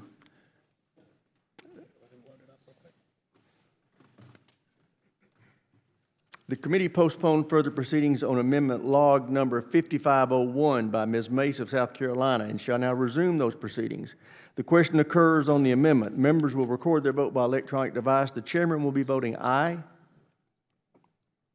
Ranking member will be voting no. Clerk will open the machine and members will vote.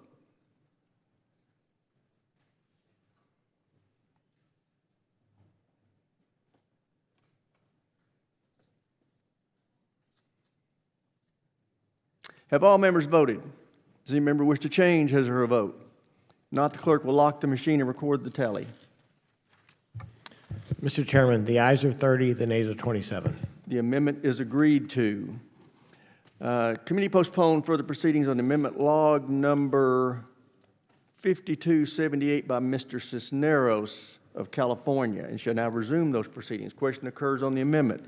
Members will record their vote by electronic device. The chairman will be voting nay. Ranking member will be voting aye. Clerk will open the machine and the members will vote.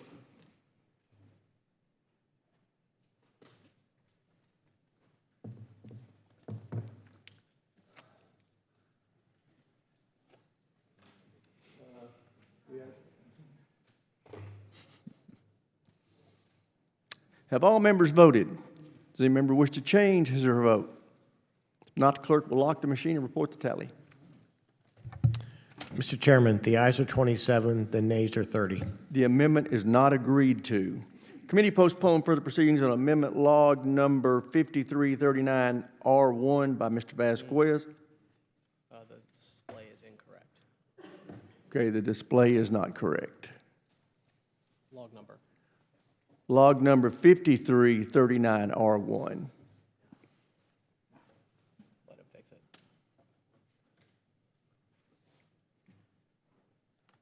Good catch.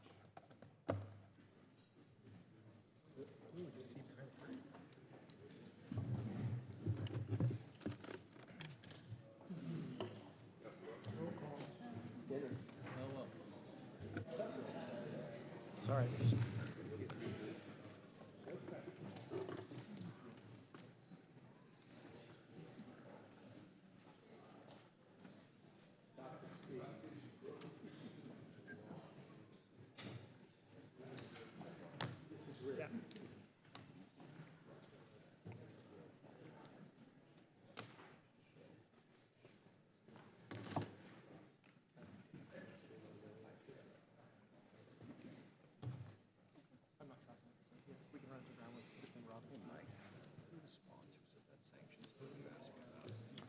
Quigley and Fitzpatrick.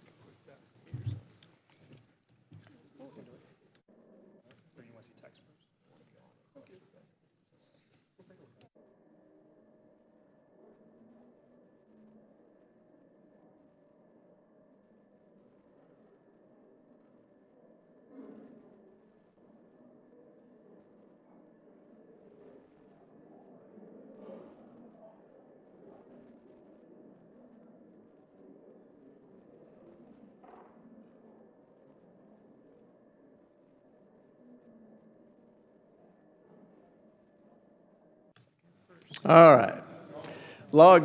The committee postponed further proceedings on log number 5339R1 by Mr. Vasquez of New Mexico and shall now resume those proceedings. Question occurs on the amendment.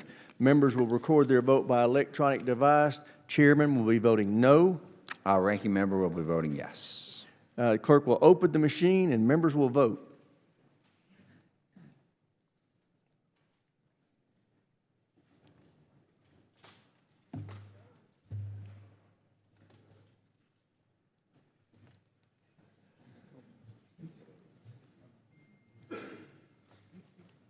Have all members voted?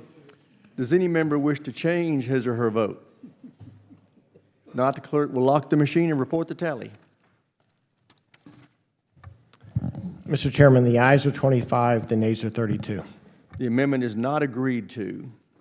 The committee postponed further proceedings on amendment log number 5627R2 by Ms. Jacobs of California and shall now resume those proceedings. The question occurs on the amendment. Members will record their vote by electronic device. The chair will be voting no. Ranking member will be voting aye. The clerk will open the machine and members will vote.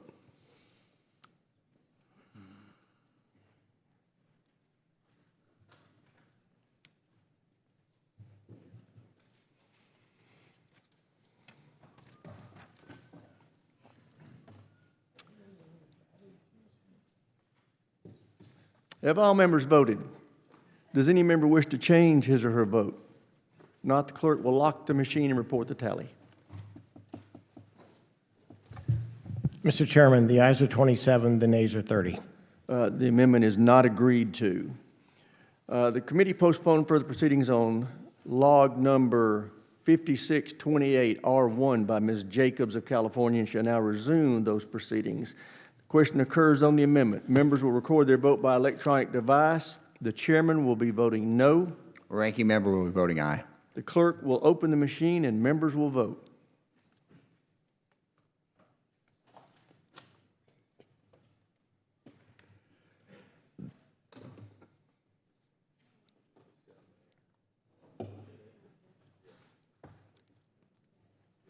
Have all members voted?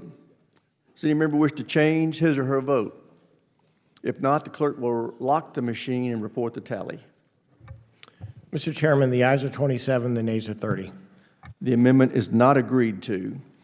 The committee postponed further proceedings on amendment log number 5513R1 by Mr. Garamendi of California and shall now resume those proceedings. Question occurs on the amendment. Members will record their vote by electronic device. The chairman will be voting no. Ranking member will be voting aye. The clerk will open the machine and the members will vote.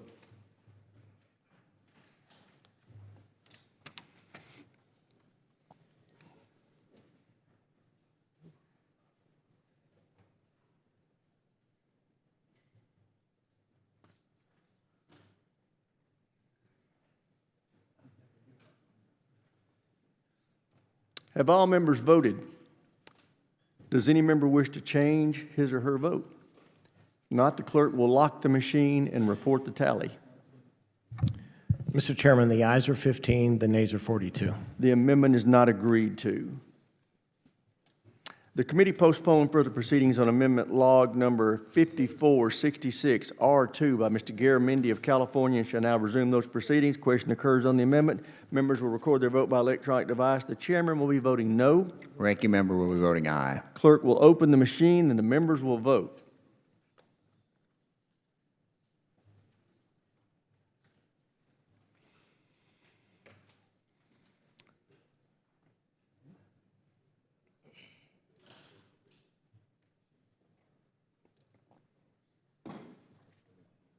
Have all members voted? Does any member wish to change his or her vote? If not, the clerk will lock the machine and report the tally.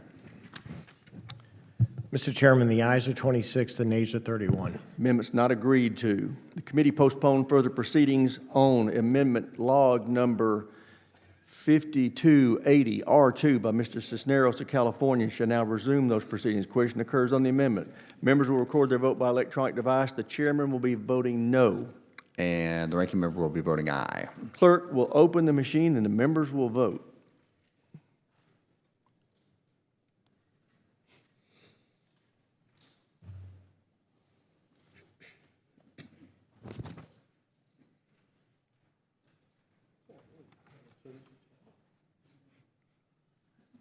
Have all members voted?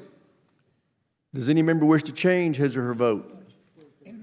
If not, the clerk will lock the machine and report the vote. Mr. Chairman, the ayes are 27, the nays are 30. The amendment is not agreed to.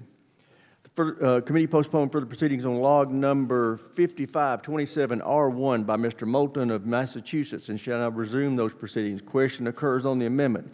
Members will record their vote by electronic device. The chairman will be voting no. And the ranking member will be voting aye. Clerk will open the machine and the members will vote.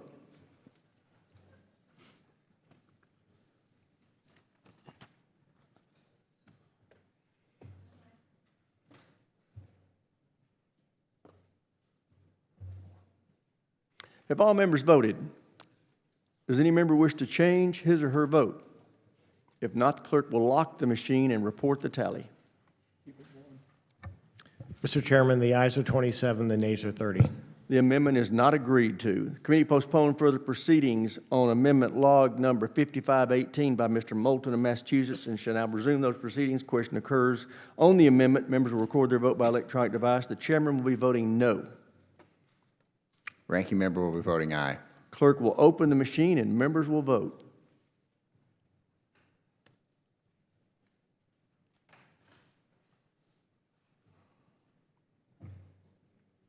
Have all members voted? Does any member wish to change his or her vote? Not, the clerk will lock the machine and report the tally. Mr. Chairman, the ayes are 23, the nays are 34. The amendment is not agreed to. The committee postponed further proceedings on amendment log number 5176R1 by Mr. Sorensen of Illinois and shall now resume those proceedings. Question occurs on the amendment. Members will record their vote by electronic device. The chairman will be voting no. Ranking member will be voting aye. Clerk will open the machine and the members will vote.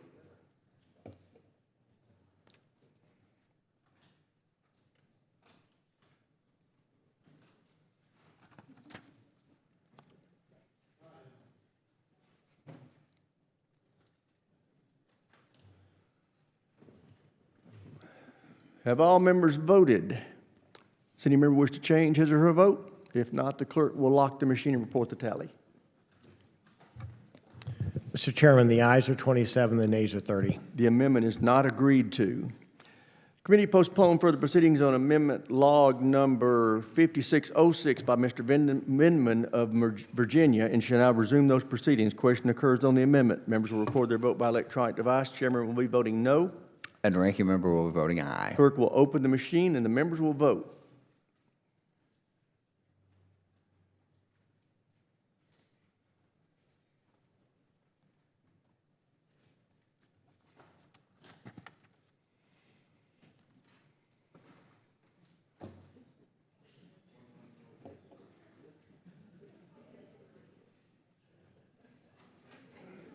Have all members voted? Does any member wish to change his or her vote? No, I don't think that's right. Okay. Clerk will lock the machine and report the tally. Mr. Chairman, the ayes are 27, the nays are 30. The amendment is not agreed to.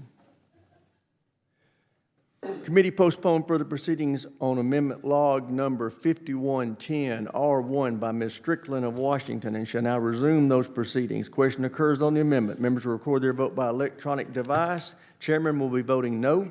Ranking member will be voting aye. Clerk will open the machine and the members will vote.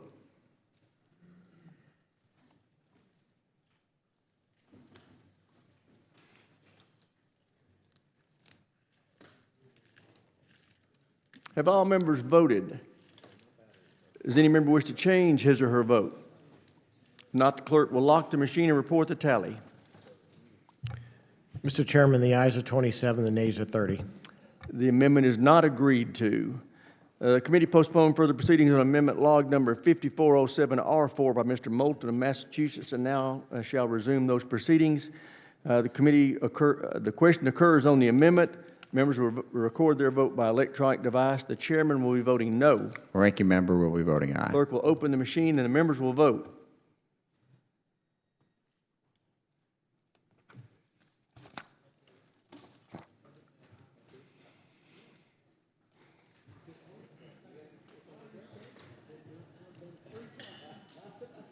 Have all members voted? Does any member wish to change his or her vote? If not, the clerk will lock the machine and report the tally.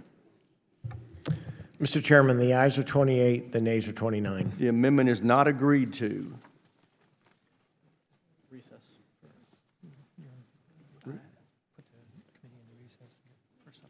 Okay. We are now going to recess for supper. Supper is being provided compliments of the chairman. The MLAs will find their supper in room 2253, the members in room 2212.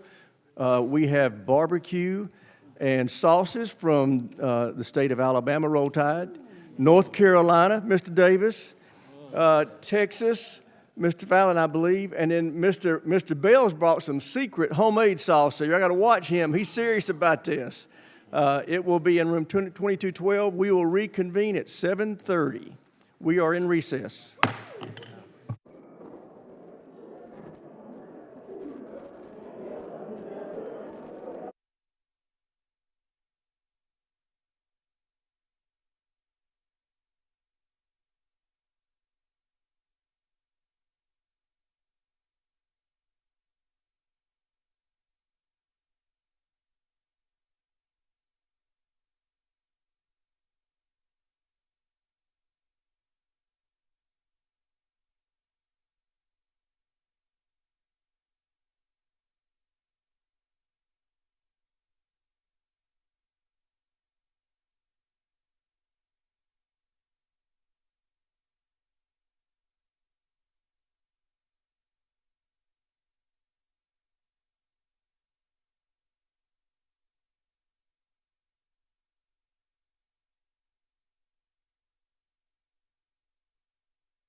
Committee will come to order. We will now consider en bloc package number 3. I ask unanimous consent to call up en bloc package number 3, consisting of amendments that have been worked and approved with a minority. Without objection, so ordered. Will the clerk please distribute the en bloc amendment? Without objection, the amendments are considered as read. En bloc package number 3 is comprised of the following: Log 4777R4 by Rep. Kiggins, Log 4829R1 by Rep. Kiggins, Log 4834 by Rep. Ryan, Log 4848 by Rep. Van Orden, Log 4860 by Rep. Bergman, Log 4868R1 by Rep. Harrigan, Log 4881R1 by Rep. Goodlander, Log 4902R3 by Rep. Courtney, Log 4892R2 by Rep. McGuire, Log 4935R4 by Rep. Mills, Log 4940R1 by Rep. Wilson, Log 4959R2 by Rep. Wilson, Log 4986 by Rep. Jackson, Logs 4998R3 by Rep. Desjardins, Log 4999R1 by Rep. Deluzio, Log 5035R2 by Rep. Jacobs, Log 5053R2 by Rep. Gooden,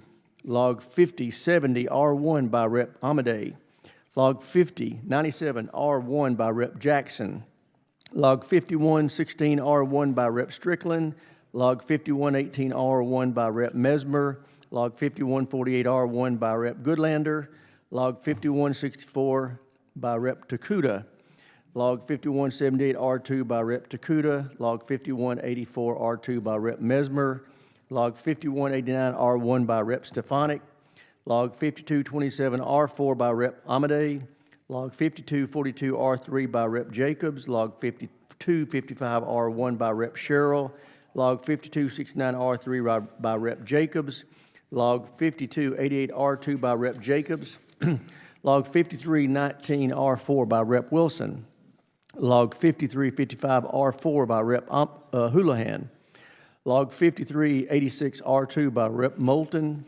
Log 5396R3 by Rep. Fallon, Log 5398 by Rep. Turner, Log 5428R2 by Rep. Whitesides, Log 5435 by Rep. Elfreth, Log 5488 by Rep. Ryan, Log 5493R1 by Rep. Takuda, Log 5498R1 by Rep. Norcross, Log 5505 by Rep. Bergman, Log 5538 by Rep. Moulton, Log 5575 by Rep. Stefanik, Log 5639 by Rep. Sherrill, Log 5660 by Rep. Whitesides, Log 5563R2 by Rep. Van Orden, Log 5566 by Rep. Mace, Log 5573R3 by Rep. Garamendi, Log 5576R1 by Rep. Sherrill, Log 5577R1 by Rep. Bergman, Log 5580R2 by Rep. Elfreth,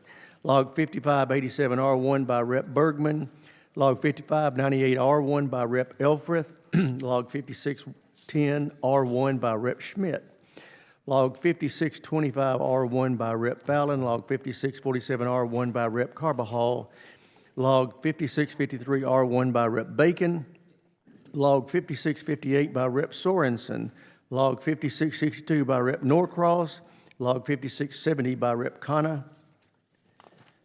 Is there further discussion on the en bloc package? The question is on the en bloc package. So many as are in favor will say aye. Aye. Those opposed, no. The ayes have it, and the amendments en bloc are agreed to.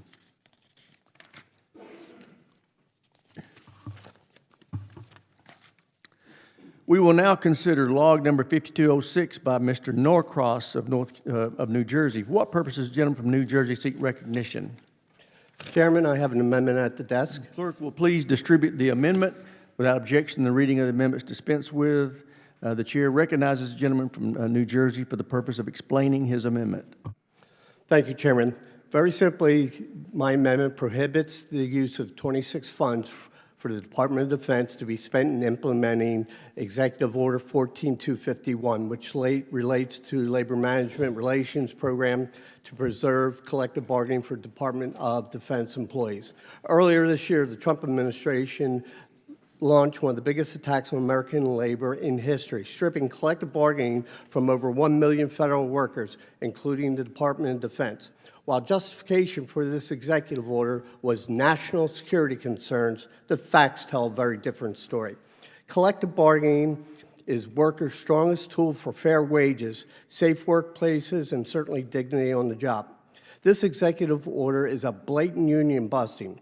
It's clear that this is an effort not based on national security concerns, but instead on retaliation for labor unions defending the members' rights and as a tactic to make it easier to fire employees.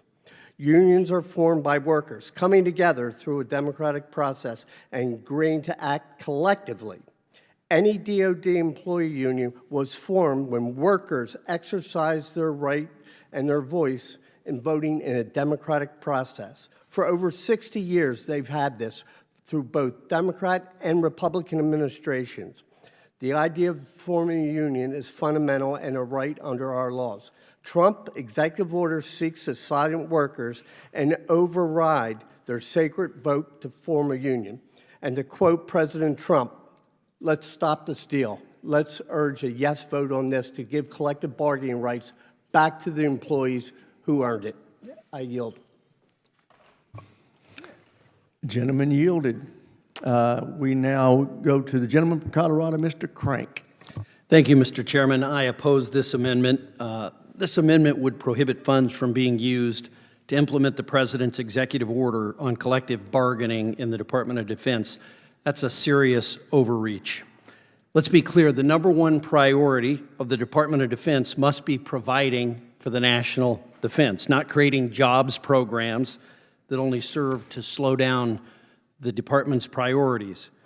This executive order simply says that when it comes to defense, the President needs flexibility to act quickly and to act decisively, not get bogged down in union negotiations. And the President is well within the authority granted by the Civil Service Reform Act to limit collective bargaining with federal unions with agencies that have national security missions. In fact, he is not the first president to do so. Previous presidents have used the national security exemption to prohibit collective bargaining with the CIA and other national security agencies since its inception. The goal of the SPEED Act is to reduce regulations, build more, and go faster. This amendment runs opposite to the committee's priorities, and the amendment needlessly restricts the President's constitutional authority to manage the executive branch and protect the nation. Congress shouldn't tie the commander-in-chief's hands just to score political points with unions. Further, the President's executive order is working its way through the court system, and it would be premature for this committee to object before a full judicial review can be completed. I will oppose all amendments that place unnecessary limitations on the President and Secretary of Defense's authority to dynamically manage their workforce. This amendment does just that. The bottom line, this amendment is premature, it undermines executive authority, and it's a threat to operational readiness at a time when flexibility is key. I urge my colleagues to vote no, and I yield back. Gentleman yields back. Chair now recognizes the gentleman from Ohio, Mr. Turner. Thank you, Mr. Chairman. I am a co-sponsor of Mrs. Norcross' amendment. This concerns the rights of DoD employees, and I'll be voting in favor of the amendment. Thank you. Gentleman yields back. Gentleman from California, Mr. Carbajal. Thank you, Mr. Chairman. I'm going to yield my time to Mr. Norcross. Thank you. Just to give me an opportunity to comment on some of what we just heard. The fact of the matter is federal employees are not allowed to go on strike. That is not a concern. That is something that has not happened. 60 years through two administrations, Republican and Democrat. There are no collective bargainings that are up for renewal in the next 2 years. They've already been extended through. So the idea to falsely accuse this, I think, is disingenuous. We're talking about silencing the voice of workers. It happens across the board. They work together over the years. There's never been a complaint previous, and all of a sudden, without any justification, not even relating to any complaints that came from anywhere, he woke up. This is clearly taking the ability and making the president so he can fire anybody for any reason without retort. With that, I yield back to the gentleman. Thank you, Mr. Chairman. I yield back. Mr. Carbajal yields back. Mr. Whitesides of California is recognized. Thank you, Mr. Chairman, and thank you to Mr. Norcross for his years of leadership on this issue. I support this amendment because of something we all know to be true. Our national defense is powered by more than uniforms. Civilian personnel are engineers, analysts, logisticians, scientists, the backbone of our defense infrastructure. We have hundreds, if not thousands, of civilian personnel in my district who work day in, day out to improve our defense capabilities. Allowing these workers to advocate for their right to fair pay and benefits strengthens, not weakens, mission readiness. When civilian workers have a voice, we reduce turnover, improve morale, and retain the expertise that keeps systems running and missions on track. This is about respect for service. DoD civilians support our troops every day. They deserve basic workplace protections, the same rights we extend to workers in other federal agencies. This collaboration leads to smarter operations and better, more efficient progress on the critical national security programs that we need. Bargaining means faster problem solving, better communication, and more efficient use of taxpayer dollars. Suppressing workplace rights and collective bargaining creates instability, not flexibility. If we want a modern, resilient civilian workforce, we need to give them a seat at the table, not take it away. In my district, which is home to some of the most cutting-edge national security innovation in the world, DoD civilians are leading the charge. They're pushing our aerospace industry into the future. We should be uplifting our workers, protecting their right to fair pay and collective bargaining, and ensuring they have the ability to provide for themselves and their families. If we send them the message that they aren't valued, not only are we not giving them the support they deserve, we could be crippling our national security. I urge my colleagues to support this amendment, and I yield back. Gentleman yields back. Chair, and I recognize the gentleman from Illinois, Mr. Sorensen. Thank you, Mr. Chairman. I am proud to stand with our unions and support the amendment put forth by my friend, Representative Norcross. It is no secret that this administration is hell-bent on weakening organized labor. Stripping collective bargaining rights is just another chapter in their book. And when you look at the fine print, it will affect more than 1 million federal workers. We cannot let that happen. It's un-American because the United States of America is strong thanks to the labor movement that was built with the hard work and the determination of the men and women of the middle class. Every American deserves a fair wage, a safe workplace, good benefits, and dignity on the job. It's true everywhere, whether you work for a company back home or for the military, the greatest military in the world. I urge my colleagues to support Mr. Norcross's amendment, and I yield back.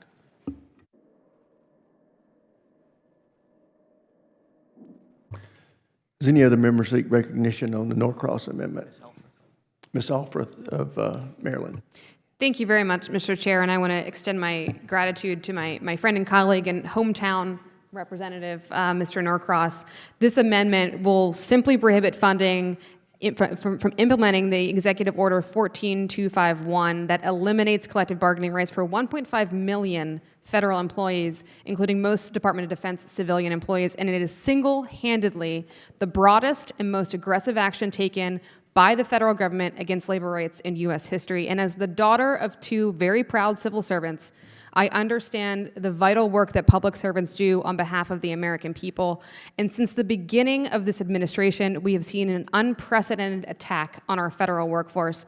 And I know our federal workers are the backbone of government services that the American people rely on, not just in my district, but across this country.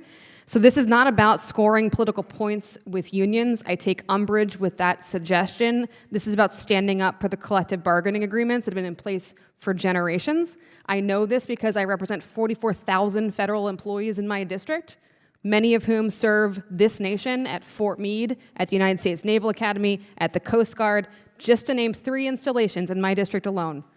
I've heard from these federal employees back home, and every time I tour an installation, I ask the critical question, how many civilian employees support the critical work at that installation? And I urge my colleagues on this committee to ask that same question, because you will hear from them. They are the backbone of this national security work. And ultimately stripping federal employees of their voice on the job will impact military readiness. We'd be joking with ourselves if we didn't believe that. We cannot allow this administration to continue to take a sledgehammer to the federal workforce without some check from this legislative branch. That's what our founders had in mind, and I urge my colleagues to vote for this amendment, and I yield back. Gentlelady yields back. Does any other member seek recognition on the Norcross amendment? No further debate. The question occurs on the amendment by Mr. Norcross. So many in favor will say aye. Aye. Those opposed, no. Opinion of the chair, the ayes have it.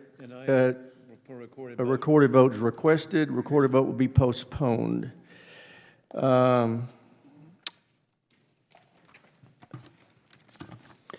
We will now consider log number 5204 by Mr. Norcross. For what purposes, gentlemen, seek recognition? Chairman, I have an amendment at the desk. Clerk will please distribute the amendment without objection. The reading amendments dispensed with. I reserve a point of order against the amendment. Gentleman is recognized for his amendment. Thank you, Chairman.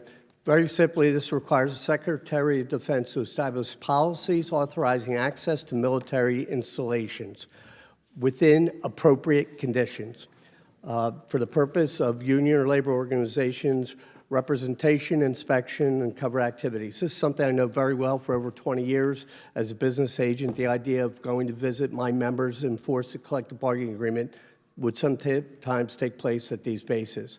Our defense industry labor union representatives are often prohibited from going to these sites for security concerns, even when those concerns could easily be addressed.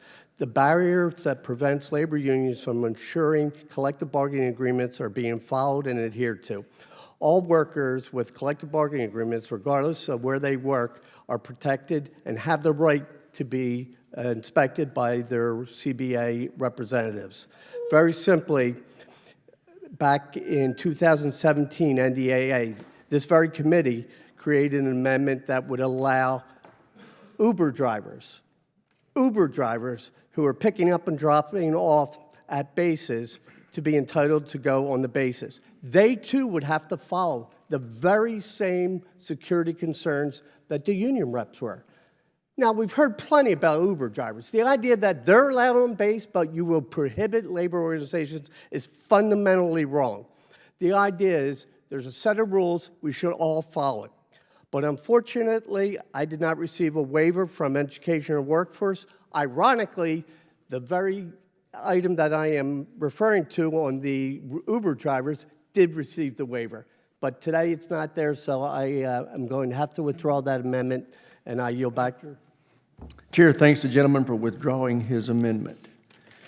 We will now consider log number 5620 by Mr. Smith. For what purposes, gentlemen from Washington, seek recognition? I have an amendment at the desk, Mr. Chairman. Will the clerk please distribute the amendment without objection? The reading of the amendment is dispensed with. The chair recognizes the ranking member for the purpose of explaining his amendment. Thank you, Mr. Chairman. This amendment and the next four are all basically the same subject. Are we going to continue our support for Ukraine as they try to defend themselves against the Russian invasion? There are different pieces to each one, but this will be the overall debate of whether or not this committee wants to strongly express our support for Ukraine in this conflict. I feel very strongly that we should and that we need to. The First Amendment here adds $100 million to the USAI account. We have supported it at the level of $300 million before. I think the urgency commands that we step up that commitment. And on this particular amendment, I'll just make two arguments. One is, given the ambivalence that we have seen from the Trump administration since the start, it is undermining support for Ukraine and emboldening Vladimir Putin to think that if he just holds out long enough, we will abandon Ukraine and contribute to the collapse of the 53-nation coalition that has come together to help Ukraine defend itself. I think it's really important for Congress to make it clear that we don't want to see that happen. We don't want to see that support collapse. And understand, I am sympathetic with the Trump administration's desire to end this war and their stated goal to get to peace. But you will not get to peace if Putin sees weakness. If he sees that we're walking away from Ukraine, his actions could not possibly be clearer in the last several months. He increases the attack. He increases all the bombings across Ukraine and presses forward trying to get to his maximalist goals.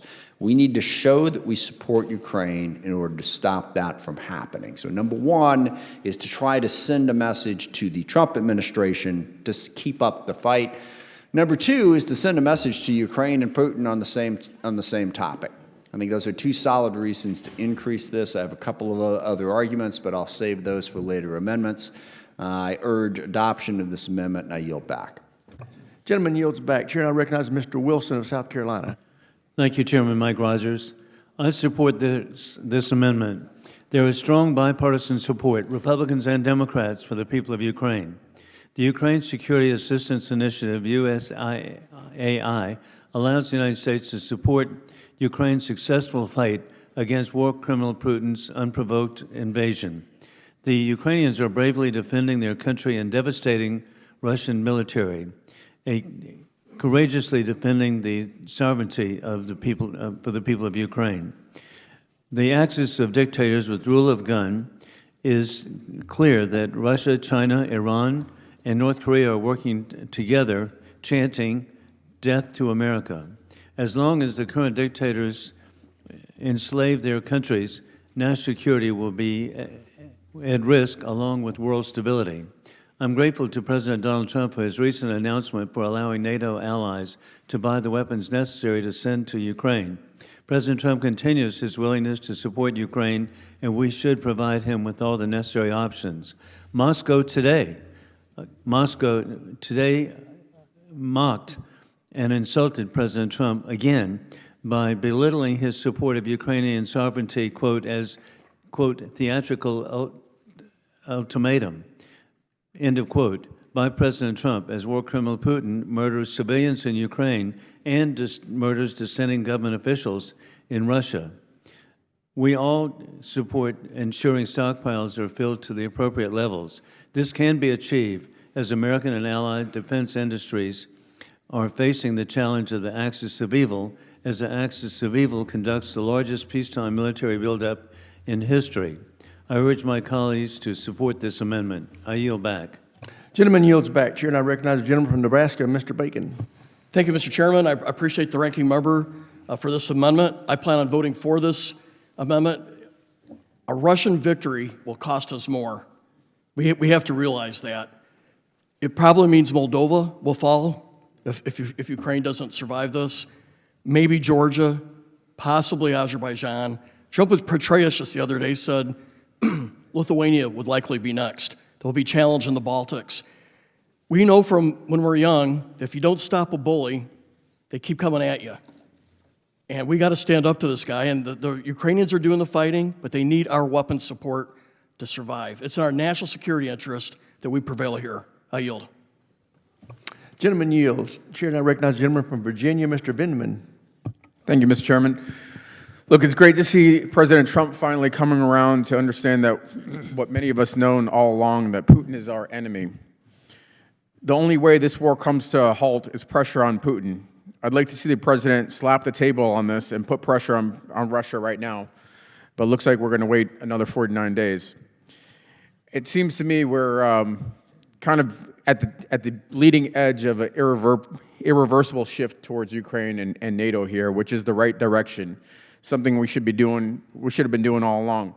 The only way to end this war in Ukraine is to put pressure on Putin, and the best way to do that is send Ukraine more weapons as soon as possible. This is a bipartisan issue.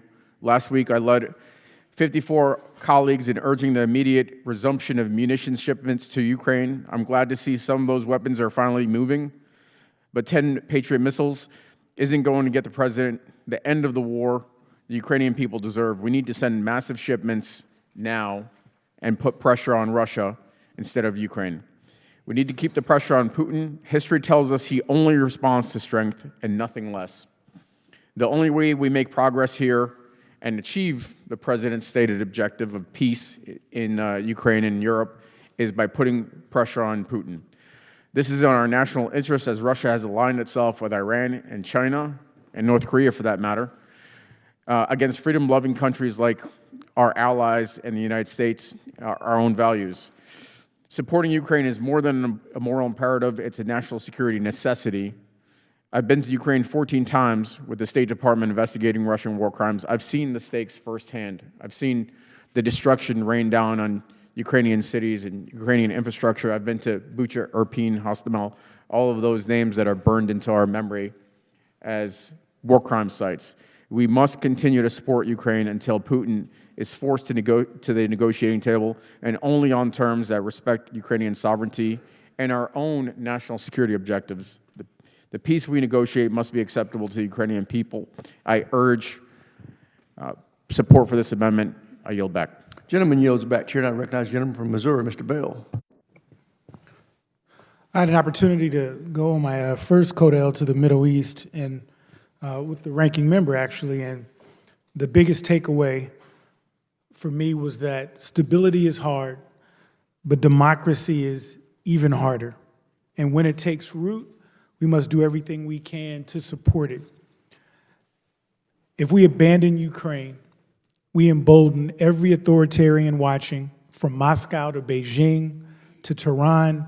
Our adversaries are calculating our resolve. Weakness here invites aggression elsewhere. So this amendment ensures that no bureaucratic or political actors can quietly disrupt our support for our partner fighting for its sovereignty. If aid is delayed or cut, the president must take responsibility and inform top national security officials in writing. But it's important that we send a message that we stand with our fellow democracies.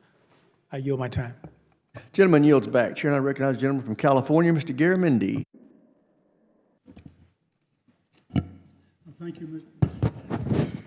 Thank you, Mr. Chairman, and I'm delighted with what appears to be bipartisan support for Ukraine.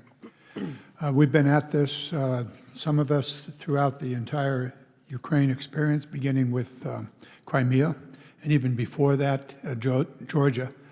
And we had an opportunity over those years to understand that Putin is going to continue until there's an unstoppable force, and that is Ukraine. Ukraine has proven that they're going to fight for their future. What they absolutely need is American support. I was just thinking about last summer and the way in which there was a almost an 8-month halt in the munitions that America was sending in the run-up to the summer. And Ukraine was short of munitions, usually like 10 to 1, 155 howitzers. Our ranking member is so correct to put forth this issue and to make sure that we're dealing with it here. The details here, 100 million, is important, but also the way in which this particular amendment is structured. There may be some that are concerned, well, we're not going to build a frigate. Well, the frigate is in trouble to begin with, but if there's a need for a frigate, there's all the money in the shipbuilding, $29 billion to build ships in the reconciliation, so that could be backfilled. This 100 million is not only necessary, but is a clear commitment that this committee, which I hope would unanimously vote for these amendments that Mr. Smith has put forward, stands firmly with Ukraine. There's a political piece to that, and that is, are we willing to stand with Ukraine? We must. We really don't have a choice for the reasons that the members, Democrat and Republican, have put forward. With that, Mr. Chairman, Gentleman yields. Chair, and I recognize the gentleman from California, Mr. Carbajal. Thank you very much, Mr. Chair. We must continue to stand with Ukraine as they fight against Russia. Putin invaded a sovereign nation unprovoked, and if we stand by and let it happen, we are complicit and bowing down to dictators. Weak countries do not fold before dictators. They stand up to them and support for the fight for freedom and democracy. If we allow Putin to succeed now, he will not stop. He has called the collapse of the USSR the greatest geopolitical catastrophe of the century. He said this about the same century where we saw 2 world wars. Make no mistake, Putin intends to continue grabbing old pieces of the Soviet Union to put it back together. It will save more lives and cost less money to deal with him now. If he invades the Baltic nations, all of NATO will be involved in a following war. Putin is backed by China, Iran, and North Korea. If that doesn't make clear what side the United States should be on, then we are blind. We must continue providing aid to Ukraine. To delay or stop the full aid we can provide is to side with a dictator. I urge support of this amendment. I yield back, Mr. Chair. Gentleman yields back. Does any other member seek recognition on the ranking member's amendment? If there's no further debate, the question occurs on the amendment offered up by the ranking member. So many as in favor will say aye. Aye. Those opposed, no. Opinion of the chair, the ayes have it, and I request a recorded vote. A recorded vote is postponed. We will now consider log number 4964 by Ms. Mace of South Carolina. For what purposes, gentlelady from South Carolina, seek recognition? Mr. Chairman, I have an amendment at the desk. Will the clerk please distribute the amendment without objection? The reading of the amendment is dispensed with. The chair recognizes the gentlelady for the purpose of explaining her amendment. Thank you, Mr. Chairman, and we go from one amendment that is America last to one that is America first. Today, I offer an amendment to remove funding for the Ukraine Security Assistance Initiative because the American people are done footing the bill for endless foreign wars. The American people spoke loudly last November. They want peace. They want an end to foreign entanglements, and for their representatives to actually put their interests above those of foreign nations. To date, we spend over $170 billion in aid to Ukraine, and what do we have to show for it? A black hole where accountability should be, and a war with no end in sight. All to prop up President Zelensky, who cancels elections in his country while interfering in the presidential election in ours. After his failed attempt to campaign for Kamala Harris, President Zelensky showed up to the Oval Office, and instead of showing gratitude to the American people, he acted like an insolent child toward President Trump. It's time we stop asking the American people to carry the burden of this war. It's simply not in our interest to do so. For decades, this body has operated under the delusion that we can police the entire world, topple unfriendly regimes without consequences, and turn every nation in the world into a liberal Western democracy. There's been an utter lack of thought for the one thing which matters most. How does American involvement make life better for the American citizens we represent? This amendment is not about choosing sides. It's about choosing responsibility to the American taxpayer and putting the American people first. Our national debt is over $37 trillion and counting, and our nation teeters on fiscal catastrophe. Every time Congress approves more aid, we put more debt on the backs of American taxpayers. We have real problems in this country. Walk outside this building and across our nation's capital, and you'll see it. Visit California, where the liberals are literally burning cities to the ground, Antifa and illegals. Just blocks away from where we sit, it's not funny watching cities burn under Gavin Newsom. We see American citizens being gunned down in broad daylight, homeless veterans sleeping on our streets, crumbling infrastructure, and open-air drug use. Every dollar sent to Ukraine is a dollar stolen from the American people. Congress has continuously signed off on war on behalf of a country most people can't find on a map. No one can coherently explain why it's in our national interest to do this. No one can tell us what victory looks like. No one can tell us what the end game is, and no one can explain our exit strategy or even if we have one. And no one can tell us how much additional American treasure we will have to spill in Ukraine. For years, while NATO pushed eastward despite Russia's repeated warnings, our NATO allies underinvested in their own defenses and counted on the American people to bail them out. Americans don't want another forever war. Americans don't want to keep paying for Zelensky's photo ops, and they sure as hell don't want their sons and daughters to die in the Donbass. I urge my colleagues to support this amendment. Thank you, Mr. Chairman, and I yield back. Gentlelady yields back. Chair now recognizes the gentlelady from, Chair now recognizes the ranking member. Thank you, Mr. Chairman. I spoke why we should support Ukraine to some detail, but just a couple things. I mean, just voted to increase the debt by nearly $4 trillion. I mean, I just don't think you should be able to talk about the debt after you take a vote like that. Second of all, yes, I agree. The American people do not want the United States of America to send our troops to fight in wars.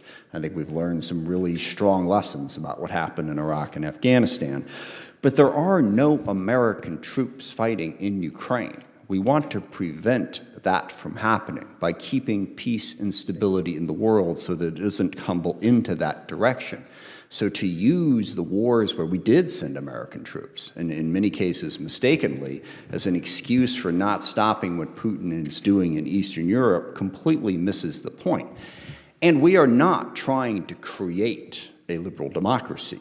Ukraine was a free democracy before Putin invaded in an attempt to destroy it.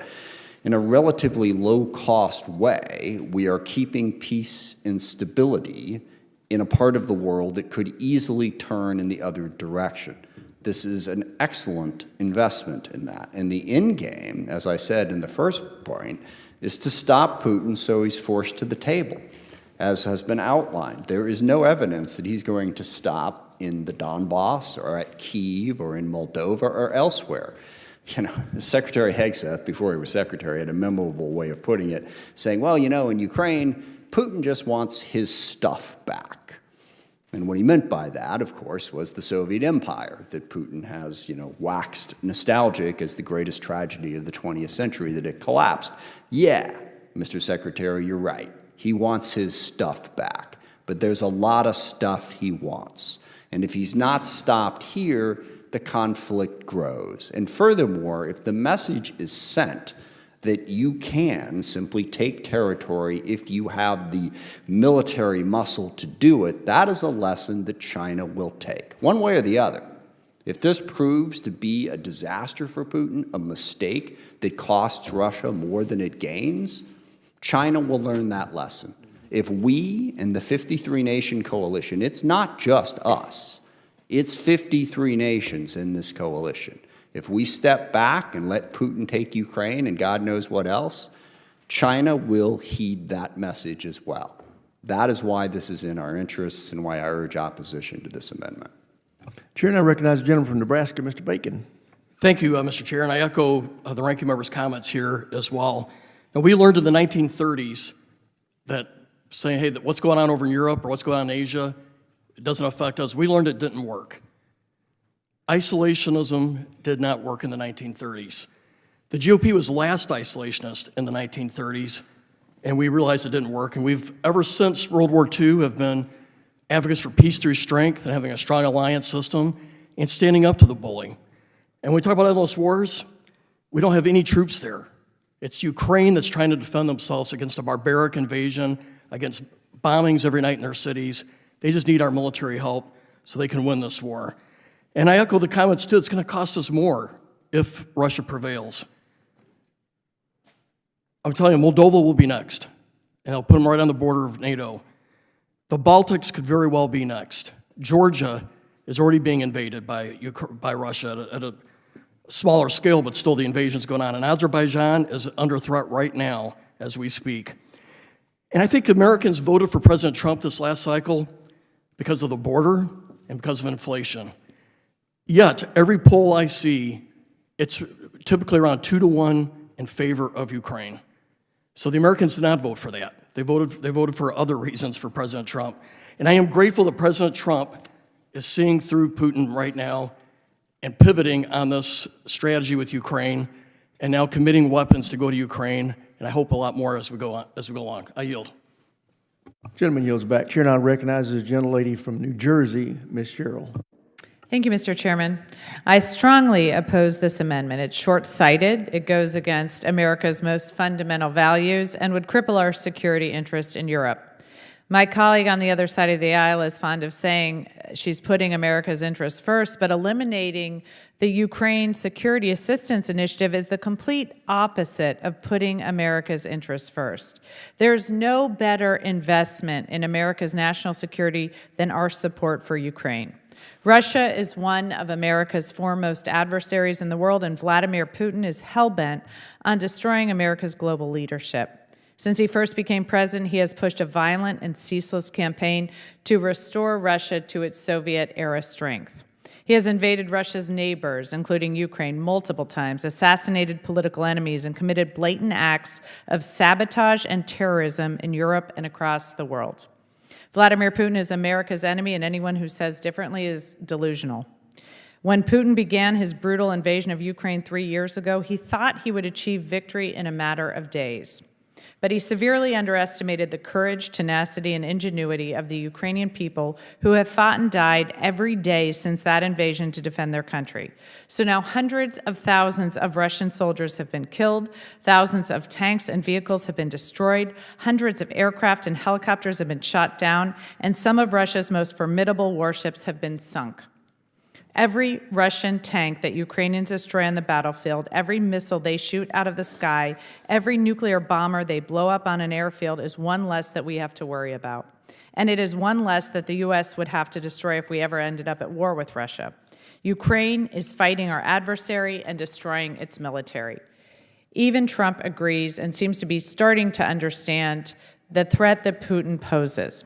In just the last few days, he's expressed support for sending significant military aid to Ukraine. How is pulling U.S. assistance from Ukraine and strengthening Russia putting America's interests first? Moreover, the majority of U.S. money for Ukraine is spent right here in the United States purchasing munitions and equipment from American companies. This spending supports thousands of good-paying jobs in places like New Jersey and South Carolina. Supporting Ukraine doesn't mean we are supporting some far-off war that doesn't impact us. Supporting Ukraine means helping them defeat our adversaries and supporting American workers. That's putting America's interests first, and I yield back.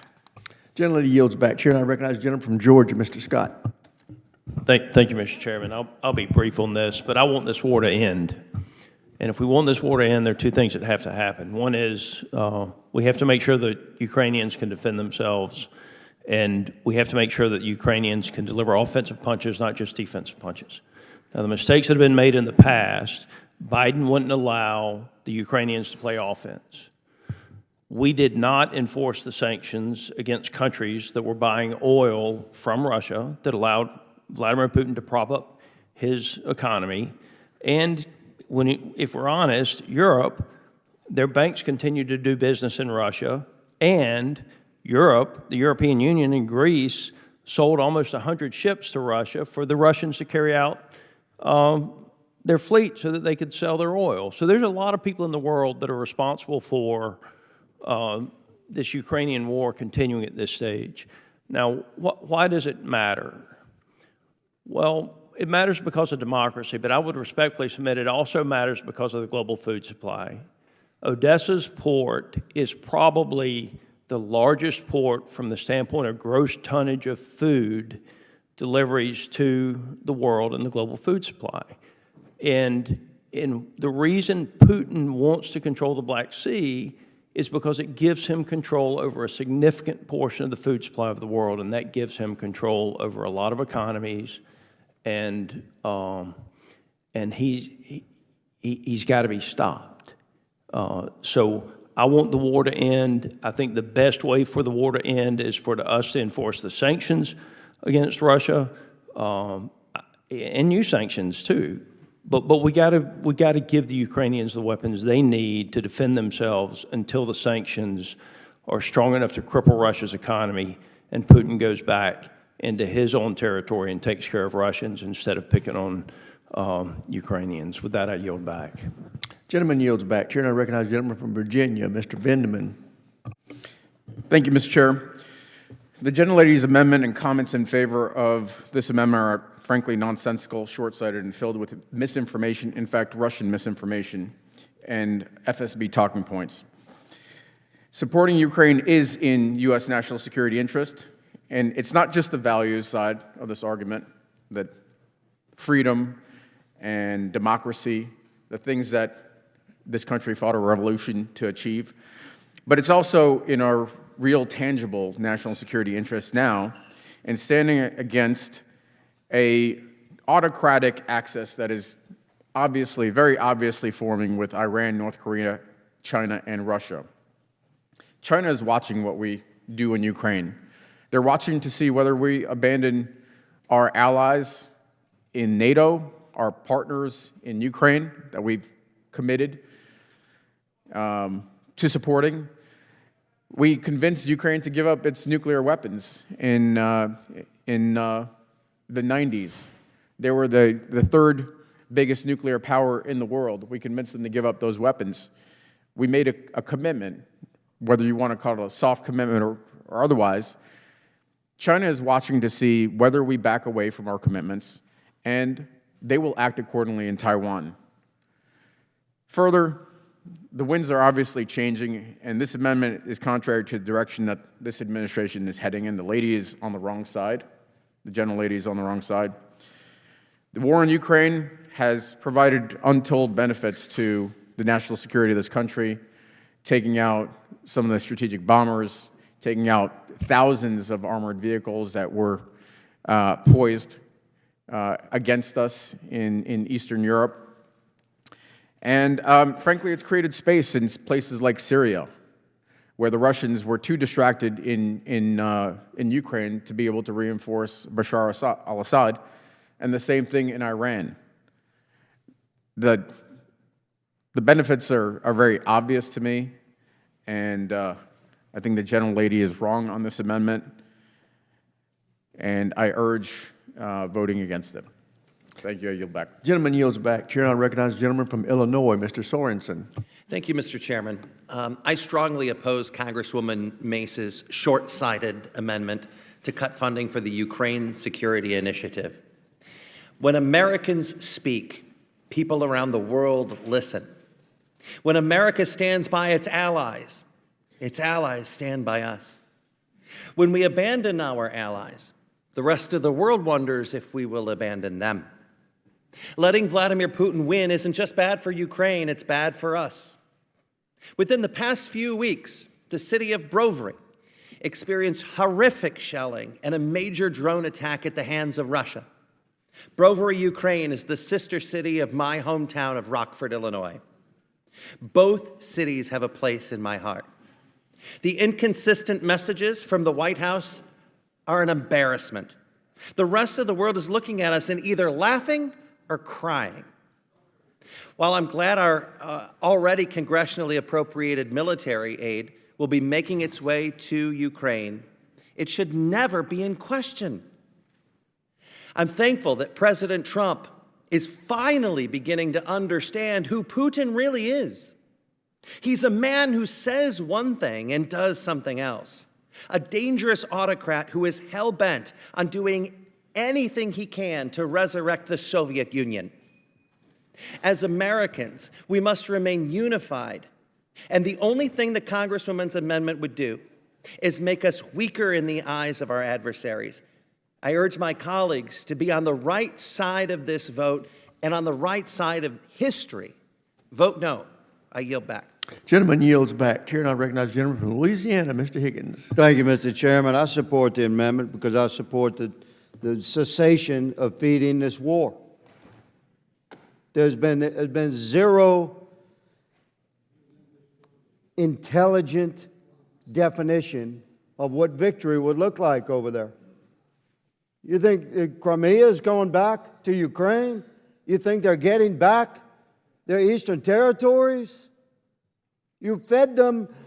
I've been on the ground over there. I have in my heart love for the Ukrainian people and their stance for their own sovereignty and their freedom. I know what that feels like. And you have fed them enough weaponry for their entire nation to be pounded into dust. And who's going to rebuild if you could define victory? If anyone in this body could define victory out of some fantastic imagination that Ukraine is going to defeat Russia and get back what? Pre-2014 lines? It's insanity. And if that would happen, funded by the American people with borrowed money that we don't have, we're currently $37 trillion in debt. And the ranking member says that we voted to raise the debt. He knows that's not true. He knows that's not true. We raised the debt limit and decreased spending. And I think $37 trillion is not humorous. Good sir, if this body were to run a $1 billion surplus, it would require 37,000 years to address a $37 trillion debt, and that is not funny. So the American people are indeed watching very carefully should we continue to spend borrowed treasure on a war that this body is unable to define victory? I support the good lady's amendment, and I take offense to the way she's been referenced here. She certainly put her heart and her mind and her intentions into what she believes is best for the American people, and I understand where she's coming from. I support the President's diplomatic endeavor, including using the threat of enhanced military actions. But watch what he does. President Trump is 10, 20 steps ahead of everybody in the room. And he knows that the end to this war is the only way to define victory. I support the amendment. Mr. Chairman, I yield. Gentleman yields back. Chair now recognizes the gentleman from California, Mr. Garamendi. Well, sir, you certainly riled me up, but I'm going to let Mr. Smith have a go at you. I yield my time to Mr. Smith. I'm not going to have a go at anybody, but thank you very much. And just 3 quick points. One, to the extent that anyone was disrespectful to Ms. Mace, I certainly didn't hear it. I mean, I appreciate this, and we have a difference of opinion. We expressed that difference of opinion. I don't think anyone said anything disrespectful. Second of all, I'm sorry, but you didn't just vote to increase the debt. That's a hard one to swallow. I apologize for laughing, but every single person who's analyzed it, even your own side, agrees that you increased the debt. The disagreement is by how much. So that one really threw me. But third, I will tell you what the definition of victory is. It is what the Biden administration said from time to time and then really struggled to stick to the message. I will grant you that. A sovereign, democratic Ukraine that can defend itself and we don't wind up with a war against Russia. That is the definition of success. We are not insisting upon a particular set of borders. We are insisting that Putin stops his attempt to destroy Ukraine, that there is a sovereign, democratic Ukraine when this is done. It will not be perfect, to be sure, but to give up and let Putin destroy Ukraine, the goal is to stop that. Now, I'll grant you, not everyone has been as clear as they should have been on that, but that has been the approach from the very start. A sovereign, democratic Ukraine, the survival of Ukraine.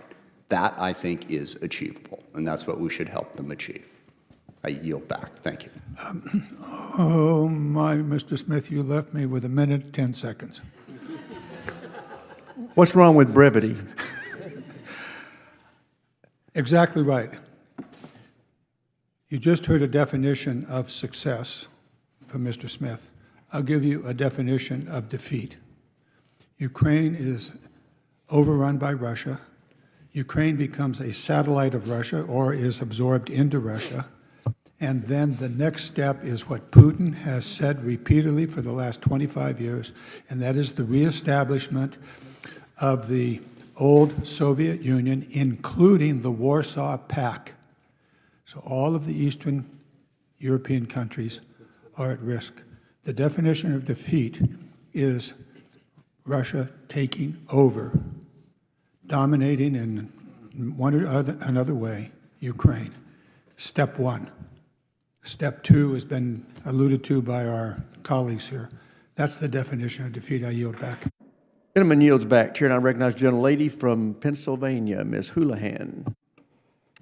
Thank you, Mr. Chair, and I strongly oppose Representative Mace's amendment. It is absolutely insane to stop funding for Ukraine's security initiative at this point in time. I would encourage us, I would beg us to remember our history.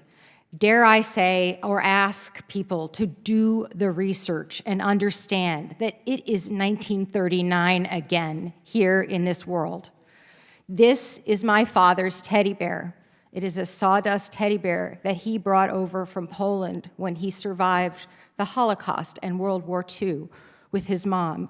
He was born in what is now Ukraine, what it was Poland at the time, in 1942, just days into and days away from Hitler's final solution. We know how this conflict will end because Putin has told us how it's going to end. We know where this is going because he has told us where this is going. To Georgia, to the Baltics, to Azerbaijan, and indeed to Lithuania, where Pennsylvania's partner nation in Lithuania's soldiers are sitting right now as we speak. And then it's going, possibly, to Xi, because he's watching too, because they are watching too. The investment that we Americans are putting into this is pennies on the dollar in terms of what we get in return. These brave Ukrainian men and women who have fought for years on our behalves and put their lives on the line for us, for the democracies around the world, deserve our continued support. And I'm grateful that President Trump has finally, seemingly seen the reality and the importance of support of Ukraine. I agree that this amendment is misplaced. It is an artifact of time and history, and it should be dismissed without regard. We must support Ukraine. Past is absolutely prologue, and I yield back. Gentlelady yields back. Chair, and I recognize the gentleman, Mr. Vasquez. Thank you, Mr. Chairman. I may have missed something, Mr. Chair, and I want to make sure this doesn't go unaddressed. But what exactly do the California ICE raids have anything to do with the Ukraine Security Initiative?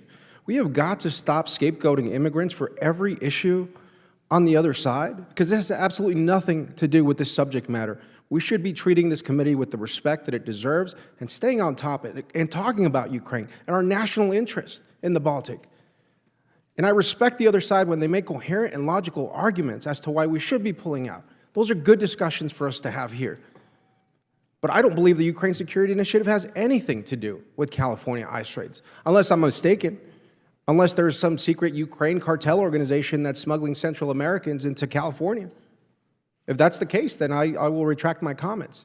But as far as I know, using immigrants to scapegoat an issue about the Ukraine Security Initiative, give me a break. This has nothing to do with immigrants. I urge my colleagues to strongly oppose this amendment. Thank you, Mr. Chair. Gentleman yields back. Chair, and I recognize the gentleman from Missouri, Mr. Bell. Thank you, Mr. Chair. My colleague talked about how likely is it to for Ukraine to defeat Russia. And I would just say, let's just go back and look at history. There was this, I read about this small colony that took on the baddest, biggest superpower the world had ever seen and won its independence. And so I would remind this body to not forget who we are. We are the legacy of democracy. And democracy is hard. It's tough. When it takes root, we have to support it, as we said before. But let's not forget who we are. And our sworn enemy, we get an opportunity to take on our sworn enemy without using any of our troops.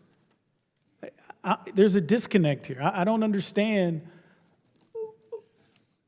what the issue is here when we're talking about a democracy that is fighting for its sovereignty that aligns with our very same principles. And so I think we just need to remember who we are. I yield the remainder of my time to Mr. Vindman. Thank you. So now that we're talking about history, a favorite topic of mine, let us also remember when this nation was born, we defeated the greatest power, land power, and sea power on the planet. But we did that also with the help of the French. And maybe we ought to remember that when we consider whether we want to support or revoke our support from the Russians.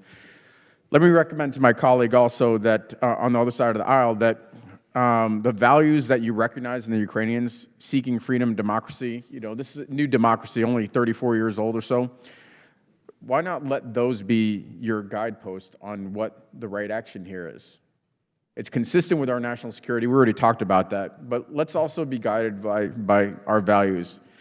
Let's talk a little bit of facts. Ukraine is not being pounded into dust.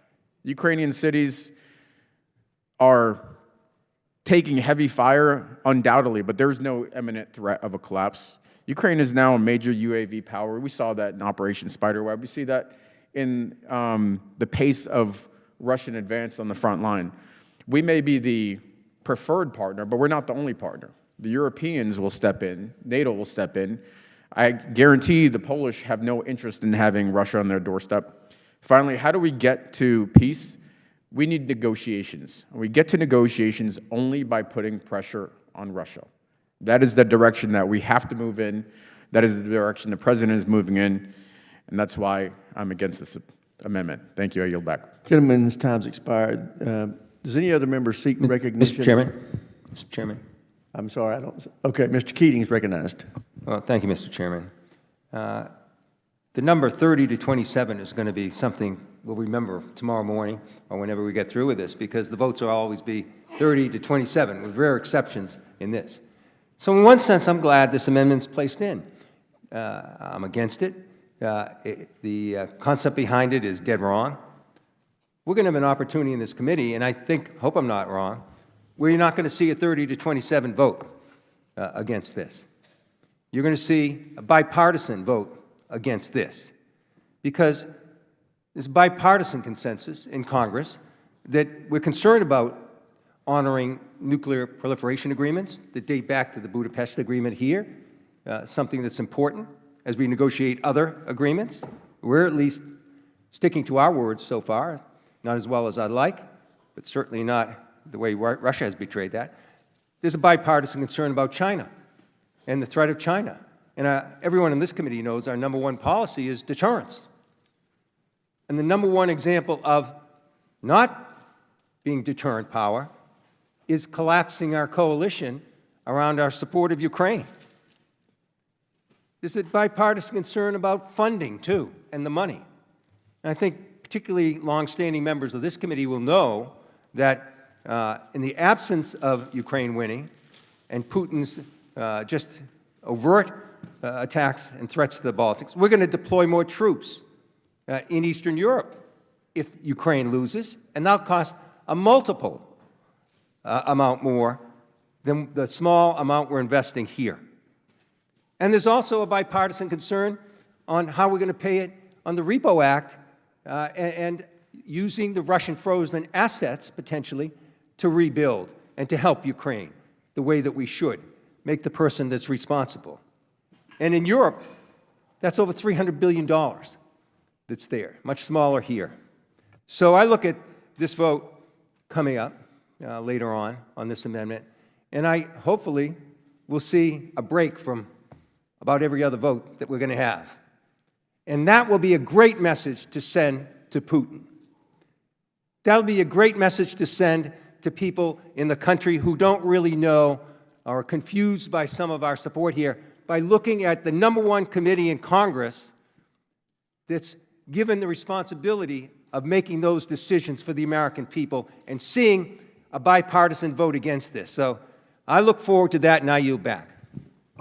Gentleman yields back. Does any other member seek to speak on the amendment? Gentlelady from Washington, Ms. Strickland.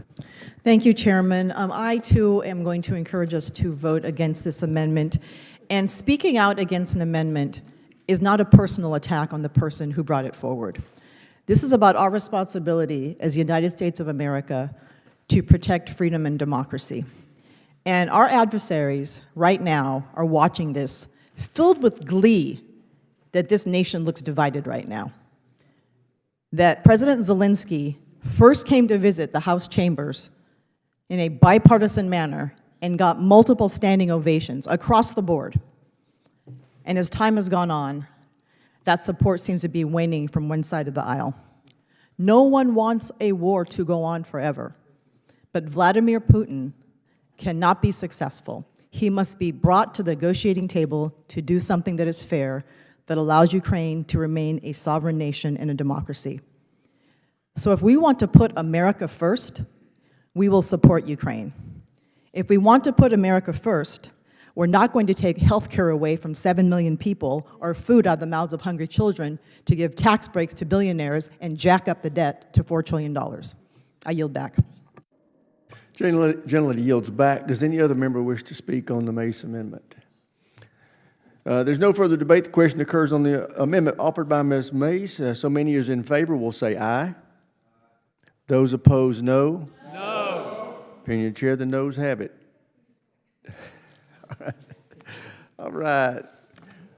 The amendment's not agreed to.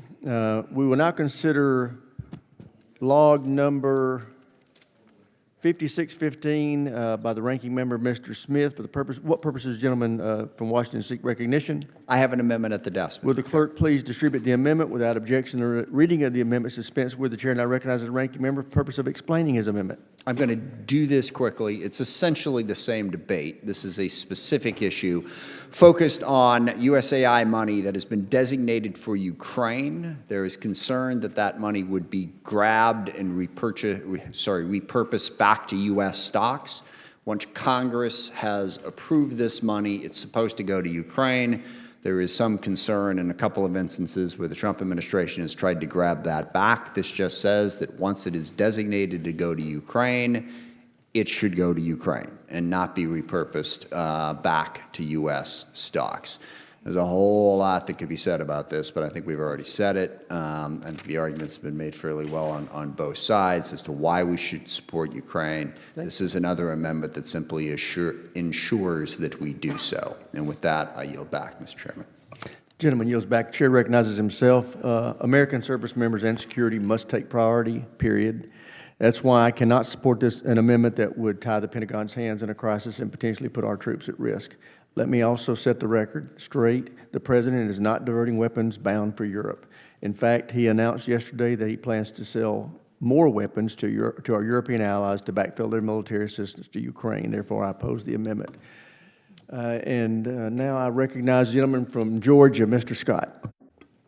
Thank you, Mr. Chairman. I'm also someone who has always voted to support Ukraine, but I respectfully disagree with the ranking member Smith on this one. I do think that the administration needs the ability to direct where weapons are going, and sometimes I've agreed with those decisions, sometimes I've disagreed with them, and I just think we need to maintain what we currently have in this particular area. With that, I yield. Gentleman yields back. Chair, I recognize the gentleman from California, Mr. Garamendi. Almost went by this one, and I suppose that many of you wish I had. However, listening to Mr. Smith, as he presented this, I began thinking about exactly what we have before us here. This amendment basically says that money that is intended for Ukraine must go to Ukraine. We went through this 15 months ago, about American stocks. And the money that was available at that time was used to rebuild our stocks, but not sent to Ukraine. This amendment deals with that problem. If we're going to pass an amendment to fund Ukraine's military efforts, then those stocks, whatever they may be, of military weapons, whatever, should go to Ukraine. I would also bring to the attention of the committee a very fundamental issue that thus far we have not dealt with directly, and that is the interaction between the reconciliation, roughly $130 billion of additional money for the military, and the underlying legislation that we're presently working on. In the days ahead, we're going to have to try to figure out how those two fit together. And I would suggest that there is a very important fit in this issue before us, and that is in the reconciliation bill. Among the 16 different items that are addressed in that bill, one of them is to rebuild the American stocks of weapons and munitions and the like. Therefore, there is money before us today in the reconciliation bill, which presumably we cannot touch, that could and should be used, unless it's considered to be a slush fund, for rebuilding American stocks of Patriots and 155s and every other thing that we need. So the solution on rebuilding our stocks is already available to us. And so the money that Mr. Smith is talking about here really is for Ukraine, not a supplement to the supplement that is in the reconciliation bill. So with that, I'll yield back and draw the attention of the committee to not to worry. American stocks are covered in the reconciliation bill. This money is for Ukraine. I yield back. Gentleman from Connecticut, Mr. Courtney is recognized. Thank you, Mr. Chairman. I yield to Mr. Smith. Just a couple of quick points. First of all, we're talking about a very small amount of money in USAI. This is not tying the president's hands on the entire defense budget or any portion of it. It's, I believe, a couple of $2 billion that has been designated by Congress to go there. And in terms of our own stocks, two other arguments. First, we just spent or appropriated $150 billion additional dollars over the top to help with U.S. needs, first of all. So I think that should help with that. And second of all, there is authority within USAI for the president to replenish U.S. stocks as part of USAI. This is not taking a lot of money away from the U.S. government's ability to build its own munitions. Second, Ukraine is sort of the point of the spear at the moment. They are the ones that are being bombarded continuously. If we, are focused on the fight with our adversaries, that is where the fight is at and should be prioritized. Lastly, the purpose for this amendment is to help push the Trump administration where they seem to be going in the last few days, but weren't before, to understand the importance of Ukraine and support it, and to show that Congress means what we said a little while ago. Not everybody here voted for the Ukrainian money last year, but most of us did, certainly the ones who were here. But it's pretty clear, I think, that we need to restate that priority. So I don't think it's going to hamper the U.S. in any way. And I urge folks who are strongly supportive of Ukraine to support this amendment. I yield back. Gentleman yields back, Chair, and I recognize the gentleman from Virginia, Mr. Whitman. Thank you, Mr. Chairman. I'd like to yield to the gentleman from Georgia, Mr. Scott. So I think the issue is that while the money has been appropriated to develop new weapons and manufacture new weapons, those weapons are not developed or manufactured at this stage, and we are currently engaged in the Middle East, the Houthis, Iran, other areas, and there may be a scenario under which weapons that were destined to go to Ukraine, the United States, it would actually be better served putting those weapons in the fight against the Houthis or the Iranians. And I just think, and with respect to the ranking member, the administration does not have an unlimited supply of weapons, and if they need to be able to make the decision to shift a weapon from Ukraine to the Middle East or some other theater, I think we need to make sure that the administration has the ability to do that. And so it's just a respectful disagreement. Certainly support Ukraine. The weapons that the money has been appropriated for have not been developed. The stocks have not been replenished. But if the administration needs to send the weapons into the Middle East for a fight against the Houthis or the Iranians, then they need to have the flexibility to do that. I think the only time it's ever been used, according to my notes, was for counter-drone rockets and fuses for those counter-drone rockets. For that, I yield. Does any other member seek recognition on the ranking member's amendment? If there's no further debate, the question occurs on the amendment offered by Mr. Smith. So many is in favor will say aye. Aye. Those opposed, no. Opinion of the chair, the noes have it. A recorded vote's requested. Recorded vote is postponed.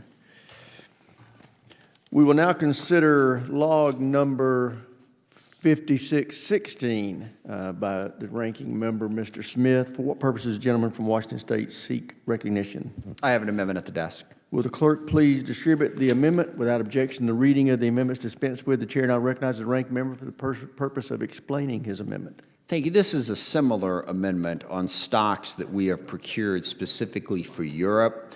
As has been mentioned by a number of people, we want Europe to step up and be more responsible for their own defense, and also they are part of supporting Ukraine. There's certainly agreement in the Trump administration that they want Europe to take more responsibility for that fight.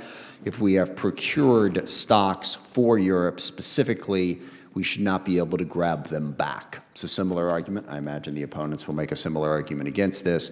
And the only thing I would emphasize again is a point I made before. Ukraine is where the fight is at right now. If we stop Putin in Ukraine, that's going to make it easier everywhere. Iran is cooperating very closely with Russia. Russia gets stronger, we got bigger problems in the Middle East. We have the opportunity to stop them in Ukraine. That should be our priority. We shouldn't be taking weapons away from there. That will only cause us more problems in every other theater that we can think of. So I urge support for the amendment and yield back. Gentleman yields back. Chair now recognizes himself. I must oppose this amendment. Like the amendment before on Ukraine, there is no effort to divert weapons from our European allies. However, if a crisis occurs in the Middle East or Pacific, we need to give the Commander-in-Chief the flexibility to respond to that crisis and protect our troops. For that reason, I urge members to oppose this amendment. And is there any other member that wishes to speak on this amendment? If there's no further debate, the question occurs on the amendment offered by Mr. Smith. So many who's in favor will say aye. Those opposed, no.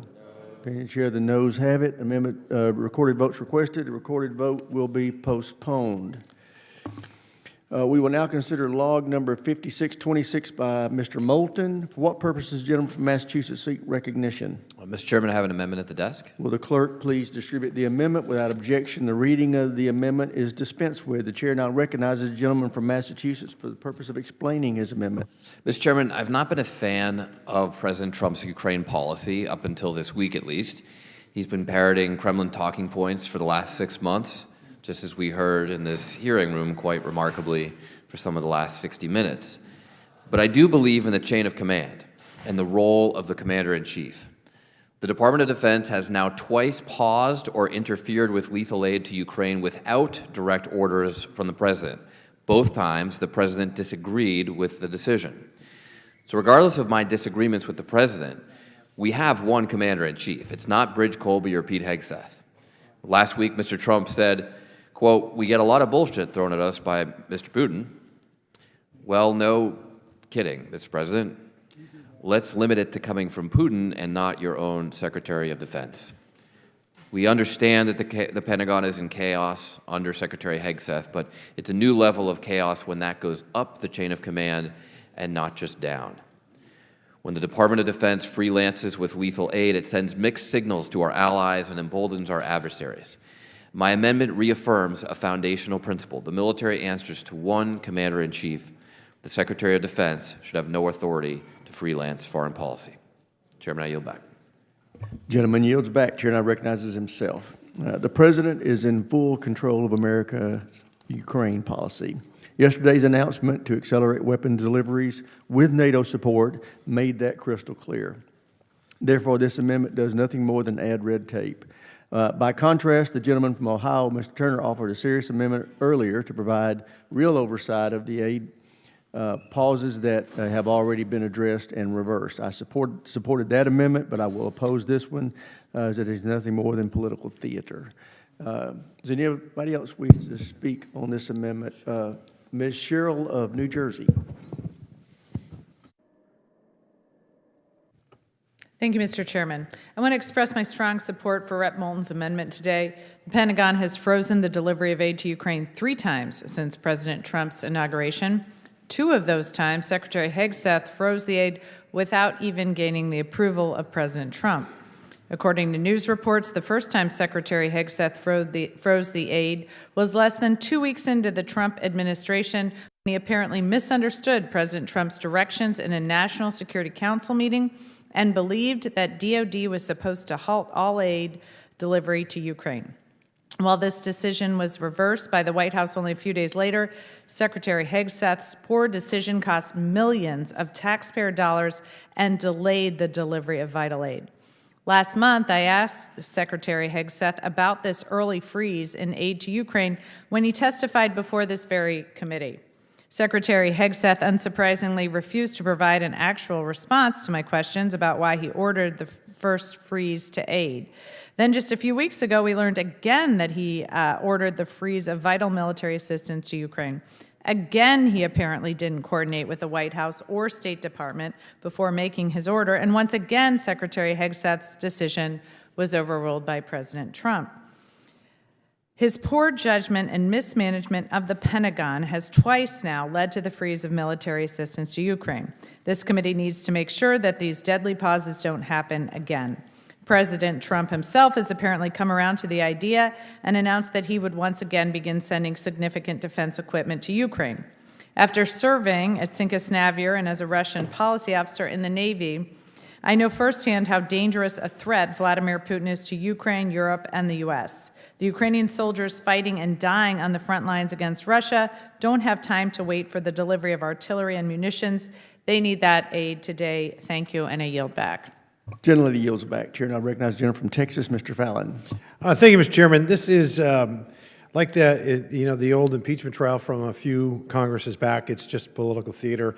President Trump has proven that he is a strong leader and he's clearly in charge of his Ukrainian policy, as proven by him being the first president to send lethal aid and by unlocking more arms to Kyiv using NATO funding. This is about delegation. There's a reason why every president has a cabinet. And if the president's not happy with any of his cabinet members, he can fire them and he can or ask them to resign. So put simply, this is sticking your congressional nose where it does not belong. This amendment is just really political fog, and it's a waste of time. For those reasons, I oppose it, and I urge my colleagues to get back to the task at hand. I yield back. Gentleman yields back. Chair, now recognize the gentleman from California, Mr. Whitesides.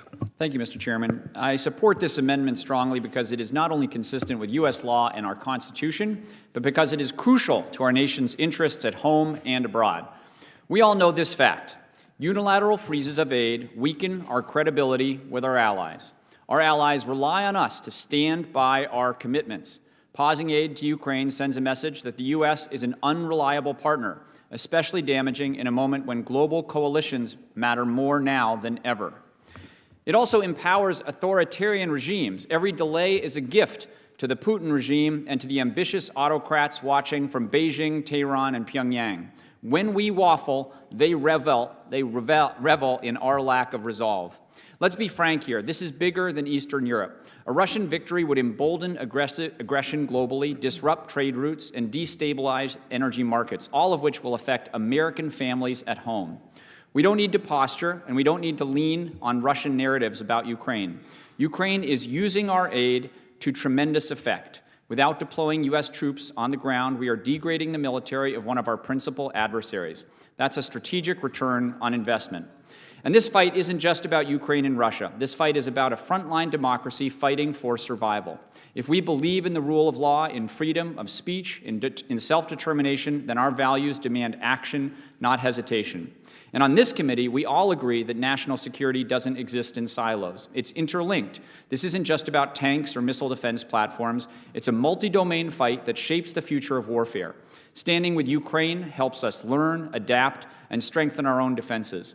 I know many of our colleagues on the committee are also on the Foreign Affairs Committee, and I can't believe that this needs to be said, but neither the Secretary of Defense nor USD policy gets to override U.S. foreign policy.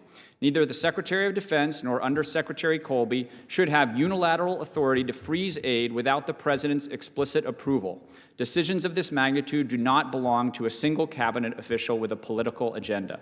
This amendment doesn't tie the President's hands. It doesn't change the President's policies. It simply corrects an overreach. It's common sense. I urge my colleagues to support this amendment, and I yield back. Gentleman yields back. Chair now recognizes the gentlelady from California, Ms. Jacobs. Thank you, Mr. Chairman. I strongly support this amendment. Continuing U.S. military support of Ukraine helps secure American interests, protect democracy, preserve global stability, and reaffirm the rules-based order that we rely on for our shared security, prosperity, and peace. And it does all of this without dragging the U.S. into direct boots-on-the-ground war. But Secretary Hegseth has unilaterally stopped military shipments to Ukraine at least 3 times that we know about, all seemingly on a whim without any interagency coordination. Secretary Hegseth's failure to notify the White House or Congress before pausing these shipments is beyond concerning. I can only imagine what my Republican colleagues would be saying if Secretary Austin had done this. And it adds to the laundry list of actions that show that Pete Hegseth is unfit to serve as Secretary of Defense, and I wish more of my colleagues on the other side of the aisle would stand up and say it publicly, because I know they know it and they tell me privately. With that, Mr. Chairman, I yield back. Is any other gentleman from Massachusetts, Mr. Keating's recognized? Thank you, Mr. Chairman. I really didn't think this amendment would have been necessary, honestly, until just a short time ago. It came to the attention of the press and public, second-handedly, that the Secretary of Defense had made his third effort to cancel shipments that this Congress supported to Ukraine. And it came to the attention of reporters at the White House. And the reporters asked the president, they said, why did you cut those arms back? And the president responded, well, I don't know. I mean, you tell me. They said, who's responsible? And he said, well, you tell me. So the President of the United States, the Commander-in-Chief, was asking a reporter, and this is all public, most of you have seen the clip of this. The President of the United States was asking a reporter to tell him who ordered the cancellation of shipments of arms to Ukraine. It's amazing. So I'm going to support this amendment when I just think of three simple words. The President saying, well, you tell me. Well, you know what? The Commander-in-Chief should be telling the American public, not asking a reporter why the shipment of arms was being canceled. And I yield back. Gentleman yields back. Does any other member wish to speak on this amendment? There being no further debate, the question occurs on the amendment offered by Mr. Moulton. So many as are in favor will say aye. Aye. Those opposed, no. No. Depends here, the noes have it. Recorded votes requested. Recorded vote will be postponed.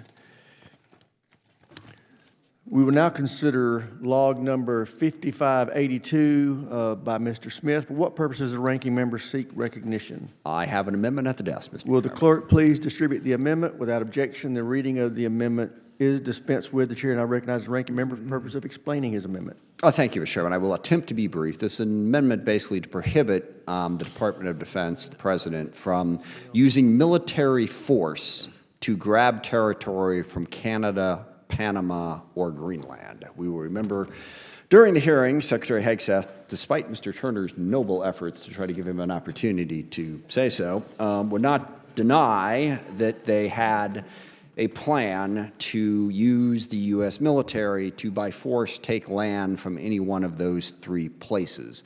I think that is a very bad idea for a number of reasons. Most importantly, it has been a cornerstone of our foreign policy since the end of World War I to try and put in place a rules-based international order. Now, I understand that is not perfect and certainly hasn't been perfect, but it is an incredibly important principle of international law that really didn't used to exist. Fascinating article in Foreign Affairs just last month outlining the history of it.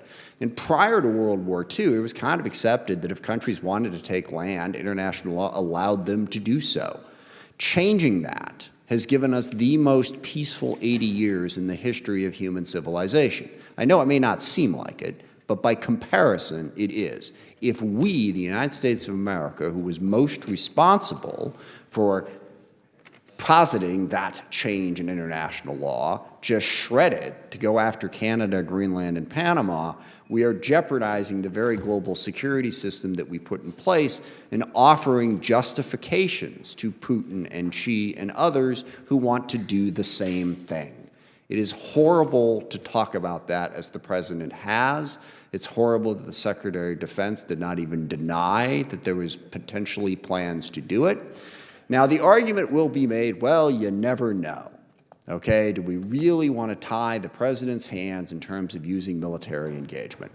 And I will, admit I'm fond of the phrase, the future is notoriously hard to predict, but I will say that I'm going to go out on a limb on this one and say that we are not going to be militarily threatened by Canada, Panama, or Denmark through Greenland. That's not going to happen. And the risk of allowing a policy to stay out there that we think it is acceptable to threaten weaker neighbors, because that's all we're doing. There's no national security threat here. They don't threaten us at all. They have something that we want, so we've decided that it is okay to use force to threaten them. which makes us no better than Putin, because that's exactly what he's doing in Ukraine and the threats that he's giving to other countries. This is a policy that I think this committee should stand for. We should stand up for the principles of international law and not threaten our partners and allies just because we think we can. I yield back. Gentleman yields back, Chair, and recognizes himself. Despite my enormous respect for the ranking member, I see this as a messaging amendment that has real-world consequences. It would tie our military's hands in a crisis. We'd be prevented from honoring our NATO Article 5 commitments if Greenland or Canada were, in fact, attacked. Worse, we would be unable to defend our own troops if our base in Greenland came under fire or U.S. forces were targeting while transiting the Panama Canal. We'd be forced to stand down. Even rescuing American hostages in danger would be off the table. Leaving American citizens and service members exposed is unacceptable. Therefore, I respectfully have to oppose my friend's amendment. I would like to recognize the gentlelady from New Jersey. Thank you, Mr. Chairman. I'm supporting this amendment because I agree with the ranking member that normalizing the idea that a country can simply annex another country will lead to further destabilization and is against the rules and norms of the international community. Thank you, and I yield back. Gentlelady yields back, Chair, and I recognize the gentlelady from California, Ms. Jacobs. Thank you, Mr. Chairman. Honestly, I can't even believe we're debating this. Like, this is too crazy even to be a Veep storyline, and yet here we are. This is not strategically sound military decision that anyone should actually make. First of all, it's unnecessary and risks destabilizing the region, antagonizing Denmark, an ally, and provoking our adversaries into increasing their own Arctic footprint. No current threat justifies a deployment of U.S. troops. We already have the Patuxent space base that meets our current defense needs, and we don't need an aggressive posture there. And Greenland, unlike its name would suggest, is cold throughout the year. It's remote, it's cold, and contrary to what Vice President Vance seems to believe, Patuxent Space Base can't accommodate an endless number of U.S. troops beyond the ones that are already there. Maybe he would know that if anyone had agreed to meet with him. Any increased presence would be costly, logistically challenging, and a hardship to the military families forced to deploy there. Deploying U.S. troops would be a waste of time, a waste of resources, and a waste of money. So I urge my colleagues to support this amendment to prevent such a silly deployment. Thank you. I yield back. Gentlelady yields back. Gentleman from Connecticut, Mr. Courtney, is recognized. Thank you, Mr. Chairman. I yield to Mr. Smith. Thank you. I do realize that this is probably not the decisive factor, but nothing in this amendment says that we can't defend these territories or that we can't come to their aid. It just says that we can't use our military force to seize their territory. So I disagree with the chairman's interpretation of that. This is about preventing us from seizing territory through military force. It does not prevent us from meeting our treaty commitments or defending our allies, which would be a preferable approach. I yield back. I yield. Gentleman yields back. Chair now recognizes the gentleman from Nebraska, Mr. Bacon. Thank you, Mr. Chairman. I would submit if we did a sense of Congress saying we disagreed with the comments about Canada, Greenland, Denmark, Panama, that would address the concerns that we have about the president's comments, but would also address the chairman's concerns about tying our hands for hostages and things like that. But I share the concerns from the ranking member of the comments made. I know many businesses in Omaha who have lost business with Canadian clients because they're angry at us. We're seeing a decrease in Canadian tourists coming here. I have personal friends in Denmark. The Danes have lost more people per capita in Afghanistan of all the countries in Europe fighting by our side. They felt very hurt by the comments of our administration. So I think it would be fair game to say we disagree with the comments. These are our allies as a sense of Congress without tying our hands in some of the scenarios that the chairman meant, or the chairman said. Thank you. I yield. Gentleman yields back. Gentlelady from Washington is recognized. Ms. Strickland. Thank you, Chairman. The fact that we are even having to have this conversation is absurd. And under any other president, Democrat or Republican, we wouldn't have to bring this forward. But here we are with this administration and words that get thrown out there. I was on a CODEL with Leader Jeffries and a group of folks, and we were in Denmark, among other cities. And when we did the presser, the entire Danish press had one question that kept coming up with every outlet. Are you going to do something if President Trump tries to invade Greenland? Will Congress try to stop them? This is a big concern to them.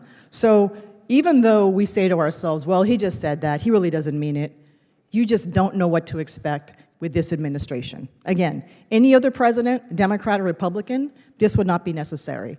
But there's an issue of trust, there's an issue of credibility, and we have to make sure that we are standing with our allies. I yield back. Gentlelady yields back. Gentleman from California, Mr. Khanna, is recognized. Mr. Chairman, my biggest concern with the annexation is not simply the violation of the international rule of law, as Ranking Member Smith says, but also that it is a fundamental misunderstanding of power in the 21st century. I mean, power in the 19th century was about the acquisition of land.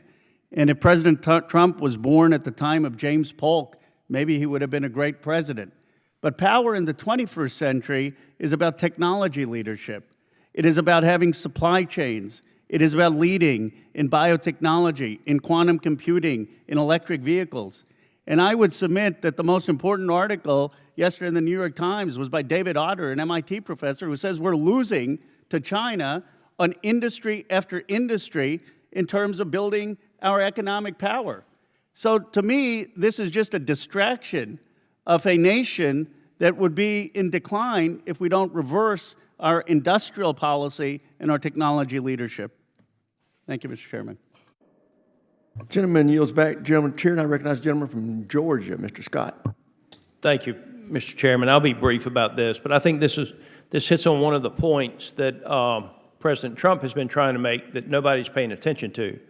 If you look at Canada, they spend about 1.5% of their GDP on defense, somewhere less than $30 billion. The fact of the matter is they're totally dependent upon the United States to protect them if somebody attacks them. These other countries, like Canada, have got to reach closer to the 5% and help with the security of the world. So, I mean, there's no plan to invade Canada, but the fact of the matter is, if anybody invaded Canada, they would be totally dependent upon the U.S. to defend them because they have not done their job in building their own. Question. Sure. So you're saying that basically this is just telling Canada, hey, if you don't get your stuff together, we're coming for you. No, we don't want them. Okay, we don't want any more liberals why in are this we country. threatening them? We're trying to export. All right. We're trying to export people that think like that.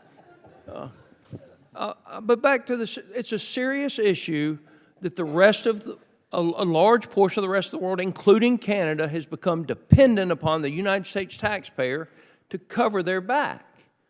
Canada and the majority of the countries of the world are not putting in what it takes to have reasonable defense mechanisms against aggression.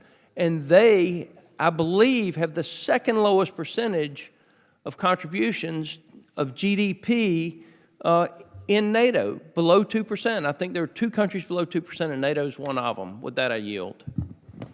Gentleman yields back. Does any other member wish to speak on this amendment? There be no further debate. The question occurs on the amendment offered by Mr. Smith. So many in favor will say aye. Aye. Those opposed, no. No. Madam Chair, the noes have it. Recorded votes requested. Recorded vote will be postponed.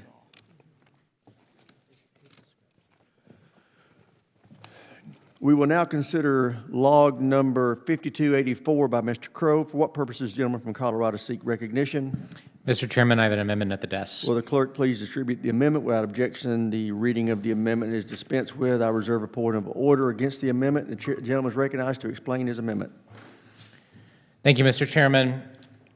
America is strong not just because we have the most bombers, the largest aircraft carrier fighter groups, or the largest defense industrial base. We are strong and at our strongest when we have friends. You know, our partners and our alliance network is the envy of the world, and it certainly is the envy of our adversaries who repeatedly have tried to build similar alliance networks. Never in the history of American military campaigns have we ever had a contingency operation or a conflict when we haven't worked closely with local partner forces. It is simply an essential part of what we do. They keep us safe, they help us operate, they help us navigate, they help us do all of the things that are essential to conducting safe and effective military operations. That is why, in a bipartisan way, this Congress has stood up to try to fix the significant problems with the Afghan SIV program. Now, I have been very critical of the Biden administration's withdrawal and the chaos that ensued. And I have also been very critical of this administration, the Trump administration's willingness to turn its back on our SIV partners, the Afghans with whom we fought, with whom I fought in Afghanistan. That's why this amendment, which would simply extend the special immigrant visa program by several years, costs nothing, just extend the program to send a message that we are going to continue to work as a Congress to find a solution for our Afghan partners and those who served with us and fought with us is so essential. I want to thank Representative McCormick for partnering with me, a fellow veteran, on this bipartisan effort. I want to thank Chairman Mast, Ranking Member Meeks, and Ranking Member Raskin for providing waivers. We unfortunately were not able to get full waivers for this amendment from the Judiciary Committee, so I am regrettably going to have to withdraw this amendment. But for the Afghans who have worked with us, who are in despair, who feel as though they have been left behind, you should know that there are many people in Washington and Capitol Hill who see you, who are committed to you, who will continue to fight for you in the way that you have fought for us. And we will continue to work on this effort. So with that, Chairman, I withdraw this amendment, and I yield back. Gentleman withdraws his amendment. We will now consider log number 5534 by Mr. DeLuzio. For what purposes, gentlemen, seek recognition? Mr. Chairman, I have an amendment at the desk. Will the clerk please distribute the amendment? Without objection, the reading of the amendment is dispensed with. I reserve a point of order against the amendment. The gentleman is now recognized to explain his amendment. Thank you, Mr. Chairman. This amendment is to update the Insurrection Act dating back to 1807, and because of issues with waivers, I will ultimately withdraw, but before then, I'll yield 2 minutes to the gentlelady from California, Ms. Jacobs. Thank you, Congressman DeLuzio. In Los Angeles, we've seen excessive force, questionable detentions, intimidation tactics, and legal rights violations by our military, and that's just a glimpse of what we could see nationwide if President Trump invokes the Insurrection Act and turns U.S. troops on civilians. Now, right now, the statute is vague, archaic, and ripe for abuse. Our amendment fixes that. It narrows and clarifies the criteria for the domestic deployment of military troops for law enforcement purposes. It specifies that the use of the military is a last resort and is authorized only if the use of civilian law enforcement authorities would be insufficient. It clarifies that the law cannot be used to suspend habeas corpus, impose martial law, or deputize private militias to act as soldiers, and it requires a justification for the use of this law and consultation with Congress prior to its invocation and explicit congressional authorization if it is used for longer than 1 week. These are simple, thoughtful fixes to respect the rights of the American people and prevent an abuse of power. I sincerely wish we were able to truly debate this crucial issue tonight. And if we had been, I would have strongly urged all of my colleagues to support this critical amendment needed to protect our democracy regardless of which party you're in. Because honestly, without real reforms on the Insurrection Act, it feels like we are all just rearranging the deck chairs on the Titanic all night tonight instead of addressing the actual issues at hand. So unfortunately, we are not able to do that. And I thank my colleague, Mr. DeLuzio, for yielding time, and I yield back to him. I thank the gentlelady. As I said, Mr. Chairman, because of a lack of waiver, we'll be withdrawing, and I yield back to the chairman. Gentleman withdraws his amendment. We will now consider log number 5297R1 by Mr. DeLuzio of Pennsylvania. For what purposes, gentlemen, seek recognition? I have an amendment at the desk, Mr. Chairman. Will the clerk please distribute the amendment? Without objection, the reading of the amendment is dispensed with. I reserve a point of order against the amendment. The gentleman from Pennsylvania is recognized to describe his amendment. Thank you, Mr. Chairman. I'll be brief, and this amendment is an easy one, and we'll welcome colleagues in both parties here to work with me in the future on this. This is about giving the Pentagon and the Secretary more of a say, more of an ability to weigh in when we see mergers and acquisitions that could harm competition in our defense industrial base. I think there is broad agreement here that we need more competition in our defense industrial base. We need new entrants and new companies coming into the defense industrial base, and we need to make sure that there aren't transactions that are reducing competition. Unfortunately, was not able to obtain the waiver we would need from the Financial Services Committee, but I think this is a place we can work together. I look forward to doing that. Because of that lack of waiver, Mr. Chairman, I withdraw the amendment. I yield back. Chair thanks the gentleman for withdrawing his amendment. We will now consider log number 5023R1 by Mr. Wilson of South Carolina. For what purposes, gentlemen, seek recognition? I reluctantly withdraw the amendment of the mega Do bar. you have a clerk? Do you have an amendment at the desk? I have amendment at the desk. Will the clerk please distribute the amendment without objection? Reading of the amendments dispensed with. I reserve a point of order against the amendment. The chair now recognizes the gentleman to explain his amendment. Thank you very much, Mr. Chairman. We appreciate your leadership. I reluctantly withdraw the amendment of the Magabari bill due to the jurisdictional issues for later consideration this week, with great appreciation of Chairman Mike Rogers for his leadership having supported the Magabari bill. For nearly 250 days, courageous citizens of the Republic of Georgia have taken to the streets to protest the mafia-style takeover of a great country by crooks who are being subverted by the Chinese Communist Party, giving the communists a Black Sea port, and who glorify war criminal Putin, mourn Iranian regime terrorist Raisi, and revere the Chinese Communist Party, all while criminalizing association with America and making demands of President Trump. Georgian dream conspirator Ivan Bashvili, a Putinist who became a billionaire because of privatized Soviet assets, spews anti-American lies daily as he orchestrated rigging elections in Georgia on October 26, with all election monitors agreeing that the results were fake, as the real parliamentary winner was the legitimate President Salome Zurishvili.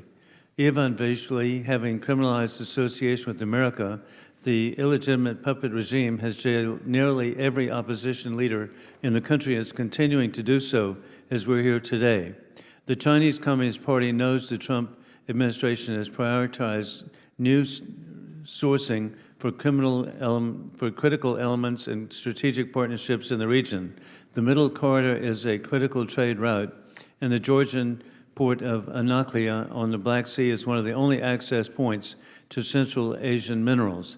The Georgian Dream Party signed the Belt and Road Initiative in 2023 and has fixed bids for the Chinese Communist Party to develop the port, kicking out American bids. Since then, the puppet prime minister has said China, quote, is the superpower every country should emulate as a country. The people of America and Georgia have a long-standing history of friendship, as Georgians have courageously fought by the American side in Iraq and Afghanistan. In 2020, the Republican Study Committee has called for sanctions on Georgian Dream. The message that we have is this amendment has not been determined to be germane for markup inclusion. I thank Mike Rogers for his support of the amendment, being the Magabari bill, which is passed with 90% vote in the House of Representatives and is under unanimous consent consideration in the Senate on the floor. I yield back. Does the gentleman withdraw his amendment? I withdraw. Gentleman from California is recognized. This would be another withdrawal before the members have an opportunity to comment on the amendment. We've had 3 different amendments come up in the last few minutes, and very well presented. Comments that could have enhanced our understanding were not allowed. I'm not at all sure that my comments will enhance our understanding, so I start with an apology to all of you. However, I recall very clearly, Mr. Wilson, a Codel that you led several years ago to Georgia, and we were going through all of these issues, specifically the role that Georgia plays in that region. The democracy is weak now, and your amendment would encourage further democracy and further engagement of the United States And it's really important that as a defense committee or strategic arms committee or whatever our committee is, that we understand what you're trying to do here, Mr. Wilson.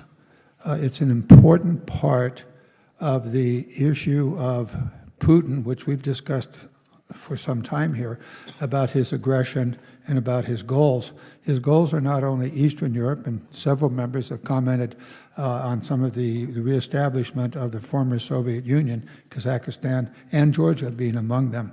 Mr. Wilson, I really encourage you to continue this. Try to get your waivers where and when you can. But it's really important for this committee to understand the way in which Georgia plays into the larger strategic issue of Ukraine, and specifically Putin's ambitions. Mr. Wilson, I yield back, but thank you for bringing this forward. The gentleman withdraws his amendment. We will get a chance, I believe, to visit this amendment on floor debate when our bill reaches the floor. We will now consider log number 5117R3 by the gentleman from New York, Mr. Ryan. For what purpose does the gentleman from New York seek recognition? Thank you, Mr. Chair. I have an amendment at the desk. Will the clerk please distribute the amendment? Without objection, the reading of the amendment is dispensed with. The chair recognizes the gentleman from New York for the purpose of explaining his amendment. Thank you, Mr. Chair. I think if there's one theme that emerged tonight in a lot of our discussion, it was a bipartisan agreement that bringing politics into our military is detrimental and goes against our values, and that the military, it is, I would argue, sacred that our military remains apolitical. So my amendment is truly a good faith effort to get at that. I think everyone in this room understands, and many of us have worn the uniform as well, that our military, while we may have political debates in this Congress and in this committee room, those in uniform are patriots, not partisans. And there's always been a tension in our country going back to George Washington's incredibly American decision to step aside and set this important precedent. And I think it's concerning to many of us that while this has been a longstanding tension, the last 6 months, we've seen several, I believe, bright red lines crossed when it comes to increasingly overt politicization of our military. I specifically want to highlight, and I brought this up when the Secretary was before us, an incident or a series of incidents that happened at Fort Bragg, where I believe our soldiers, who are great patriots and wanted to just come and attend a visit from our commander-in-chief, were put in an incredibly wrong position where they were told essentially that if they didn't agree politically with the president, they needed to be, quote, swapped out from the audience if their political views were in opposition to the current administration. And to add to that, there was actually which is remarkable, a pop-up merchandise shop selling political merchandise on post, another bright red line. A commander at Fort Bragg actually said in a military.com article, "This has been a bad week for the Army. For anyone who cares about us being a neutral institution, this was shameful." When I had the chance to ask Chairman Kane about this, if soldiers should have to pledge political loyalty to participate in an event with their own commander-in-chief, he explicitly, to his credit, thankfully said no, and said, I quote, "The nation demands an apolitical, nonpartisan military." Unfortunately, the Secretary did not foot stomp that in the way that I would have liked, and I hope we all would have liked. So this amendment, what it does is it codifies long-standing bipartisan DoD regulations, specifically DoD Directive 1344.10, and makes sure that it is law and that is required across all administrations going forward, Democrat or Republican. And I hope colleagues would join saying that this is something